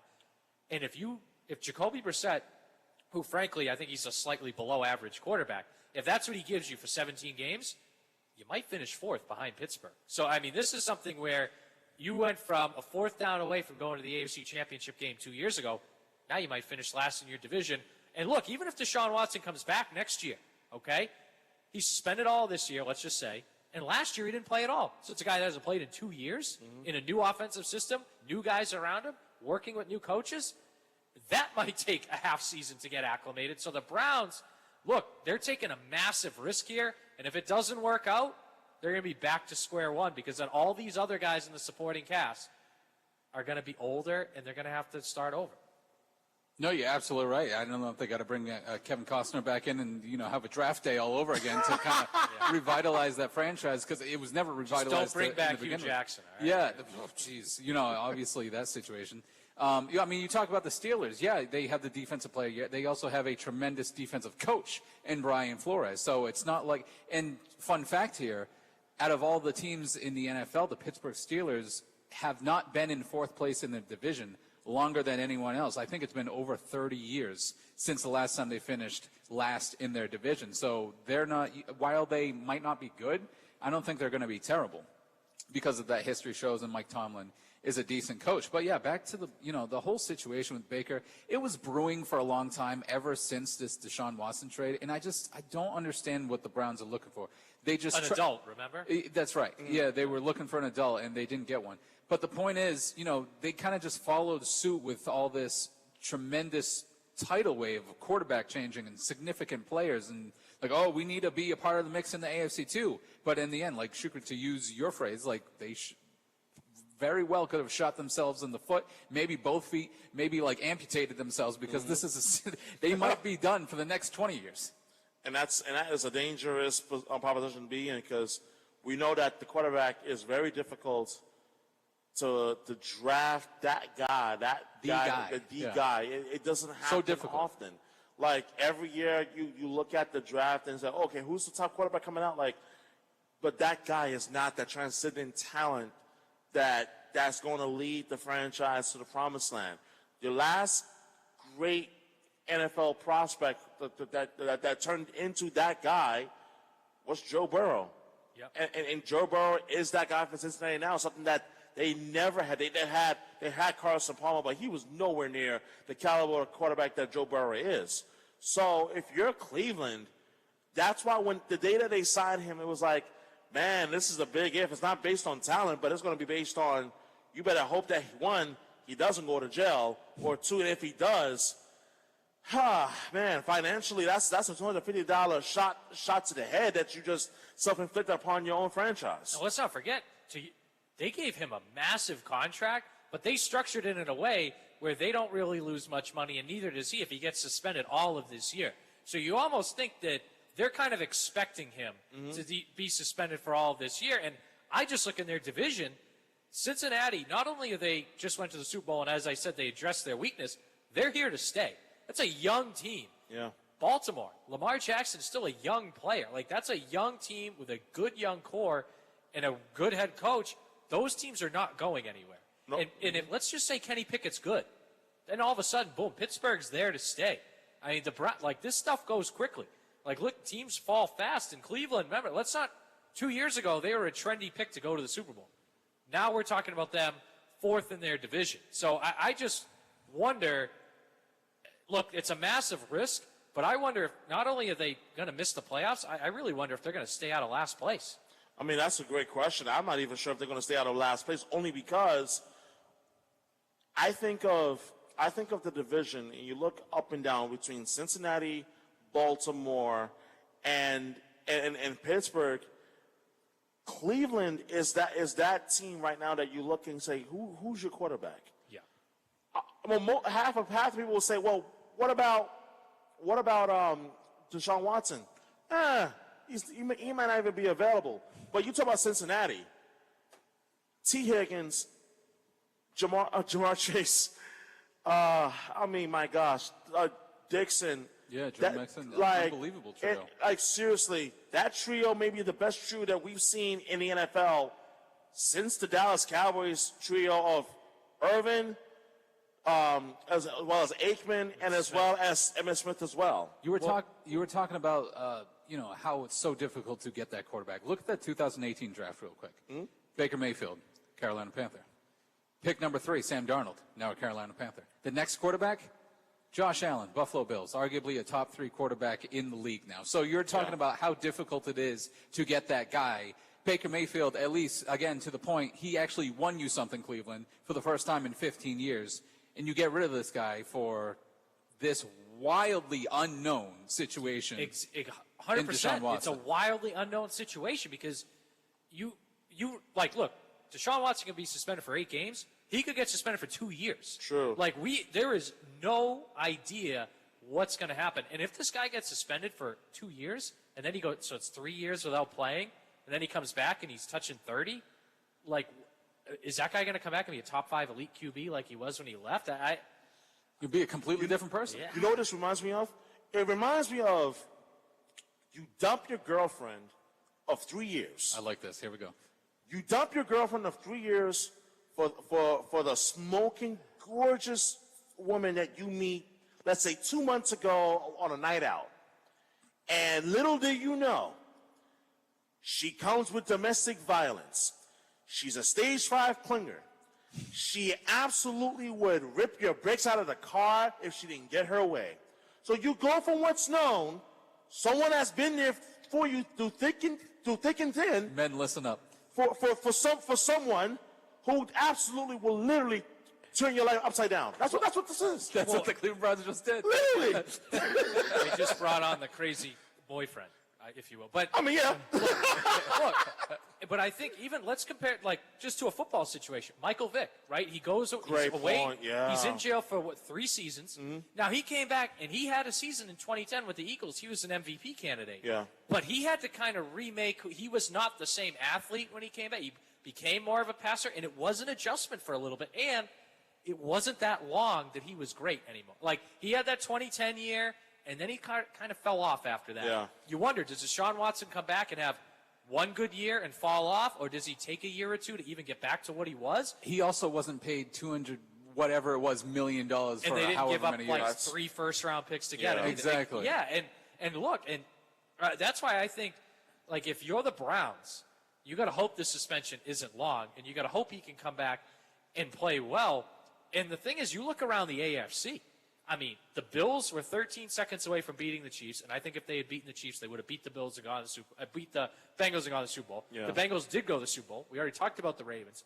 The Chargers are my dark horse pick to go to the AFC Championship game. Patriots still have the best coach of all time and a good young quarterback. And the Chiefs are still the Chiefs. The AFC, it's going to be really hot. 10 wins might not get you in the playoffs. Oh, absolutely. And we're talking about a team that might not have their starting quarterback for 10 or more games. So, the AFC right now is as good as it's ever been. And I didn't even mention Russell Wilson in Denver. And now you're looking at a Cleveland team that really, to me, I think they missed the playoffs. And I worry about them not just missing the playoffs this year, but going forward as well. Yeah, bring back the brown paper bags. Now that we're talking about it over the next 15 minutes, the brownies are back. It just 0 for 16 is on the table. Hugh Jackson, everybody, the carnival's back in town in Cleveland because, yeah, that could be an absolute, if he is missing a year, 2 years, if he's in jail for who knows for how long with all these counts, holy hell, what a mess up, Cleveland. Again, I can't emphasize this enough. You actually had a somewhat winner. your quarterback for the first time in who knows how long in Cleveland, and you threw him away. You threw him out the door for who knows what the hell you're getting in return. And it's wild thinking about it because you basically live in action reenacted an Usher scene from that music video. Like, watch this. Like, it's just amazing.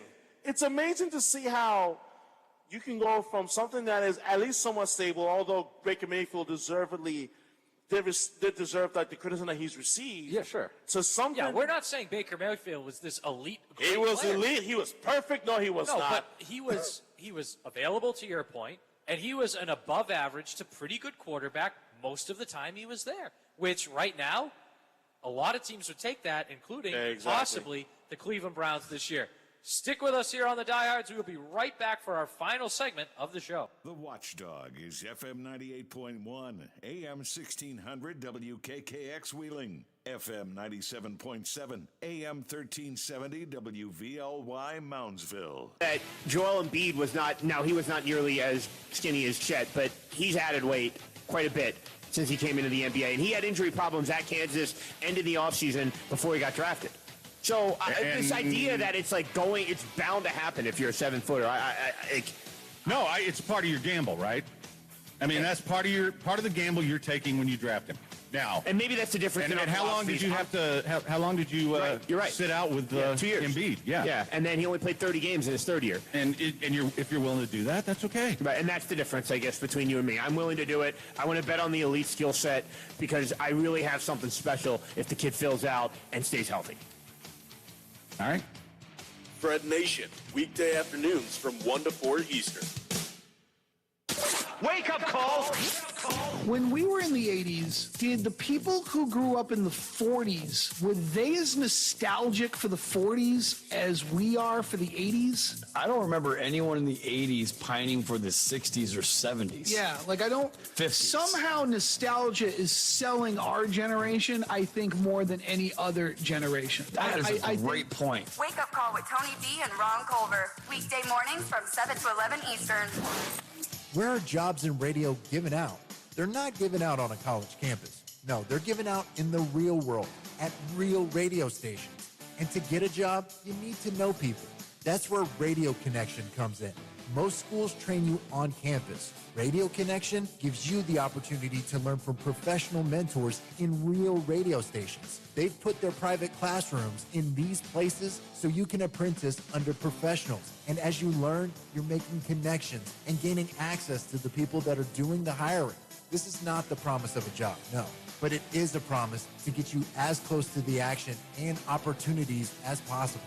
If COVID is a concern, no problem. You can learn from a radio professional via remote learning tools as well. This is education reimagined to keep you out of debt as you learn in real-world settings. Interested? Visit radioconnection.com for more information today. That's radioconnection.com. Fred Nation with Fred Fowler and Greg Frank. I've always said nothing good ever happens on a Tuesday, but the show happens on a Tuesday.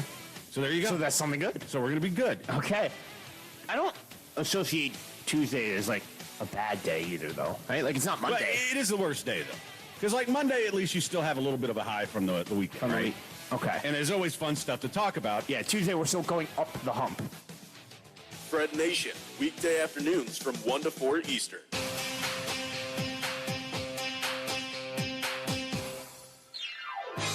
You're listening to the Diehards on the Sports Map Radio Network. Here's Anthony Pepe and John Lyons. Final segment of the show tonight on the Diehards. John Lyons here, joined by Shukri Wrights and Mason Souza. A huge thank you to John Belmer down in Houston, producing for us. He's the best producer in the business. And look, guys, we talked a lot about Baker Mayfield. We talked a lot about Kevin Durant in the NBA tonight, but we have a really big series in the MLB starting tomorrow night. The Yankees are going to go to Fenway for 4.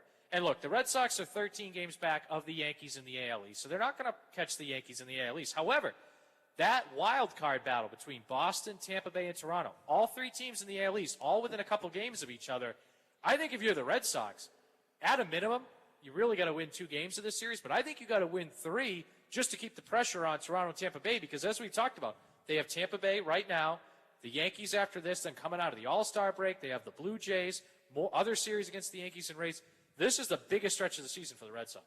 No question, which is why, like, this stretch right now is massive. I'll take it a step further. They got to win 3 out of 4. And then next week, they got the Rays at Tampa Bay and then the Yankees at Yankee Stadium. So this is really going to be a season-defining stretch for this team.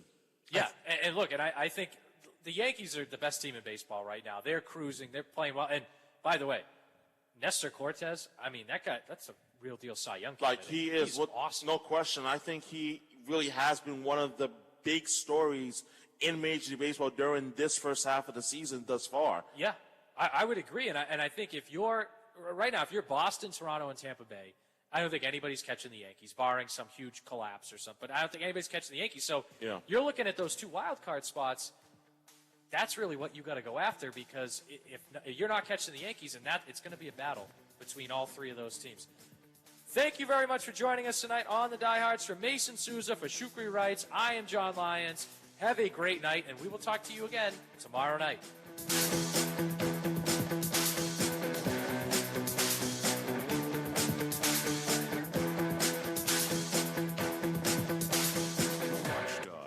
FM 98.1, AM 1600 WKKX Wheeling, FM 97.7, AM 1370 WVLY Moundsville, FM 98.1, AM 1600 WKKX Wheeling, FM 97.7, AM 1370 WVLY Moundsville. If I mention your state, you got to chug a keg. Arkansas, Alabama.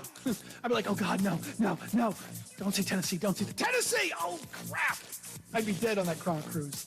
Good for Gronk. Wake Up Call with Tony D and Ron Culver. Weekday mornings from 7 to 11 Eastern. Wake up call! A Delta flight from Michigan to Minneapolis. They were looking for 8 passengers to give up their seats. In exchange, they offered them $10,000. Okay. And it was turned down. Seriously, for 10 grand, I don't care what I have to fly back for. It can wait for $10,000. Yeah. I mean, unless if you have a wedding to get to. Oh my God, I cannot believe you just said that. I pay $10,000 if I can avoid a wedding.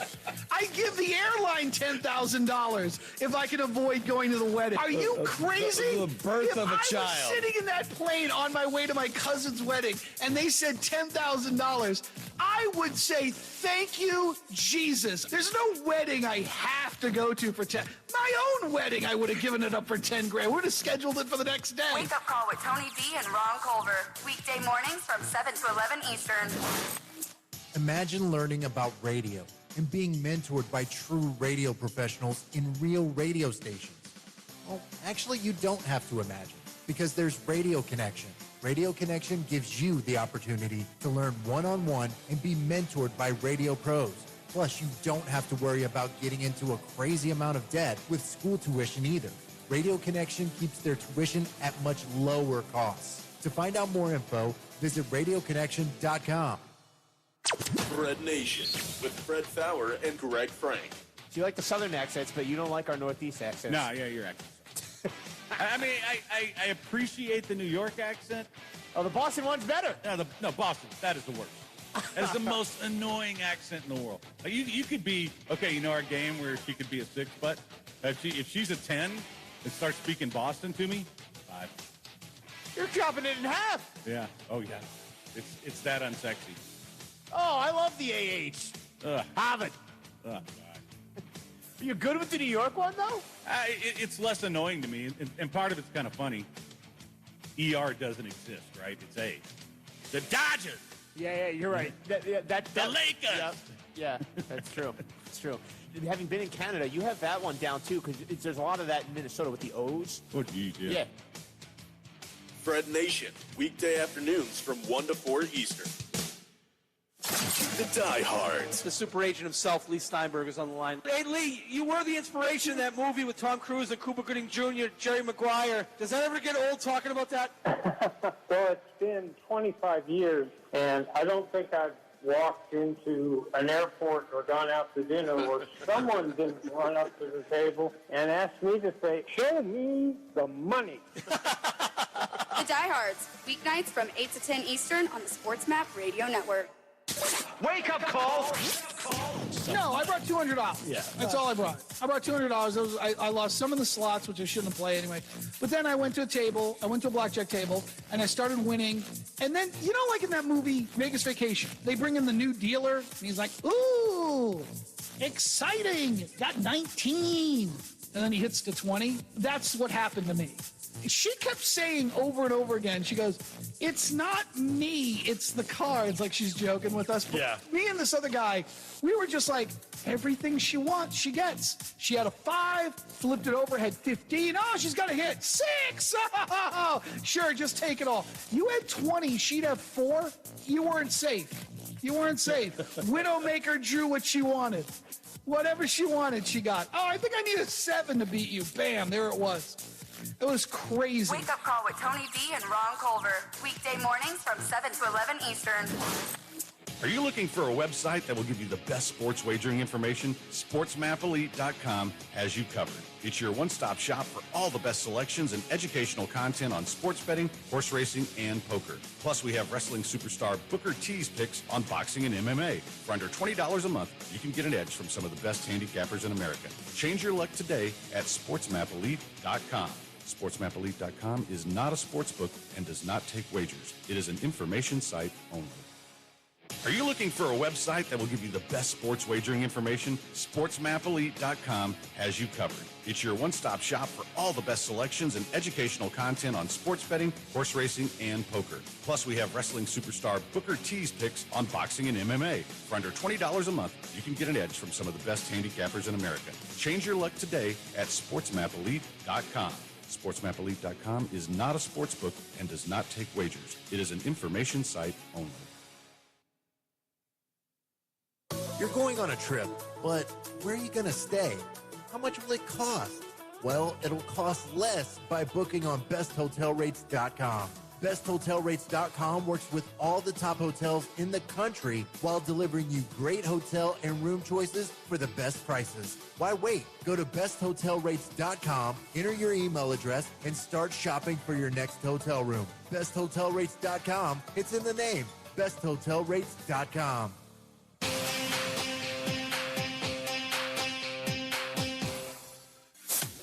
This is the Sports Map Radio Network. I love Nick Van Exel back in the day. I used to be a gamer. Trust me, I know how it goes. I may be old, but I understand the mindset. But at the end of the day, don't tell me because Chet Holmgren drops 30 in a summer league game that this guy all of a sudden is the next thing since sliced bread. Come on now, he's Sean Bradley 2.0. Him and his Skechers that he wears, size 17s. We welcome in all of our radio affiliates, Carver and Lisi, Sports Grid Radio, Sirius XM Channel 159, Sports Map, Sports Byline. Good to have everybody with us here tonight. Joe's already hot. I'm hot.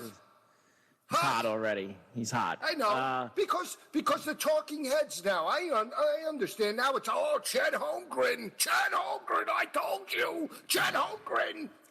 Meanwhile, I saw some fat guy on the Grizzlies bully him tonight underneath the basket. Good, Came down there and pound him. Shoved his rear end into him. That's it. Is Meat playing in this league? The kid from Penn State? Meat, the kid that's trying out for Phillies, the Eagles tight end, the kid from Penn State, the center. Remember I texted that to you that he's trying out in the training camp?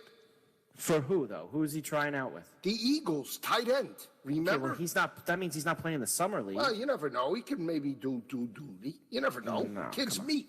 Kid bangs under the boards, bounds. He's a covering machine. That's all you care about in the Big Ten tourney. We do have. Let's try to get. Let's see if you're hot with the baseball, Joe. Mets and the Reds tied at 3 in the 10th. As the Mets were down 3-2 all night, they tied it in the top of the 9th inning. They are in extras now. The Yankees lead the Pirates 4-0, going to the top of the 7th. I need 3 more runs in that game, Joe, after I sent you that dopey boost that they emailed me this morning. I need 5. How about that? I'm on the Yankees to win in 7+ runs in the game at +180. So We need Carter. to find 3 runs somewhere in this Yankee. I need a game. run in Tampa, Boston. It's 7-1. I think top 9. I got over 8.5. Yeah. Do we have ducks on a pond here? I don't think you got anything right now. No, we got a 3-0 count. We might have a duck on a pond. Yeah, I can't even watch that. You try to follow it on that FanDuel thing. It's tough to do sometimes with the show going on. It's hard to do. We'll get it figured out, Joe. I hope they push one across for you, though. Carver and Lisi with you. We're just getting going. Sports Grid Radio, 844-843-6879. We'll come back. Call in if you want to give Joe your Summer League takes. We're back on the grid right after. Now, thousands of smart homeowners are investing about $1 to avoid expensive home repair bills. John, a former non-customer, said, "My air conditioner broke and I had to spend $1,900 to fix it." Jeff, a customer, wrote, "My air conditioner broke and I got a new one at no out-of-pocket cost." Mary, a former non-customer, wrote, "My heating system stopped running. I had to spend $3,000 to get a new one." Lisa, a customer, wrote, "My heater stopped working. I got it fixed at no out-of-pocket cost." For about $1 a day, you can have all the major appliances and systems in your home guaranteed fixed or replaced with HSC's home warranty coverage. Call now, and the first month is free. If the lines are busy, please call back. 800-814-5615. 800-814-5615. That's 800-814-5615. 800-814-5615. Texting enrolls you into reoccurring automated text messages. Message and data rates may apply. Come on, one more rep. You got this.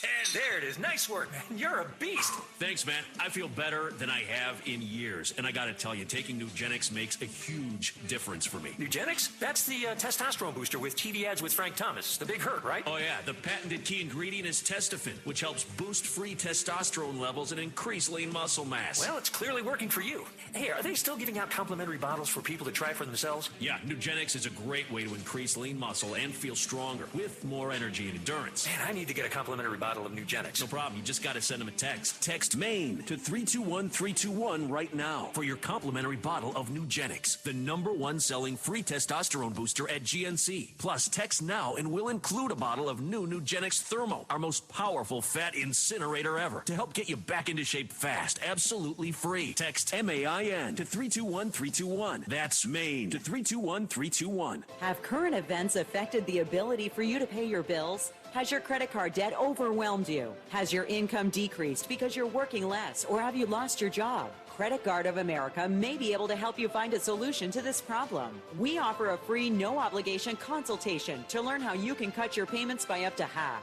and potentially lower your interest down to 0. Credit Card of America is an A+ rated nonprofit company that will work on your behalf. Credit Card of America is licensed in all 50 states and has counseled over 1 million consumers struggling with debt just like you. Let us help you analyze and prioritize your debt. Negotiate with your creditors to reduce interest and payments. Set up one affordable monthly payment and provide ongoing education and support. Call now for a free no-obligation consultation and learn how you can become debt-free. Call 800-712-6758. That's 800-712-6758. 800-712-6758.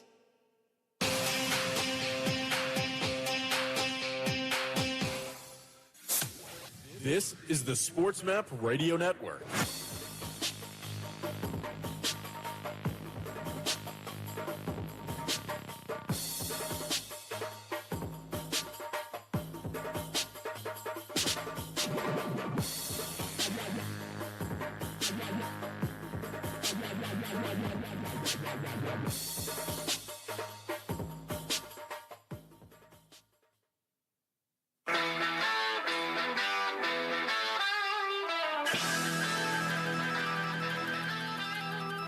Just because they have kids doesn't mean they're going to like yours. Come on! That's what happens when you play these games that are meaningless. Kids take off. I'm kind of getting the feeling now that this dude still has a lot of growing up to do. Get back to basics. Get off your ass. Stop with the videos with your wife. Focus and get your ass back on the field.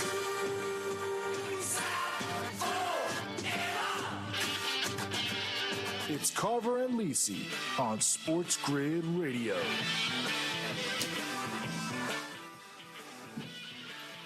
And we're back.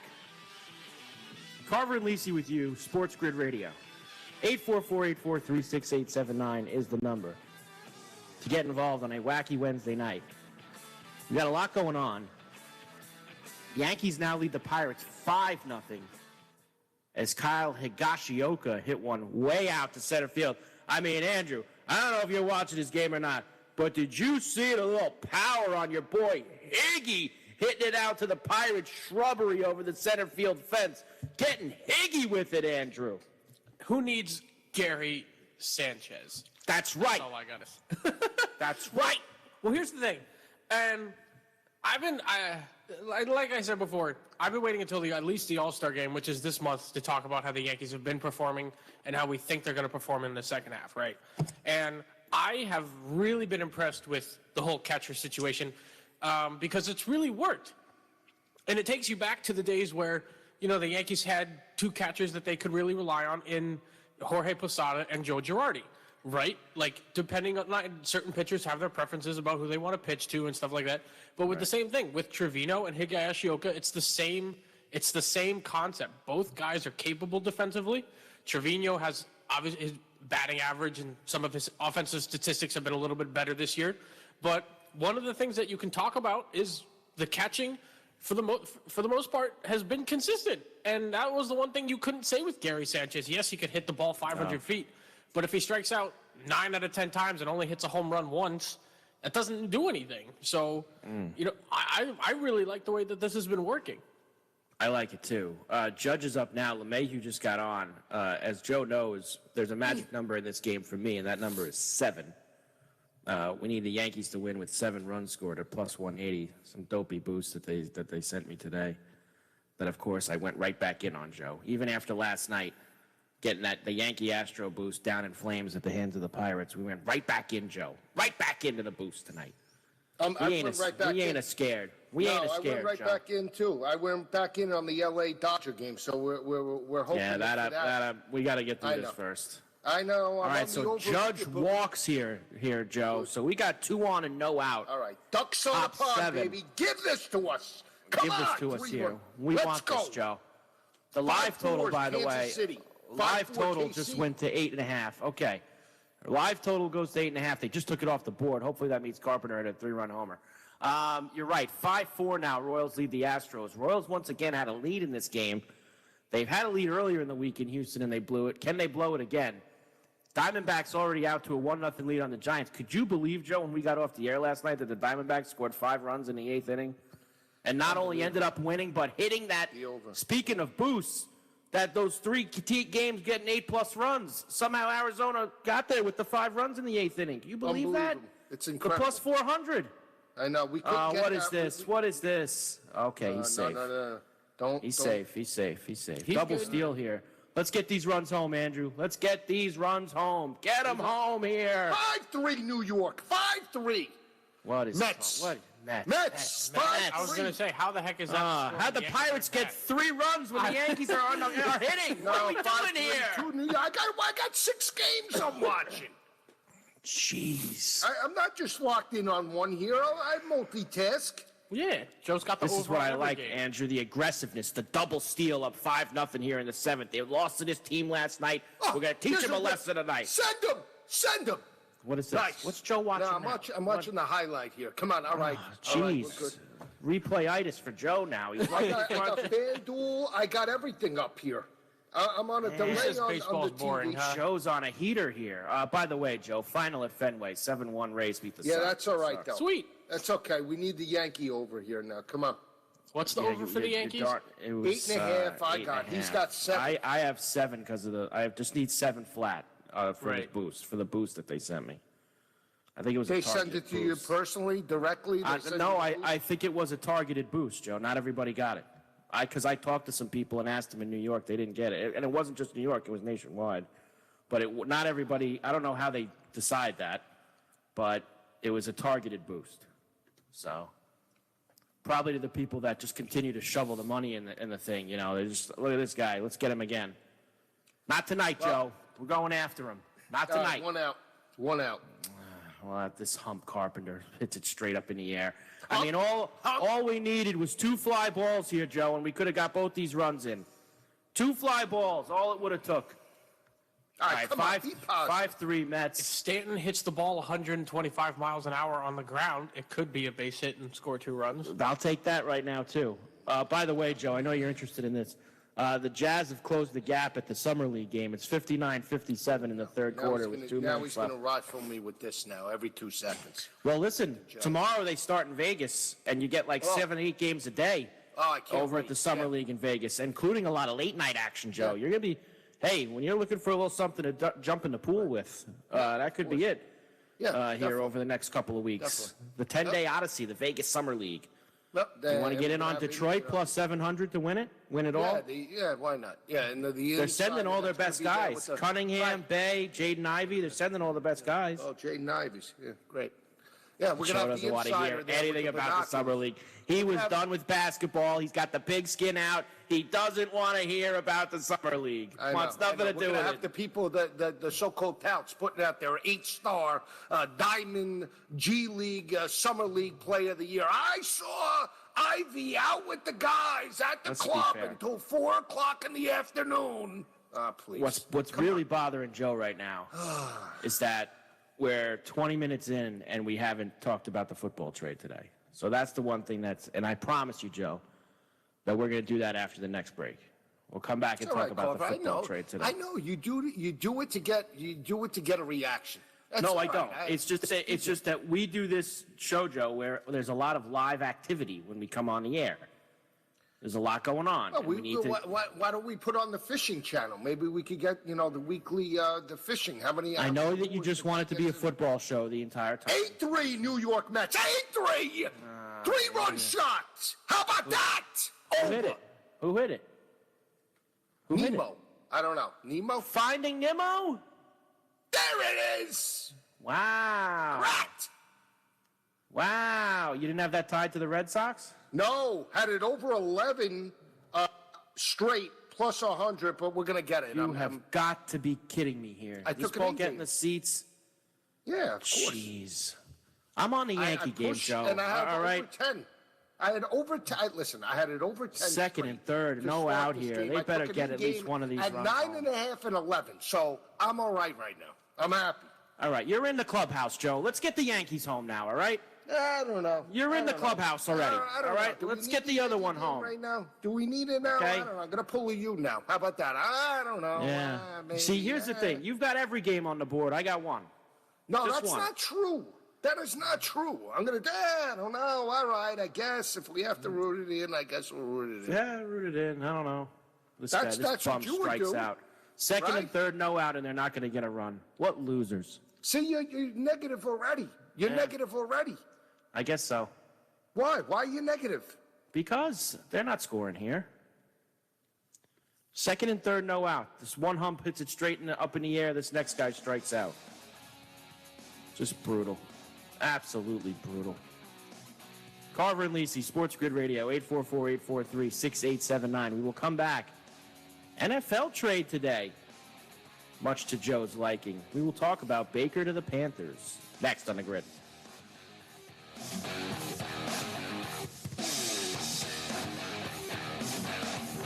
The Watchdog is FM 98.1, AM 1600 WKKX Wheeling, FM 97.7, AM 1370 WVLY Moundsville. Multitude of ways you can look at it. Let me break this down. Number one, the championships matter most. So he's got 4. He's a multi-year MVP. And the one thing that we've talked about that hasn't been brought up is the finals MVP. You gotta remember, he's never won a finals MVP. Now he has. And to top it all off, one of probably the biggest things out there, done it with one team.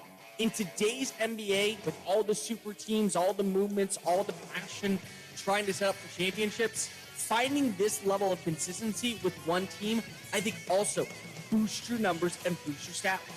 And by the time his career is over, 3 years from now, 5 years from now, 7 years from now, the stats will prove that he is a top 10 player. Consensusly, you can book it right now. Just saying it. Weekdays from 3 a.m. to 7 a.m. Wake up call. We are now done with Canada. Another Stanley Cup playoffs. Question for you. This is a tough one. I don't think there's an answer for it. Who hoists the trophy first? Canada or the Cowboys? Woo! good question. I'm going to say Canada. I feel like no matter what the Cowboys seem to do, they just can't quite get it done. Wake Up Call with Tony D and Ron Culver. Weekday mornings from 7 to 11 Eastern.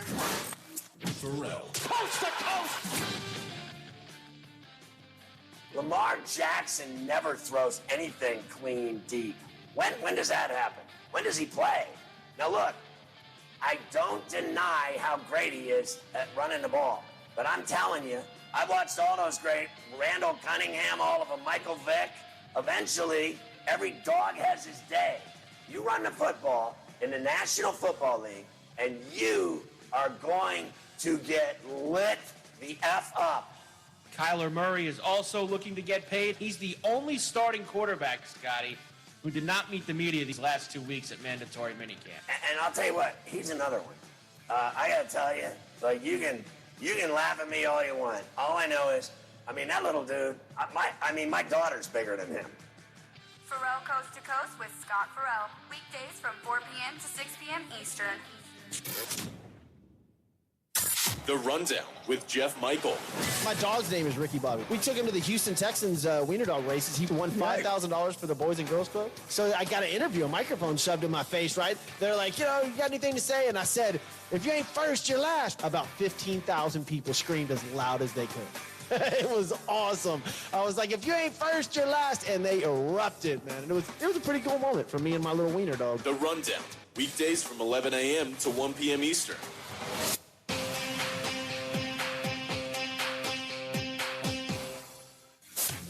This is the Sports Map Radio Network.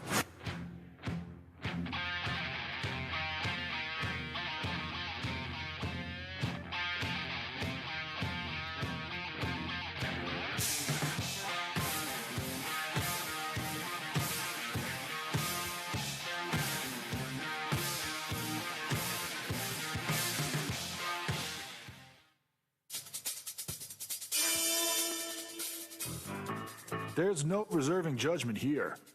It's always rendered. They got to add teams, Joe. That's it. Carver, you're like the judge. You're like, that's it. Carver says it. They got to add. We got to do it. So let it be written. So let it be done. You'd have a problem with that, Joe? You don't want that? Nah, I don't want it. I like it as is. It's Carver and Lisi on Sports Grid Radio.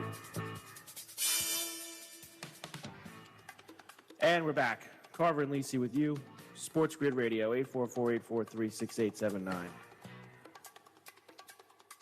I'm sorry, Joe. I can't move on until this gets decided. It's all right. We got bases loaded. 1-1, 2 outs. Come on, Walker. Walker's as good as a hit, kid. It's second and third, no out. All right? His bases loaded. Joe, I don't think you get it. I understand, but you got to take what the situation is right now. We still got bases loaded. 2-1. Count. 3-1. We're in the driver's seat. All right. Don't stop. You're watching on FanDuel. You're 4 pitches ahead of everybody else. I can't help it. I can't help it. Come on. Come on. Be positive, man. Hang in there. Pick up that rubber. Come on. Come on, Carver. Joe. Meanwhile, this guy Diaz is throwing heat for the Mets. They're just sitting there. We got a runner on second.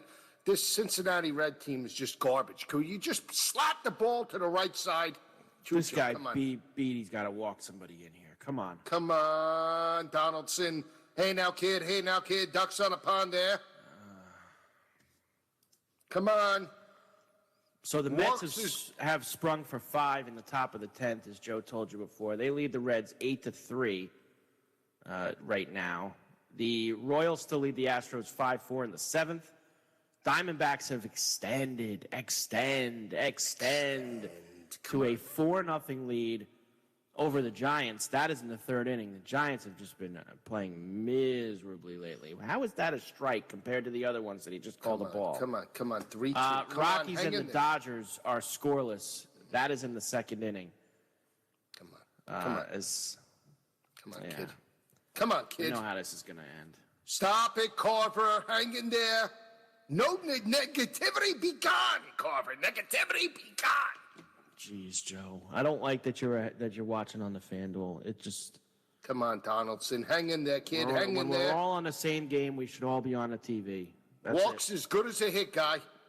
When we're all on the same game. That's it. Negativity be gone. Sixers lead the Jazz 66-63. 9 minutes left. It's not the G League. 9 minutes. By the way, first round of the NHL draft tomorrow night too, Joe, at 7 o'clock Eastern. Montreal's got the first pick. There's been a lot of movement with that market. Who's going to go first? I know you've been following that. Yeah, I mean, I haven't left the chair. I've been locked and loaded under the microscope. The odds for Shane Wright, who has been the expected number 1 overall pick. But like the night before the NBA draft, Joe, there's been a lot of late money on the Slovakian kid. I don't even know his name. Who was slated to go second, but he's down to like plus 200 or plus 125 now. A lot of action, Joe, on the top of that NHL number 1 overall pick market. Hit him!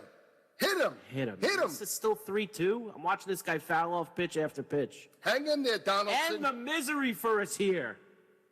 No.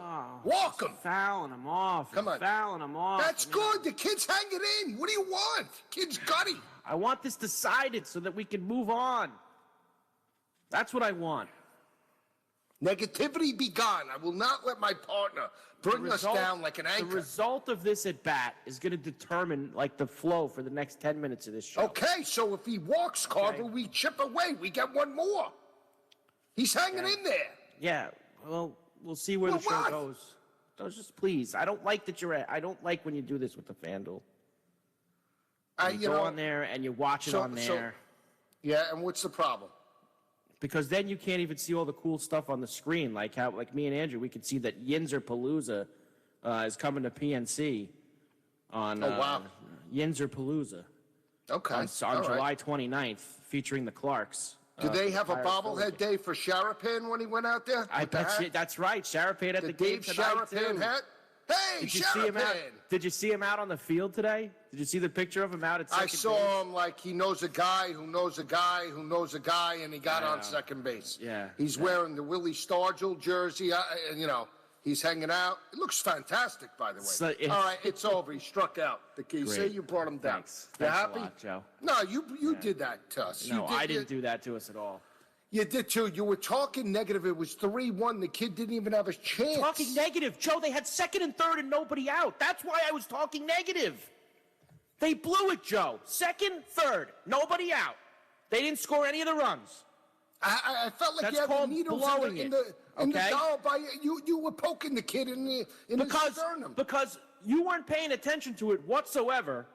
All right, and then all of a sudden the Donaldson at bat comes through. You got all the runs you needed in a Met game. You're throwing a party over there, finding Nimmo's, hitting ball, whatever's going on, and then you jump in with the Donaldson at bat, which was 2.5 hours long, ended poorly. Now I got to rely on the Pirates to scratch a couple of runs here. That's just torture, Joe. I don't know. I don't know what to do either. I don't know either. I just feel like meanwhile, Live total still 7. Live total still 7, Joe. I need this Dodger game now. All of a sudden, what do we need in this game, Joe? What do you need in the 9.5, dead under. I'm gonna call it now. It's a dead under. 9.5. You're calling it now. Second inning. Yeah, I don't like the game flow. They started fast last night. They jumped out early. They got fat. And that was it. That was it. That hurt. Just terrible. Just could have been over. I wouldn't even need to watch the rest of this game. I don't know. I blame you for this. Still 5-4 in the 7th, Royals and Astros. If you want to take a poke with the Astros to come back, they actually just locked it, Joe. I was going to give you that to you. Do they have guys on? Plus 106 for the Astros right now. Yeah, but KC's up at the top of the 7th man on. They're up 5-4. Maybe they could extend. Extend. I mean, you would think that the Yankees were dead and buried the way you're making it sound. Bases loaded. I mean, come on. I don't seem to get it. No, Joe. I understand. You're not understanding no, I get it. what went on. No. I get it. Because it's something that I've been screaming about all baseball season. That's why I think baseball sucks. You have runners on second and third, 5-0 game. Instead of pushing the runners over, right? Ground ball to second base, right side of the field, you score a run. Their mentality is, hit a 3-run homer. And that's how the Yankees go in the postseason. That's why they can't get out of the first or second round because of Aaron Boone. It's home runs or bust. Could they play small ball a little? You're up 5-0, chip away. Hit the ball to the right side of the field, chip away, you're up 6-0 or 7-0. No, they have to hit a home run and first 2 outs, then we have bases loaded. Here's going to get paid back. Now that the Yankees are up 5-0 and they still have 9 outs to get in this game, maybe they'll put some of the soft underbelly of the bullpen in, when there really has actually been a soft underbelly of the Yankees. Don't count on it, because FanDuel is like dangling the carrot at you. It's like they know they have us by the lip. You know, they stuck the hook in, and they're dangling the total at 6.5. They still say it's going to get to 7. They're still saying it's getting to 7. So I believe it when I see it. How do they say it when they're because over 6.5 minus 132? They're saying that. Yeah, that's to suck you in, like, because all you need is 2 runs. They don't. The algorithm doesn't believe that. That's why they're juicing it to suck you in, thinking that it's a sure thing when it's not. That's your opinion. Well, That's not the true algorithm. That's your opinion. Some people might claim that I'm Rain Man at times. I don't know. It's possible. Some people. Some people. Very select few. Well, I'm just saying. Just think about that for a second. Sit with it. So now that we're so late in the segment, and we're going to do the Baker thing next segment. Great. Keep pushing it out. It's okay. Well, that at bat took forever. All right, so can I talk you into Slavkovsky to go first tomorrow night to Montreal in the draft definitely. at plus 170? Yeah, without a doubt. Yeah, definitely. Without a doubt. It's like a sure thing. Slavkovsky, the Slovakian winger, at plus 170 to the Habs. He's not from Italy? No. By the way, like I told you, we got 2 golf tournaments this weekend, too. One of them tees off at 2:15 p.m. Eastern tonight. I have no football this weekend with USFL. None whatsoever. It's just baseball or bust for me until the next month and a half. Baseball or bust for Joe. That's it. It's so boring. I am going to the Yankee Red Sox game though, so that should be interesting. When is that? Next week? A couple weeks. Not this weekend. Next weekend. That's right. You did say you were doing that. Coming? Can I get you on board? We'll see. Maybe. What can I get you on in terms of this tonight? What do you want to play? I was going to say, you got Skins is at the Barbasol Championship. It's in Kentucky this week. He didn't make the big tournament. All right, so let's play him for the first round. You want to do him first round leader? I'll see what his number is. Yeah, I know he was 270 to 1. He's down at 210 to 1 to win the tournament. Let me see what his number is for first round leader. Carver and Lisi, Sports Grid Radio, 844-843-6879. We'll come back. Keep rocking on the grid right up.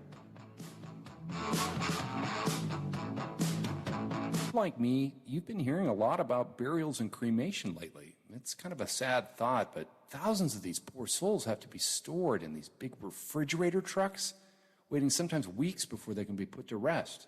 And then the average funeral cost is over $10,000. I don't have that kind of money just lying around, do you? Everyone has the right to die with dignity, and an affordable burial policy can be had for as little as $1 a day. Call Final Expense Network for a free quote. They shop for affordable rates from brand name companies, folks you've heard of. One call and you get coverage to finish well. You can even name your church as a beneficiary. Come on, you have loved ones. Don't leave them at the last hour of their need. Call now, 800-589-0470. That's the Final Expense Network at 800-589-0470. Finish well. Make a quick call to 800-589-0470. 800-589-0470. No Nobody wants to get ripped off, broken into, or robbed, but nobody wants to pay a lot of money to have their home protected either. I've got an offer to tell you about to provide home security for your home for less than $1 a day. For real, with no installation or equipment charges. And this is from a company rated #1 by a leading consumer research company. According to the facts, most of you won't even call unless there's a burglary in your neighborhood or something bad happens. So let's give you a reason. Save money. For less than $1 a day with no other costs, you can get your home secured. Plus, get a lifetime equipment replacement warranty. You need protection for your home. Call the Home Security Hotline right now. 800-402-7117. 800-402-7117. 800-402-7117. Call right now. That's 800-402-7117. Do you own a timeshare? Well, face the facts. You made a mistake. You made a bad purchase. A timeshare is not an investment. It's a money pit that continues forever. If you use your timeshare, that's great. But if you don't, and you want to legally get out of your contract, call my friends right now at the Timeshare Exit Hotline. They're an experienced team of lawyers who help good people like you get out of a timeshare contract that they just don't want. Don't throw away your money on maintenance fees. Use it for things you really want. We can help you end your timeshare contract and stop the money drain immediately. If you're ready to move on with your timeshare, call our team right now. Cancel your timeshare now with a free call. 800-858-6811. 800-858-6811. 800-858-6811. That's 800-858-6811.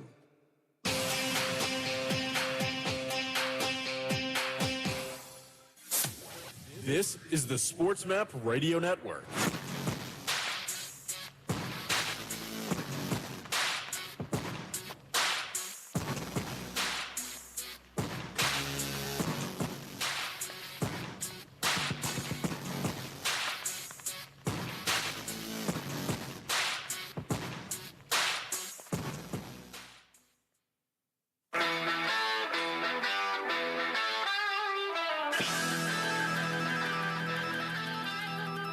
Just because they have kids doesn't mean they're going to like yours. Come on! That's what happens when you play these games that are meaningless. Kids take off. I'm kind of getting the feeling now that this dude still has a lot of growing up to do. Get back to basics. Get off your ass. Stop with the videos with your wife. Focus and get your ass back on the field.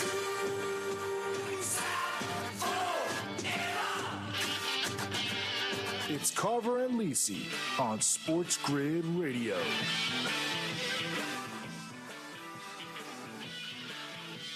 And we're back. Carver and Lisi, Sports Grid Radio, 844-843-6879.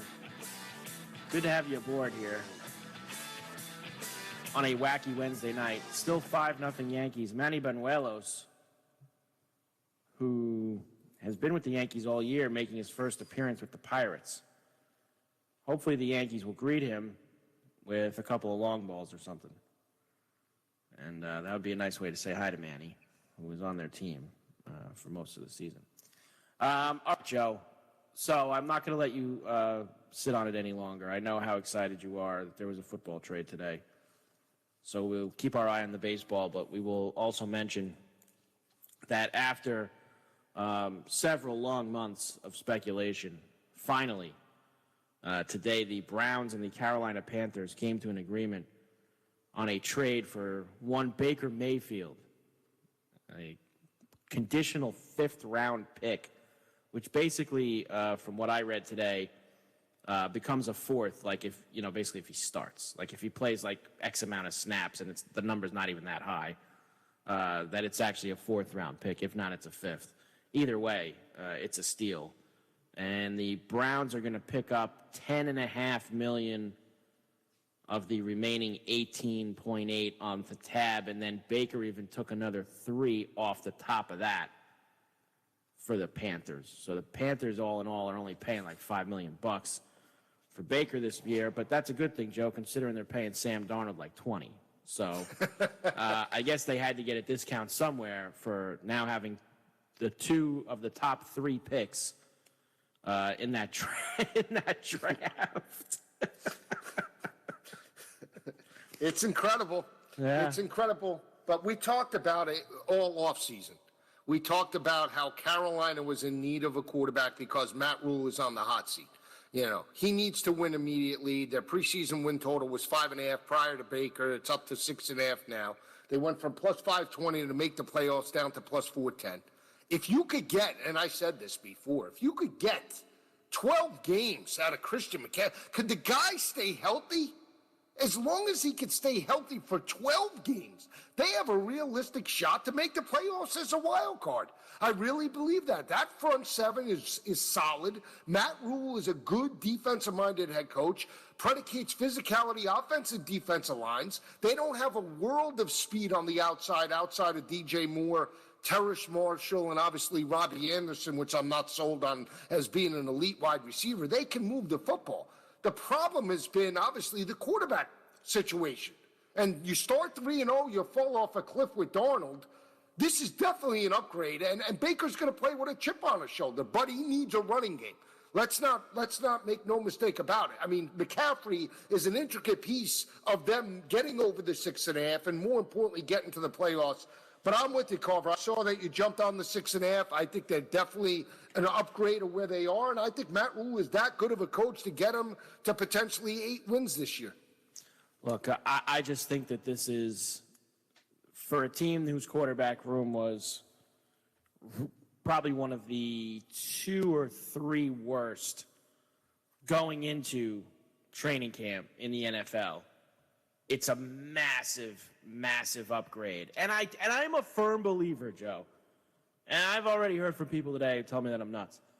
I'm a firm believer that Baker was 1,000% hurt this entire season, this past year. He played hurt the entire time. I don't care if it was his throwing shoulder or not. Still was hurt. It affected his performance. And this is still a quarterback who was taken first overall, won a playoff game the season before that. Circumstances aside that Ben sucked in the game, he still played well in an NFL playoff game and won. And then, Joe, the week after that, played pretty damn well in Kansas City and almost won there. Yeah. Yes or no? Had Chad Henne on the ropes. Had Chad Henne on the ropes. You're absolutely right. I agree with you. I agree. I think the Panthers are also getting a guy who we know has a little zest to him. And I think that they made him put that away in Cleveland. That's why Stefanski was brought in, to bottle that up. We want to take that away. We don't want any of that here. We don't want to. He's going to come in with some swagger. He's going to come in with a chip on his shoulder. He's going to come in very upset. And I think that's going to help Carolina. They have some guys who could do something with the football, as long as they stay healthy too. McCaffrey, it'll be nice to play a few games this year. They have guys who can actually do something. Yep. I think this Baker situation is going to be very, very good for Carolina this year. I agree with you. And again, I think when you look at Baker Mayfield in terms of his progression, he's a quarterback that I think is capped out in terms of what you see is what you get. But when he's on point, he's very effective. And what I mean by that is he's not Tom Brady, he's not Aaron Rodgers. But coming out of college, Carver, he had one of the top completion percentages in all of FBS in terms of 70%. It wasn't until Joe Burrow hit about 76, 77%, and Mac Jones duplicated that a couple of years ago in terms of that high of a completion percentage against solid competition. Even though it was the Big 12, we talk about Mahomes. Baker Mayfield and Mahomes had some of the greatest rivalries in terms of college football, all right, and shootouts. So, yes, but if you put a running game behind Baker Mayfield, he is very effective. And I agree with you. I think whatever he had going on with the shoulder last year, it affected him to a degree. He's an experienced guy. He progressively got more acclimated into the system, became more confident, more poised. And it wasn't until last year that obviously the injuries affected him to a degree, and then the negativity with Odell. And in that situation, you had a lot of personalities on that team. OBJ, you had Myles Garrett, you had obviously Jadeveon Clowney now that comes back. But I mean, at the end of the day, You're telling me that Baker Mayfield can't win 8 or 9 games as long as McCaffrey's there? They're good enough to do that. They're not going to knock off Tampa Bay, but they can definitely beat Atlanta 2 times. They can definitely beat New Orleans 2 times with Jameis. There's 4 wins right there. I mean, come on now. Yeah. Look, I'm not completely sold yet on the playoff aspect of it. I'm just saying it's a long shot. No. Here's why I can actually probably be talked into it, Joe. We've discussed this at length already, and we will more as we get closer and closer to kickoff. I think the NFC is clearly, and I'm not the only one, it's clearly the lesser conference of the 2 this year. I mean, there's a lot better. The quality top to bottom in the AFC is a lot better. Like, if the Panthers were in the AFC right now, I'd go, yeah, well, this is great, and they'll be maybe competitive, but they're not making the playoffs. In the NFC, I mean, you could take a look around and go, you know what? If this breaks right and that breaks right, that team's not that good, that team's not that good, maybe they can be the last wild card. So I think right. that there's some opportunities there from that, but I love the 6.5. Now, that was earlier today they looked. Did that go up at all since earlier No, this afternoon, I just Joe? saw that. I think it's same. I just looked a little while ago. I thought I saw, let me just double check it. I thought it was up now too, yeah. No, I think it's 6.5. It jumped from 6.5 at plus 105. And let's not forget too, with Cam Newton, they abused Arizona and Kyler Murray and that team, right? I mean that was when Cam Newton's first game. They beat Arizona. That front 7 is good. J.C. Horn comes back from an injury. I mean, Matt Rule is going to have this defense prepared. It's just let's think about this. Outside the L.A. Rams, Green Bay, and I'm talking on paper, and obviously Tampa Bay, who's an elite team in the NFC? I like Minnesota, but they're not elite. San Francisco isn't elite. There's a ton of question marks there. And people think that they're just going to bounce back. Good luck with Trey Lance. I mean, come on now. There's question marks with every team. Every team outside those 3. And even the top 3, you can make an argument. Todd Bowles is there. You got Green Bay with no Devontae Adams. The only team that I think is set is the L.A. Rams in the NFC. And what I mean by that is continuity, offensive, defensive lines, no question mark, solid. The only question mark is, are they motivated to go back-to-back? And I think they are. I think the Rams are going to be very good this year, Joe. But I do too. I think they're going to be a very good team as long as they lose week 1. That's all that matters to me. But 9-0 Yankees. 9-0 Yankees. There you go. Grand slam. There you go. For Judge. You see positivity. The screen froze on me over here. You guys. There you go. I want an apology. I want an apology right now. You don't get an apology from me. First of all, Joe, grand slam for Judge. Everybody eats. Everybody eats. Family style. Everybody eats. Break it out. Mr. Negativity. Negativity be gone. I wish I saw it. The iPad you don't need froze to see on it. We me. got it. I want to see it. Come on, Joe. Negativity be gone. That's a nice little stat patter from Judge there in a 5-0 game in the 8th in PNC Park. That'll help us. That'll help us. Give me the grand slam up 5 in the 8th off Danny Banuelos. Negativity be gone. All right. Can I get the over in Colorado, LA now? You see how I rooted it for you? I was positive. Can I get a little back? Can I get a crumb? Can I get a crumb? We're in a much better mood now. Look at you, you glutton! You got the bib on with the lobster on the front. We're eating good.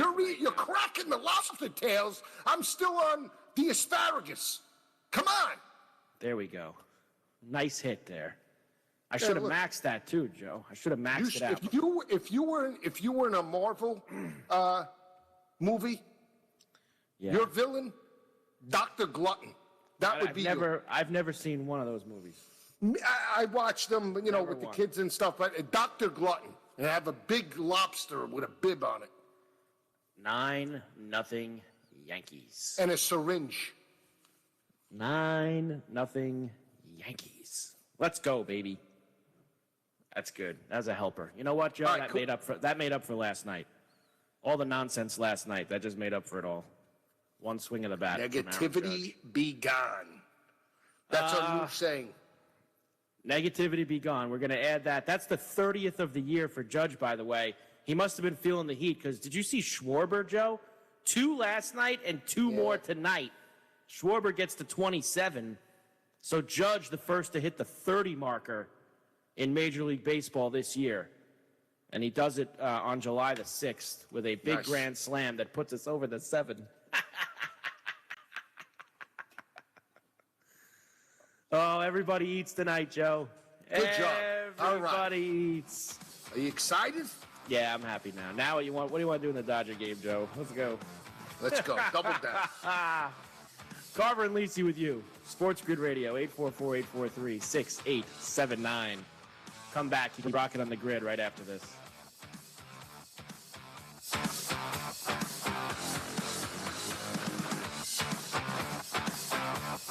The Watchdog is FM 98.1, AM 1600 WKKX Wheeling, FM 97.7, AM 1370 WVLY Moundsville. It would be massive. He's better than Tatum, right?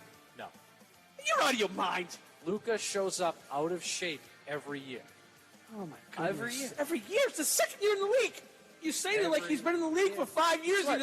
He's a fat tubby. He's one of the best players in the league. I know. If you're starting a team, there's 9-10 players that you would pick over Tatum. I think there's 6, maybe 7. He's still what?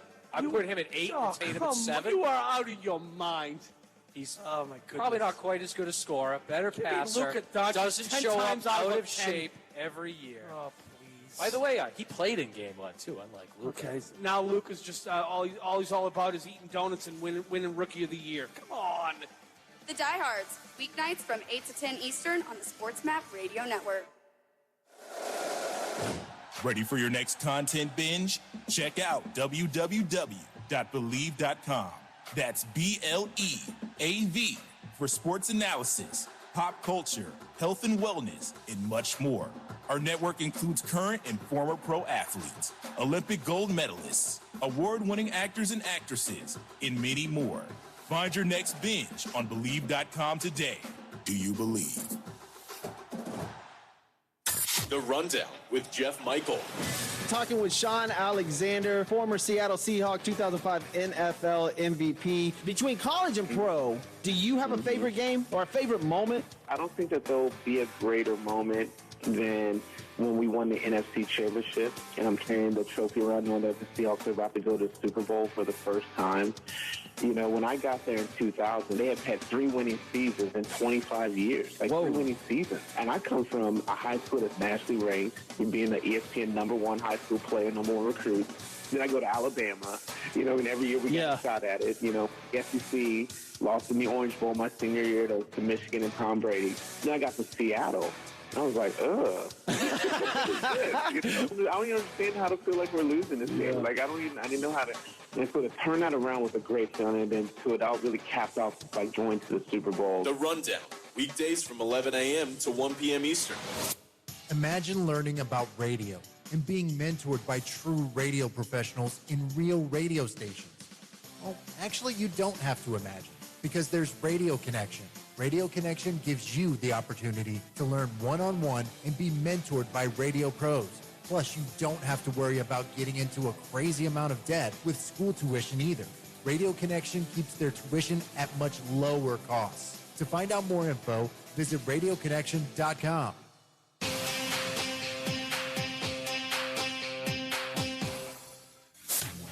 This is the Sports Map Radio Network.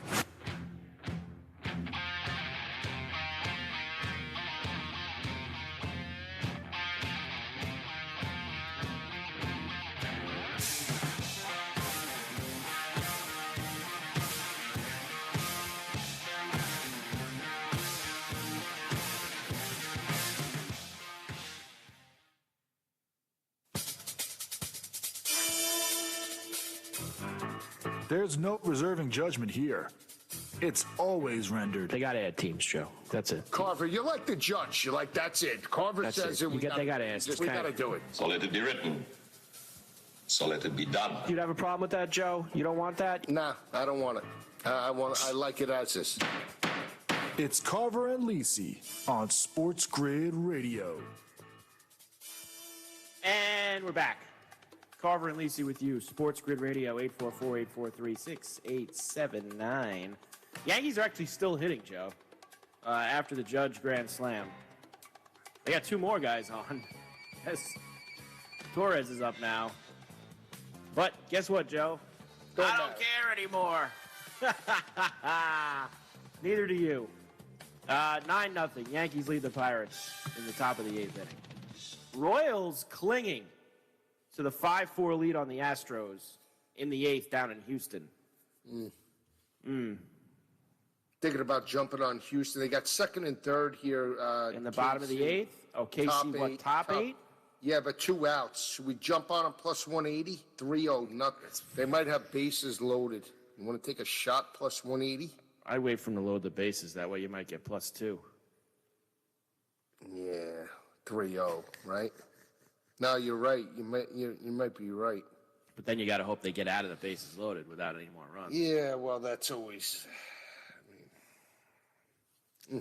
How about the total of 11 with 9 on the board, Joe? I'm already on it. I took it in one of the breaks, 11.5. So obviously now we have bases loaded. Didn't invite me on.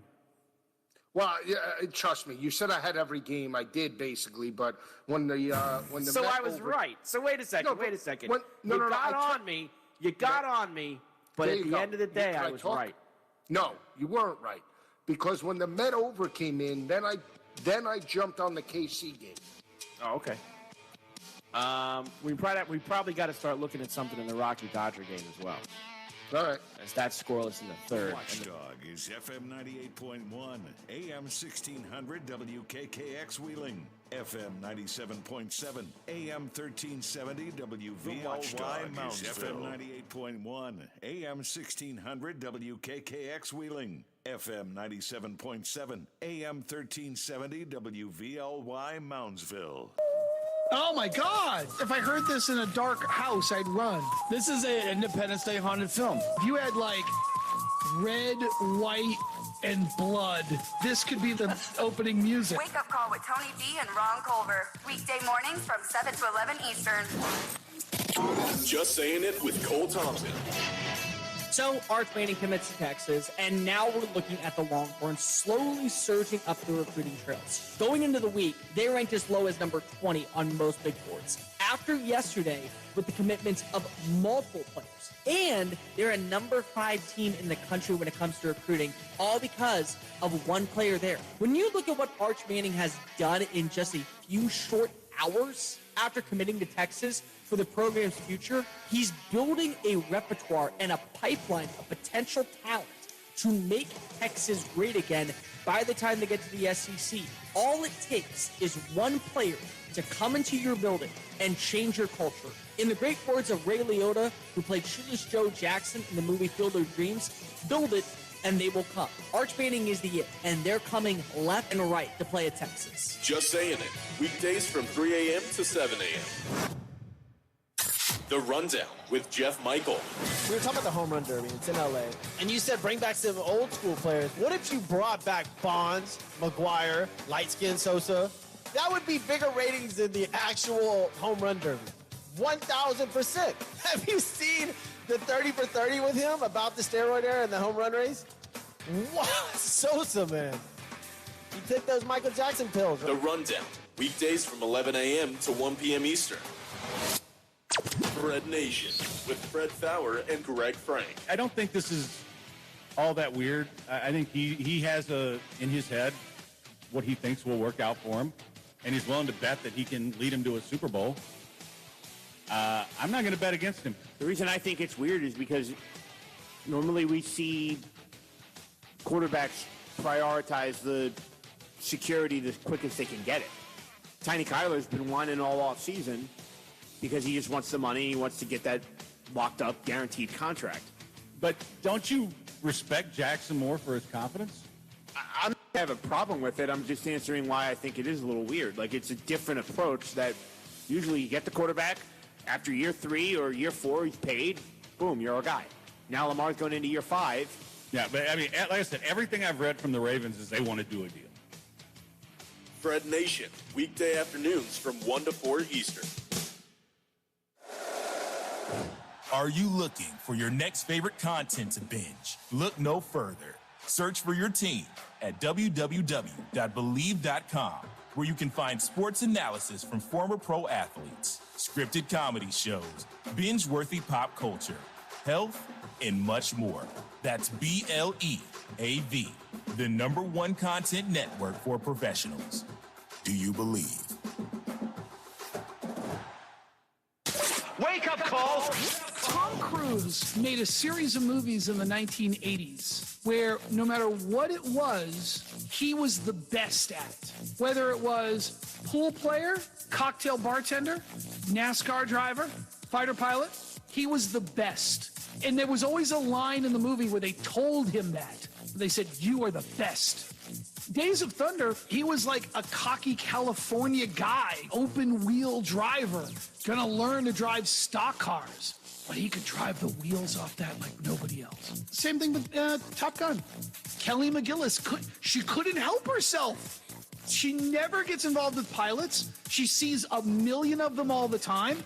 She fell in love with him immediately and was risking her job because she loved him so much because he was the best. That's Tom Cruise. Wake Up Call with Tony D and Ron Culver. Weekday mornings from 7 to 11 Eastern. Are you looking for a website that will give you the best sports wagering information? SportsMapElite.com has you covered. It's your one-stop shop for all the best selections and educational content on sports betting, horse racing, and poker. Plus, we have wrestling superstar Booker T's picks on boxing and MMA. For under $20 a month, you can get an edge from some of the best handicappers in America. Change your luck today at SportsMapElite.com. SportsMapElite.com is not a sports book and does not take wagers. It is an information site only.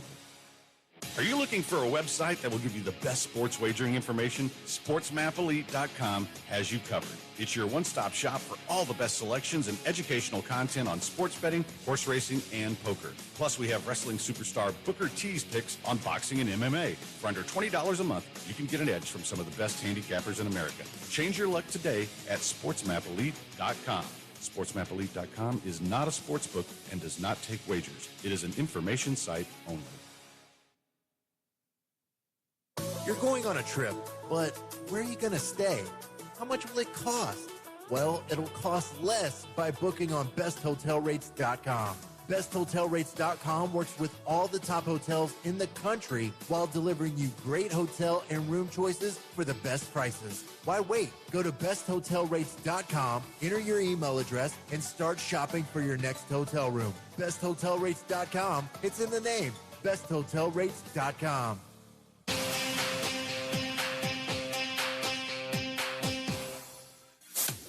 This is the Sports Map Radio Network.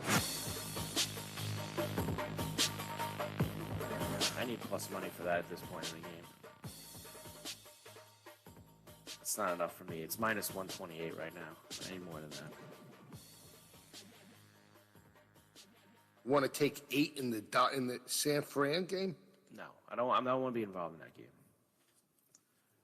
How many strikeouts does Merrill Kelly have? That we are concerned about. Can we get a number on that? Here we go. He's got 5, Joe. You want to know what that means? You're a winner. 4.5. Over 4.5. Over 4.5. There you go. You're starting to be like me, Mr. Over. Well, please. That's only in baseball. We welcome in all of our radio affiliates. Carver and Lisi with you. Sports Grid Radio, Sirius XM, Channel 159. Sports Map, Sports Byline. Good to have everybody along here tonight. 844-843-6879 is the number. If you'd like a Summer League recap tonight from Joe or anything else, he will oblige you with that. So now it's plus 130, Joe. So every time the Astros get an out, it'll go up a little more. So you can get back to the 180 area if they don't get a run in the 8th. And then you only have 3 outs left to play with in the 9th. Oh, good. That's exactly what I want. I want to jump in with 2 feet then. Who do they got coming up right now? Tucker? I think that's the one thing about the app that they could do a little bit better. Like, who's up next? That's very hard to deal with on there. You really can't get that information. You really can't. I'm thinking about the Dodger game. They're in the top of the fourth, and it's 5.5.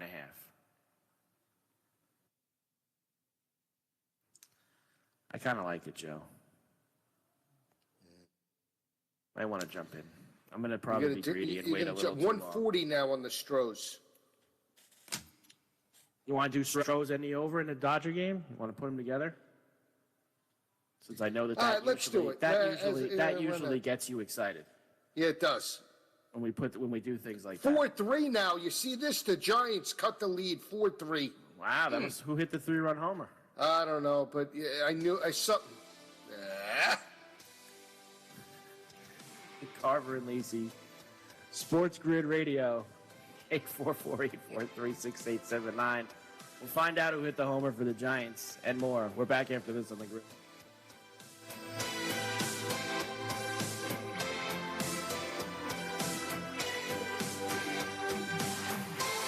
Have current events affected the ability for you to pay your bills? Has your credit card debt overwhelmed you? Has your income decreased because you're working less, or have you lost your job? Credit Card of America may be able to help you find a solution to this problem. We offer a free, no-obligation consultation to learn how you can cut your payments by up to half and potentially lower your interest down to zero. Credit Card of America is an A-plus rated nonprofit company that will work on your behalf. Credit Card of America is licensed in all 50 states and has counseled over 1 million consumers struggling with debt just like you. Let us help you analyze and prioritize your debt. Negotiate with your creditors to reduce interest and payments. Set up one affordable monthly payment and provide ongoing education and support. Call now for a free no-obligation consultation and learn how you can become debt-free. Call 800-712-6758. That's 800-712-6758. 800-712-6758. Texting enrolls you into reoccurring automated text messages. Message and data rates may apply. Come on, one more rep. You got this. 10. There it is. Nice work, man. You're a beast. Thanks, man. I feel better than I have in years. And I gotta tell you, taking Nugenix makes a huge difference for me. Nugenix? That's the testosterone booster with TV ads with Frank Thomas. The big hurt, right? Oh, yeah. The patented key ingredient is Testofen, which helps boost free testosterone levels and increase lean muscle mass. Well, it's clearly working for you. Hey, are they still giving out complimentary bottles for people to try for themselves? Yeah, Nugenix is a great way to increase lean muscle and feel stronger with more energy and endurance. Man, I need to get a complimentary bottle of Nugenix. No problem. You just got to send them a text. Text MAIN to 321-321 right now for your complimentary bottle of Nugenix, the #1 selling free testosterone booster at GNC. Plus, text now and we'll include a bottle of new Nugenix Thermo, our most powerful fat incinerator ever, to help get you back into shape fast, absolutely free. Text MAIN to 321-321. That's MAIN to 321-321. The biggest pro football overlays in Vegas are back with $12 million in guaranteed prizes only at Circa Sports, with 2 ways to win and no rate. Circa Million with quarterly payouts and 100% payback. And Circa Survivor. Select one team each week with no point spread. Take in the big money with $12 million in guaranteed prizes. Enter in Vegas. Play from anywhere. Visit circasports.com for details. You're going on a trip, but where are you going to stay? How much will it cost? Well, it'll cost less by booking on besthotelrates.com. BestHotelRates.com works with all the top hotels in the country while delivering you great hotel and room choices for the best prices. Why wait? Go to besthotelrates.com, enter your email address, and start shopping for your next hotel room. BestHotelRates.com, it's in the name. BestHotelRates.com.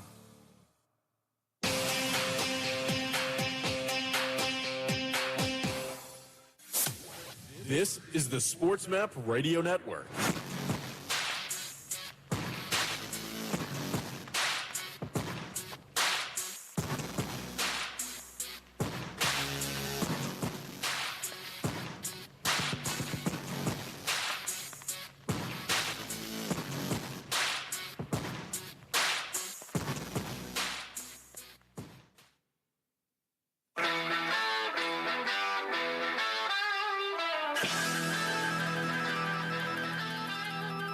Just because they have kids doesn't mean they're going to like yours. Come on. That's what happens when you play these games that are meaningless. Kids take off. I'm kind of getting the feeling now that this dude still has a lot of growing up to do. Get back to basics. Get off your ass. Stop with the videos with your wife. Focus and get your ass back on the field.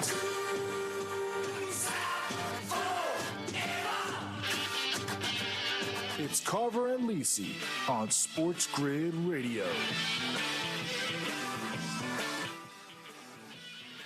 And we're back. Carver and Lisi with you, Sports Grid Radio, 844-843-6879. Joe, we are, I just got caught off guard by something, Joe. Didn't you say, I did, I'll tell you what I got caught off guard by. Didn't you tell me when we went to break that it was 4-3? Yeah. Diamondback Giant FanDuel game? had 4-3. Now it says 4-2. I don't know. We take runs away now? We subtract runs? What are we playing? It was 4-3. FanDuel had the 4-3. You live and die by the book sometimes. Sometimes you. They had 4-3. I don't know. You're right. Yep. They got one by you. Got by both. That's another kick in the ass. Thanks, Carver. Hey, your boy JJ's on SNY tonight. He's on SNY a lot of nights. The first time seeing him. There you go. Yeah, I mean, I'm not saying this in like a bad way, Joe. I mean, if it's the first time you're seeing him there, you don't turn SNY on very often.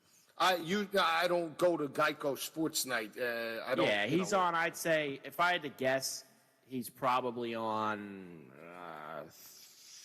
3 to 5 nights a week. There at you least. go. So.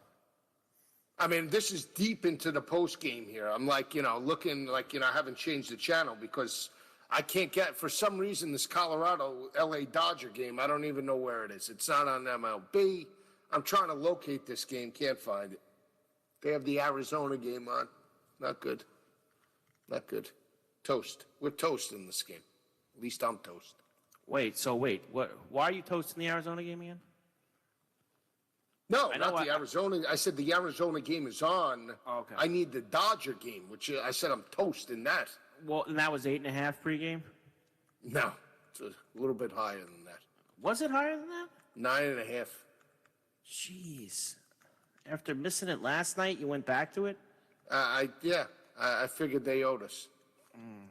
And when you said you weren't going on, I thought that was a key indicator to go on. Because usually when you don't go on, it's usually so you were trying when to do that. You were trying to pull that trick? What do you mean pull that trick? That's not nice, Joe. You were trying to, because I wasn't going in on it, you thought that it was a guarantee to hit? Not guaranteed, maybe about 85%. Here it is. I actually found it. It's on the MLB. All right. We'll get a little mojo going here. Joe, did you see? Like, when are they gonna pull the ripcord with the Big 12, Pac-12 stuff? When's the ripcord gonna get pulled? Well, I just saw a report that said Oregon. Now, first of all, the Big 12 isn't going anywhere. The Big 12 is going to have anywhere from 16 to 20 teams. Now, let's remember something. You're a big. Now, look. Now, I'm not getting checks. I'm not getting checks from the Big 12. I'm not even saying. I won't even go that far. You are a Big 12 defender, and you will support and say nice things about that league until. That's not true. Your last That's day. not true. So, first of all, I'm an SEC guy through and through. Okay, if you must know. Yeah, but you like the Big 12 more. No, what I like about the Big 12, can I at least clarify? What I like about the Big 12 is that they've evolved from a pass-happy offense 5 or 6 years ago to a more defensive-minded conference, okay? And you got defensive-minded coaches. Matt Campbell, you have Lance Leipold that comes over from Kansas State with Chris Kleiman, Neil Brown, a defensive-minded head coach. Okay, Dave Aranda's in the conference. Oklahoma State and Mike Gundy have had success on the defensive side of the ball. Brett Venables is there now, defensive-minded head coach. We could get into that in a second, but the conference has had success on the defensive side of the ball. Oklahoma State was 12-2 last year, so was Baylor. And they both did it with one of the top 10 defenses in all of college football. I mean, statistically, Oklahoma State, the reason why Jim Knowles is with Ryan Day in Ohio State and Columbus is because he engineered a top 10 defense for the Cowboys. So that's why I like the Big 12. Okay? And I think the quality of football from top to bottom is not bad. Every Saturday you have competitive football games. So, yeah, I'm buying in. But, and we talked about this today. Tell me if I'm wrong. Last year when Oklahoma and Texas bolted, the Big 12 could have folded like an accordion. They were proactive. They got together with the AAC. They got Houston. They got UCF. They got Cincinnati and BYU on board. They solidified themselves to sustain growth next year and the year beyond. What did the Pac-12 do? Oh, we're the Pac-12. We're too good. We're USC, UCLA. And they pulled a sneak attack and went to the Big 12, Big 10, and now where's the Pac-12 now? You might not even have a conference in a year. Good luck. That's a great job by the former commissioner, Larry Scott, and more importantly, the current commissioner. Did a great job. Klevikoff. Wonderful. Yeah, did a great job. You might not even, he's going to be sitting there with just a steering wheel, no car, no frame. How'd they get to 14-0? Jeez. 14-0. Grand what game slam is that? for Hicks. It's a typical guy. Yeah, here we go.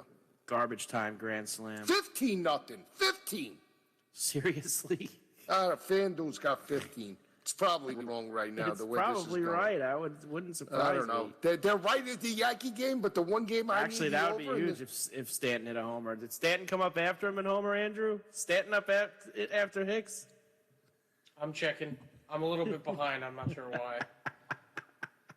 Stanton homered to right, 385 feet. Boom! You know why? I think it's because they have a position player pitching. Because if you watch him, he's not throwing hard. Yeah. Oh, they're taking it out. Let's see who they got in there. Oh yeah, they put Josh Van Meter in there, the second baseman. He's pitching. He's getting 46.29 ERA. Yikes. 1/3 of an inning. Isn't it bad baseball etiquette that when you do that though? Look. Like those unwritten rules, you know what I'm talking about? Look, here's the unwritten rules. When you put the position player out there, if he throws it down the middle, the guys are going to swing, and if they hit it far, they hit it far. I mean, you can't ask guys to stand there and just look at every pitch go by. You can't do it. I mean, you got to hope that they hit it to somebody. I think that's when you have a position player out there throwing, you just want the guy to throw it down the middle, let the guys hit it, and let's hope they quickly just hit it to ground it out or hit a high fly. And sometimes this happens. What's going on now? Jeez. Gleyber Torres hit a bloop. A bloop and a blast. A bloop and a blast. Need more than that in the Dodger game. This guy, Mitch White, thinks he's Randy Johnson. Think about this, though. How sick is this? Like 25 minutes ago, I was sitting here crying and complaining that the Yanks weren't going to get to 7. And now they've doubled that and gotten to 15. You know what you are? I hate to say. You're like that baby. We all had kids, right? The baby where just crying. Man. Shut that kid up already. Dodgers and Rockies, 10 by the runs way. down his throat. Down to 4.5, Joe. 4.5. This guy, Mitch White, he's throwing like 165. He's like Sid Fitch. Yeah, and Urena's back for Colorado tonight. He's pitching well, too. Yeah. Carver and Lisi, Sports Grid Radio, 844-843-6879. We're back on the grid right after this.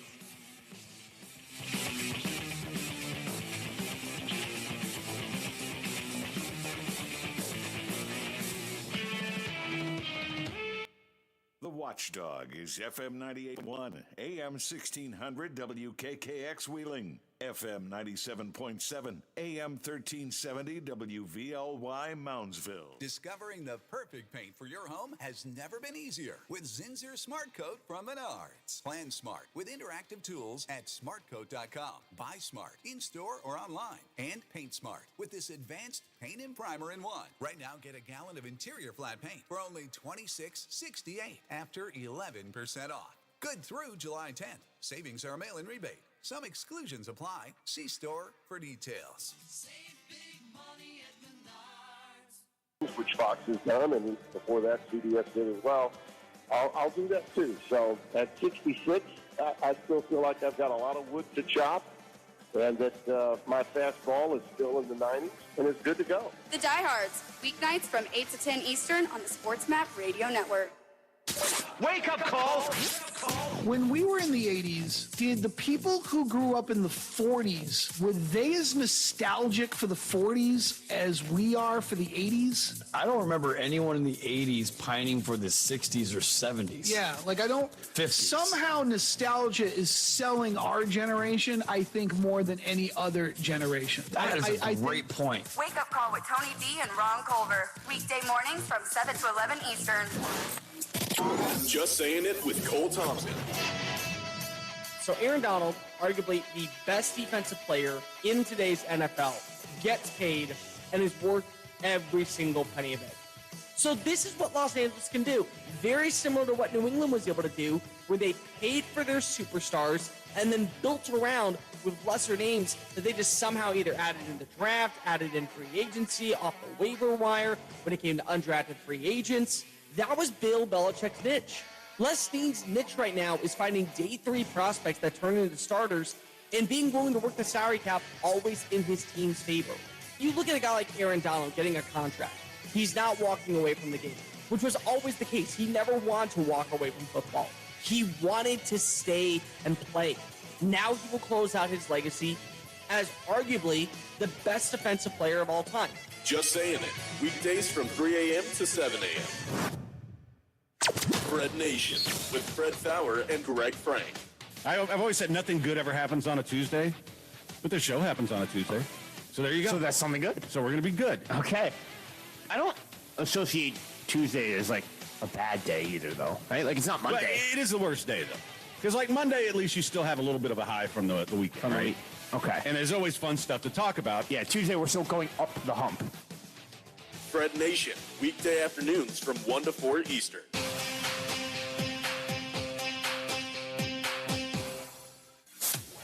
This is the Sports Map Radio Network.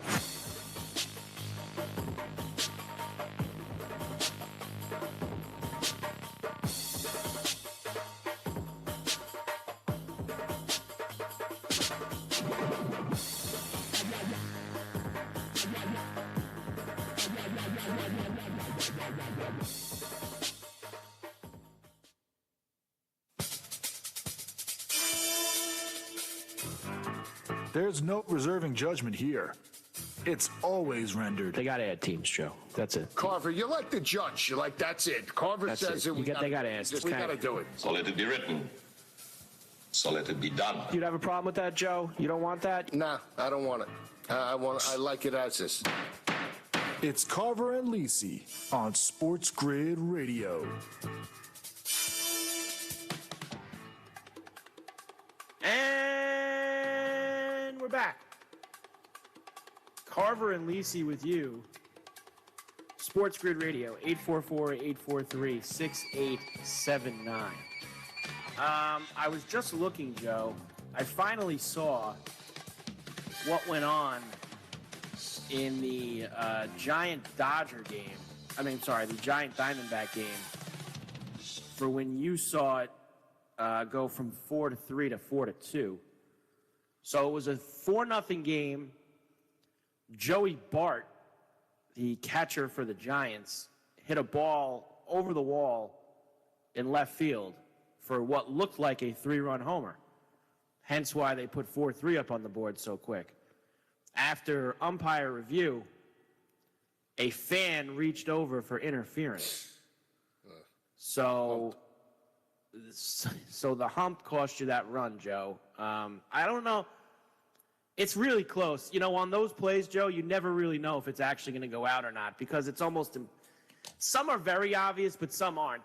I would have to watch this a couple more times to really know if it would have gone out or not. But the guy did reach his hands over the – he did have a little lean to him over the fence.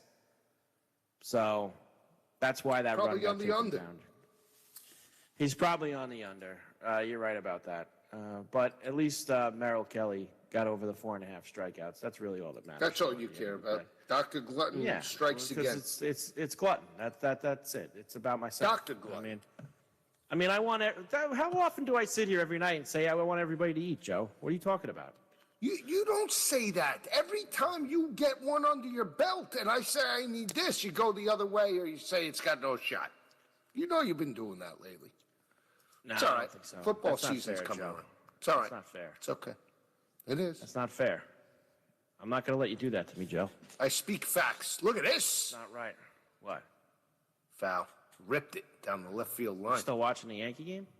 No, I'm watching the Dodger game. All right.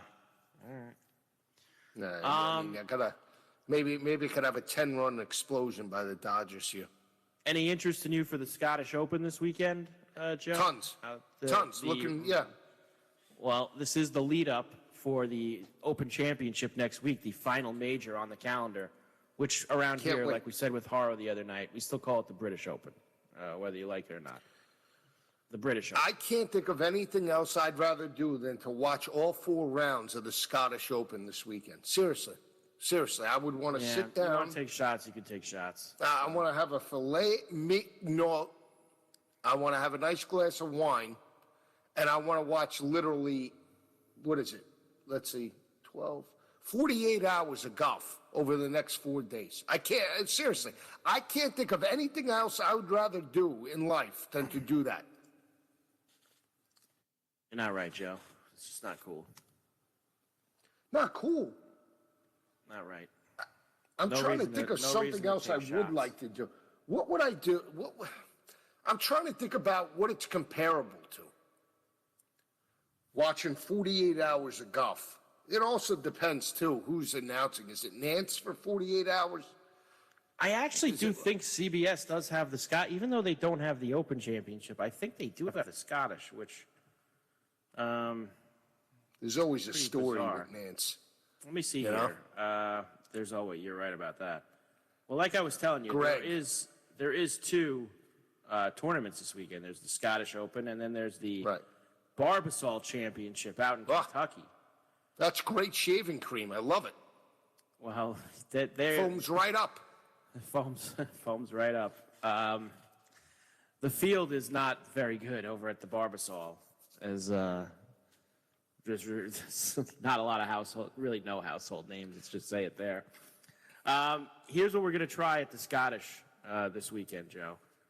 I'm on Willie Z because I'm not going to be there. You're on Willie Z every single week. But I'm on him now in every big tournament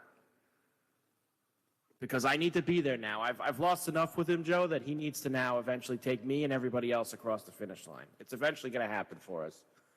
And you don't want to you've been there for so long, you have to keep kicking the can down the road with him.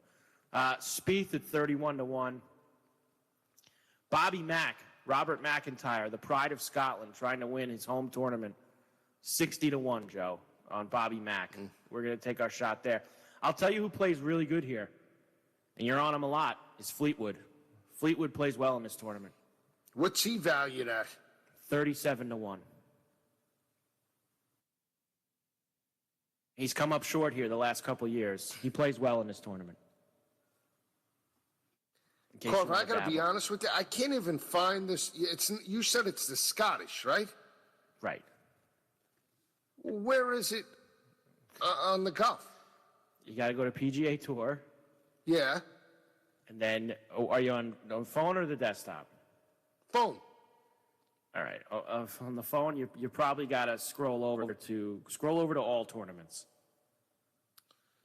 See, this is a problem. This is come on. I mean, if you didn't know any better, I take the Scottish. And now, all right, where is it? Scottish Open. Here it is. 37-1 on the kid, huh? Tommy Fleetwood. 37-1 on the kid. I like Bobby Mack at 60-1. Victor Perez at 60-1 as well. I'm kind of just going to sit back on this one. I do have first-round leader bombs for you, though, Joe.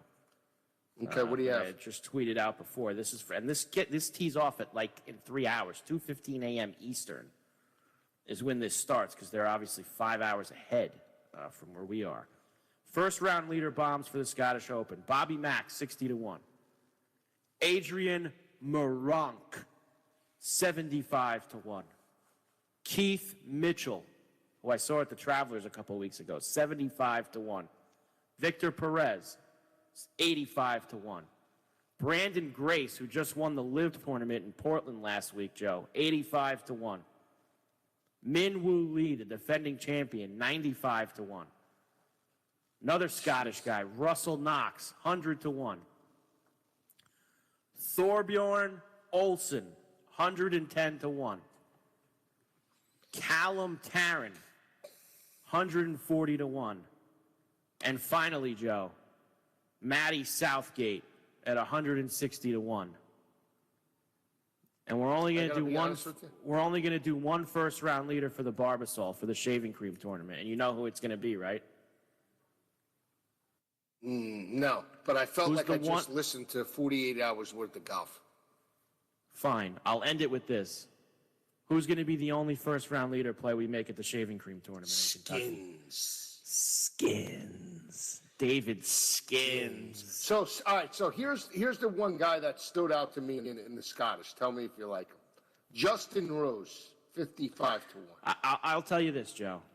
And now you do what you want with this, okay? I despise Justin Rose. Oh. So, but I will say this to you. No, I despise him. The winner. I love it. Okay, listen. I'm gonna listen to what I'm gonna say. I despise Justin Rose. I will never, ever back him in anything. But I could absolutely see him winning this week. All right, so I'm gonna put a couple of baseball with him. It will bother me if Justin Rose wins, but I wouldn't be shocked. See, that's the play I'm looking for. He's the kind of guy. He's the kind of guy that would show up at this thing in his, he's English, obviously. He's not Scottish, but he's the kind of guy that would show up at this thing and all of a sudden tear the place up. So perfect. Go play Justin Rose, Joe. That's my guy. 55-1. Right. Don't play it with anything. Just play it straight. All right, I'll play it straight. Cody Bellinger on second. I need a 10-run rally out of the Dodgers. Can I get that? 10-run rally out of the Dodgers. Joe. Can I get a 10-run rally? I don't know. I don't know if you're going to get that. 10 runs. You're asking. Come on, Bobby. Bobby. Hey now, Bobby. Hey now, Bobby. Julian gave you the shot. Julian gave you the shot. I can't wait to talk about football. We're going to talk about all the breakdowns, win totals for NFL coming up. Can't wait. Yeah, no, we're obviously, look, we try to get into that every night, Joe, but we're so busy yelling about these baseball bets that we don't get into them all the time. I know. Wait until slow night with the baseball. Games. I know. Need some slow nights with the baseball. Games. I know. We're going to get into it. And once we get into it, there's no turning back. That's it. Week 1. That's it. Panthers plus 100 against I'm not touching that game. It seems like it's the house special on sports. Oh, the house special. Everybody's on the Panthers now. Everybody's talking. I hear every talking head on the network. Every talking head is on Every talking head. I can't do it. I can't Everybody. I'll root it in for you, partner. I'm telling you, I'll root it in for you, but I can't. I'm backing off now. Backing off. Sure. I'm on the long-term bet with you. I believe the 6.5 and making the playoffs because I believe in Matt Rule, but I can't do week 1. Yeah, that's actually the one reason why I don't want to bet them to make the playoffs, because I don't believe in Matt Rule. I believe in Baker more than I believe in Matt Rule. Always got to knock like that. Carver and Lisi, Sports Grid Radio, 844-843-6879. Come back. We got more on the grid. Like me, you've been hearing a lot about burials and cremation lately. It's kind of a sad thought, but thousands of these poor souls have to be stored in these big refrigerator trucks, waiting sometimes weeks before they can be put to rest. And then the average funeral cost is over $10,000. I don't have that kind of money just lying around, do you? Everyone has the right to die with dignity, and an affordable burial policy can be had for as little as $1 a day. Call Final Expense Network for a free quote. They shop for affordable rates from brand-name companies, folks you've heard of. One call and you get coverage to finish well. You can even name your church as a beneficiary. Come on, you have loved ones. Don't leave them at the last hour of their need. Call now, 800-589-0470. That's the Final Expense Network at 800-589-0470. Finish well. Make a quick call to 800-589-0470. 800-589-0470. The biggest pro football overlays in Vegas are back with $12 million in guaranteed prizes only at Circa Sports, with 2 ways to win and no rake. Circa Million with quarterly payouts and 100% payback. And Circa Survivor. Select one team each week with no point spread. Take in the big money with $12 million in guaranteed prizes. Enter in Vegas. Play from anywhere. Visit circasports.com for details. Nobody wants to get ripped off, broken into, or robbed, but nobody wants to pay a lot of money to have their home protected either. I've got an offer to tell you about to provide home security for your home for less than $1 a day. For real, with no installation or equipment charges. And this is from a company rated #1 by a leading consumer research company. According to the facts, most of you won't even call unless there's a burglary in your neighborhood or something bad happened. So let's give you a reason. Save money. For less than $1 a day with no other costs, you can get your home secured. Plus, get a lifetime equipment replacement warranty. You need protection for your home. Call the Home Security Hotline right now. 800-402-7117. 800-402-7117. 800-402-7117. Call right now. That's 800-402-7117. You're going on a trip, but where are you going to stay? How much will it cost? Well, it'll cost less by booking on besthotelrates.com. BestHotelRates.com works with all the top hotels in the country while delivering you great hotel and room choices for the best prices. Why wait? Go to BestHotelRates.com, enter your email address, and start shopping for your next hotel room. BestHotelRates.com, it's in the name. BestHotelRates.com.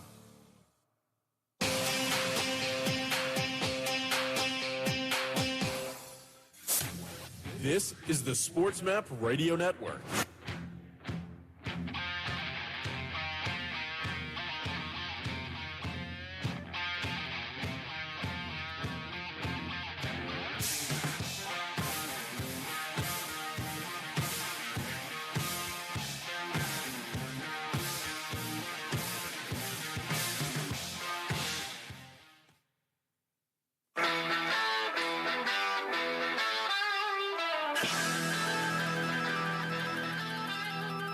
Just because they have kids doesn't mean they're going to like yours. Come on! That's what happens when you play these games that are meaningless. Kids take off. I'm kind of getting the feeling now that this dude still has a lot of growing up to do. Get back to basics. Get off your ass. Stop with the videos with your wife. Focus and get your ass back on the field.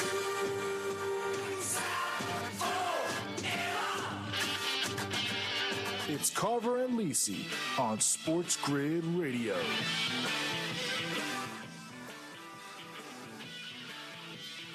And we're back. Carver and Lisi with you. Sports Grid Radio, 844-843-6879. So I was looking, Joe, for things that had to do with the Panthers. You know, just prop-wise or whatever. Just see what things look like now that they have Baker.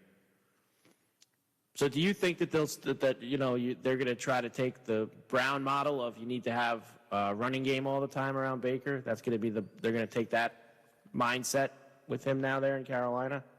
Yeah, I mean, to a degree. I don't think it's going to be like, New England Patriots running 46 times on Monday night. I think it's going to be a balanced offense. Matt Rule wants to run the football. That's what he did in Baylor. I mean, they had a more methodical type of offense. It's not going to be all of a sudden, thrown it 80 times a game. And I don't think that's the best recipe for Baker right now. I don't think they have the wide receivers. I love Terrace Marshall. I like DJ Moore, but I don't think they're elite wide receivers. Elite. DJ Moore is very good. I don't know if he's elite. And I certainly don't think Robbie Anderson is as good as everybody in New York loves the guy. I mean, he's a good possession guy. But outside of that, I think they need to run the football to be effective and utilize McCaffrey in the short to intermediate pass game. If they could do that, they're going to win ball games. They have a solid front seven. They're very physical. They can force turnovers. They'll be okay. The problem is, you need to win the games in the division. And what I mean by that, let's just give them 0-2 against Tampa. But they need to run the table against Atlanta and New Orleans, which I think they could do. They match up very well against the Falcons. They beat them up twice last year. New Orleans, their defense is good, but first-year head coach, Rule's a much better coach, in my opinion, than Allen. And, it just comes down to Baker stay healthy, and he's going to play with a chip on his shoulder. Now I'm sure he's going to try and chuck it 50 times in that Week 1 matchup just to show Cleveland Brown fans that, how do you like me now? But ultimately, big picture, if he throws it 28 times a game, that's not bad. McCaffrey rushing yards for the season, over under 900.5. No, I can't do that. I mean, as much as I would love to pull the trigger on that, he's missed 23 games over the last 2 years. What's the guarantee this guy's not going to pop a hammy, a groin? He pops like they're muscle injuries. You know why, Carver? I hate to say this, but the kid's jacked up at 220, 215. You know why? Well, you think of it. His body frame can't hold the weight. I'll tell you another one. It's not like he's Derrick Henry, 6'3", 235 pounds natural. It's funny you say him, because obviously when I was looking at this opens the door to like 6 other things that I look at while I'm doing it, because most of the stuff I'm seeing for the first time. Henry, 1,400 yards and a half. I know. Well, believe it or not, Joe, he's 1,500 coming last off. year. I know. I know, but think about the injury he's coming off of. Okay? A foot. You got to, even if we know he's going to eat, and if he's 100% healthy. But I think the one thing they have to know now there is they can't push him as hard as they have in the past. You're right, and they have 1,400's a very big number. I mean, it is. He could have an absolutely monster season this year on the football field and not come near 1,400 yards on the ground. He could go for 1,250 with 18 touchdowns and be under this number. I agree with you. I can't. I want to take him, but I can't because of the foot injury, number one, and number two. I'm saying the under for the playoffs. Yeah, I know. I want to play the under. I'll tell you who I like for the over, and I know he hasn't stayed healthy, but Dalvin Cook. I think he's going to have a breakout year. 1150. I think he's going to surpass that easy. Easy. Dalvin Cook. Dalvin Cook over that number, I think, is very doable. Easy. I think Harris is light, too, at 1120. Najee Harris. I know. I know. Possible. I'll give you another guy. Give me another guy. I think Chubb gets over his number this year. You think, really? What was it, 12, right? 1,200? Yeah. He was 1,350 last year. I think Chubb goes over. I think Chubb goes over in a big way. Big way. I think Barkley does, too. Yeah, I was thinking Barkley, too. You know why? Because they're going to stretch it. Dable's going to stretch them. They got to see what they have in Daniel Jones. I'll give you my best bet week one. Best bet week one, 5-star diamond lock of the week. It's not a side. Total. Over New York, Tennessee, 43.5 in Nashville. Telling you that right now. Okay. That's it. You've got the week 1 diamond right now. You got it. 5-diamond lock, total. Giants, Titans, over. What was it? 43.5? 43.5. Minus 110 either way. Book it now. Telling you. You know why? Because Dable needs to see what they have in Daniel Jones. He's got no pressure. Open it up. They know they're playing a top-ranked defense. And if you're Ryan Tannehill and you're Tennessee right now, you know you can run the football with Derrick Henry and that offensive line. You need to develop Treylon Burks and all those wide receivers without A.J. Brown. You need to do that in order to get past the first round of the playoffs. It's a must. That's a perfect opponent to do it with, and I think that's going to be in the 50s. You know what, Carver? We did this last year in football full circle with the pros. let's take it for maybe the highest scoring game on the board week 1. Yeah, when they put that prop up there, yeah. No, we could try that. They usually do that when we get a little, the week of. Yeah, when we inch a little closer. When we inch a little closer. But let's get. I mean, there's a lot of pretty good candidates for highest scoring game of the week. That you're probably going to get I'm saying you're going to get a really good number on the Giant Titan game because obviously you've got games in the 50s here in the first week, Joe. I mean, agreed. Cowboys, Bucks, Cardinals, Chiefs, Bills, Rams, Raiders, Chargers. I mean, a lot of games in the 50s. Right. I'll give you one more. So. I'll give you one more in terms of breakout play or rushing total. Dalvin Cook, I gave it. I'm going to give you this guy. If he's healthy, he's going to surpass this easy. Seattle, no quarterback right now. Obviously, they didn't get Baker Mayfield. Rashad Penny is gonna live up to expectations. They re-signed him this year. They have Kenneth Walker there. Kenneth Walker's great, but Rashad Penny, I'm telling you, could be one of the best backs in the NFC this year. Wow. How about that? And I love Dillon. People bashed me about A.J. Dillon last year because I said as the season progresses, in order for Green Bay to be successful, look for A.J. Dillon to get a bigger bulk of the carry. Oh, yeah, Aaron Jones can't in the playoffs, and he's a better receiver than he is a running back. He's 165 pounds. You got a guy that's 235 that has legs like tree trunks. A.J. Dillon, they're going to split carries, but A.J. Dillon will be the workhorse for that team, barring injury. The Rockies got on the board, Joe. 1-0 Rockies. All right, so maybe I need a 10-run rally here. 10 runs. Before we get out of here, still 4-2 Diamondbacks, by the way. We do have some afternoon baseball tomorrow. I know how much you love that. Royals and the Astros finished their series. Verlander on the mound, minus 335, Joe. I mean, a heavy lumber. Total of 8 in that one. Bubik's going for the Royals. He stinks. Nats and the Phillies in the afternoon tomorrow. Out in Philadelphia. I got a side. What do you got? Yeah. What do you got? If the Angels can't beat up at plus 100 on the road, the Orioles, there's problems. No. Don't do that, Joe. That ain't fair. The Orioles have played better than the Angels for the past 6 weeks. Oh, so I that's know not that. fair. Yeah, but not with fair. the amount of money that lineup has? I don't care, Joe. The Angels suck, and you know it. Okay? I'm taking them plus 100. That's fine. You go ahead and you take them tomorrow. Okay? They're going to Baltimore for 4 games. I'll give you an over? They'll lose 3 out of 4 in Baltimore. All right, over Detroit and Chicago tomorrow is the lock. The lock. I don't like when you do that. The lock. I don't like when you call something a lock. Crypto play. I haven't put out a crypto play in a while. Yeah, you haven't put out. Ooh, look what we got tomorrow night, Joe, when we come on the air. Cubs, Dodgers. Gonsolin and Leiter Jr. That's going to be the over. We're guaranteed they're going to shellac the Cubs. 8.5 right now. 12. And we get the Rockies and the Diamondbacks again, too. Giants, Padres. We got a bunch of late night games tomorrow, Joe. Blue Jays, Mariners. Look at the late night slate tomorrow for Carver and Lisi. That? They don't have the lines up. They don't have the lineup yet for Blue Jays and Mariners, Joe. Relax. All right, but that's what I like. And I gave you a winner last night. I told you Chicago and Minnesota over 8.5.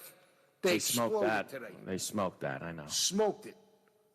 But I'm not here. Pittsburgh and Cincinnati probably most likely will be an under because Pittsburgh, everybody's going to jump on, they got abused by the Yankees. Cincinnati sucks. Over, I can't touch that game. 2-11 start.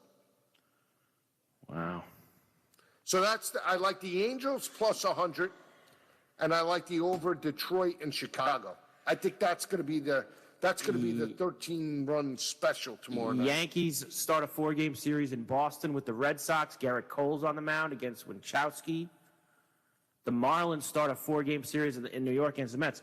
Do you realize, Joe, and I know the Marlins lost tonight to the Angels, before that loss, the Marlins had crept themselves back to 1 game under 500. Now they're 2. 39-41. They're only 3 back of the last wild card. Marlins have played well the last few weeks, Joe. They have. I know. I don't know if they have enough pitching to carry them through, though. Do you? I'll take them tomorrow night plus 144 against the Mets with Williams. They play the Mets very tough. Oh, that's a belt. Kidding. Cron, is it gone? No, it's not. It's a fly out. All right. I need something. I got to run around second here. And the Pirates and the Reds are playing a doubleheader tomorrow. 2 games in Cincinnati. Pirates and Reds, doubleheader.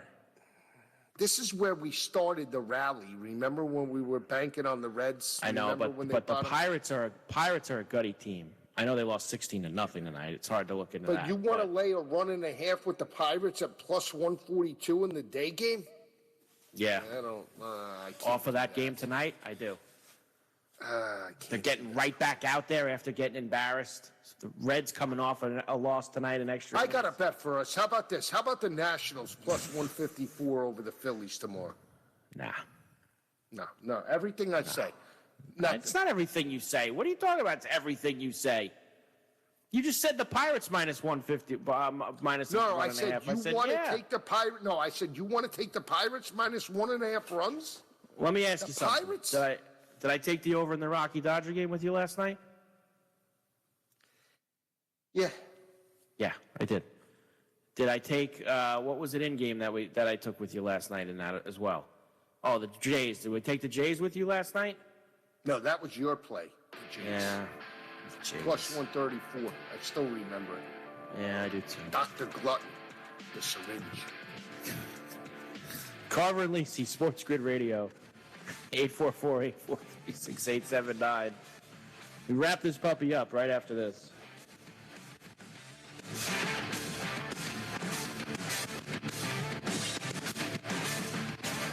The Watchdog is FM 98.1, AM 1600 WKKX Wheeling, FM 97.7, AM 1370 WVLY Moundsville. All right, so this is going to be a new trend now. Would we do that? Would we say, let's grab Greg Frank and Fred Fowler. They're doing a show after us. Let's grab Pepe. Let's go on a Sports Map Radio bonding trip. And then Cole Thompson is back at the office going, nobody invited me? Is it because I'm on too early? What happened to me? Why am I not on the trip? We're like, oh, go back and get Cole. We got to drive the bus all the way back to pick him up. He's not packed, so we got to take him to the house. And then we leave without him, and leave him at the front door. And then we say, oh, we're just kidding, and we drive all the way back to his house and pick him up. And then we go, isn't this bonding? Isn't this what you think this is supposed to be? Right? Aren't we all together now? Is that what, come on. Is that what we're doing with these teams? Wake Up Call with Tony D and Ron Culver. Weekday mornings from 7 to 11 Eastern. Wake up call. If Rob Gronkowski and I were good friends today, and he's like, Tony D, you got to come on my cruise, I would last 3 hours. You would just duck away. They're switching around like, hey, man, where's Tony D? If I mentioned your state, you got to chug a keg. Arkansas, Alabama. I'd be like, oh, God, no. Don't say Tennessee. Don't say Tennessee. Oh, crap. I'd be dead on that Gronk cruise. Good for Gronk. Wake Up Call with Tony D and Ron Culver. Weekday mornings from 7 to 11 Eastern. Red Nation with Fred Fowler and Greg Frank. And that's the problem, right? It's like, yeah, if you just trot him out there like he is, he's a very skilled player. He's not going to hold up for a full season. I can tell you that Joel Embiid was not nearly as skinny as Chet, but he's added weight quite a bit since he came into the NBA. And he had injury problems at Kansas and in the offseason before he got drafted. So this idea that it's bound to happen if you're a 7-footer, it's part of your gamble, right? I mean, that's part of the gamble you're taking when you draft him. Now, and maybe that's the difference. And how long did you how long did you sit out with 2 years. Embiid? Yeah, and then he only played 30 games in his third year. And if you're willing to do that, that's okay. Right, and that's the difference, I guess, between you and me. I'm willing to do it. I want to bet on the elite skill set because I really have something special if the kid fills out and stays healthy. All right. Fred Nation, weekday afternoons from 1 to 4 Eastern. Imagine learning about radio and being mentored by true radio professionals in real radio stations. Well, actually, you don't have to imagine because there's Radio Connection. Radio Connection gives you the opportunity to learn one-on-one and be mentored by radio pros. Plus, you don't have to worry about getting into a crazy amount of debt with school tuition either. Radio Connection keeps their tuition at much lower costs. To find out more info, visit radioconnection.com.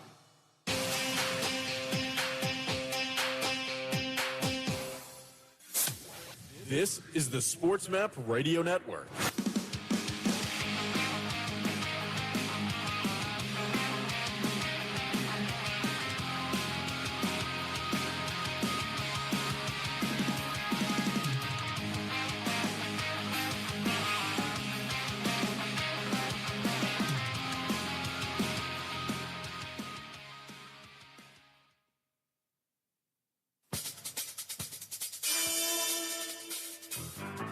There's no reserving judgment here.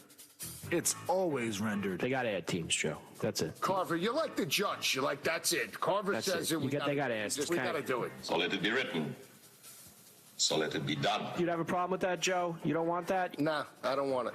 I like it as is. It's Carver and Lisi on Sports Grid Radio.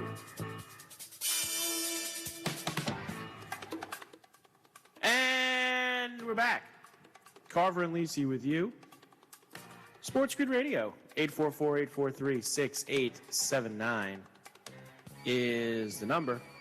So, Joe, after the Judge Grand Slam tonight, Ohtani had 10 strikeouts and 2 RBIs. I don't know what Alvarez did in the Houston game, but I know that they lost, so who cares? He actually got his actual number was it 650 last night? I think it was. It was 750 a couple nights ago. Then last night he threw the guy out at home and hit the homer, and it went to 650. Judge now minus 105, Joe, after tonight.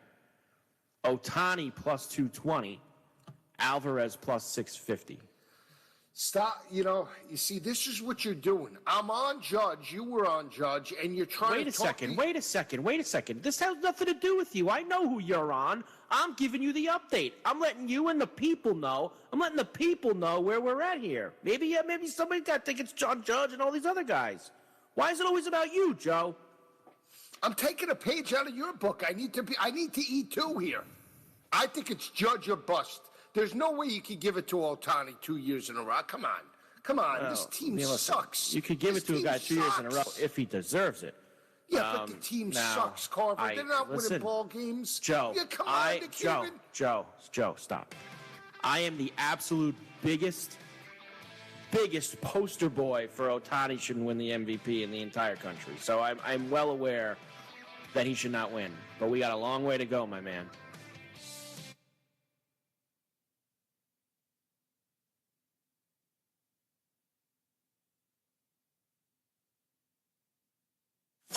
The diehards. The super agent himself, Lee Steinberg, is on the line. Hey, Lee, you were the inspiration in that movie with Tom Cruise and Cuba Gooding Jr., Jerry Maguire. Does that ever get old talking about that? Well, it's been 25 years, and I don't think I've walked into an airport or gone out to dinner where someone didn't run up to the table and ask me to say, show me the money. The Diehards, weeknights from 8 to 10 Eastern on the Sports Map Radio Network. Where are jobs in radio given out?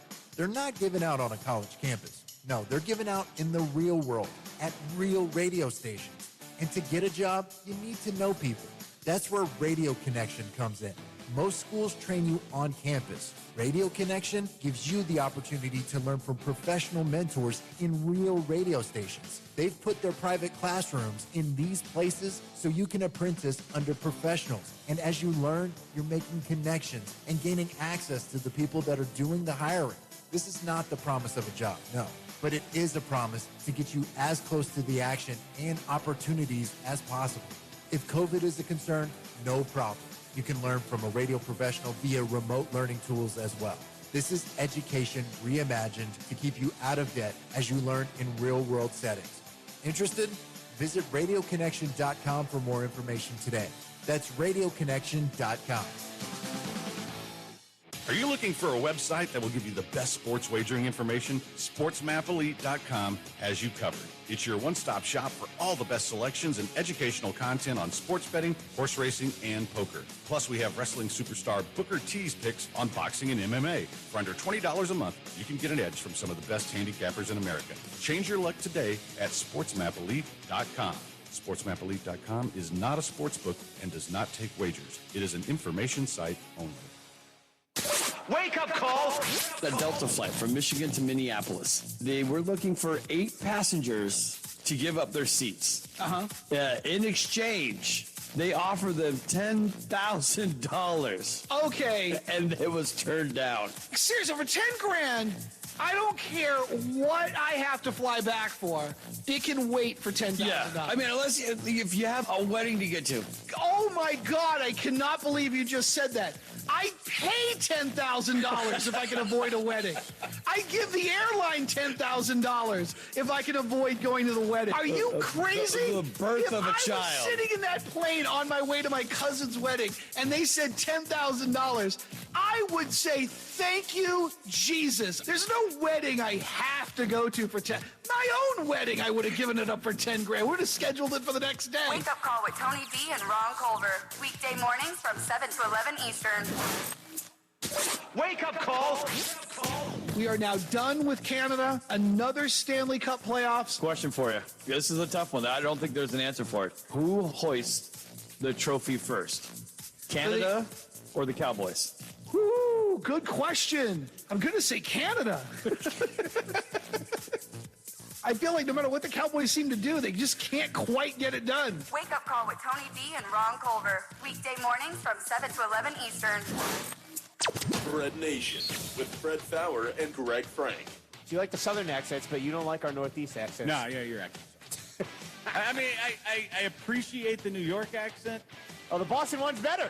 No, Boston. That is the worst. That is the most annoying accent in the world. Like, you could be, okay, you know our game where she could be a 6, but if she's a 10 and starts speaking Boston to me, 5. You're chopping it in half. Yeah. Oh, yeah. It's that unsexy. Oh, I love the AH. Ugh. Have it. Ugh, God. Are you good with the New York one, though? It's less annoying to me, and part of it's kind of funny. ER doesn't exist, right? It's A. The Dodgers. Yeah, you're right. The Lakers. Yeah, that's true. It's true. Having been in Canada, you have that one down, too, because there's a lot of that in Minnesota with the O's. Oh, geez, Yeah. Fred Nation, weekday afternoons from 1 to 4 Eastern. The Rundown with Jeff Michael. My dog's name is Ricky Bobby. We took him to the Houston Texans wiener dog races. He won $5,000 for the Boys and Girls Club. So I got an interview, a microphone shoved in my face, right? They're like, you got anything to say? And I said, if you ain't first, you're last. About 15,000 people screamed as loud as they could. It was awesome. I was like, if you ain't first, you're last. And they erupted, man. And it was a pretty cool moment for me and my little wiener dog. The Rundown, weekdays from 11 a.m. to 1 p.m. Eastern. Are you looking for a website that will give you the best sports wagering information? SportsMapElite.com has you covered. It's your one-stop shop for all the best selections and educational content on sports betting, horse racing, and poker. Plus, we have wrestling superstar Booker T's picks on boxing and MMA. For under $20 a month, you can get an edge from some of the best handicappers in America. Change your luck today at SportsMapElite.com. SportsMapElite.com is not a sports book and does not take wagers. It is an information site only. You're going on a trip, but where are you going to stay? How much will it cost? Well, it'll cost less by booking on BestHotelRates.com. BestHotelRates.com works with all the top hotels in the country while delivering you great hotel and room choices for the best prices. Why wait? Go to BestHotelRates.com, enter your email address, and start shopping for your next hotel room. BestHotelRates.com, it's in the name. BestHotelRates.com.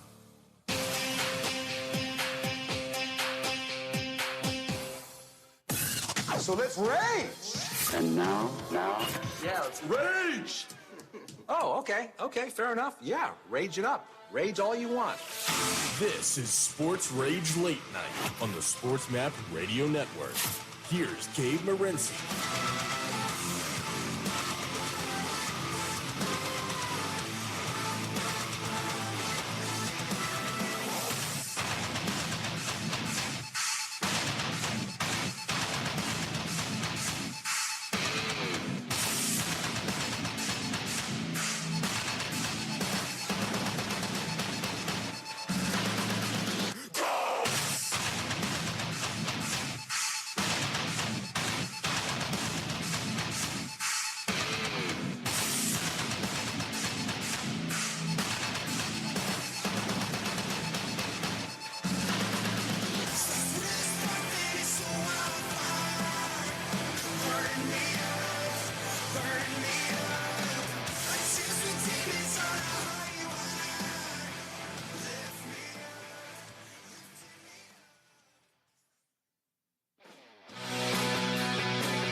recurring automated text messages. Message and data rates may apply. Come on, one more rep. You got this.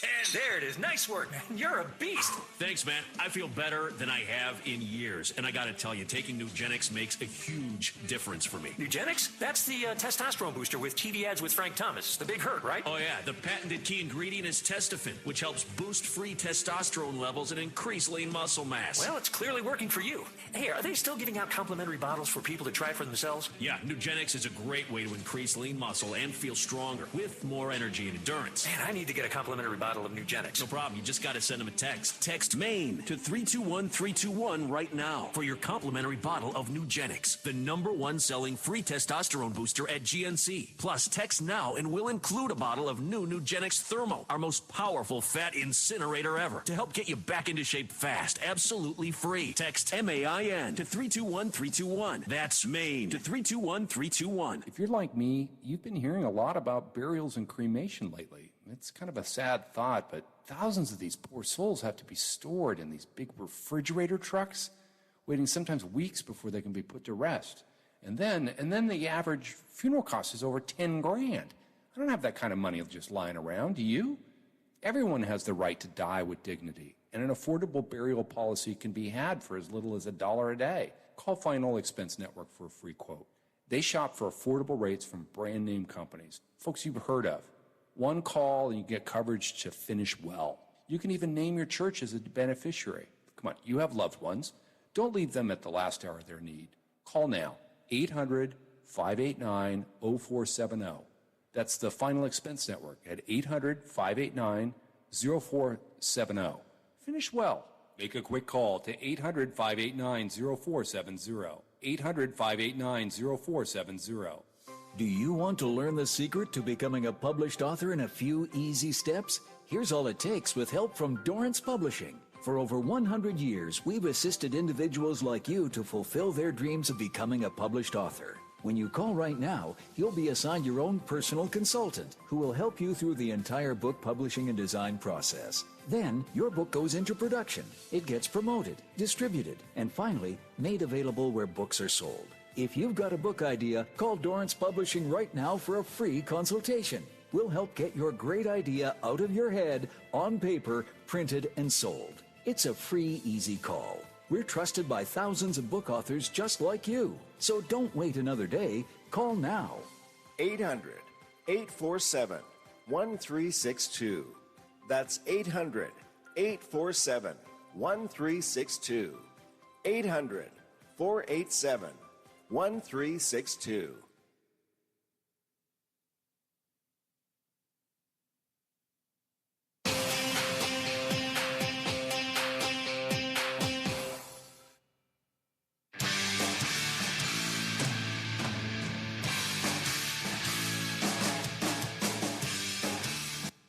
The Watchdog is FM 98.1, AM 1600 WKKX Wheeling, FM 97.7, AM 1370 WVLY Moundsville. And then, you know, like in that movie, Vegas Vacation, they bring in the new dealer, and he's like, ooh, exciting, got 19.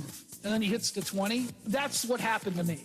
She kept saying over and over again, she goes, it's not me, it's the car. It's like she's joking with us. But yeah. Me and this other guy, we were just like, everything she wants, she gets. She had a 5, flipped it over, had 15. Oh, she's got a hit. 6. Oh, sure, just take it all. You had 20, she'd have 4. You weren't safe. You weren't safe. Widowmaker drew what she wanted. Whatever she wanted, she got. Oh, I think I need a 7 to beat you. Bam, there it was. It was crazy. Wake Up Call with Tony V and Ron Culver. Weekday mornings from 7 to 11 Eastern.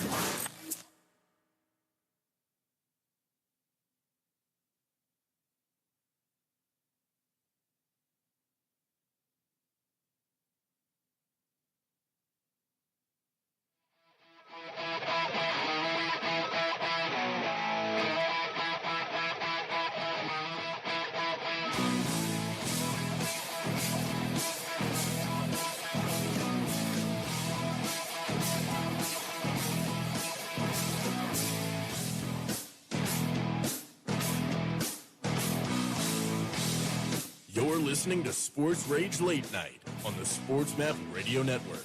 Here's Gabe Morency.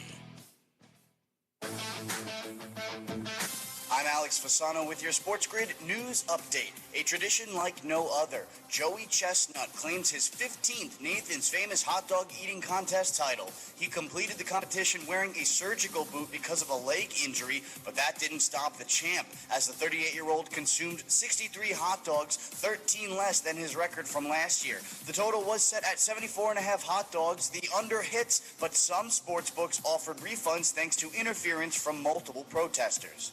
Over in Major League Baseball, scores from yesterday. The Brewers edge out the Cubs in extras. In the ninth inning, Seiya Suzuki hits an inside-the-park homer for Chicago, only to be followed by a two-out bases-loaded walk for Christian Yelich, tying the game. Victor Caratini smacks the walk-off three-run homer with 2 outs in the 10th, giving Milwaukee the win. The Red Sox shut out the Rays. Cutter Crawford went 5 1/3 innings, allowing just 2 hits with 8 strikeouts. Trevor Story adds a home run as Boston wins outright on back-to-back nights. Dansby Swanson rips a double that scores 3 during a 5-run second inning as the Braves beat the Cardinals. Atlanta covers the run line, winning 3 of their last 4 games. The Dodgers beat the Rockies. Julio Urias went 6 innings with 7 strikeouts. Trace Thompson smacks the go-ahead 3-run homer in the 5th inning as Los Angeles takes 5 of their last 6 games. The Astros erase a 5-run deficit to beat the Royals. In his return from injury, Jake Odorizzi struck, allowing 5 runs in 3 innings. Enter Yordan Alvarez, who hits the walk-off winner for home run number 24. Houston completes their biggest comeback of the season for their 7th straight win. This has been Alex Fasano. Don't miss anything from our programming. Go to Twitter and follow us at... To an outside observer, between all your info and rosters, starters, spreads, IRs, weather, and the current relationship status of every player, one might think you weren't having fun. Pay them no mind. We get you. This is the Sports Grid Radio Network.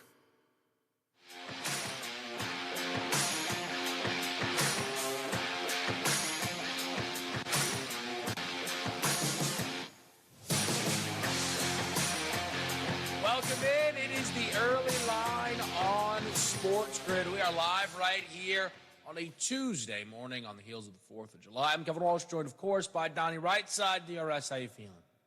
Feeling good here. Waking up early once again here after a nice little 3-day break, bringing the heat to the people. It is nice, though, to start on a Tuesday, but my goodness, a lot happened over this holiday weekend. It certainly did. Let's get right into it because I think on a Friday, actually, we saw a massive trade in the NBA. Rudy Gobert is on the Minnesota Timberwolves, and every pick seemingly in the history of this franchise now belongs to Danny Ainge and the Utah Jazz. What essentially works out to 6 first-round picks if you include Walker Kessler, who was sent over. It appears Utah could be going for a rebuild, and Donnie, the Minnesota Timberwolves are looking to be contenders.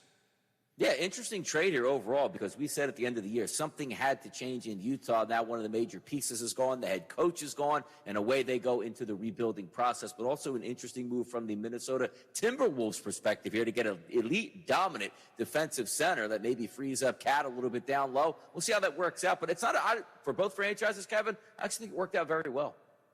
I feel like in a weird way, this trade, you want to kind of sum up the state of the NBA. The Timberwolves are 36-1 to win the title after that move. The team right in front of them, the Brooklyn Nets, at 33-1. Probably because we're still waiting on any massive Brooklyn Nets news. The one piece of news that we did get, though, is that, this is from Chris Haynes of Yahoo Sports, we have had some traction on a Russell Westbrook to Brooklyn, Kyrie Irving to the Lakers deal conversation. It still seems like the KD move would have to come first, but Donnie, these two sides are talking. Yes, they are talking. And I'm going to say it's probably the Nets holding up this end of the bargain here because they're probably trying to squeeze a little bit more out of the Los Angeles Lakers by saying, like, the Dallas Mavericks have a chance here. The Philadelphia 76ers are in on this. I'm actually surprised these trades didn't go down much sooner and possibly over this past weekend. But I do feel that this week we're going to get resolution across the board in the NBA. Yeah, I tend to agree. I do think that the framework of anything between the Nets and the Lakers is likely done, but a Durant deal needs to go first. And Donnie, maybe teams got close, and then Rudy Gobert was traded for, 5 first-round picks, and all of a sudden things needed to be held up a little bit there because obviously the Nets maybe need to recalibrate what actually lines up as a fair offer. We'll also talk a little Summer League today as Chet Holmgren will make his debut in Utah with the Thunder, which will be exciting to see. In the Major League Baseball side of things, the LA Angels. Look, I don't know. For some people's money, the two best players in the absolute sport, they're awful. They're in fourth place in the AL West. They're just a bad baseball team, Donnie. And I don't know what you do here because LA is big box office. I'm probably sure they don't want to trade Mike Trout or trade Shohei Ohtani, even though it would rebuild their farm system. But something's clearly not right now because you take a look at this team coming into the season. We expected doom and gloom, right? Because that's what the Angels usually provide us. We had that one glimmer of hope for about the first 3 to 4 weeks. So you know what? There's a really good chance this team can make the playoffs. And here they are sitting at 37-44, 16 games back already of the Astros. Same old Angels, as I like to say. The Tigers, the Royals, and the Athletics are the only team in the American League with a worse record, which means the Baltimore Orioles are just as good as the Los Angeles Angels. If that does not speak volumes to where this team is, then I don't really know what will. Our radio audience is here on this Tuesday morning. Kevin Walsh, Donnie, right side of the early line, Sirius XM, channel 159, talking about the big stories that developed over the weekend. And one of them, Donnie, was a bit of a scary injury for Juan Soto. It does appear, though, that he has avoided major injury related to his calf. Yeah, let's see how quickly he can come back, because one thing the athletes really don't know about are their hamstrings and their calves. I'll be fine. It just flared up. The MRI said nothing. We'll see over the next couple days if he does get back into the lineup, if he can re-injure that, because also, let's keep in mind, in the midst of hundreds with an S, hundreds of $1 million of contract negotiations going on right now with the Nationals, he certainly doesn't want to have any devastating injuries here that are going to mess that up. Yeah, certainly not. And to be fair, it's the Nationals, one of the very worst teams in Major League Baseball. They are horrible, and if they want to trade him to try and replenish their situation, then they also might be encouraged to move at a glacier pace as it pertains to getting him back out on the field. How about wide receiver one potentially in Green Bay being Alan Lazard? Aaron Rodgers was asked about this as we're getting closer and closer to football season, saying he's excited for this opportunity for Alan Lazard. Donnie, I don't believe him. No, because the concept that we're going to talk about and also the quotations that are going back and forth was, yeah, this guy used to do a lot of our dirty work. Now he's going to get a chance to be a number one. Sounds like a great plan out there in Green Bay. Again, that wide receiver core, if you go through it, it will stun you, truly. We'll talk about not just MVP odds as it relates to Aaron Rodgers. We've also got the over-under first passing yards prop for this season and maybe where the value could lie. Wimbledon still ongoing. On the men's side of things, Novak still a big-time favorite, but a huge shift on the women's side. Donnie, as Swiatek had a 37-match win streak snapped over the weekend. Yeah, it looks like some things up in the air on the women's side of the tournament. Some guys, some women that you didn't expect to be this deep into the tournament, now making a run here, wide open at Wimbledon here. Who thought that? Enough time intentionally to make sure that we get an 8th headline in. Joey Chestnut, 63 dogs, well off the world record, but he added in a chokehold, which I think makes up for at least probably 15 dogs. So Joey Chestnut reigns. Look like Hook out there. We'll be right back. Yes. Just saying it with Cole Thompson. With another championship underneath his belt, is Steph Curry a top 10 player all-time in the NBA? It's a really interesting question because there's a multitude of ways you can look at it. Let me break this down. Number one, the championships matter most. So he's got 4. He's a multi-year MVP. And the one thing that we've talked about that hasn't been brought up is the finals MVP. You gotta remember, he's never won a finals MVP. Now he has. And to top it all off, one of probably the biggest things out there, done it with one team. In today's NBA, with all the super teams, all the movements, all the passion, trying to set up for championships, finding this level of consistency with one team, I think also boosts your numbers and boosts your stat line. And by the time his career is over, 3 years from now, 5 years from now, 7 years from now, the stats will prove that he's a top 10 player. Consensusly, you can book it right now. Just saying it. Weekdays from 3 a.m. to 7 a.m. Ready for your next content binge? Check out www.believe.com. That's BLEAV for sports analysis, pop culture, health and wellness, and much more. Our network includes current and former pro athletes, Olympic gold medalists, award-winning actors and actresses, and many more. Find your next binge on Believe.com today. Do you believe? Ready for your next content binge? Check out www.believe.com. That's BLEAV for sports analysis, pop culture, health and wellness, and much more. Our network includes current and former pro athletes, Olympic gold medalists, award-winning actors and actresses, and many more.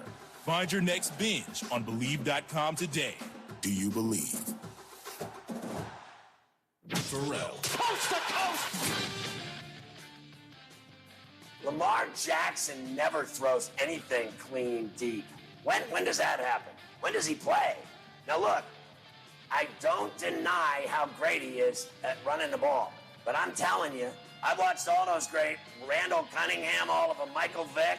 Eventually, every dog has his day. You run the football in the National Football League, and you are going to get lit the F up. Kyler Murray is also looking to get paid. He's the only starting quarterback, Scotty, who did not meet the media these last 2 weeks at mandatory minicamp. And I'll tell you what, he's another one.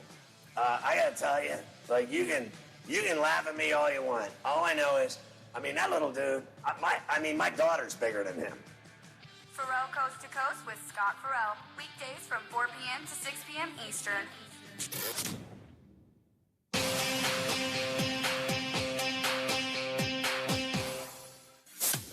This is the Sports Map Radio Network.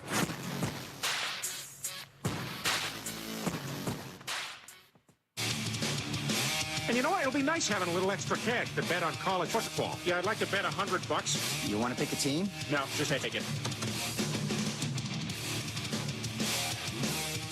Late Night Anger Management Class. This is Sports Rage. I am Renzi. Somebody here. People are asking me on Twitter, what's going on with the Sports Grid app? Or do I look like a technician? I'm a talk show host. This is Sports Rage. I don't know what's going on with the app. Direct your attention to the Sports Grid Twitter account. Here, I'll send you there. Just tell them. Get Carl on it, Matthias. Carl, why don't you call him right now? Wake him up. Tell him, hey, there's a problem with the app. I'm sure he'll be pleased. Hey, it's a problem with the app right now. All right, we've been informed that the app has been fixed. It's nice that you guys care, though. I appreciate it. Thank you.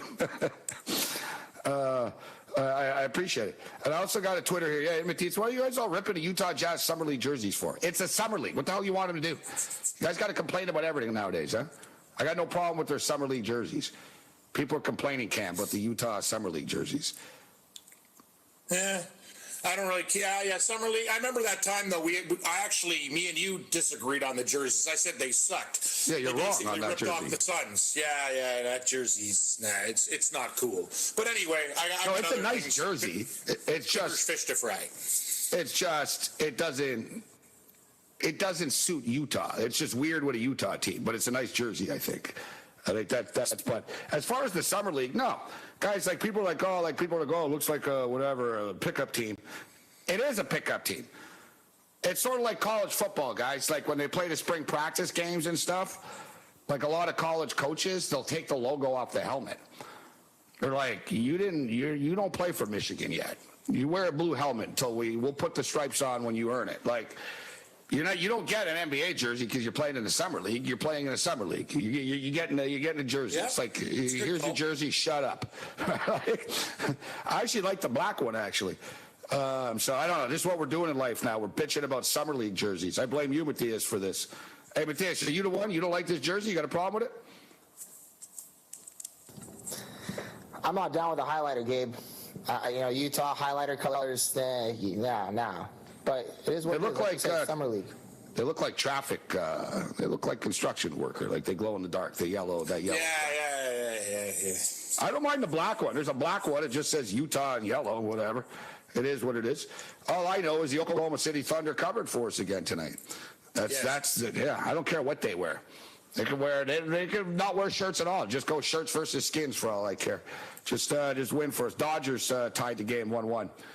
So 1-1 Dodgers and Rockies right now. 4-4 we're tied in San Francisco and the D-backs as well. Let us know when Babano's finished with his massage or whatever it is he's doing right now. He usually steps a little bit late. What's going on, Babano? Hey, what's up, guys? How's it going? That was a shaky entrance. Wow. Shaky. Wow. Sounds like we caught him off guard, or like, I don't know, like. Yeah, it sounded like it was muffled too. Like number, and all of a sudden I'm on. Yeah. Babano's segment tonight brought to you by 1976 Radio Shack. Get your walkie-talkie now. Get your Star Wars walkie-talkie.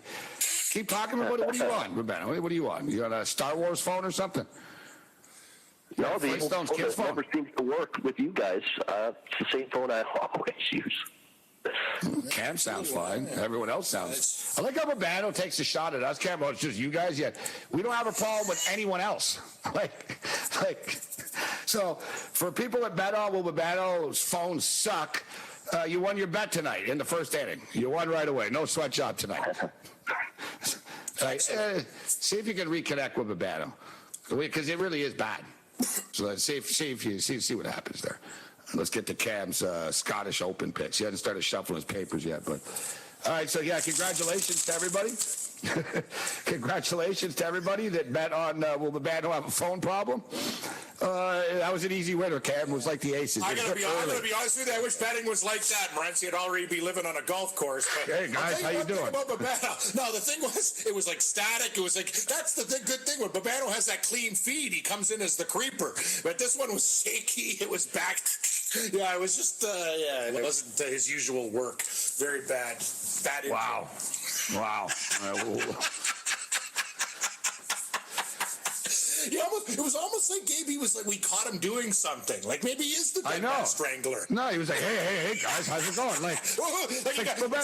There was something going on here. I know, but like, Cam, you're calling a talk show. Like, you figure, like, when I call a show, I'm aware. Like, I hit the brakes, I'm ready. I'm like, all right, I'm going to put you in a second here. I'm like, you know what I mean? Like, yeah, like you get your drink, your beverage ready, you got your things, you got everything ready. You're right. You're not like, there's nobody coming in my house soliciting right now or whatever. I'm watching the Dodger game muted, and we're ready to do the show. I don't do that. When I go on ESPN in Florida, I can't even imagine it, Cam, like that type of intro.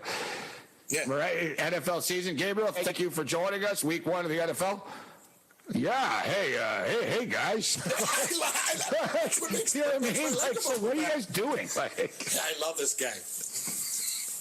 He's awesome. He gets mad too. It's only with you guys. You don't do any other radio hits. I will say this though. He does his video stuff. Here. No, I'll defend Babano. It's 12:30. We don't pay the guy, and he shows up. His phone sucks. Just call it out for what it is. Yeah, okay. He's a nice guy, but his phone sucks. Yeah, he won't admit it. I'll admit it. If my phone sucks, I'll admit it. Yeah. I got a couch. It sucked. I'm returning it. My couch sucks. See, it's not that hard. You can admit it. My couch sucked.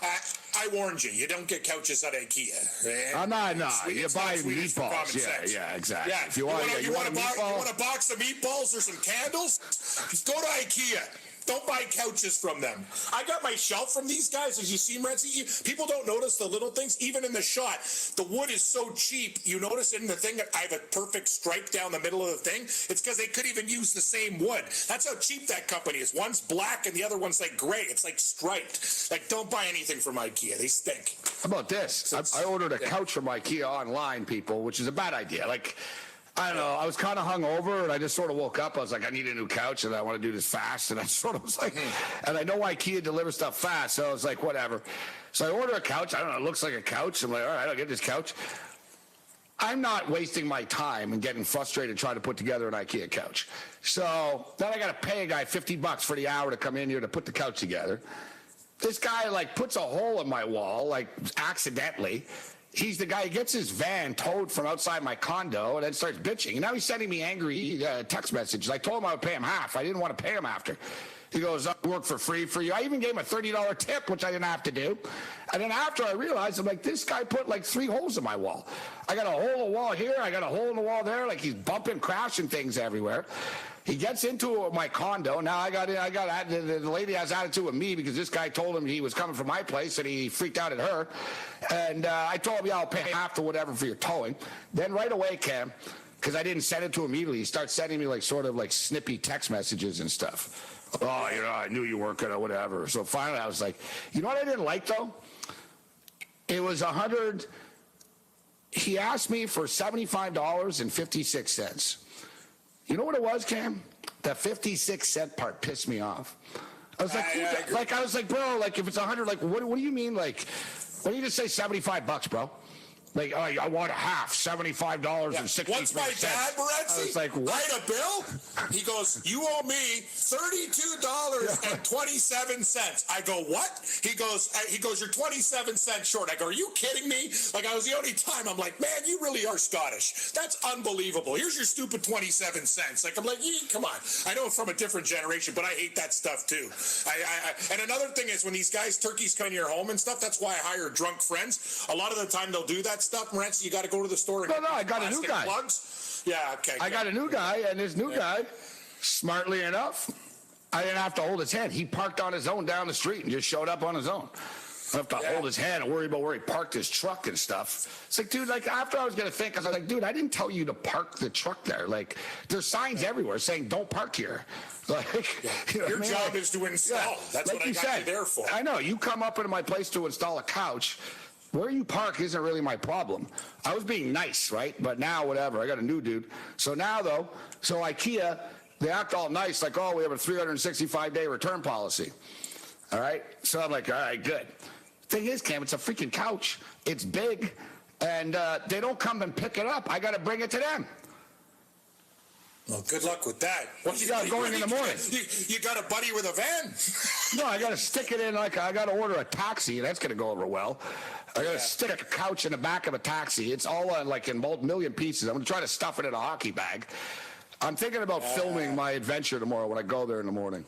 I'm going to tell him, I'm recording this. Like, don't screw me. I'm filming. I'm going to be honest with you. You should film it. And as a betting man, I'm going to tell you, I got a bad feeling this return's not going to go well. I know I've dealt with these guys before. And you know what? You're bringing it back there. Trust me, it's not going to go well. So I have a feeling. I already have a vision of me just throwing like the couch in their parking lot, yelling and telling them to go up themselves. You know what? I got no problem with you doing that. I remember once I needed something really bad from them from work, and they had it all sold out, and the guy wouldn't sell me the floor model, and I snapped. I go, listen, man, like I really need this product because Cardano was on me about stuff, and IKEA had it, and they wouldn't even sell it to me. I'm like, screw you guys. Like IKEA comes across as this friendly, ooh, we're a good company, but when you really deal with them, I've had some bad experiences. Those Swedes, like you said, they're all smiles until they have your money. They're all smiles until you have your money. Exactly. And the Swedes aren't so fun. Hey, Finland, how come you guys, Finland and Sweden hate each other? I'm amazed, Cam. Finland doesn't do their own FIKEA. Like, FIKEA, we're doing our own one? And they're like, forget about the Swedes. We know how to do this for real. Exactly. No meatballs. Sissy, why is the IKEA everything so complicated? All right, golf picks next. Enrolls you into reoccurring automated text messages. Message and data rates may apply. Come on, one more rep. You got this. 10. There it is. Nice work, man. You're a beast. Thanks, man. I feel better than I have in years. And I got to tell you, taking Nugenix makes a huge difference for me. Nugenix? That's the testosterone booster with TV ads with Frank Thomas. The big hurt, right? Oh, yeah. The patented key ingredient is Testofen, which helps boost free testosterone levels and increase lean muscle mass. Well, it's clearly working for you. Hey, are they still giving out complimentary bottles for people to try for themselves? Yeah, Nugenix is a great way to increase lean muscle and feel stronger with more energy and endurance. Man, I need to get a complimentary bottle of Nugenix. No problem. You just got to send them a text. Text MAIN to 321-321 right now for your complimentary bottle of Nugenix, the #1 selling free testosterone booster at GNC. Plus, text now and we'll include a bottle of new Nugenix Thermo, our most powerful fat incinerator ever, to help get you back into shape fast, absolutely free. Text MAIN to 321-321. That's MAIN to 321-321. If you're like me, you've been hearing a lot about burials and cremation lately. It's kind of a sad thought, but thousands of these poor souls have to be stored in these big refrigerator trucks, waiting sometimes weeks before they can be put to rest. And then the average funeral cost is over 10 grand. I don't have that kind of money just lying around, do you? Everyone has the right to die with dignity, and an affordable burial policy can be had for as little as $1 a day. Call Final Expense Network for a free quote. They shop for affordable rates from brand name companies, folks you've heard of. One call and you get coverage to finish well. You can even name your church as a beneficiary. Come on, you have loved ones. Don't leave them at the last hour of their need. Call now, 800-589-0470. That's the Final Expense Network at 800-589-0470. Finish well.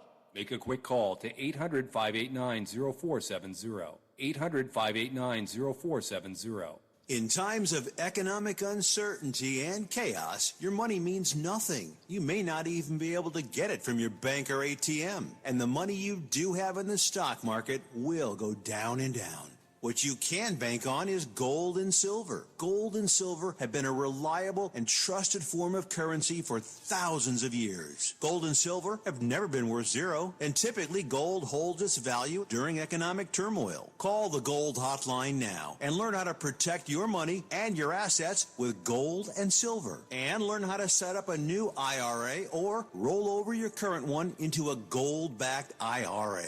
Protect your money from the next market crash with gold and silver. Call now for your free gold guide. 800-281-4224. 800-281-4224. 800-281-4224. That's 800-281-4224.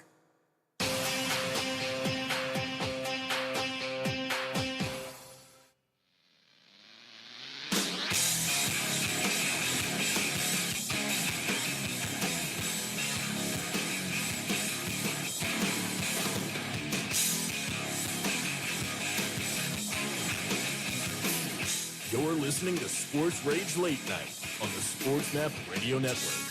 Here's Gabe Morency.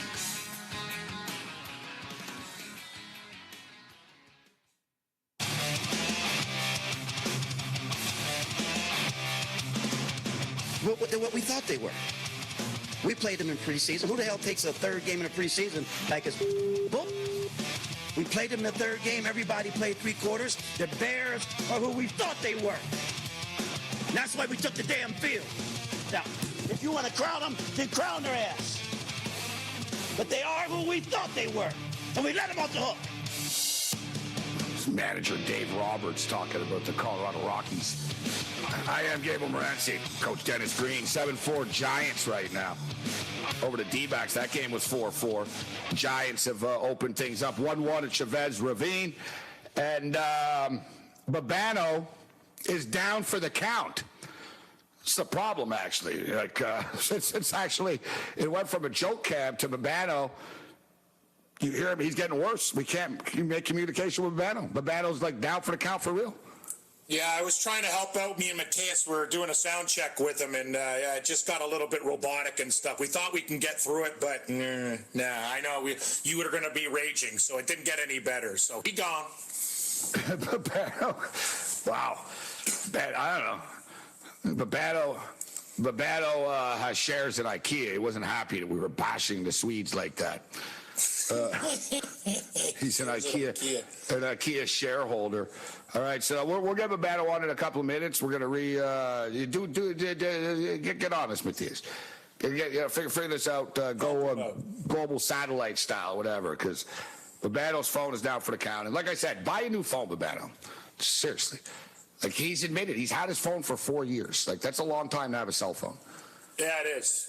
It's crazy. I forgot to tell you the story, Morenz. The day I went to that bar with Fast Talk and Mike's dad and Vinny and all those guys. Remember the Thanksgiving time? I went in the afternoon and me and you did the Bills-Saints game and I lost my phone that day. I thought I left it there, whatever. I had to get a new phone. I'm cleaning my house. I found my old phone in a vent. I don't even know how it got in there. It was in a vent. I'm like, this phone's from like 2 years ago. I'm like, wow. Yeah, in a vent. I found a phone in a vent. I'm like, wow. I looked everywhere for it. I drove back to Burlington, looked around, texted people. Yeah, I found a phone. It was in a vent. Like, I don't know how the hell it got in there. Anyway, that's wow, pretty crazy, eh? Yeah, you know what? I lost a cell phone last week, actually, and I keep on holding out hope that I'm going to find it, even though I'm like, man, maybe I just I'm like, how did I lose it 2 times? I actually lost it in an Uber, got it back, and lost it again. Like, and the last time I lost my phone, it was the same thing. I left it in an airport, got it back from the LAX police, and literally lost it like 3 hours later. Like, when I'm destined to lose a phone, they're like, no, it's time. It's done. Like, it's trying to come back to me. It's like it's gone. I was really mad about the last phone. It really bothered me. But for whatever reason, I just hit some button on the Google Cloud thing, and all my pictures came back and everything. So that's all I really cared about. That's awesome. That's all I really cared about. All right, we'll get this going with Babano. We got Ghoster in the house. I'll get Ghoster's six-pack here first. Yeah. I was going to say, get the six-pack going. For everybody out there, basically you have until 2 o'clock in the morning Eastern to get this tournament game. The first groups tee off just after 2. So we're about an hour and change away. But if you want to get your bets in and stuff, that's when the first groups tee off. So just to give everybody a heads up, that's why we're going to get them out there a little bit earlier for everyone to put them in if you got some bets. Not even to the end of the show. So the golf will start while the show is still going on. Yeah. All right, so Ghosters, that's what's he got here. Scottish, all right. Smith, 25-1. Mm-hmm. Spieth, 33-1. Ryan Fox, 40-1. Yeah, I got it. Tommy Fleetwood, 50-1. Yeah. Lucas Herbert, 66-1. Alex Noren, 80-1. Sounds like you've got a very lot of euros here, Ghoster, which makes sense. A lot of euros here. So it's a recap here. So that's what's Cam Smith, 25-1, Jordan Spieth, Ryan Fox, Tommy Fleetwood, Justin Ice Cream Herbert, and Alex Noren. He wants your opinion, Cam, on his six-pack. I can't believe that we have two crazy Euros that, like, out of the blue, Gabe. I have Fox and I have Herbert as well. Herbert won this tournament a couple years ago, always plays well in Scotland. And Fox, I watch him on the European Tour. He's amazing. I can't believe it. Actually, so out of Gokster six-pack, Morency, without even talking to him this week or tweeting, we have 3 of 6 guys. Because I know you and him all like speed, too. Yeah, I'm rolling the dice. Well, I'm rolling the dice with Spieth. I know he's a good links player here. We're getting pretty good odds. I talked about Sam Burns earlier in the week as well. So this goes off in about an hour's time. So Cam, why don't you start off here? What are you doing here? What are your best bets for the Scottish Open? A week before we have another major, guys, with the British Open, a.k.a. they call it the Open. What do you got for us? Yeah, and Gabe, for everybody, because we talked about this today with Paul, if you guys like outrights, I'm going to bet all these guys smaller units on the big guys. But if I were going to go 2 outrights, Colin Morikawa at 30 and Jordan Spieth, I only found 32. Gokster got him at 33. So the best, Colin Morikawa at 30 and Spieth at 32. After that, Gabe, smaller plays, I like Fox as well at 40. Lucas Herbert at 65. Aaron Rybread, but it's spelled R-A-I like Ray. Watch out for him. He plays on both tours. Aaron Rye, 70-1. And Robert McIntyre, the big Scottish lefty, at 75-1. Those are the outrights. Top 20s, Morency, let's go. All the plus money. They could be tough, but I got to get the plus money on Morikawa at plus 135. Cam Smith at plus 155. Jordan Spieth at plus 160. Great price for a top 20. Sam Burns at plus 160. And, and I forgot Will Zalatoris I added at plus 120.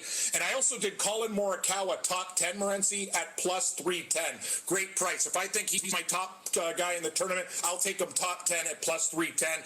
Matchups, Xander Schauffele over Cantlay at minus 115. And I'll take the shot, tough one, Morikawa as a dog to Cam Smith, plus 110. I'll bet that as well. Top 40s, guys. Top 40s. These are some big underdogs. We'll start with Ryan Fox at even, plus 100. Aaron Rye at plus 115. Lucas Herbert is plus 115. Robert McIntyre is plus 120. And I got a couple of bombs for you. Kale Samuja, he's a Finn, Morency, so he can represent our store versus Sweden and IKEA. Samuja, plus 420. And Torbjorn Olesen, if you guys want something crazy, he's 6-1 for a top 40. Props. Top Scott. Robert McIntyre plus 260 on FanDuel. You can find that at Top Brit. I like Rye Bread at 9-1. Also, Fleetwood at 6-1 is somebody I consider. Top Swede, Alexander Bjork, not the singer Bjork, but the golfer, plus 650. And Gabe, I think this is a good bet that we should talk about. Top USA, you can get Morikawa at 14-1 and Jordan Spieth at 16-1. If one of these guys, those are great prices, and those are the two guys I like in the tournament. Basically, we got to watch out for Thomas and Scheffler, maybe a couple other guys, but I think Spieth and Morikawa at 14 and 16-1, and that's just Top USA, so we don't have to worry about John Rahm and these other guys, right? Like so that's what we like. Yeah, those are very good prices for two very solid Americans. Morikawa 15, Spieth 16, first round leader. I'm only taking two guys this week. I'm going to put more in matchups, first round matchups. But first round leader, Scheifele's been great out of the gate lately, 32-1. And Gokster, I agree. Tommy Fleetwood usually starts off quick. He can't finish. He's 50-1, first round leader. That's it, Gabe, for the Scottish Open. That was quite stuff on. Yeah, just Cam was right up the kilt right there. There you go. That was quite the package. Yeah. You know, it's funny you brought up.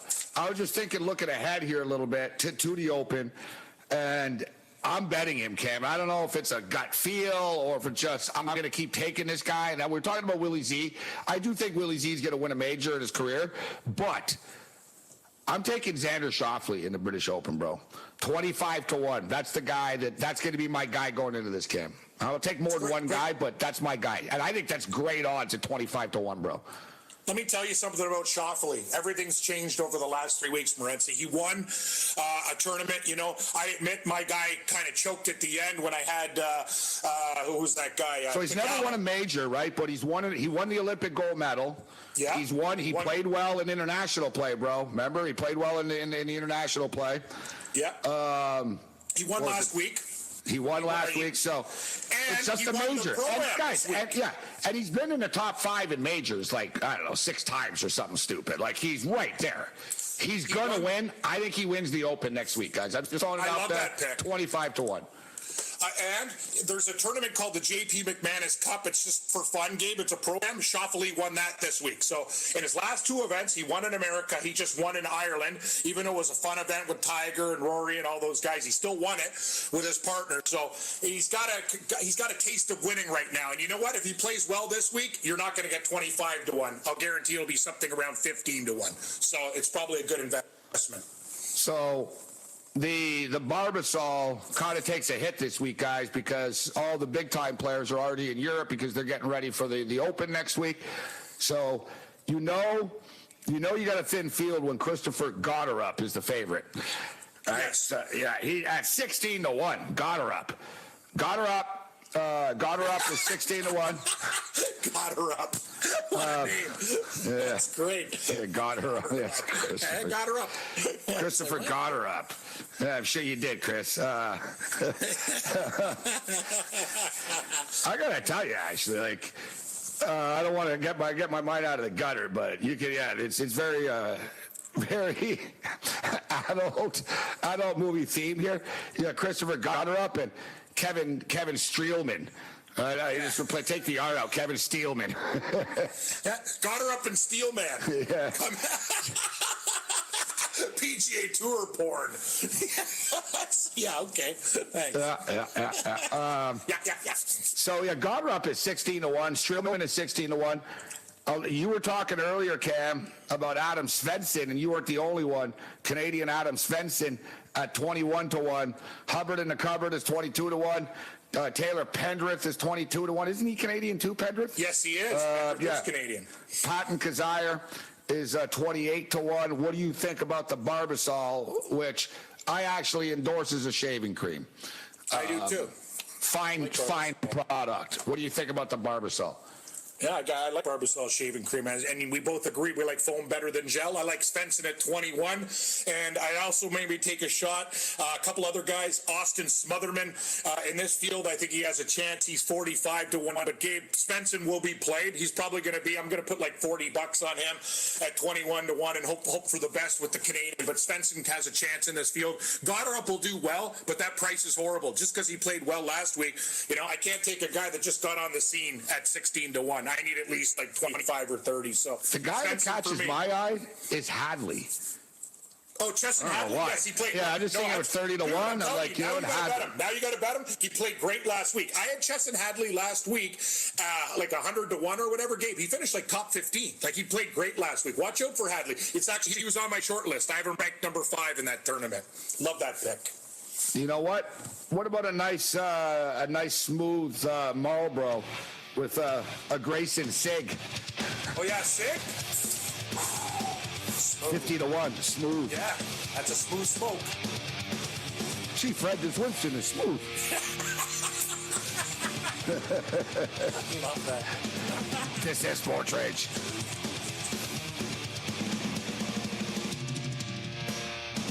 The Watchdog is FM 98.1, AM 1600 WKKX Wheeling, FM 97.7, AM 1370 WVLY Moundsville. He would be massive. He's better than Tatum, right? No. You're out of your mind. Luka shows up out of shape every year. Oh, my goodness. Every year. Every year. It's the second year in the league. You say it like he's been in the league for 5 years. Right. And He's a fat tubby. He's one of the best players in the league. I know. If you're starting a team, there's 9-10 players that you would pick over Tatum. I think there's 6, maybe 7. He's still what? I put him at 8 and Tatum at 7. You are out of your mind.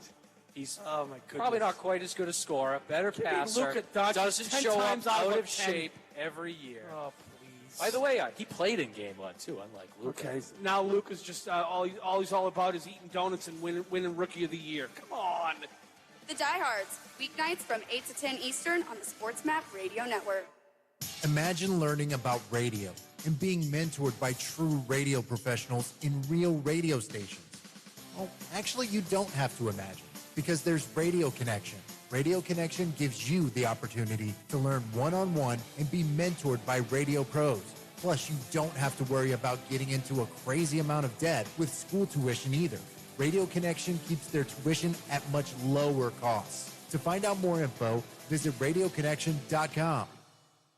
The Rundown with Jeff Michael.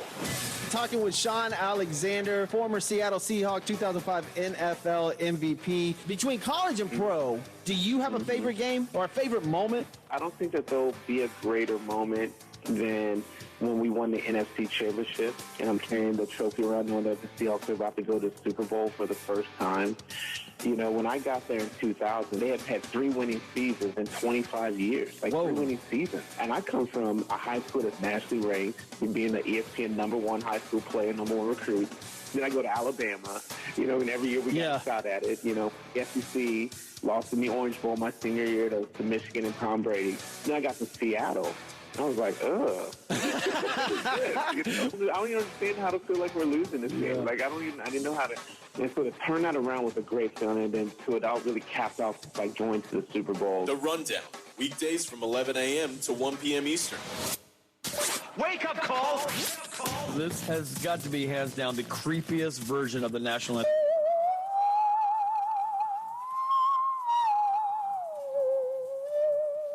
Oh my God! If I heard this in a dark house, I'd run. This is an Independence Day haunted film. If you had red, white, and blood, this could be the opening music. Wake Up Call with Tony B and Ron Culver. Weekday mornings from 7 to 11 Eastern.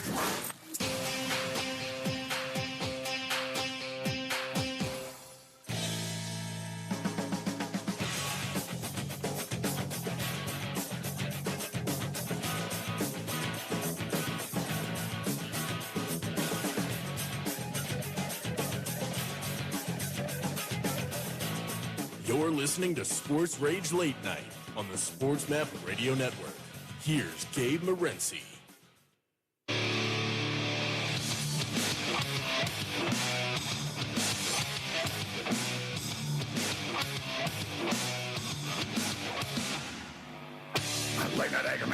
Yes, this is Sports Rage. All right, we got a problem with Babano. And I know Babano gets defensive and stuff, and I understand it, and all this stuff, but Babano, it's to the point. I mean, people are starting a GoFundMe account online right now for you, for like a phone. Like, especially if you're a handicapper, Cam. You got to have a nice, clean, like, because you know what I mean? I always tell these guys, like, we're going to buy a pick from you. I can't understand you. You got to have a clear phone, Cam, right? It's an investment.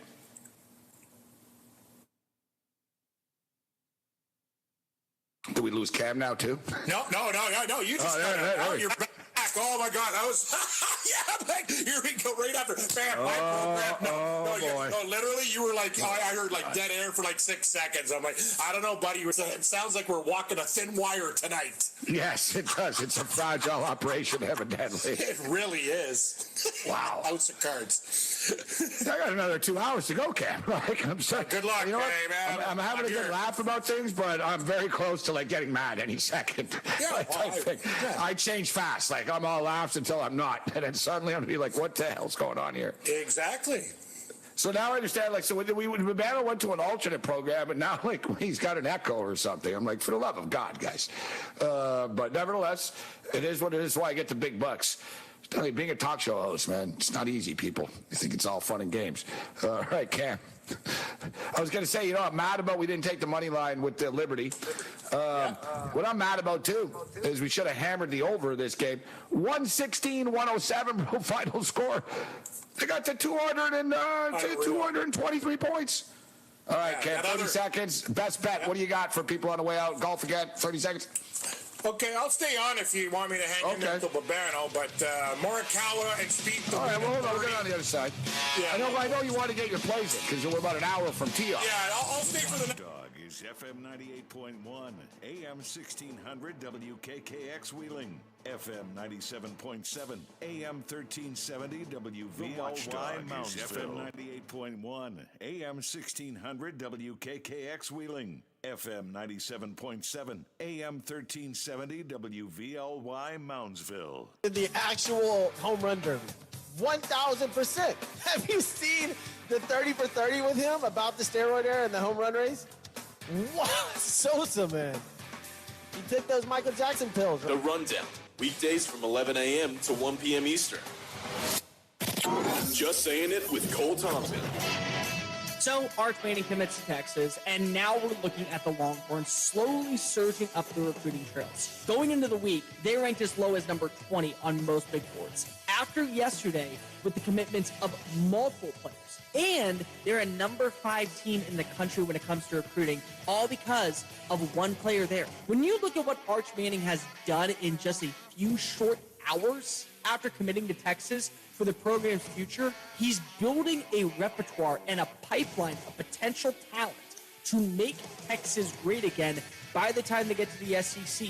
All it takes is one player to come into your building and change your culture. In the great words of Ray Liotta, who played Shoeless Joe Jackson in the movie Field of Dreams, build it and they will come. Arch Manning is the it, and they're coming left and right to play at Texas. Just saying it. Weekdays from 3 a.m. to 7 a.m. Are you looking for your next favorite content to binge? Look no further. Search for your team at www.believe.com, where you can find sports analysis from former pro athletes, scripted comedy shows, binge-worthy pop culture, health, and much more. That's BLEAV, the #1 content network for professionals. Do you believe? Fred Nation with Fred Fowler and Greg Frank. I don't think this is all that weird. I think he has in his head what he thinks will work out for him, and he's willing to bet that he can lead him to a Super Bowl. I'm not going to bet against him. The reason I think it's weird is because normally we see quarterbacks prioritize the security the quickest they can get it. Tiny Kyler's been whining all off season because he just wants the money. He wants to get that locked up, guaranteed contract. But don't you respect Jackson more for his confidence? I'm not saying I have a problem with it. I'm just answering why I think it is a little weird. Like, it's a different approach that usually you get the quarterback after year 3 or year 4, he's paid. Boom, you're our guy. Now Lamar's going into year 5. Yeah, but I mean, like I said, everything I've read from the Ravens is they want to do a deal. Fred Nation, weekday afternoons from 1 to 4 Eastern. Are you looking for a website that will give you the best sports wagering information? SportsMapElite.com has you covered. It's your one-stop shop for all the best selections and educational content on sports betting, horse racing, and poker. Plus, we have wrestling superstar Booker T's picks on boxing and MMA. For under $20 a month, you can get an edge from some of the best handicappers in America. Change your luck today at SportsMapElite.com. SportsMapElite.com is not a sports book and does not take wagers. It is an information site only. Wake up call! Tom Cruise made a series of movies in the 1980s where no matter what it was, he was the best at it. Whether it was pool player, cocktail bartender, NASCAR driver, fighter pilot, he was the best. And there was always a line in the movie where they told him that. They said, "You are the best." Days of Thunder, he was like a cocky California guy, open wheel driver, gonna learn to drive stock cars. But he could drive the wheels off that like nobody else. Same thing with Top Gun. Kelly McGillis, she couldn't help herself. She never gets involved with pilots. She sees a million of them all the time. She fell in love with him immediately and was risking her job because she loved him so much because he was the best. That's Tom Cruise. Wake Up Call with Tony D and Ron Culver. Weekday mornings from 7 to 11 Eastern. Wake up call! When we were in the 80s, did the people who grew up in the 40s, were they as nostalgic for the 40s as we are for the 80s? I don't remember anyone in the 80s pining for the 60s or 70s. Yeah, like I don't... 50s. Somehow nostalgia is selling our generation, I think, more than any other generation. That is a great point. Wake Up Call with Tony D and Ron Culver. Weekday mornings from 7 to 11 Eastern.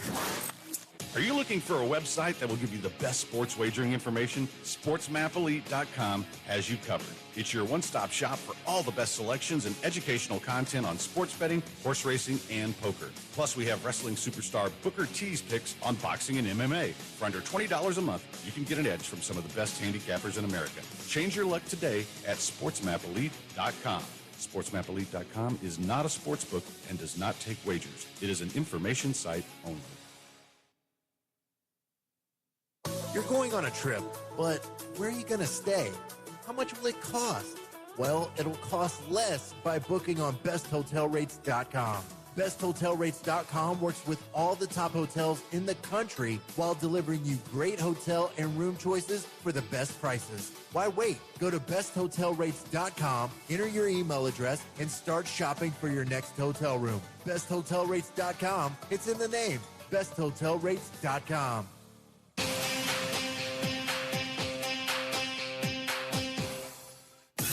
So let's rage. And now? Yeah, let's rage. Oh, okay, fair enough. Yeah, rage it up. Rage all you want. This is Sports Rage Late Night on the Sports Map Radio Network. Here's Gabe Morency. Saturday Dimension Sport Talk Radio, Sirius XM Channel 159 on Monday or 1090 ESPN Radio. What's up, SoCal? We had phone problems with Babano earlier. We told him to get a new phone. He did. He ran to Best Buy. He's back already. We're going to get him on in 2 minutes on the other side. We got the Raging Redhead Cam Stewart in the house here right now. And I'll ask people, and we like to educate you and give you winners as well. If you're wondering about why there are 18 holes, why are there 18 holes in a golf, on a golf course? There are 18 holes because when golf was invented, a bottle of whiskey had 18 shots in it. 18 shots. Beautiful. It provided enough for one drink. And so basically, like I said earlier in the weekend, it makes perfect sense too, wasn't it? Like, all right, the alcohol is gone, game's over. Yeah, like they're like looking at each other like, bro, the bottle's done. I'm not. That would be you and me.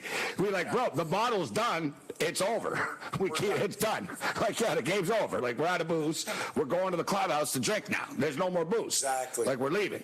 But dead serious, guys. That is why there's 18 holes on a golf course, because in the old days in Scotland, there was 18 shots in a bottle of whiskey. Therefore, 18 holes. That's why golf is such a alcoholic paradise. People love it. All right, so the only sport that has more piss tanks per capita, I would say, is curling. Golf's curling. second. Yeah, curling. Everybody's a drunk. Hockey. Hockey. Yeah. Hockey. Anything on ice? A lot. Anything on ice. Yeah, anything that involves It's ice, on the rocks. basically. Yeah, curlers and hockey players. See, that's a game show. That'd be a great show, Cam. Former hockey players versus curlers drinking. Head to head. Oh, God. That'd be the best. What's the guy's name? The famous guy, Team. What's his name? The blonde guy, Team Russell. Team. What's his name? What's the Russ famous? Howard? Yeah. I love that. Team Howard. Team Howard. Who let Madar out? Who let Madar out? I love that. On one side, we have Team Wayne Madar Company, gold medal curlers, taking on Chris Pronger and Chris Chelios, Stanley Cup champions. Start chugging. Excellent idea. In times of economic uncertainty and chaos, your money means nothing. You may not even be able to get it from your bank or ATM. And the money you do have in the stock market will go down and down. What you can bank on is gold and silver. Gold and silver have been a reliable and trusted form of currency for thousands of years. Gold and silver have never been worth zero, and typically gold holds its value during economic turmoil. Call the Gold Hotline now and learn how to protect your money and your assets with gold and silver. And learn how to set up a new IRA or roll over your current one into a gold-backed IRA. Protect your money from the next market crash with gold and silver. Call now for your free gold guide. 800-281-4224. 800-281-4224. 800-281-4224. That's 800-281-4224. Do you want to learn the secret to becoming a published author in a few easy steps? Here's all it takes with help from Dorrance Publishing. For over 100 years, we've assisted individuals like you to fulfill their dreams of becoming a published author. When you call right now, you'll be assigned your own personal consultant who will help you through the entire book publishing and design process. Then, your book goes into production. It gets promoted, distributed, and finally, made available where books are sold. If you've got a book idea, call Dorrance Publishing right now for a free consultation. We'll help get your great idea out of your head, on paper, printed, and sold. It's a free, easy call. We're trusted by thousands of book authors just like you. So don't wait another day. Call now. 800-847-1362. That's 800-847-1362. 800-487-1362. Do you own a timeshare? Well, face the facts. You made a mistake. You made a bad purchase. A timeshare is not an investment. It's a money pit that continues forever. If you use your timeshare, that's great. But if you don't, and you want to legally get out of your contract, call my friends right now at the Timeshare Exit Hotline. They're an experienced team of lawyers who help good people like you get out of a timeshare contract that they just don't want. Don't throw away your money on maintenance fees. Use it for things you really want. We can help you end your timeshare contract and stop the money drain immediately. If you're ready to move on with your timeshare, call our team right now. Cancel your timeshare now with a free call. 800-858-6811. 800-858-6811. 800-858-6811. That's 800-858-6811.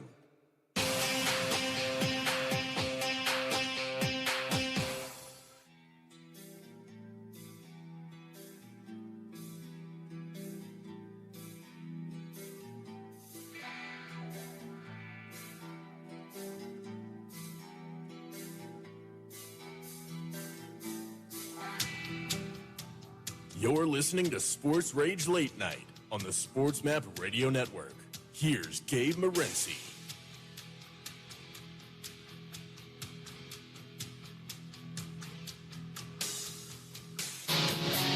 You are listening to Sports Rage Late Night with Gabe Morency. All right, it's a late night anger management class. Welcome to the only show. We're going to debate this after. We're going to Cam's golf picks. We made connection with Babano. He went to Best Buy. He's got a new phone. But we're going to get into this about the drinking, because hockey players drink a lot. It is what it is. Like, hockey's a big drinking culture. Like, I'm going to be odd. Look, nowadays coach get arrested, but when I was a kid, I was 14 on this team, and basically I was 13 to 15 type thing, and the coach would tell us before the game, if you guys win, we go to my house and get drunk. Right? And it was an incentive. Like, we liked it. Like, we were like, all right, this is good. Because he'd buy the beer.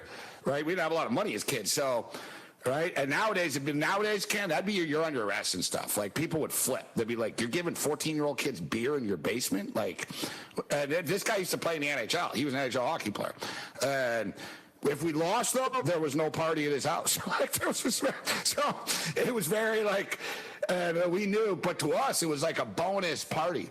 It was like, oh, it's great. He'll give us, like, he didn't get us hammered, but like, it got our night going, and then we'd already have a buzz, and we go party after, right? But I was just saying, curlers can drink. I saw James Harden drink like 4 bottles of vodka in front of me, and I saw him on TV like 5 hours later, taking like a pregame warm-up and signing autographs with kids, and I was throwing up on my couch. I was watching on TV. I was like, I don't know how this guy's there. It was at the All-Star game. I was like, I don't know how this guy's still standing. Like, James Harden can drink. Steve Nash can pound him back. NBA guys can drink. They're big dudes, too, so they got big bodies, Cam, right? Like, they can handle, like, it's like Andre the Giant, right? Yeah, like, when he drank 50 bottles of wine, he's a massive man. It's also in your DNA, too. Like, and if it's something, if you start young, like, and beer was cool. Same thing, Morency. I remember we won a hockey tournament. We were playing this team from Calgary, and we got drunk with them and stuff, and their coach was, like, a born-again Christian, and he goes, screw this, we're leaving. And whatever he made, and we won the tournament. I'm like, wow, we won by default. Our coach is like, you dirtbags. Like, we'll take it. Like, we didn't mean to do it. Like, that's the worst. Hey, the coach like snapped on his team. Yes, we win by default. Thank you. But, yeah. All right, just for the record, if you guys are wondering, all right, we got a little echo with Babano, but sorry, let's bring in your camera, Babano. What's going on, Babano? How you doing? All right, I think we're good. Are we not? You sound great. Nice and smooth. Are we not? All right, so just for the record, if you want to, we'll clarify. We'll get back to the picks here about Andre the Giant on a plane once. So and it's a true story. There's various witnesses. They were on a plane. How many beers did Andre the Giant drink on a 4.5-hour flight? It was East Coast, West Coast. Like, yeah, New York, LA type deal. How many beers on a plane? Wasn't it like 116 or something? 156 beers. That is wild. How many ounces? Like, was it like in the cup, like the full beer? Cam, you know what it turns into? 14.6 gallons. That is. You fill your car up with beer. Oh my God, that guy. That's unreal. I can drink. But not like that. He drank 14.6 gallons of beer on a plane, sitting next to Dusty Rhodes and Mike Graham. Amazing. What a story. 156 gallons. So hey, Andre, at what point, why not just drink vodka and say, listen, I need something stronger. It's not working. Yeah. Like, you know what I mean? Yeah. All right, here's another story. Andre the Giant, David Letterman asked him, how many beers did you drink? Andre the Giant admitted to David Letterman that earlier he drank 119 beers earlier in the week and passed out in a hotel hallway. Wow. Can you imagine, like, being in the hotel and walking and Andre the Giant's lying on the floor? It's like a dead whale, Ken. Like, he's massive. Like, it'd be scary. It'd be like, oh my God, like, this guy's like Andre the Giant passed out. I assume he's dead. Like, he's so big, right? Like, imagine, like, down there. What do you can't roll him over. He's too big. Yeah. What do you do? Like, I'd get to my room. I'd be like, listen, man, Andre the Giant's passed out in the hallway, man. Like, you got to help him. Yeah. Like, you got to call somebody. Exactly. Like, how do you lift him up and roll him up? Like, well, you need friends. You can't do it by yourself. You need a team. 119 beers. I like that. So that's wild. So basically, it sounds like, yeah. So 156 was the high end, Cam. Sounds like, yeah, it's basically 100, 120 beers. Seems to be a standard night out on the town for Andre. Yeah, that's. No one can touch that. I don't care if you saw James. That's a lot of going to the bathroom too. Because beer, it's one of those things, Gabe. You know beer. Like it's just like you're right. Like just switch it up. Here's another one. At that point. Wow. 40,000. Oh my God. Here's one. All right, he drank 6 bottles of wine once in the dressing room before a match. Someone saw 6 bottles of wine. It's like a shot for him. All right. Another time he drank 102 beers in the airport before he got on the plane. In 45 minutes. He drank 102 beers in 45 minutes. Another time here, he drank Pierre Foussé, that's what I buy. He drank 12 bottles of wine on a bus ride in Japan once. And, there it is. This is a great story. It was last call. They were in Kansas City. The bartender told Andre that he could stay only if he was drinking, imagining surely that he would soon be rid of the big fella. It was last call. Andre thanked the bartender, proceeded to order 40 vodka tonics at last call.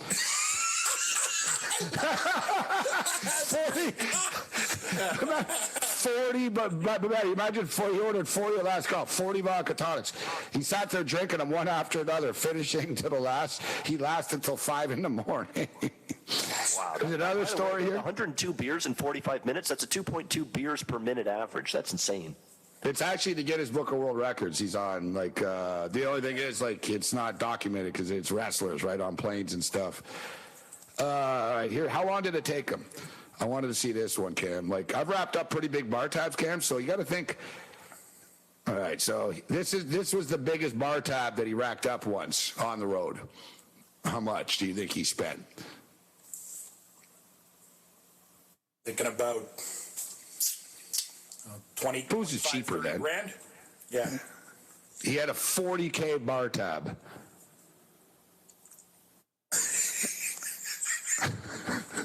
Yeah, back then too. You're right. That's a lot of booze. That's why he was broke when he died. I'm still laughing. I'm still laughing at the 150 beers. Like it's like wow. 156 beers, man. I think I like the 109. I like that he admitted to David Letterman. I just drank 119 beers and passed out in the hotel hallway. My savings accounts don't even add up to 40,000. That's insane. Wow, yeah, 40. Put that out. My savings account doesn't add to 40,000. You know what's crazy though, Battle? He wasn't making that much money. Like Vince wasn't paying him that much money in those days. Like he literally got like 50,000 for WrestleMania and stuff. I saw King Kong Bundy got 25K, whatever, at the Silverdome. All right, Babano. Golf guys, what do you got for us, Babano? Oh, my golf guy really likes a lot this week with the Scottish Open. This is more than he normally sends me in terms. I think he's got like 10 golfers here. Fire. Will Zalatoris 25-1, Cam Smith 28-1, Fleetwood 45, Ty Hatton 50, Lucas Herbert 55, Robert McIntyre 75, Christian Bezuidenhout 90, and a bunch of bombs. Jordan Smith 110-1, Thomas Detry 150-1, Johannes Veerman 175-1, and 2 big bombs. Callum Tarrant 300-1, Garrick Hagel 400-1. Oh my God! Grenades. Hey Cam, that's Fleetwood, and another guy, same as Cam Smith and Fleetwood, seem to be coming up with everyone. Cam, you're right, big time. This is Sports Rage.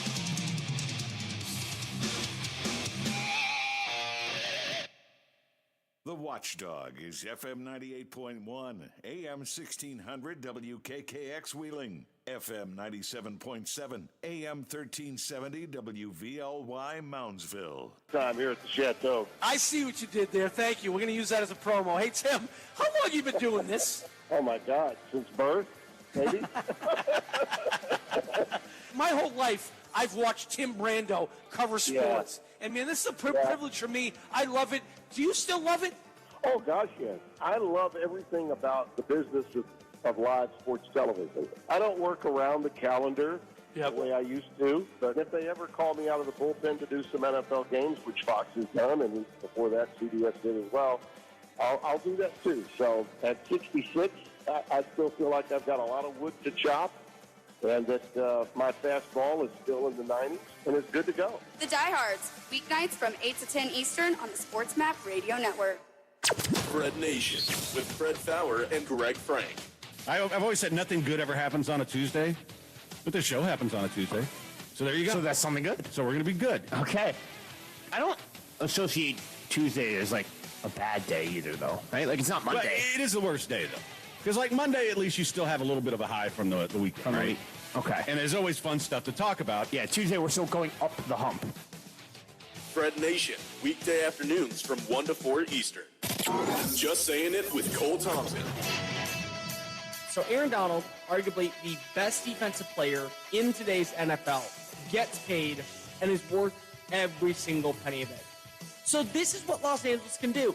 Very similar to what New England was able to do, where they paid for their superstars and then built around with lesser names that they just somehow either added in the draft, added in free agency, off the waiver wire, when it came to undrafted free agents. That was Bill Belichick's niche. Les Snead's niche right now is finding day 3 prospects that turn into starters and being willing to work the salary cap always in his team's favor. You look at a guy like Aaron Donald getting a contract. He's not walking away from the game, which was always the case. He never wanted to walk away from football. He wanted to stay and play. Now he will close out his legacy as arguably the best defensive player of all time. Just saying it. Weekdays from 3 a.m. to 7 a.m. Wake up call! If Rob Gronkowski and I were good friends today, and he's like, Tony D, you got to come on my cruise, I would last 3 hours. You would just duck away. They're switching around like, hey, man, where's Tony D? If I mentioned your state, you got to chug a keg. Arkansas, Alabama. I'd be like, oh, God, no. Don't say Tennessee. Don't say Tennessee. Oh, crap. I'd be dead on that Gronk cruise. Good for Gronk. Wake up call with Tony D and Ron Culver. Weekday mornings from 7 to 11 Eastern.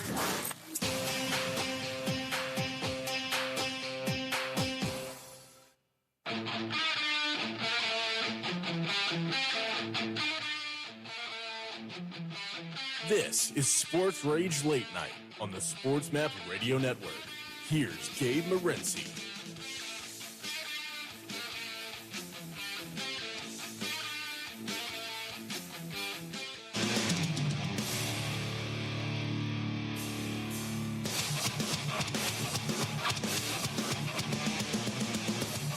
So what do I do? Just aim for the pond?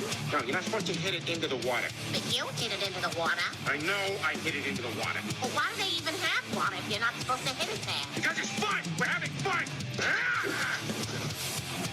Plus, you went further than your balls. Late Night Anger Management class. This is Sports Rage. All right, wish our boy Andrew McKinnis. He's a guest on our show. It's his birthday. It's his birthday last night or like today. And unlike Babano, who said, oh, it's my birthday coming up like 8 months ago, it was McKinnis' birthday last night. You got to respect McKinnis, Cam. McKinnis was on our show last night. It was his birthday, and he didn't even bring it up. He told me after he goes, oh, I'm going to go with my girlfriend now. It's not my birthday tonight. I said, oh, you should have brought it up. And being the big jerk that I am, I forgot to wish him a happy birthday on Twitter today. So I'm going to do it right now. Better late than never. So sent over our boy McKinnis happy. When's your birthday, McKinnis? Or Babano? You were saying your birthday was coming up months ago, but I think it actually is coming up now, isn't it? It's next week. It's a week from today. No hesitation. Yes, it's next week. I love Babano. Happy birthday, Babano. All right, so I think we all know what Babano needs for his birthday. What, a phone? Yeah, there you go. Someone buy me a phone. Yeah, for my birthday. It's like a couch. Yeah. For the one number that I have difficulty with. He's like an alligator. Well, does Cam have any problems right now with that? All I know is that's the only number I dial every week. I know, because you're on the phone all day talking to hot chicks, Babano. I know you're using your phone all the time. I told him the new setup's working great, so he's going to do the new setup next week, I think, too. I told him. This guy. I love him. Shout out to our boy Fred. What's up, Fred? Fred in Buffalo tuning in. Shout out to our boy Fred. Huge. Fred's a long-time listener, actually. Fred's a good guy. Fred's been tuning into the show for like 15 years now.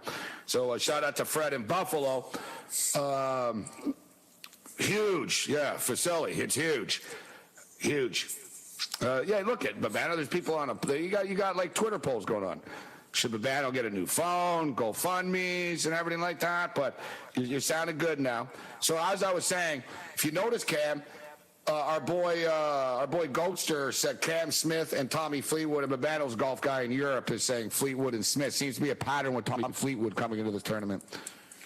Yeah, here's the thing. Fleetwood, he's a guy that I'll take first-round leader and maybe in a matchup game, but until he wins, he's just one of those guys I find hard to take, but he'll be there. Like Fleetwood will play well in the Scottish Open. He'll probably play well in the Open Championship, but, I can't bet everybody. It's like we talked about. Like, I can't take 12 guys and take away from profits with certain guys. So Fleetwood usually makes, I rank guys, and then I put a line through him, and until he finds a way to close the door, I'm not taking him outright. If he beats me, beats me. So you know what? This is no joke. I got to get my Spieth pick in here, huh? Yeah, that's the thing. Like, so what are we doing here? So I'll give you my outrights. Morikawa 30 and Spieth 30 are my favorites. Also, like Fox at 40. Aaron Ray at 75, Lucas Herbert at 65, and Robert McIntyre at 75. Gabe, those, and I told you these top USA bets, guys, with Morikawa at 14-1 and Spieth at 16-1, very juicy. Top stuff. Yeah, I'm going to look Robert at this right now because who are the other competitors there that could beat him? Because those are the two best Americans. He's got to be Thomas, Zalatoris, and Scheffler, basically, and a couple other guys. Those are good prices. It's not easy to beat those guys. What about first-round leader? Because that's where the money's at. I like the one day. I don't like waiting 4 days either. I like the first-round stuff now. Schauffele, for your boy, he's hot. I think maybe he comes out of the gate hot again, 32-1. And it's funny, Babano, everybody else. I got Tommy Fleetwood, first-round leader at 50. I might even throw a couple ducats on Robert McIntyre at 75-1, 80-1 first-round leader. Actually, he's 81 first-round leader. I think he'll come out of the gate well. He'll be playing at home. Big time. Yeah, I'm gonna take Xander Schauffele at 33-1, and Jordan Spieth 50-1 first round leaders. Good price. Spieth is a good first round player too, Cam. He often starts off tournaments hot. He sure does. I just love the Robert McIntyre Scottish pick at plus 262. So he's basically got to beat Forrest and Russell Knox, and I think McIntyre's better than both of those guys. So that's a good price, plus 260 for McIntyre. And the Barbasol? Svensson at 21 and death by asphyxiation with Austin Smotherman. He did it with the pillow, Morency. He's 45-1, the Smotherman. Come on, man. That's not very Dateline nice. NBC. It's another death by... Oh, yeah, I've got Barbasol for that. Yeah, death by asphyxia with Barbasol. It's actually a homicide lyric. It's coming back to me. Asphyxiated. Your lungs collapse. Yeah, asphyxiated, your lungs collapse. The guy's name's Smotherman. You're gripped. That's the lyrics in our song. Asphyxiated, your lungs collapse. You're gripped with fear. You're trapped like rats. Yeah. That's one lyrics in one of our songs. Very uplifting music I used to sing. That's true. Even me now, I look at some of the lyrics, I'm like, man, wow, I forgot I wrote that. Pretty dark stuff. I played some of your stuff for Forbes the other night at the barbecue. He loved it. He said, hey, nice solo. I go, that's Shred it. I appreciate it. Hey, there's no women's golf there? beers, but I did well. Yeah, here it is. What about the Estrella Dam? I see Brooks Henderson's playing great tennis, great golf this year. And I want to get to tennis, too. We got Wimbledon, too. I want to get to that before you get out of here, Cam. Because I know Cam's got to get his picks in after this. This will be the last segment with him. 20 minutes for tee off. Our boy Matthias is a big tennis guy as well. And I can't believe it, actually. I can't believe it. So the freaking loudmouth has gotten through, huh? He has. Everyone knows who I'm talking about right away when I say the loudmouth. Kyrgios. So Kyrgios has actually made it. He hasn't had the hardest trip to get there. I gotta say, him having to play Christian Garin today was a hell of a draw for him because Garin's a. He's still playing good, Mateus. He hasn't looked this good in a while though. Like he took him in straight sets, right? He's playing well. Yeah, no. I'm taking Nadal. Well, but Absolutely, but he has a bad ab. I don't even know if he'll make the game, Gabe. He's actually talking about withdrawing Morency. It's like 50-50 right now. He's always banged up. But yeah. It's true. I can't believe this. Was pretty much telling him today, stop playing.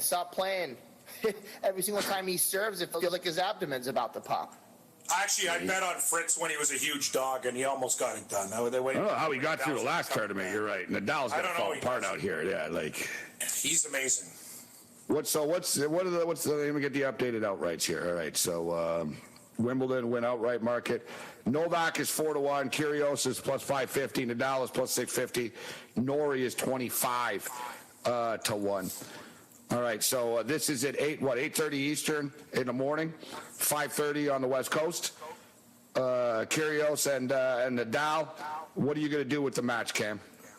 I think the guys actually they have 48 hours game. Yeah.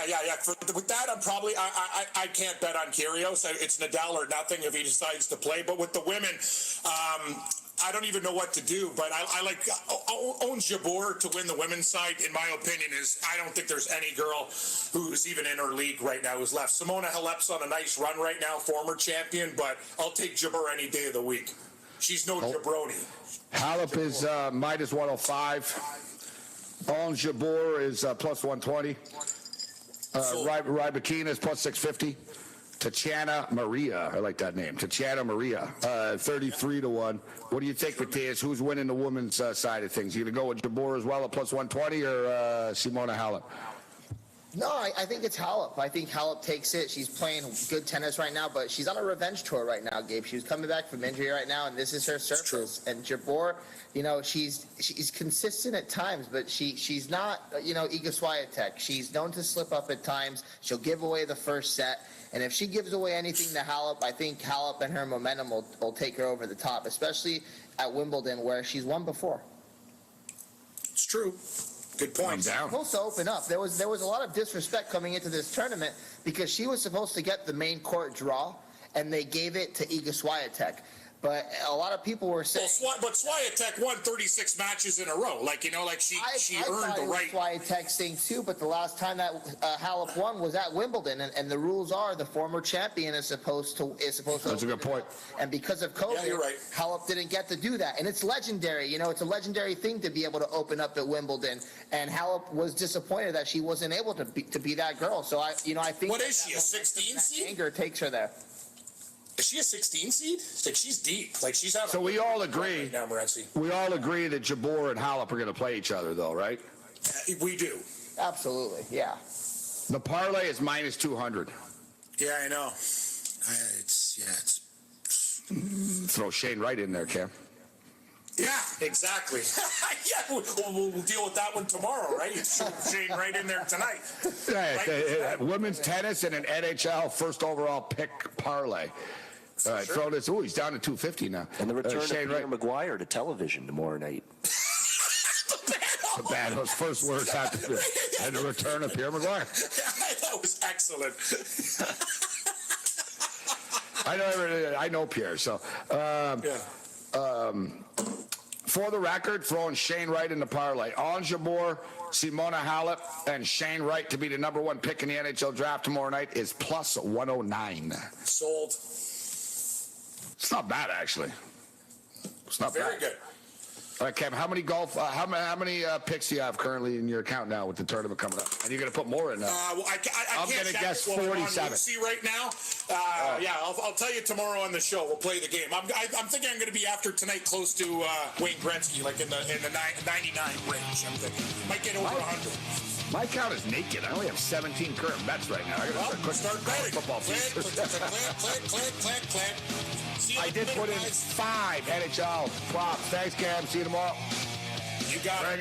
More of a battle on your side. Come on, one more rep. You got this. 10. There it is. Nice work, man. You're a beast.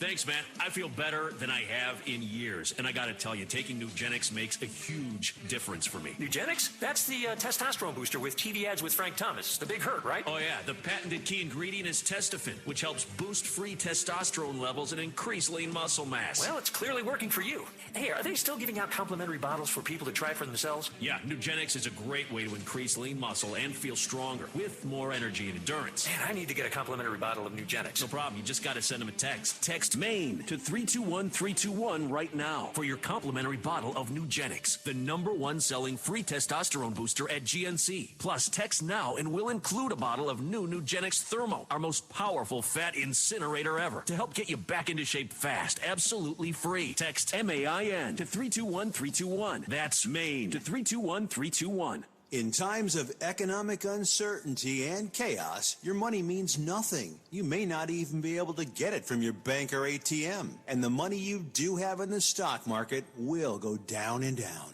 What you can bank on is gold and silver. Gold and silver have been a reliable and trusted form of currency for thousands of years. Gold and silver have never been worth zero, and typically gold holds its value during economic turmoil. Call the Gold Hotline now and learn how to protect your money and your assets with gold and silver. And learn how to set up a new IRA or roll over your current one into a gold-backed IRA. Protect your money from the next market crash with gold and silver. Call now for your free gold guide. 800-281-4224. 800-281-4224. 800-281-4224. That's 800-281-4224. Do you want to learn the secret to becoming a published author in a few easy steps? Here's all it takes with help from Dorrance Publishing. For over 100 years, we've assisted individuals like you to fulfill their dreams of becoming a published author. When you call right now, you'll be assigned your own personal consultant who will help you through the entire book publishing and design process. Then, your book goes into production. It gets promoted, distributed, and finally, made available where books are sold. If you've got a book idea, call Dorrance Publishing right now for a free consultation. We'll help get your great idea out of your head, on paper, printed, and sold. It's a free, easy call. We're trusted by thousands of book authors just like you. So don't wait another day. Call now. 800-847-1362. That's 800-847-1362.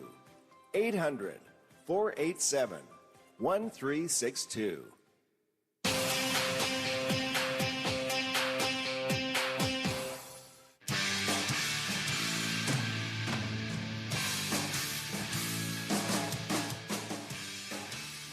You're listening to Sports Rage Late Night on the Sports Map Radio Network.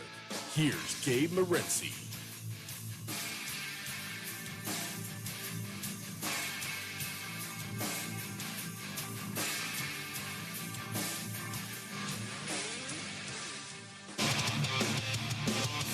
Honey, I've got some bad news for you.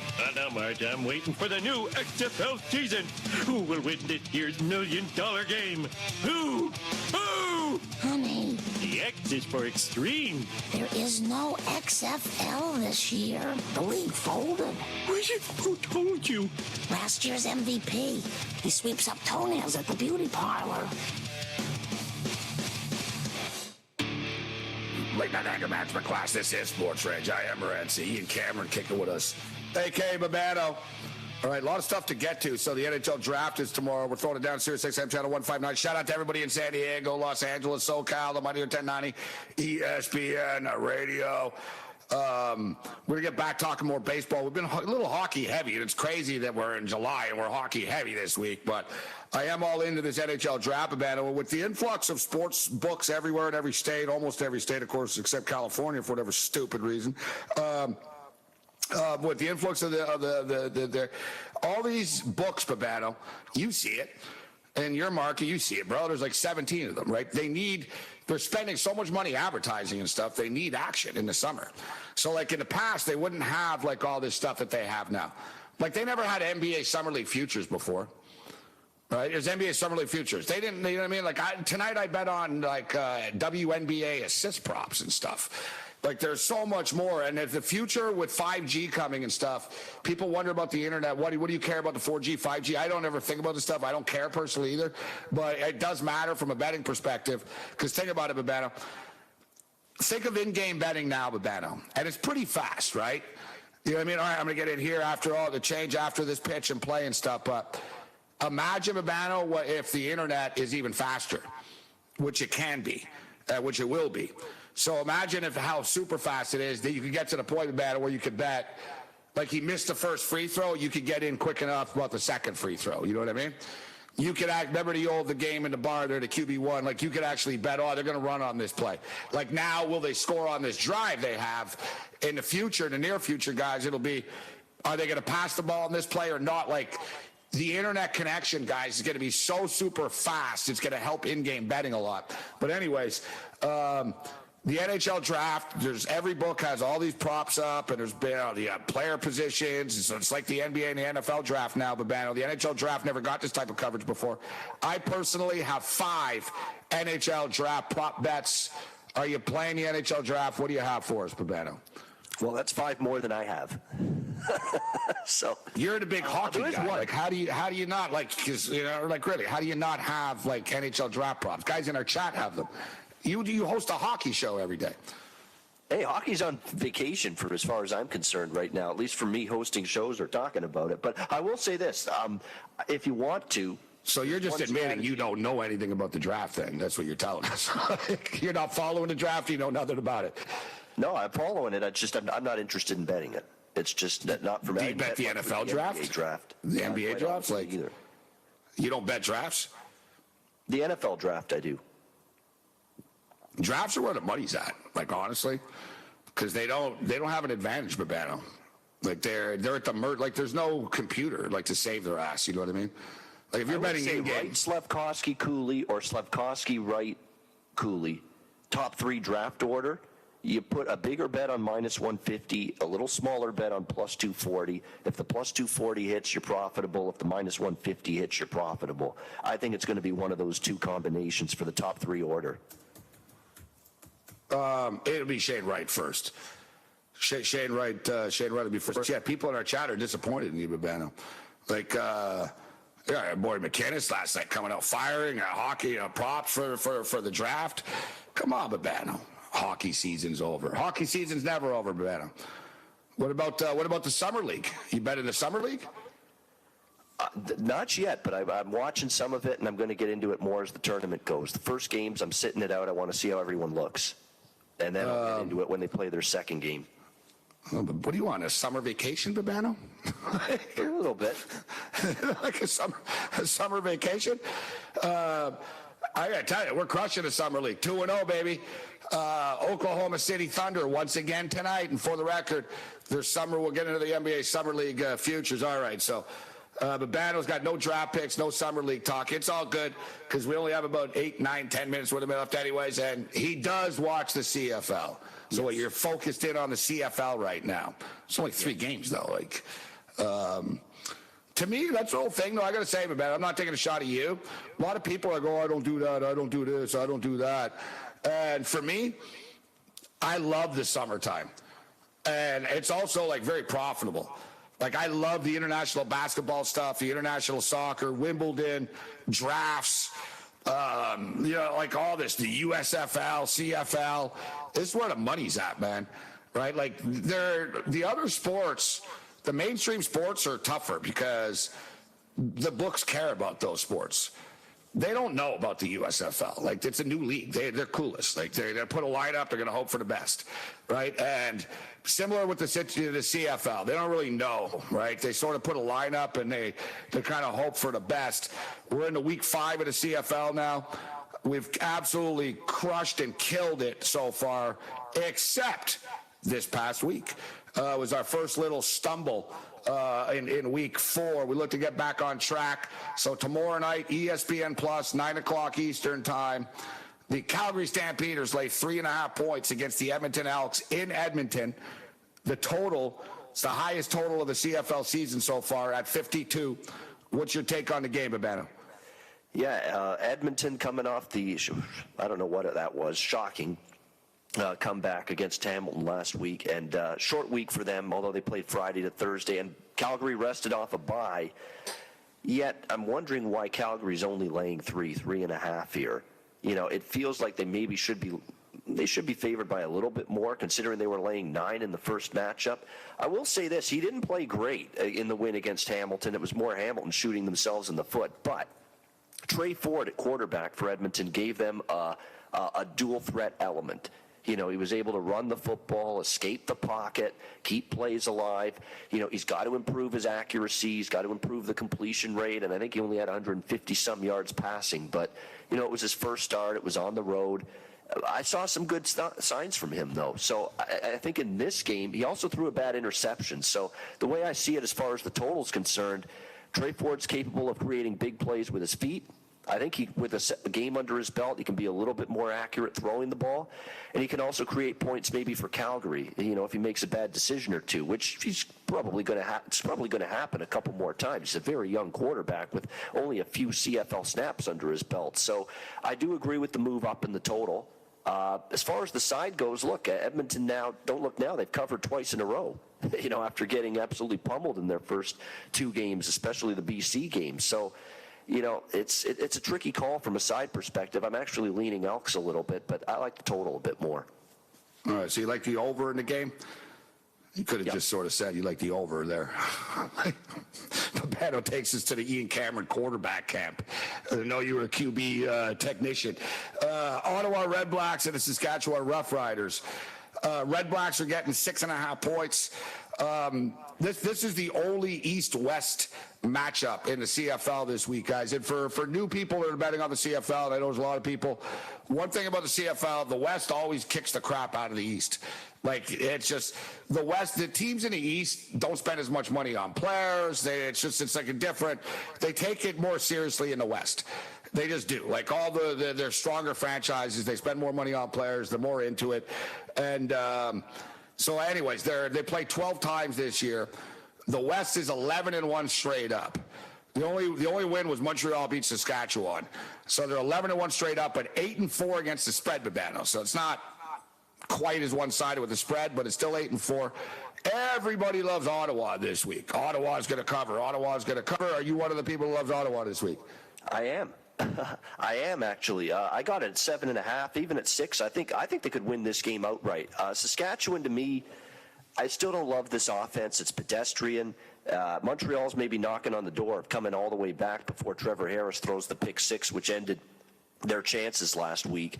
I just don't see this offense being locked in. And Ottawa, the one thing we've seen from them is a pretty good defense so far this year, prior to last week. And Nathan Rourke lit them up a little bit, but Nathan Rourke and BC have been doing that to everybody so far this year. I think it's pretty safe to say that they've got the best offense right now, the Lions, in the CFL in the first 4 weeks. Jeremiah Masoli regressed last week a little bit. I don't think that was his best game. It won't be easy on the road against this Riders D, but the O-line has got concerns. They suffered a couple linebacker injuries last week against Montreal. And the one thing you'll get from Ottawa is a sense of desperation, a sense of urgency effort from them, being winless on the year. And I thought they showed that last week against BC. There was no quit in that team. They ended up losing by 3, and we're right there. I think they'll be right here as well. I just think it's too many points. 6.5, yeah, it's come down. It's been coming down all week. Total is 45 in this game. And as far as Saskatchewan is concerned, they got revenge against Montreal, even though they were pretty beat up. I don't know how the hell Montreal managed to fall apart the way they did, Babana. Like, they were leading at the half. Saskatchewan, losing all their wide receivers.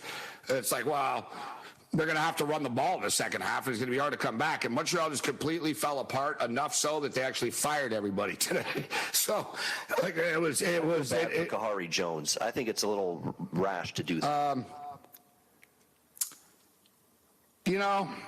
It's weird this early in the season and stuff, Babano. Like, my deal is, if you knew you were going to fire him, just fire him. Because I know behind the scenes they wanted to fire him. So, basically, he was basically, there's a new owner there, and the owner is very hands-on. And it's not a surprise that this has happened. I've seen him, yeah.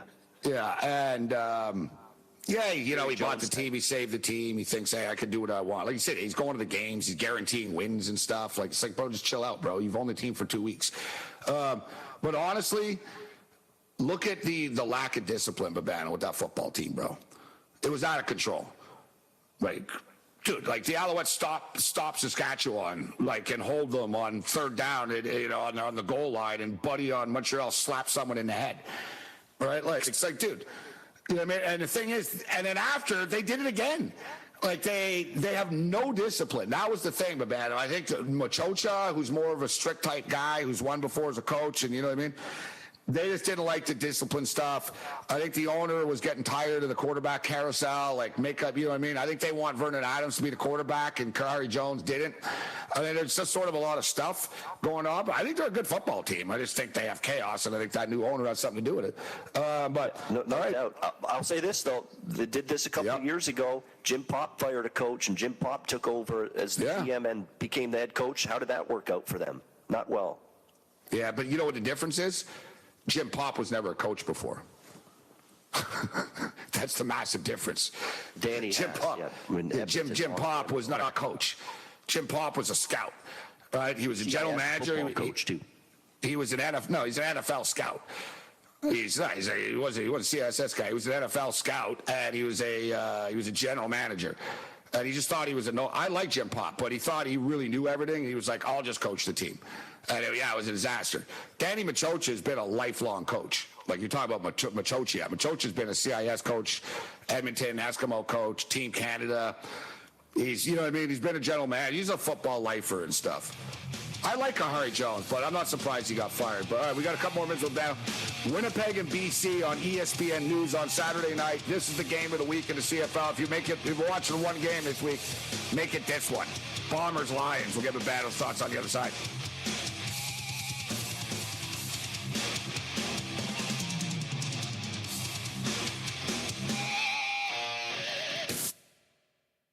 The Watchdog is FM 98.1, AM 1600 WKKX Wheeling, FM 97.7, AM 1370 WVLY Moundsville. All right, so this is going to be a new trend now. Would we do that? Would we say, hey, let's grab Greg Frank and Fred Fowler. They're doing a show after us. Let's grab Pepe. Let's go on a Sports Map Radio bonding trip. And then Cole Thompson is back at the office going, nobody invited me? Is it because I'm on too early? What happened to me? Why am I not on the trip? We're like, go back and get Cole. We got to drive the bus all the way back to pick him up. He's not packed, so we got to take him to the house. And then we leave without him, leave him at the front door. And then we say, we're just kidding, and we drive all the way back to his house and pick him up. And then we go, isn't this bonding? Isn't this what you think this is supposed to be? Right? Aren't we all together now? Is that what, come on. Is that what we're doing with these teams? Wake Up Call with Tony V and Ron Culver. Weekday mornings from 7 to 11 Eastern. Imagine learning about radio and being mentored by true radio professionals in real radio stations. Well, actually, you don't have to imagine, because there's Radio Connection. Radio Connection gives you the opportunity to learn one-on-one and be mentored by radio pros. Plus, you don't have to worry about getting into a crazy amount of debt with school tuition either. Radio Connection keeps their tuition at much lower costs. To find out more info, visit radioconnection.com. Fred Nation with Fred Fowler and Greg Frank. And that's the problem, right? It's like, if you just trot him out there like he is, he's a very skilled player. He's not going to hold up for a full season. I can tell you that Joel Embiid he was not nearly as skinny as Chet, but he's added weight quite a bit since he came into the NBA. And he had injury problems at Kansas and in the offseason before he got drafted. So this idea that it's bound to happen if you're a 7-footer. It's part of your gamble, right? I mean, that's part of the gamble you're taking when you draft him. Now, and maybe that's the difference. And how long did you How long did you sit out with 2 years. Embiid? Yeah, and then he only played 30 games in his third year. And if you're willing to do that, that's okay. Right, and that's the difference, I guess, between you and me. I'm willing to do it. I want to bet on the elite skill set because I really have something special if the kid fills out and stays healthy. All right. Fred Nation, weekday afternoons from 1 to 4 Eastern. The diehards. The super agent himself, Lee Steinberg, is on the line. Hey, Lee, you were the inspiration in that movie with Tom Cruise and Cuba Gooding Jr., Jerry Maguire. Does that ever get old talking about that? Well, it's been 25 years, and I don't think I've walked into an airport or gone out to dinner where someone didn't run up to the table and ask me to say, show me the money. The Diehards, weeknights from 8 to 10 Eastern on the Sports Map Radio Network.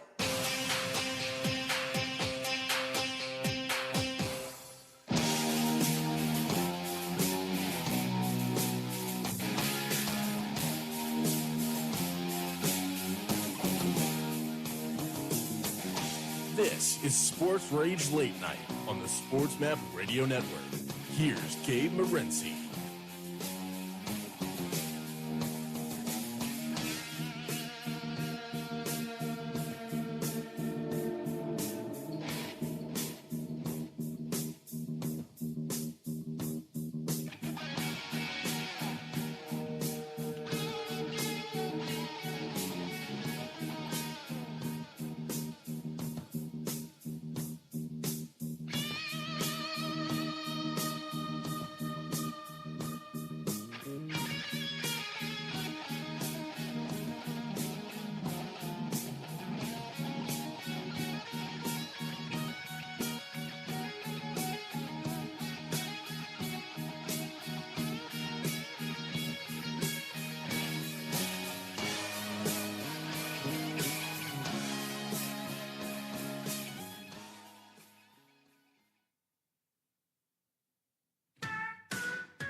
Watchdog is FM 98.1, AM 1600 WKKX Wheeling, FM 97.7, AM 1370 WVLY Mountainville, FM 98.1, AM 1600 WKKX Wheeling, FM 97.7, AM 1370 WVLY Moundsville.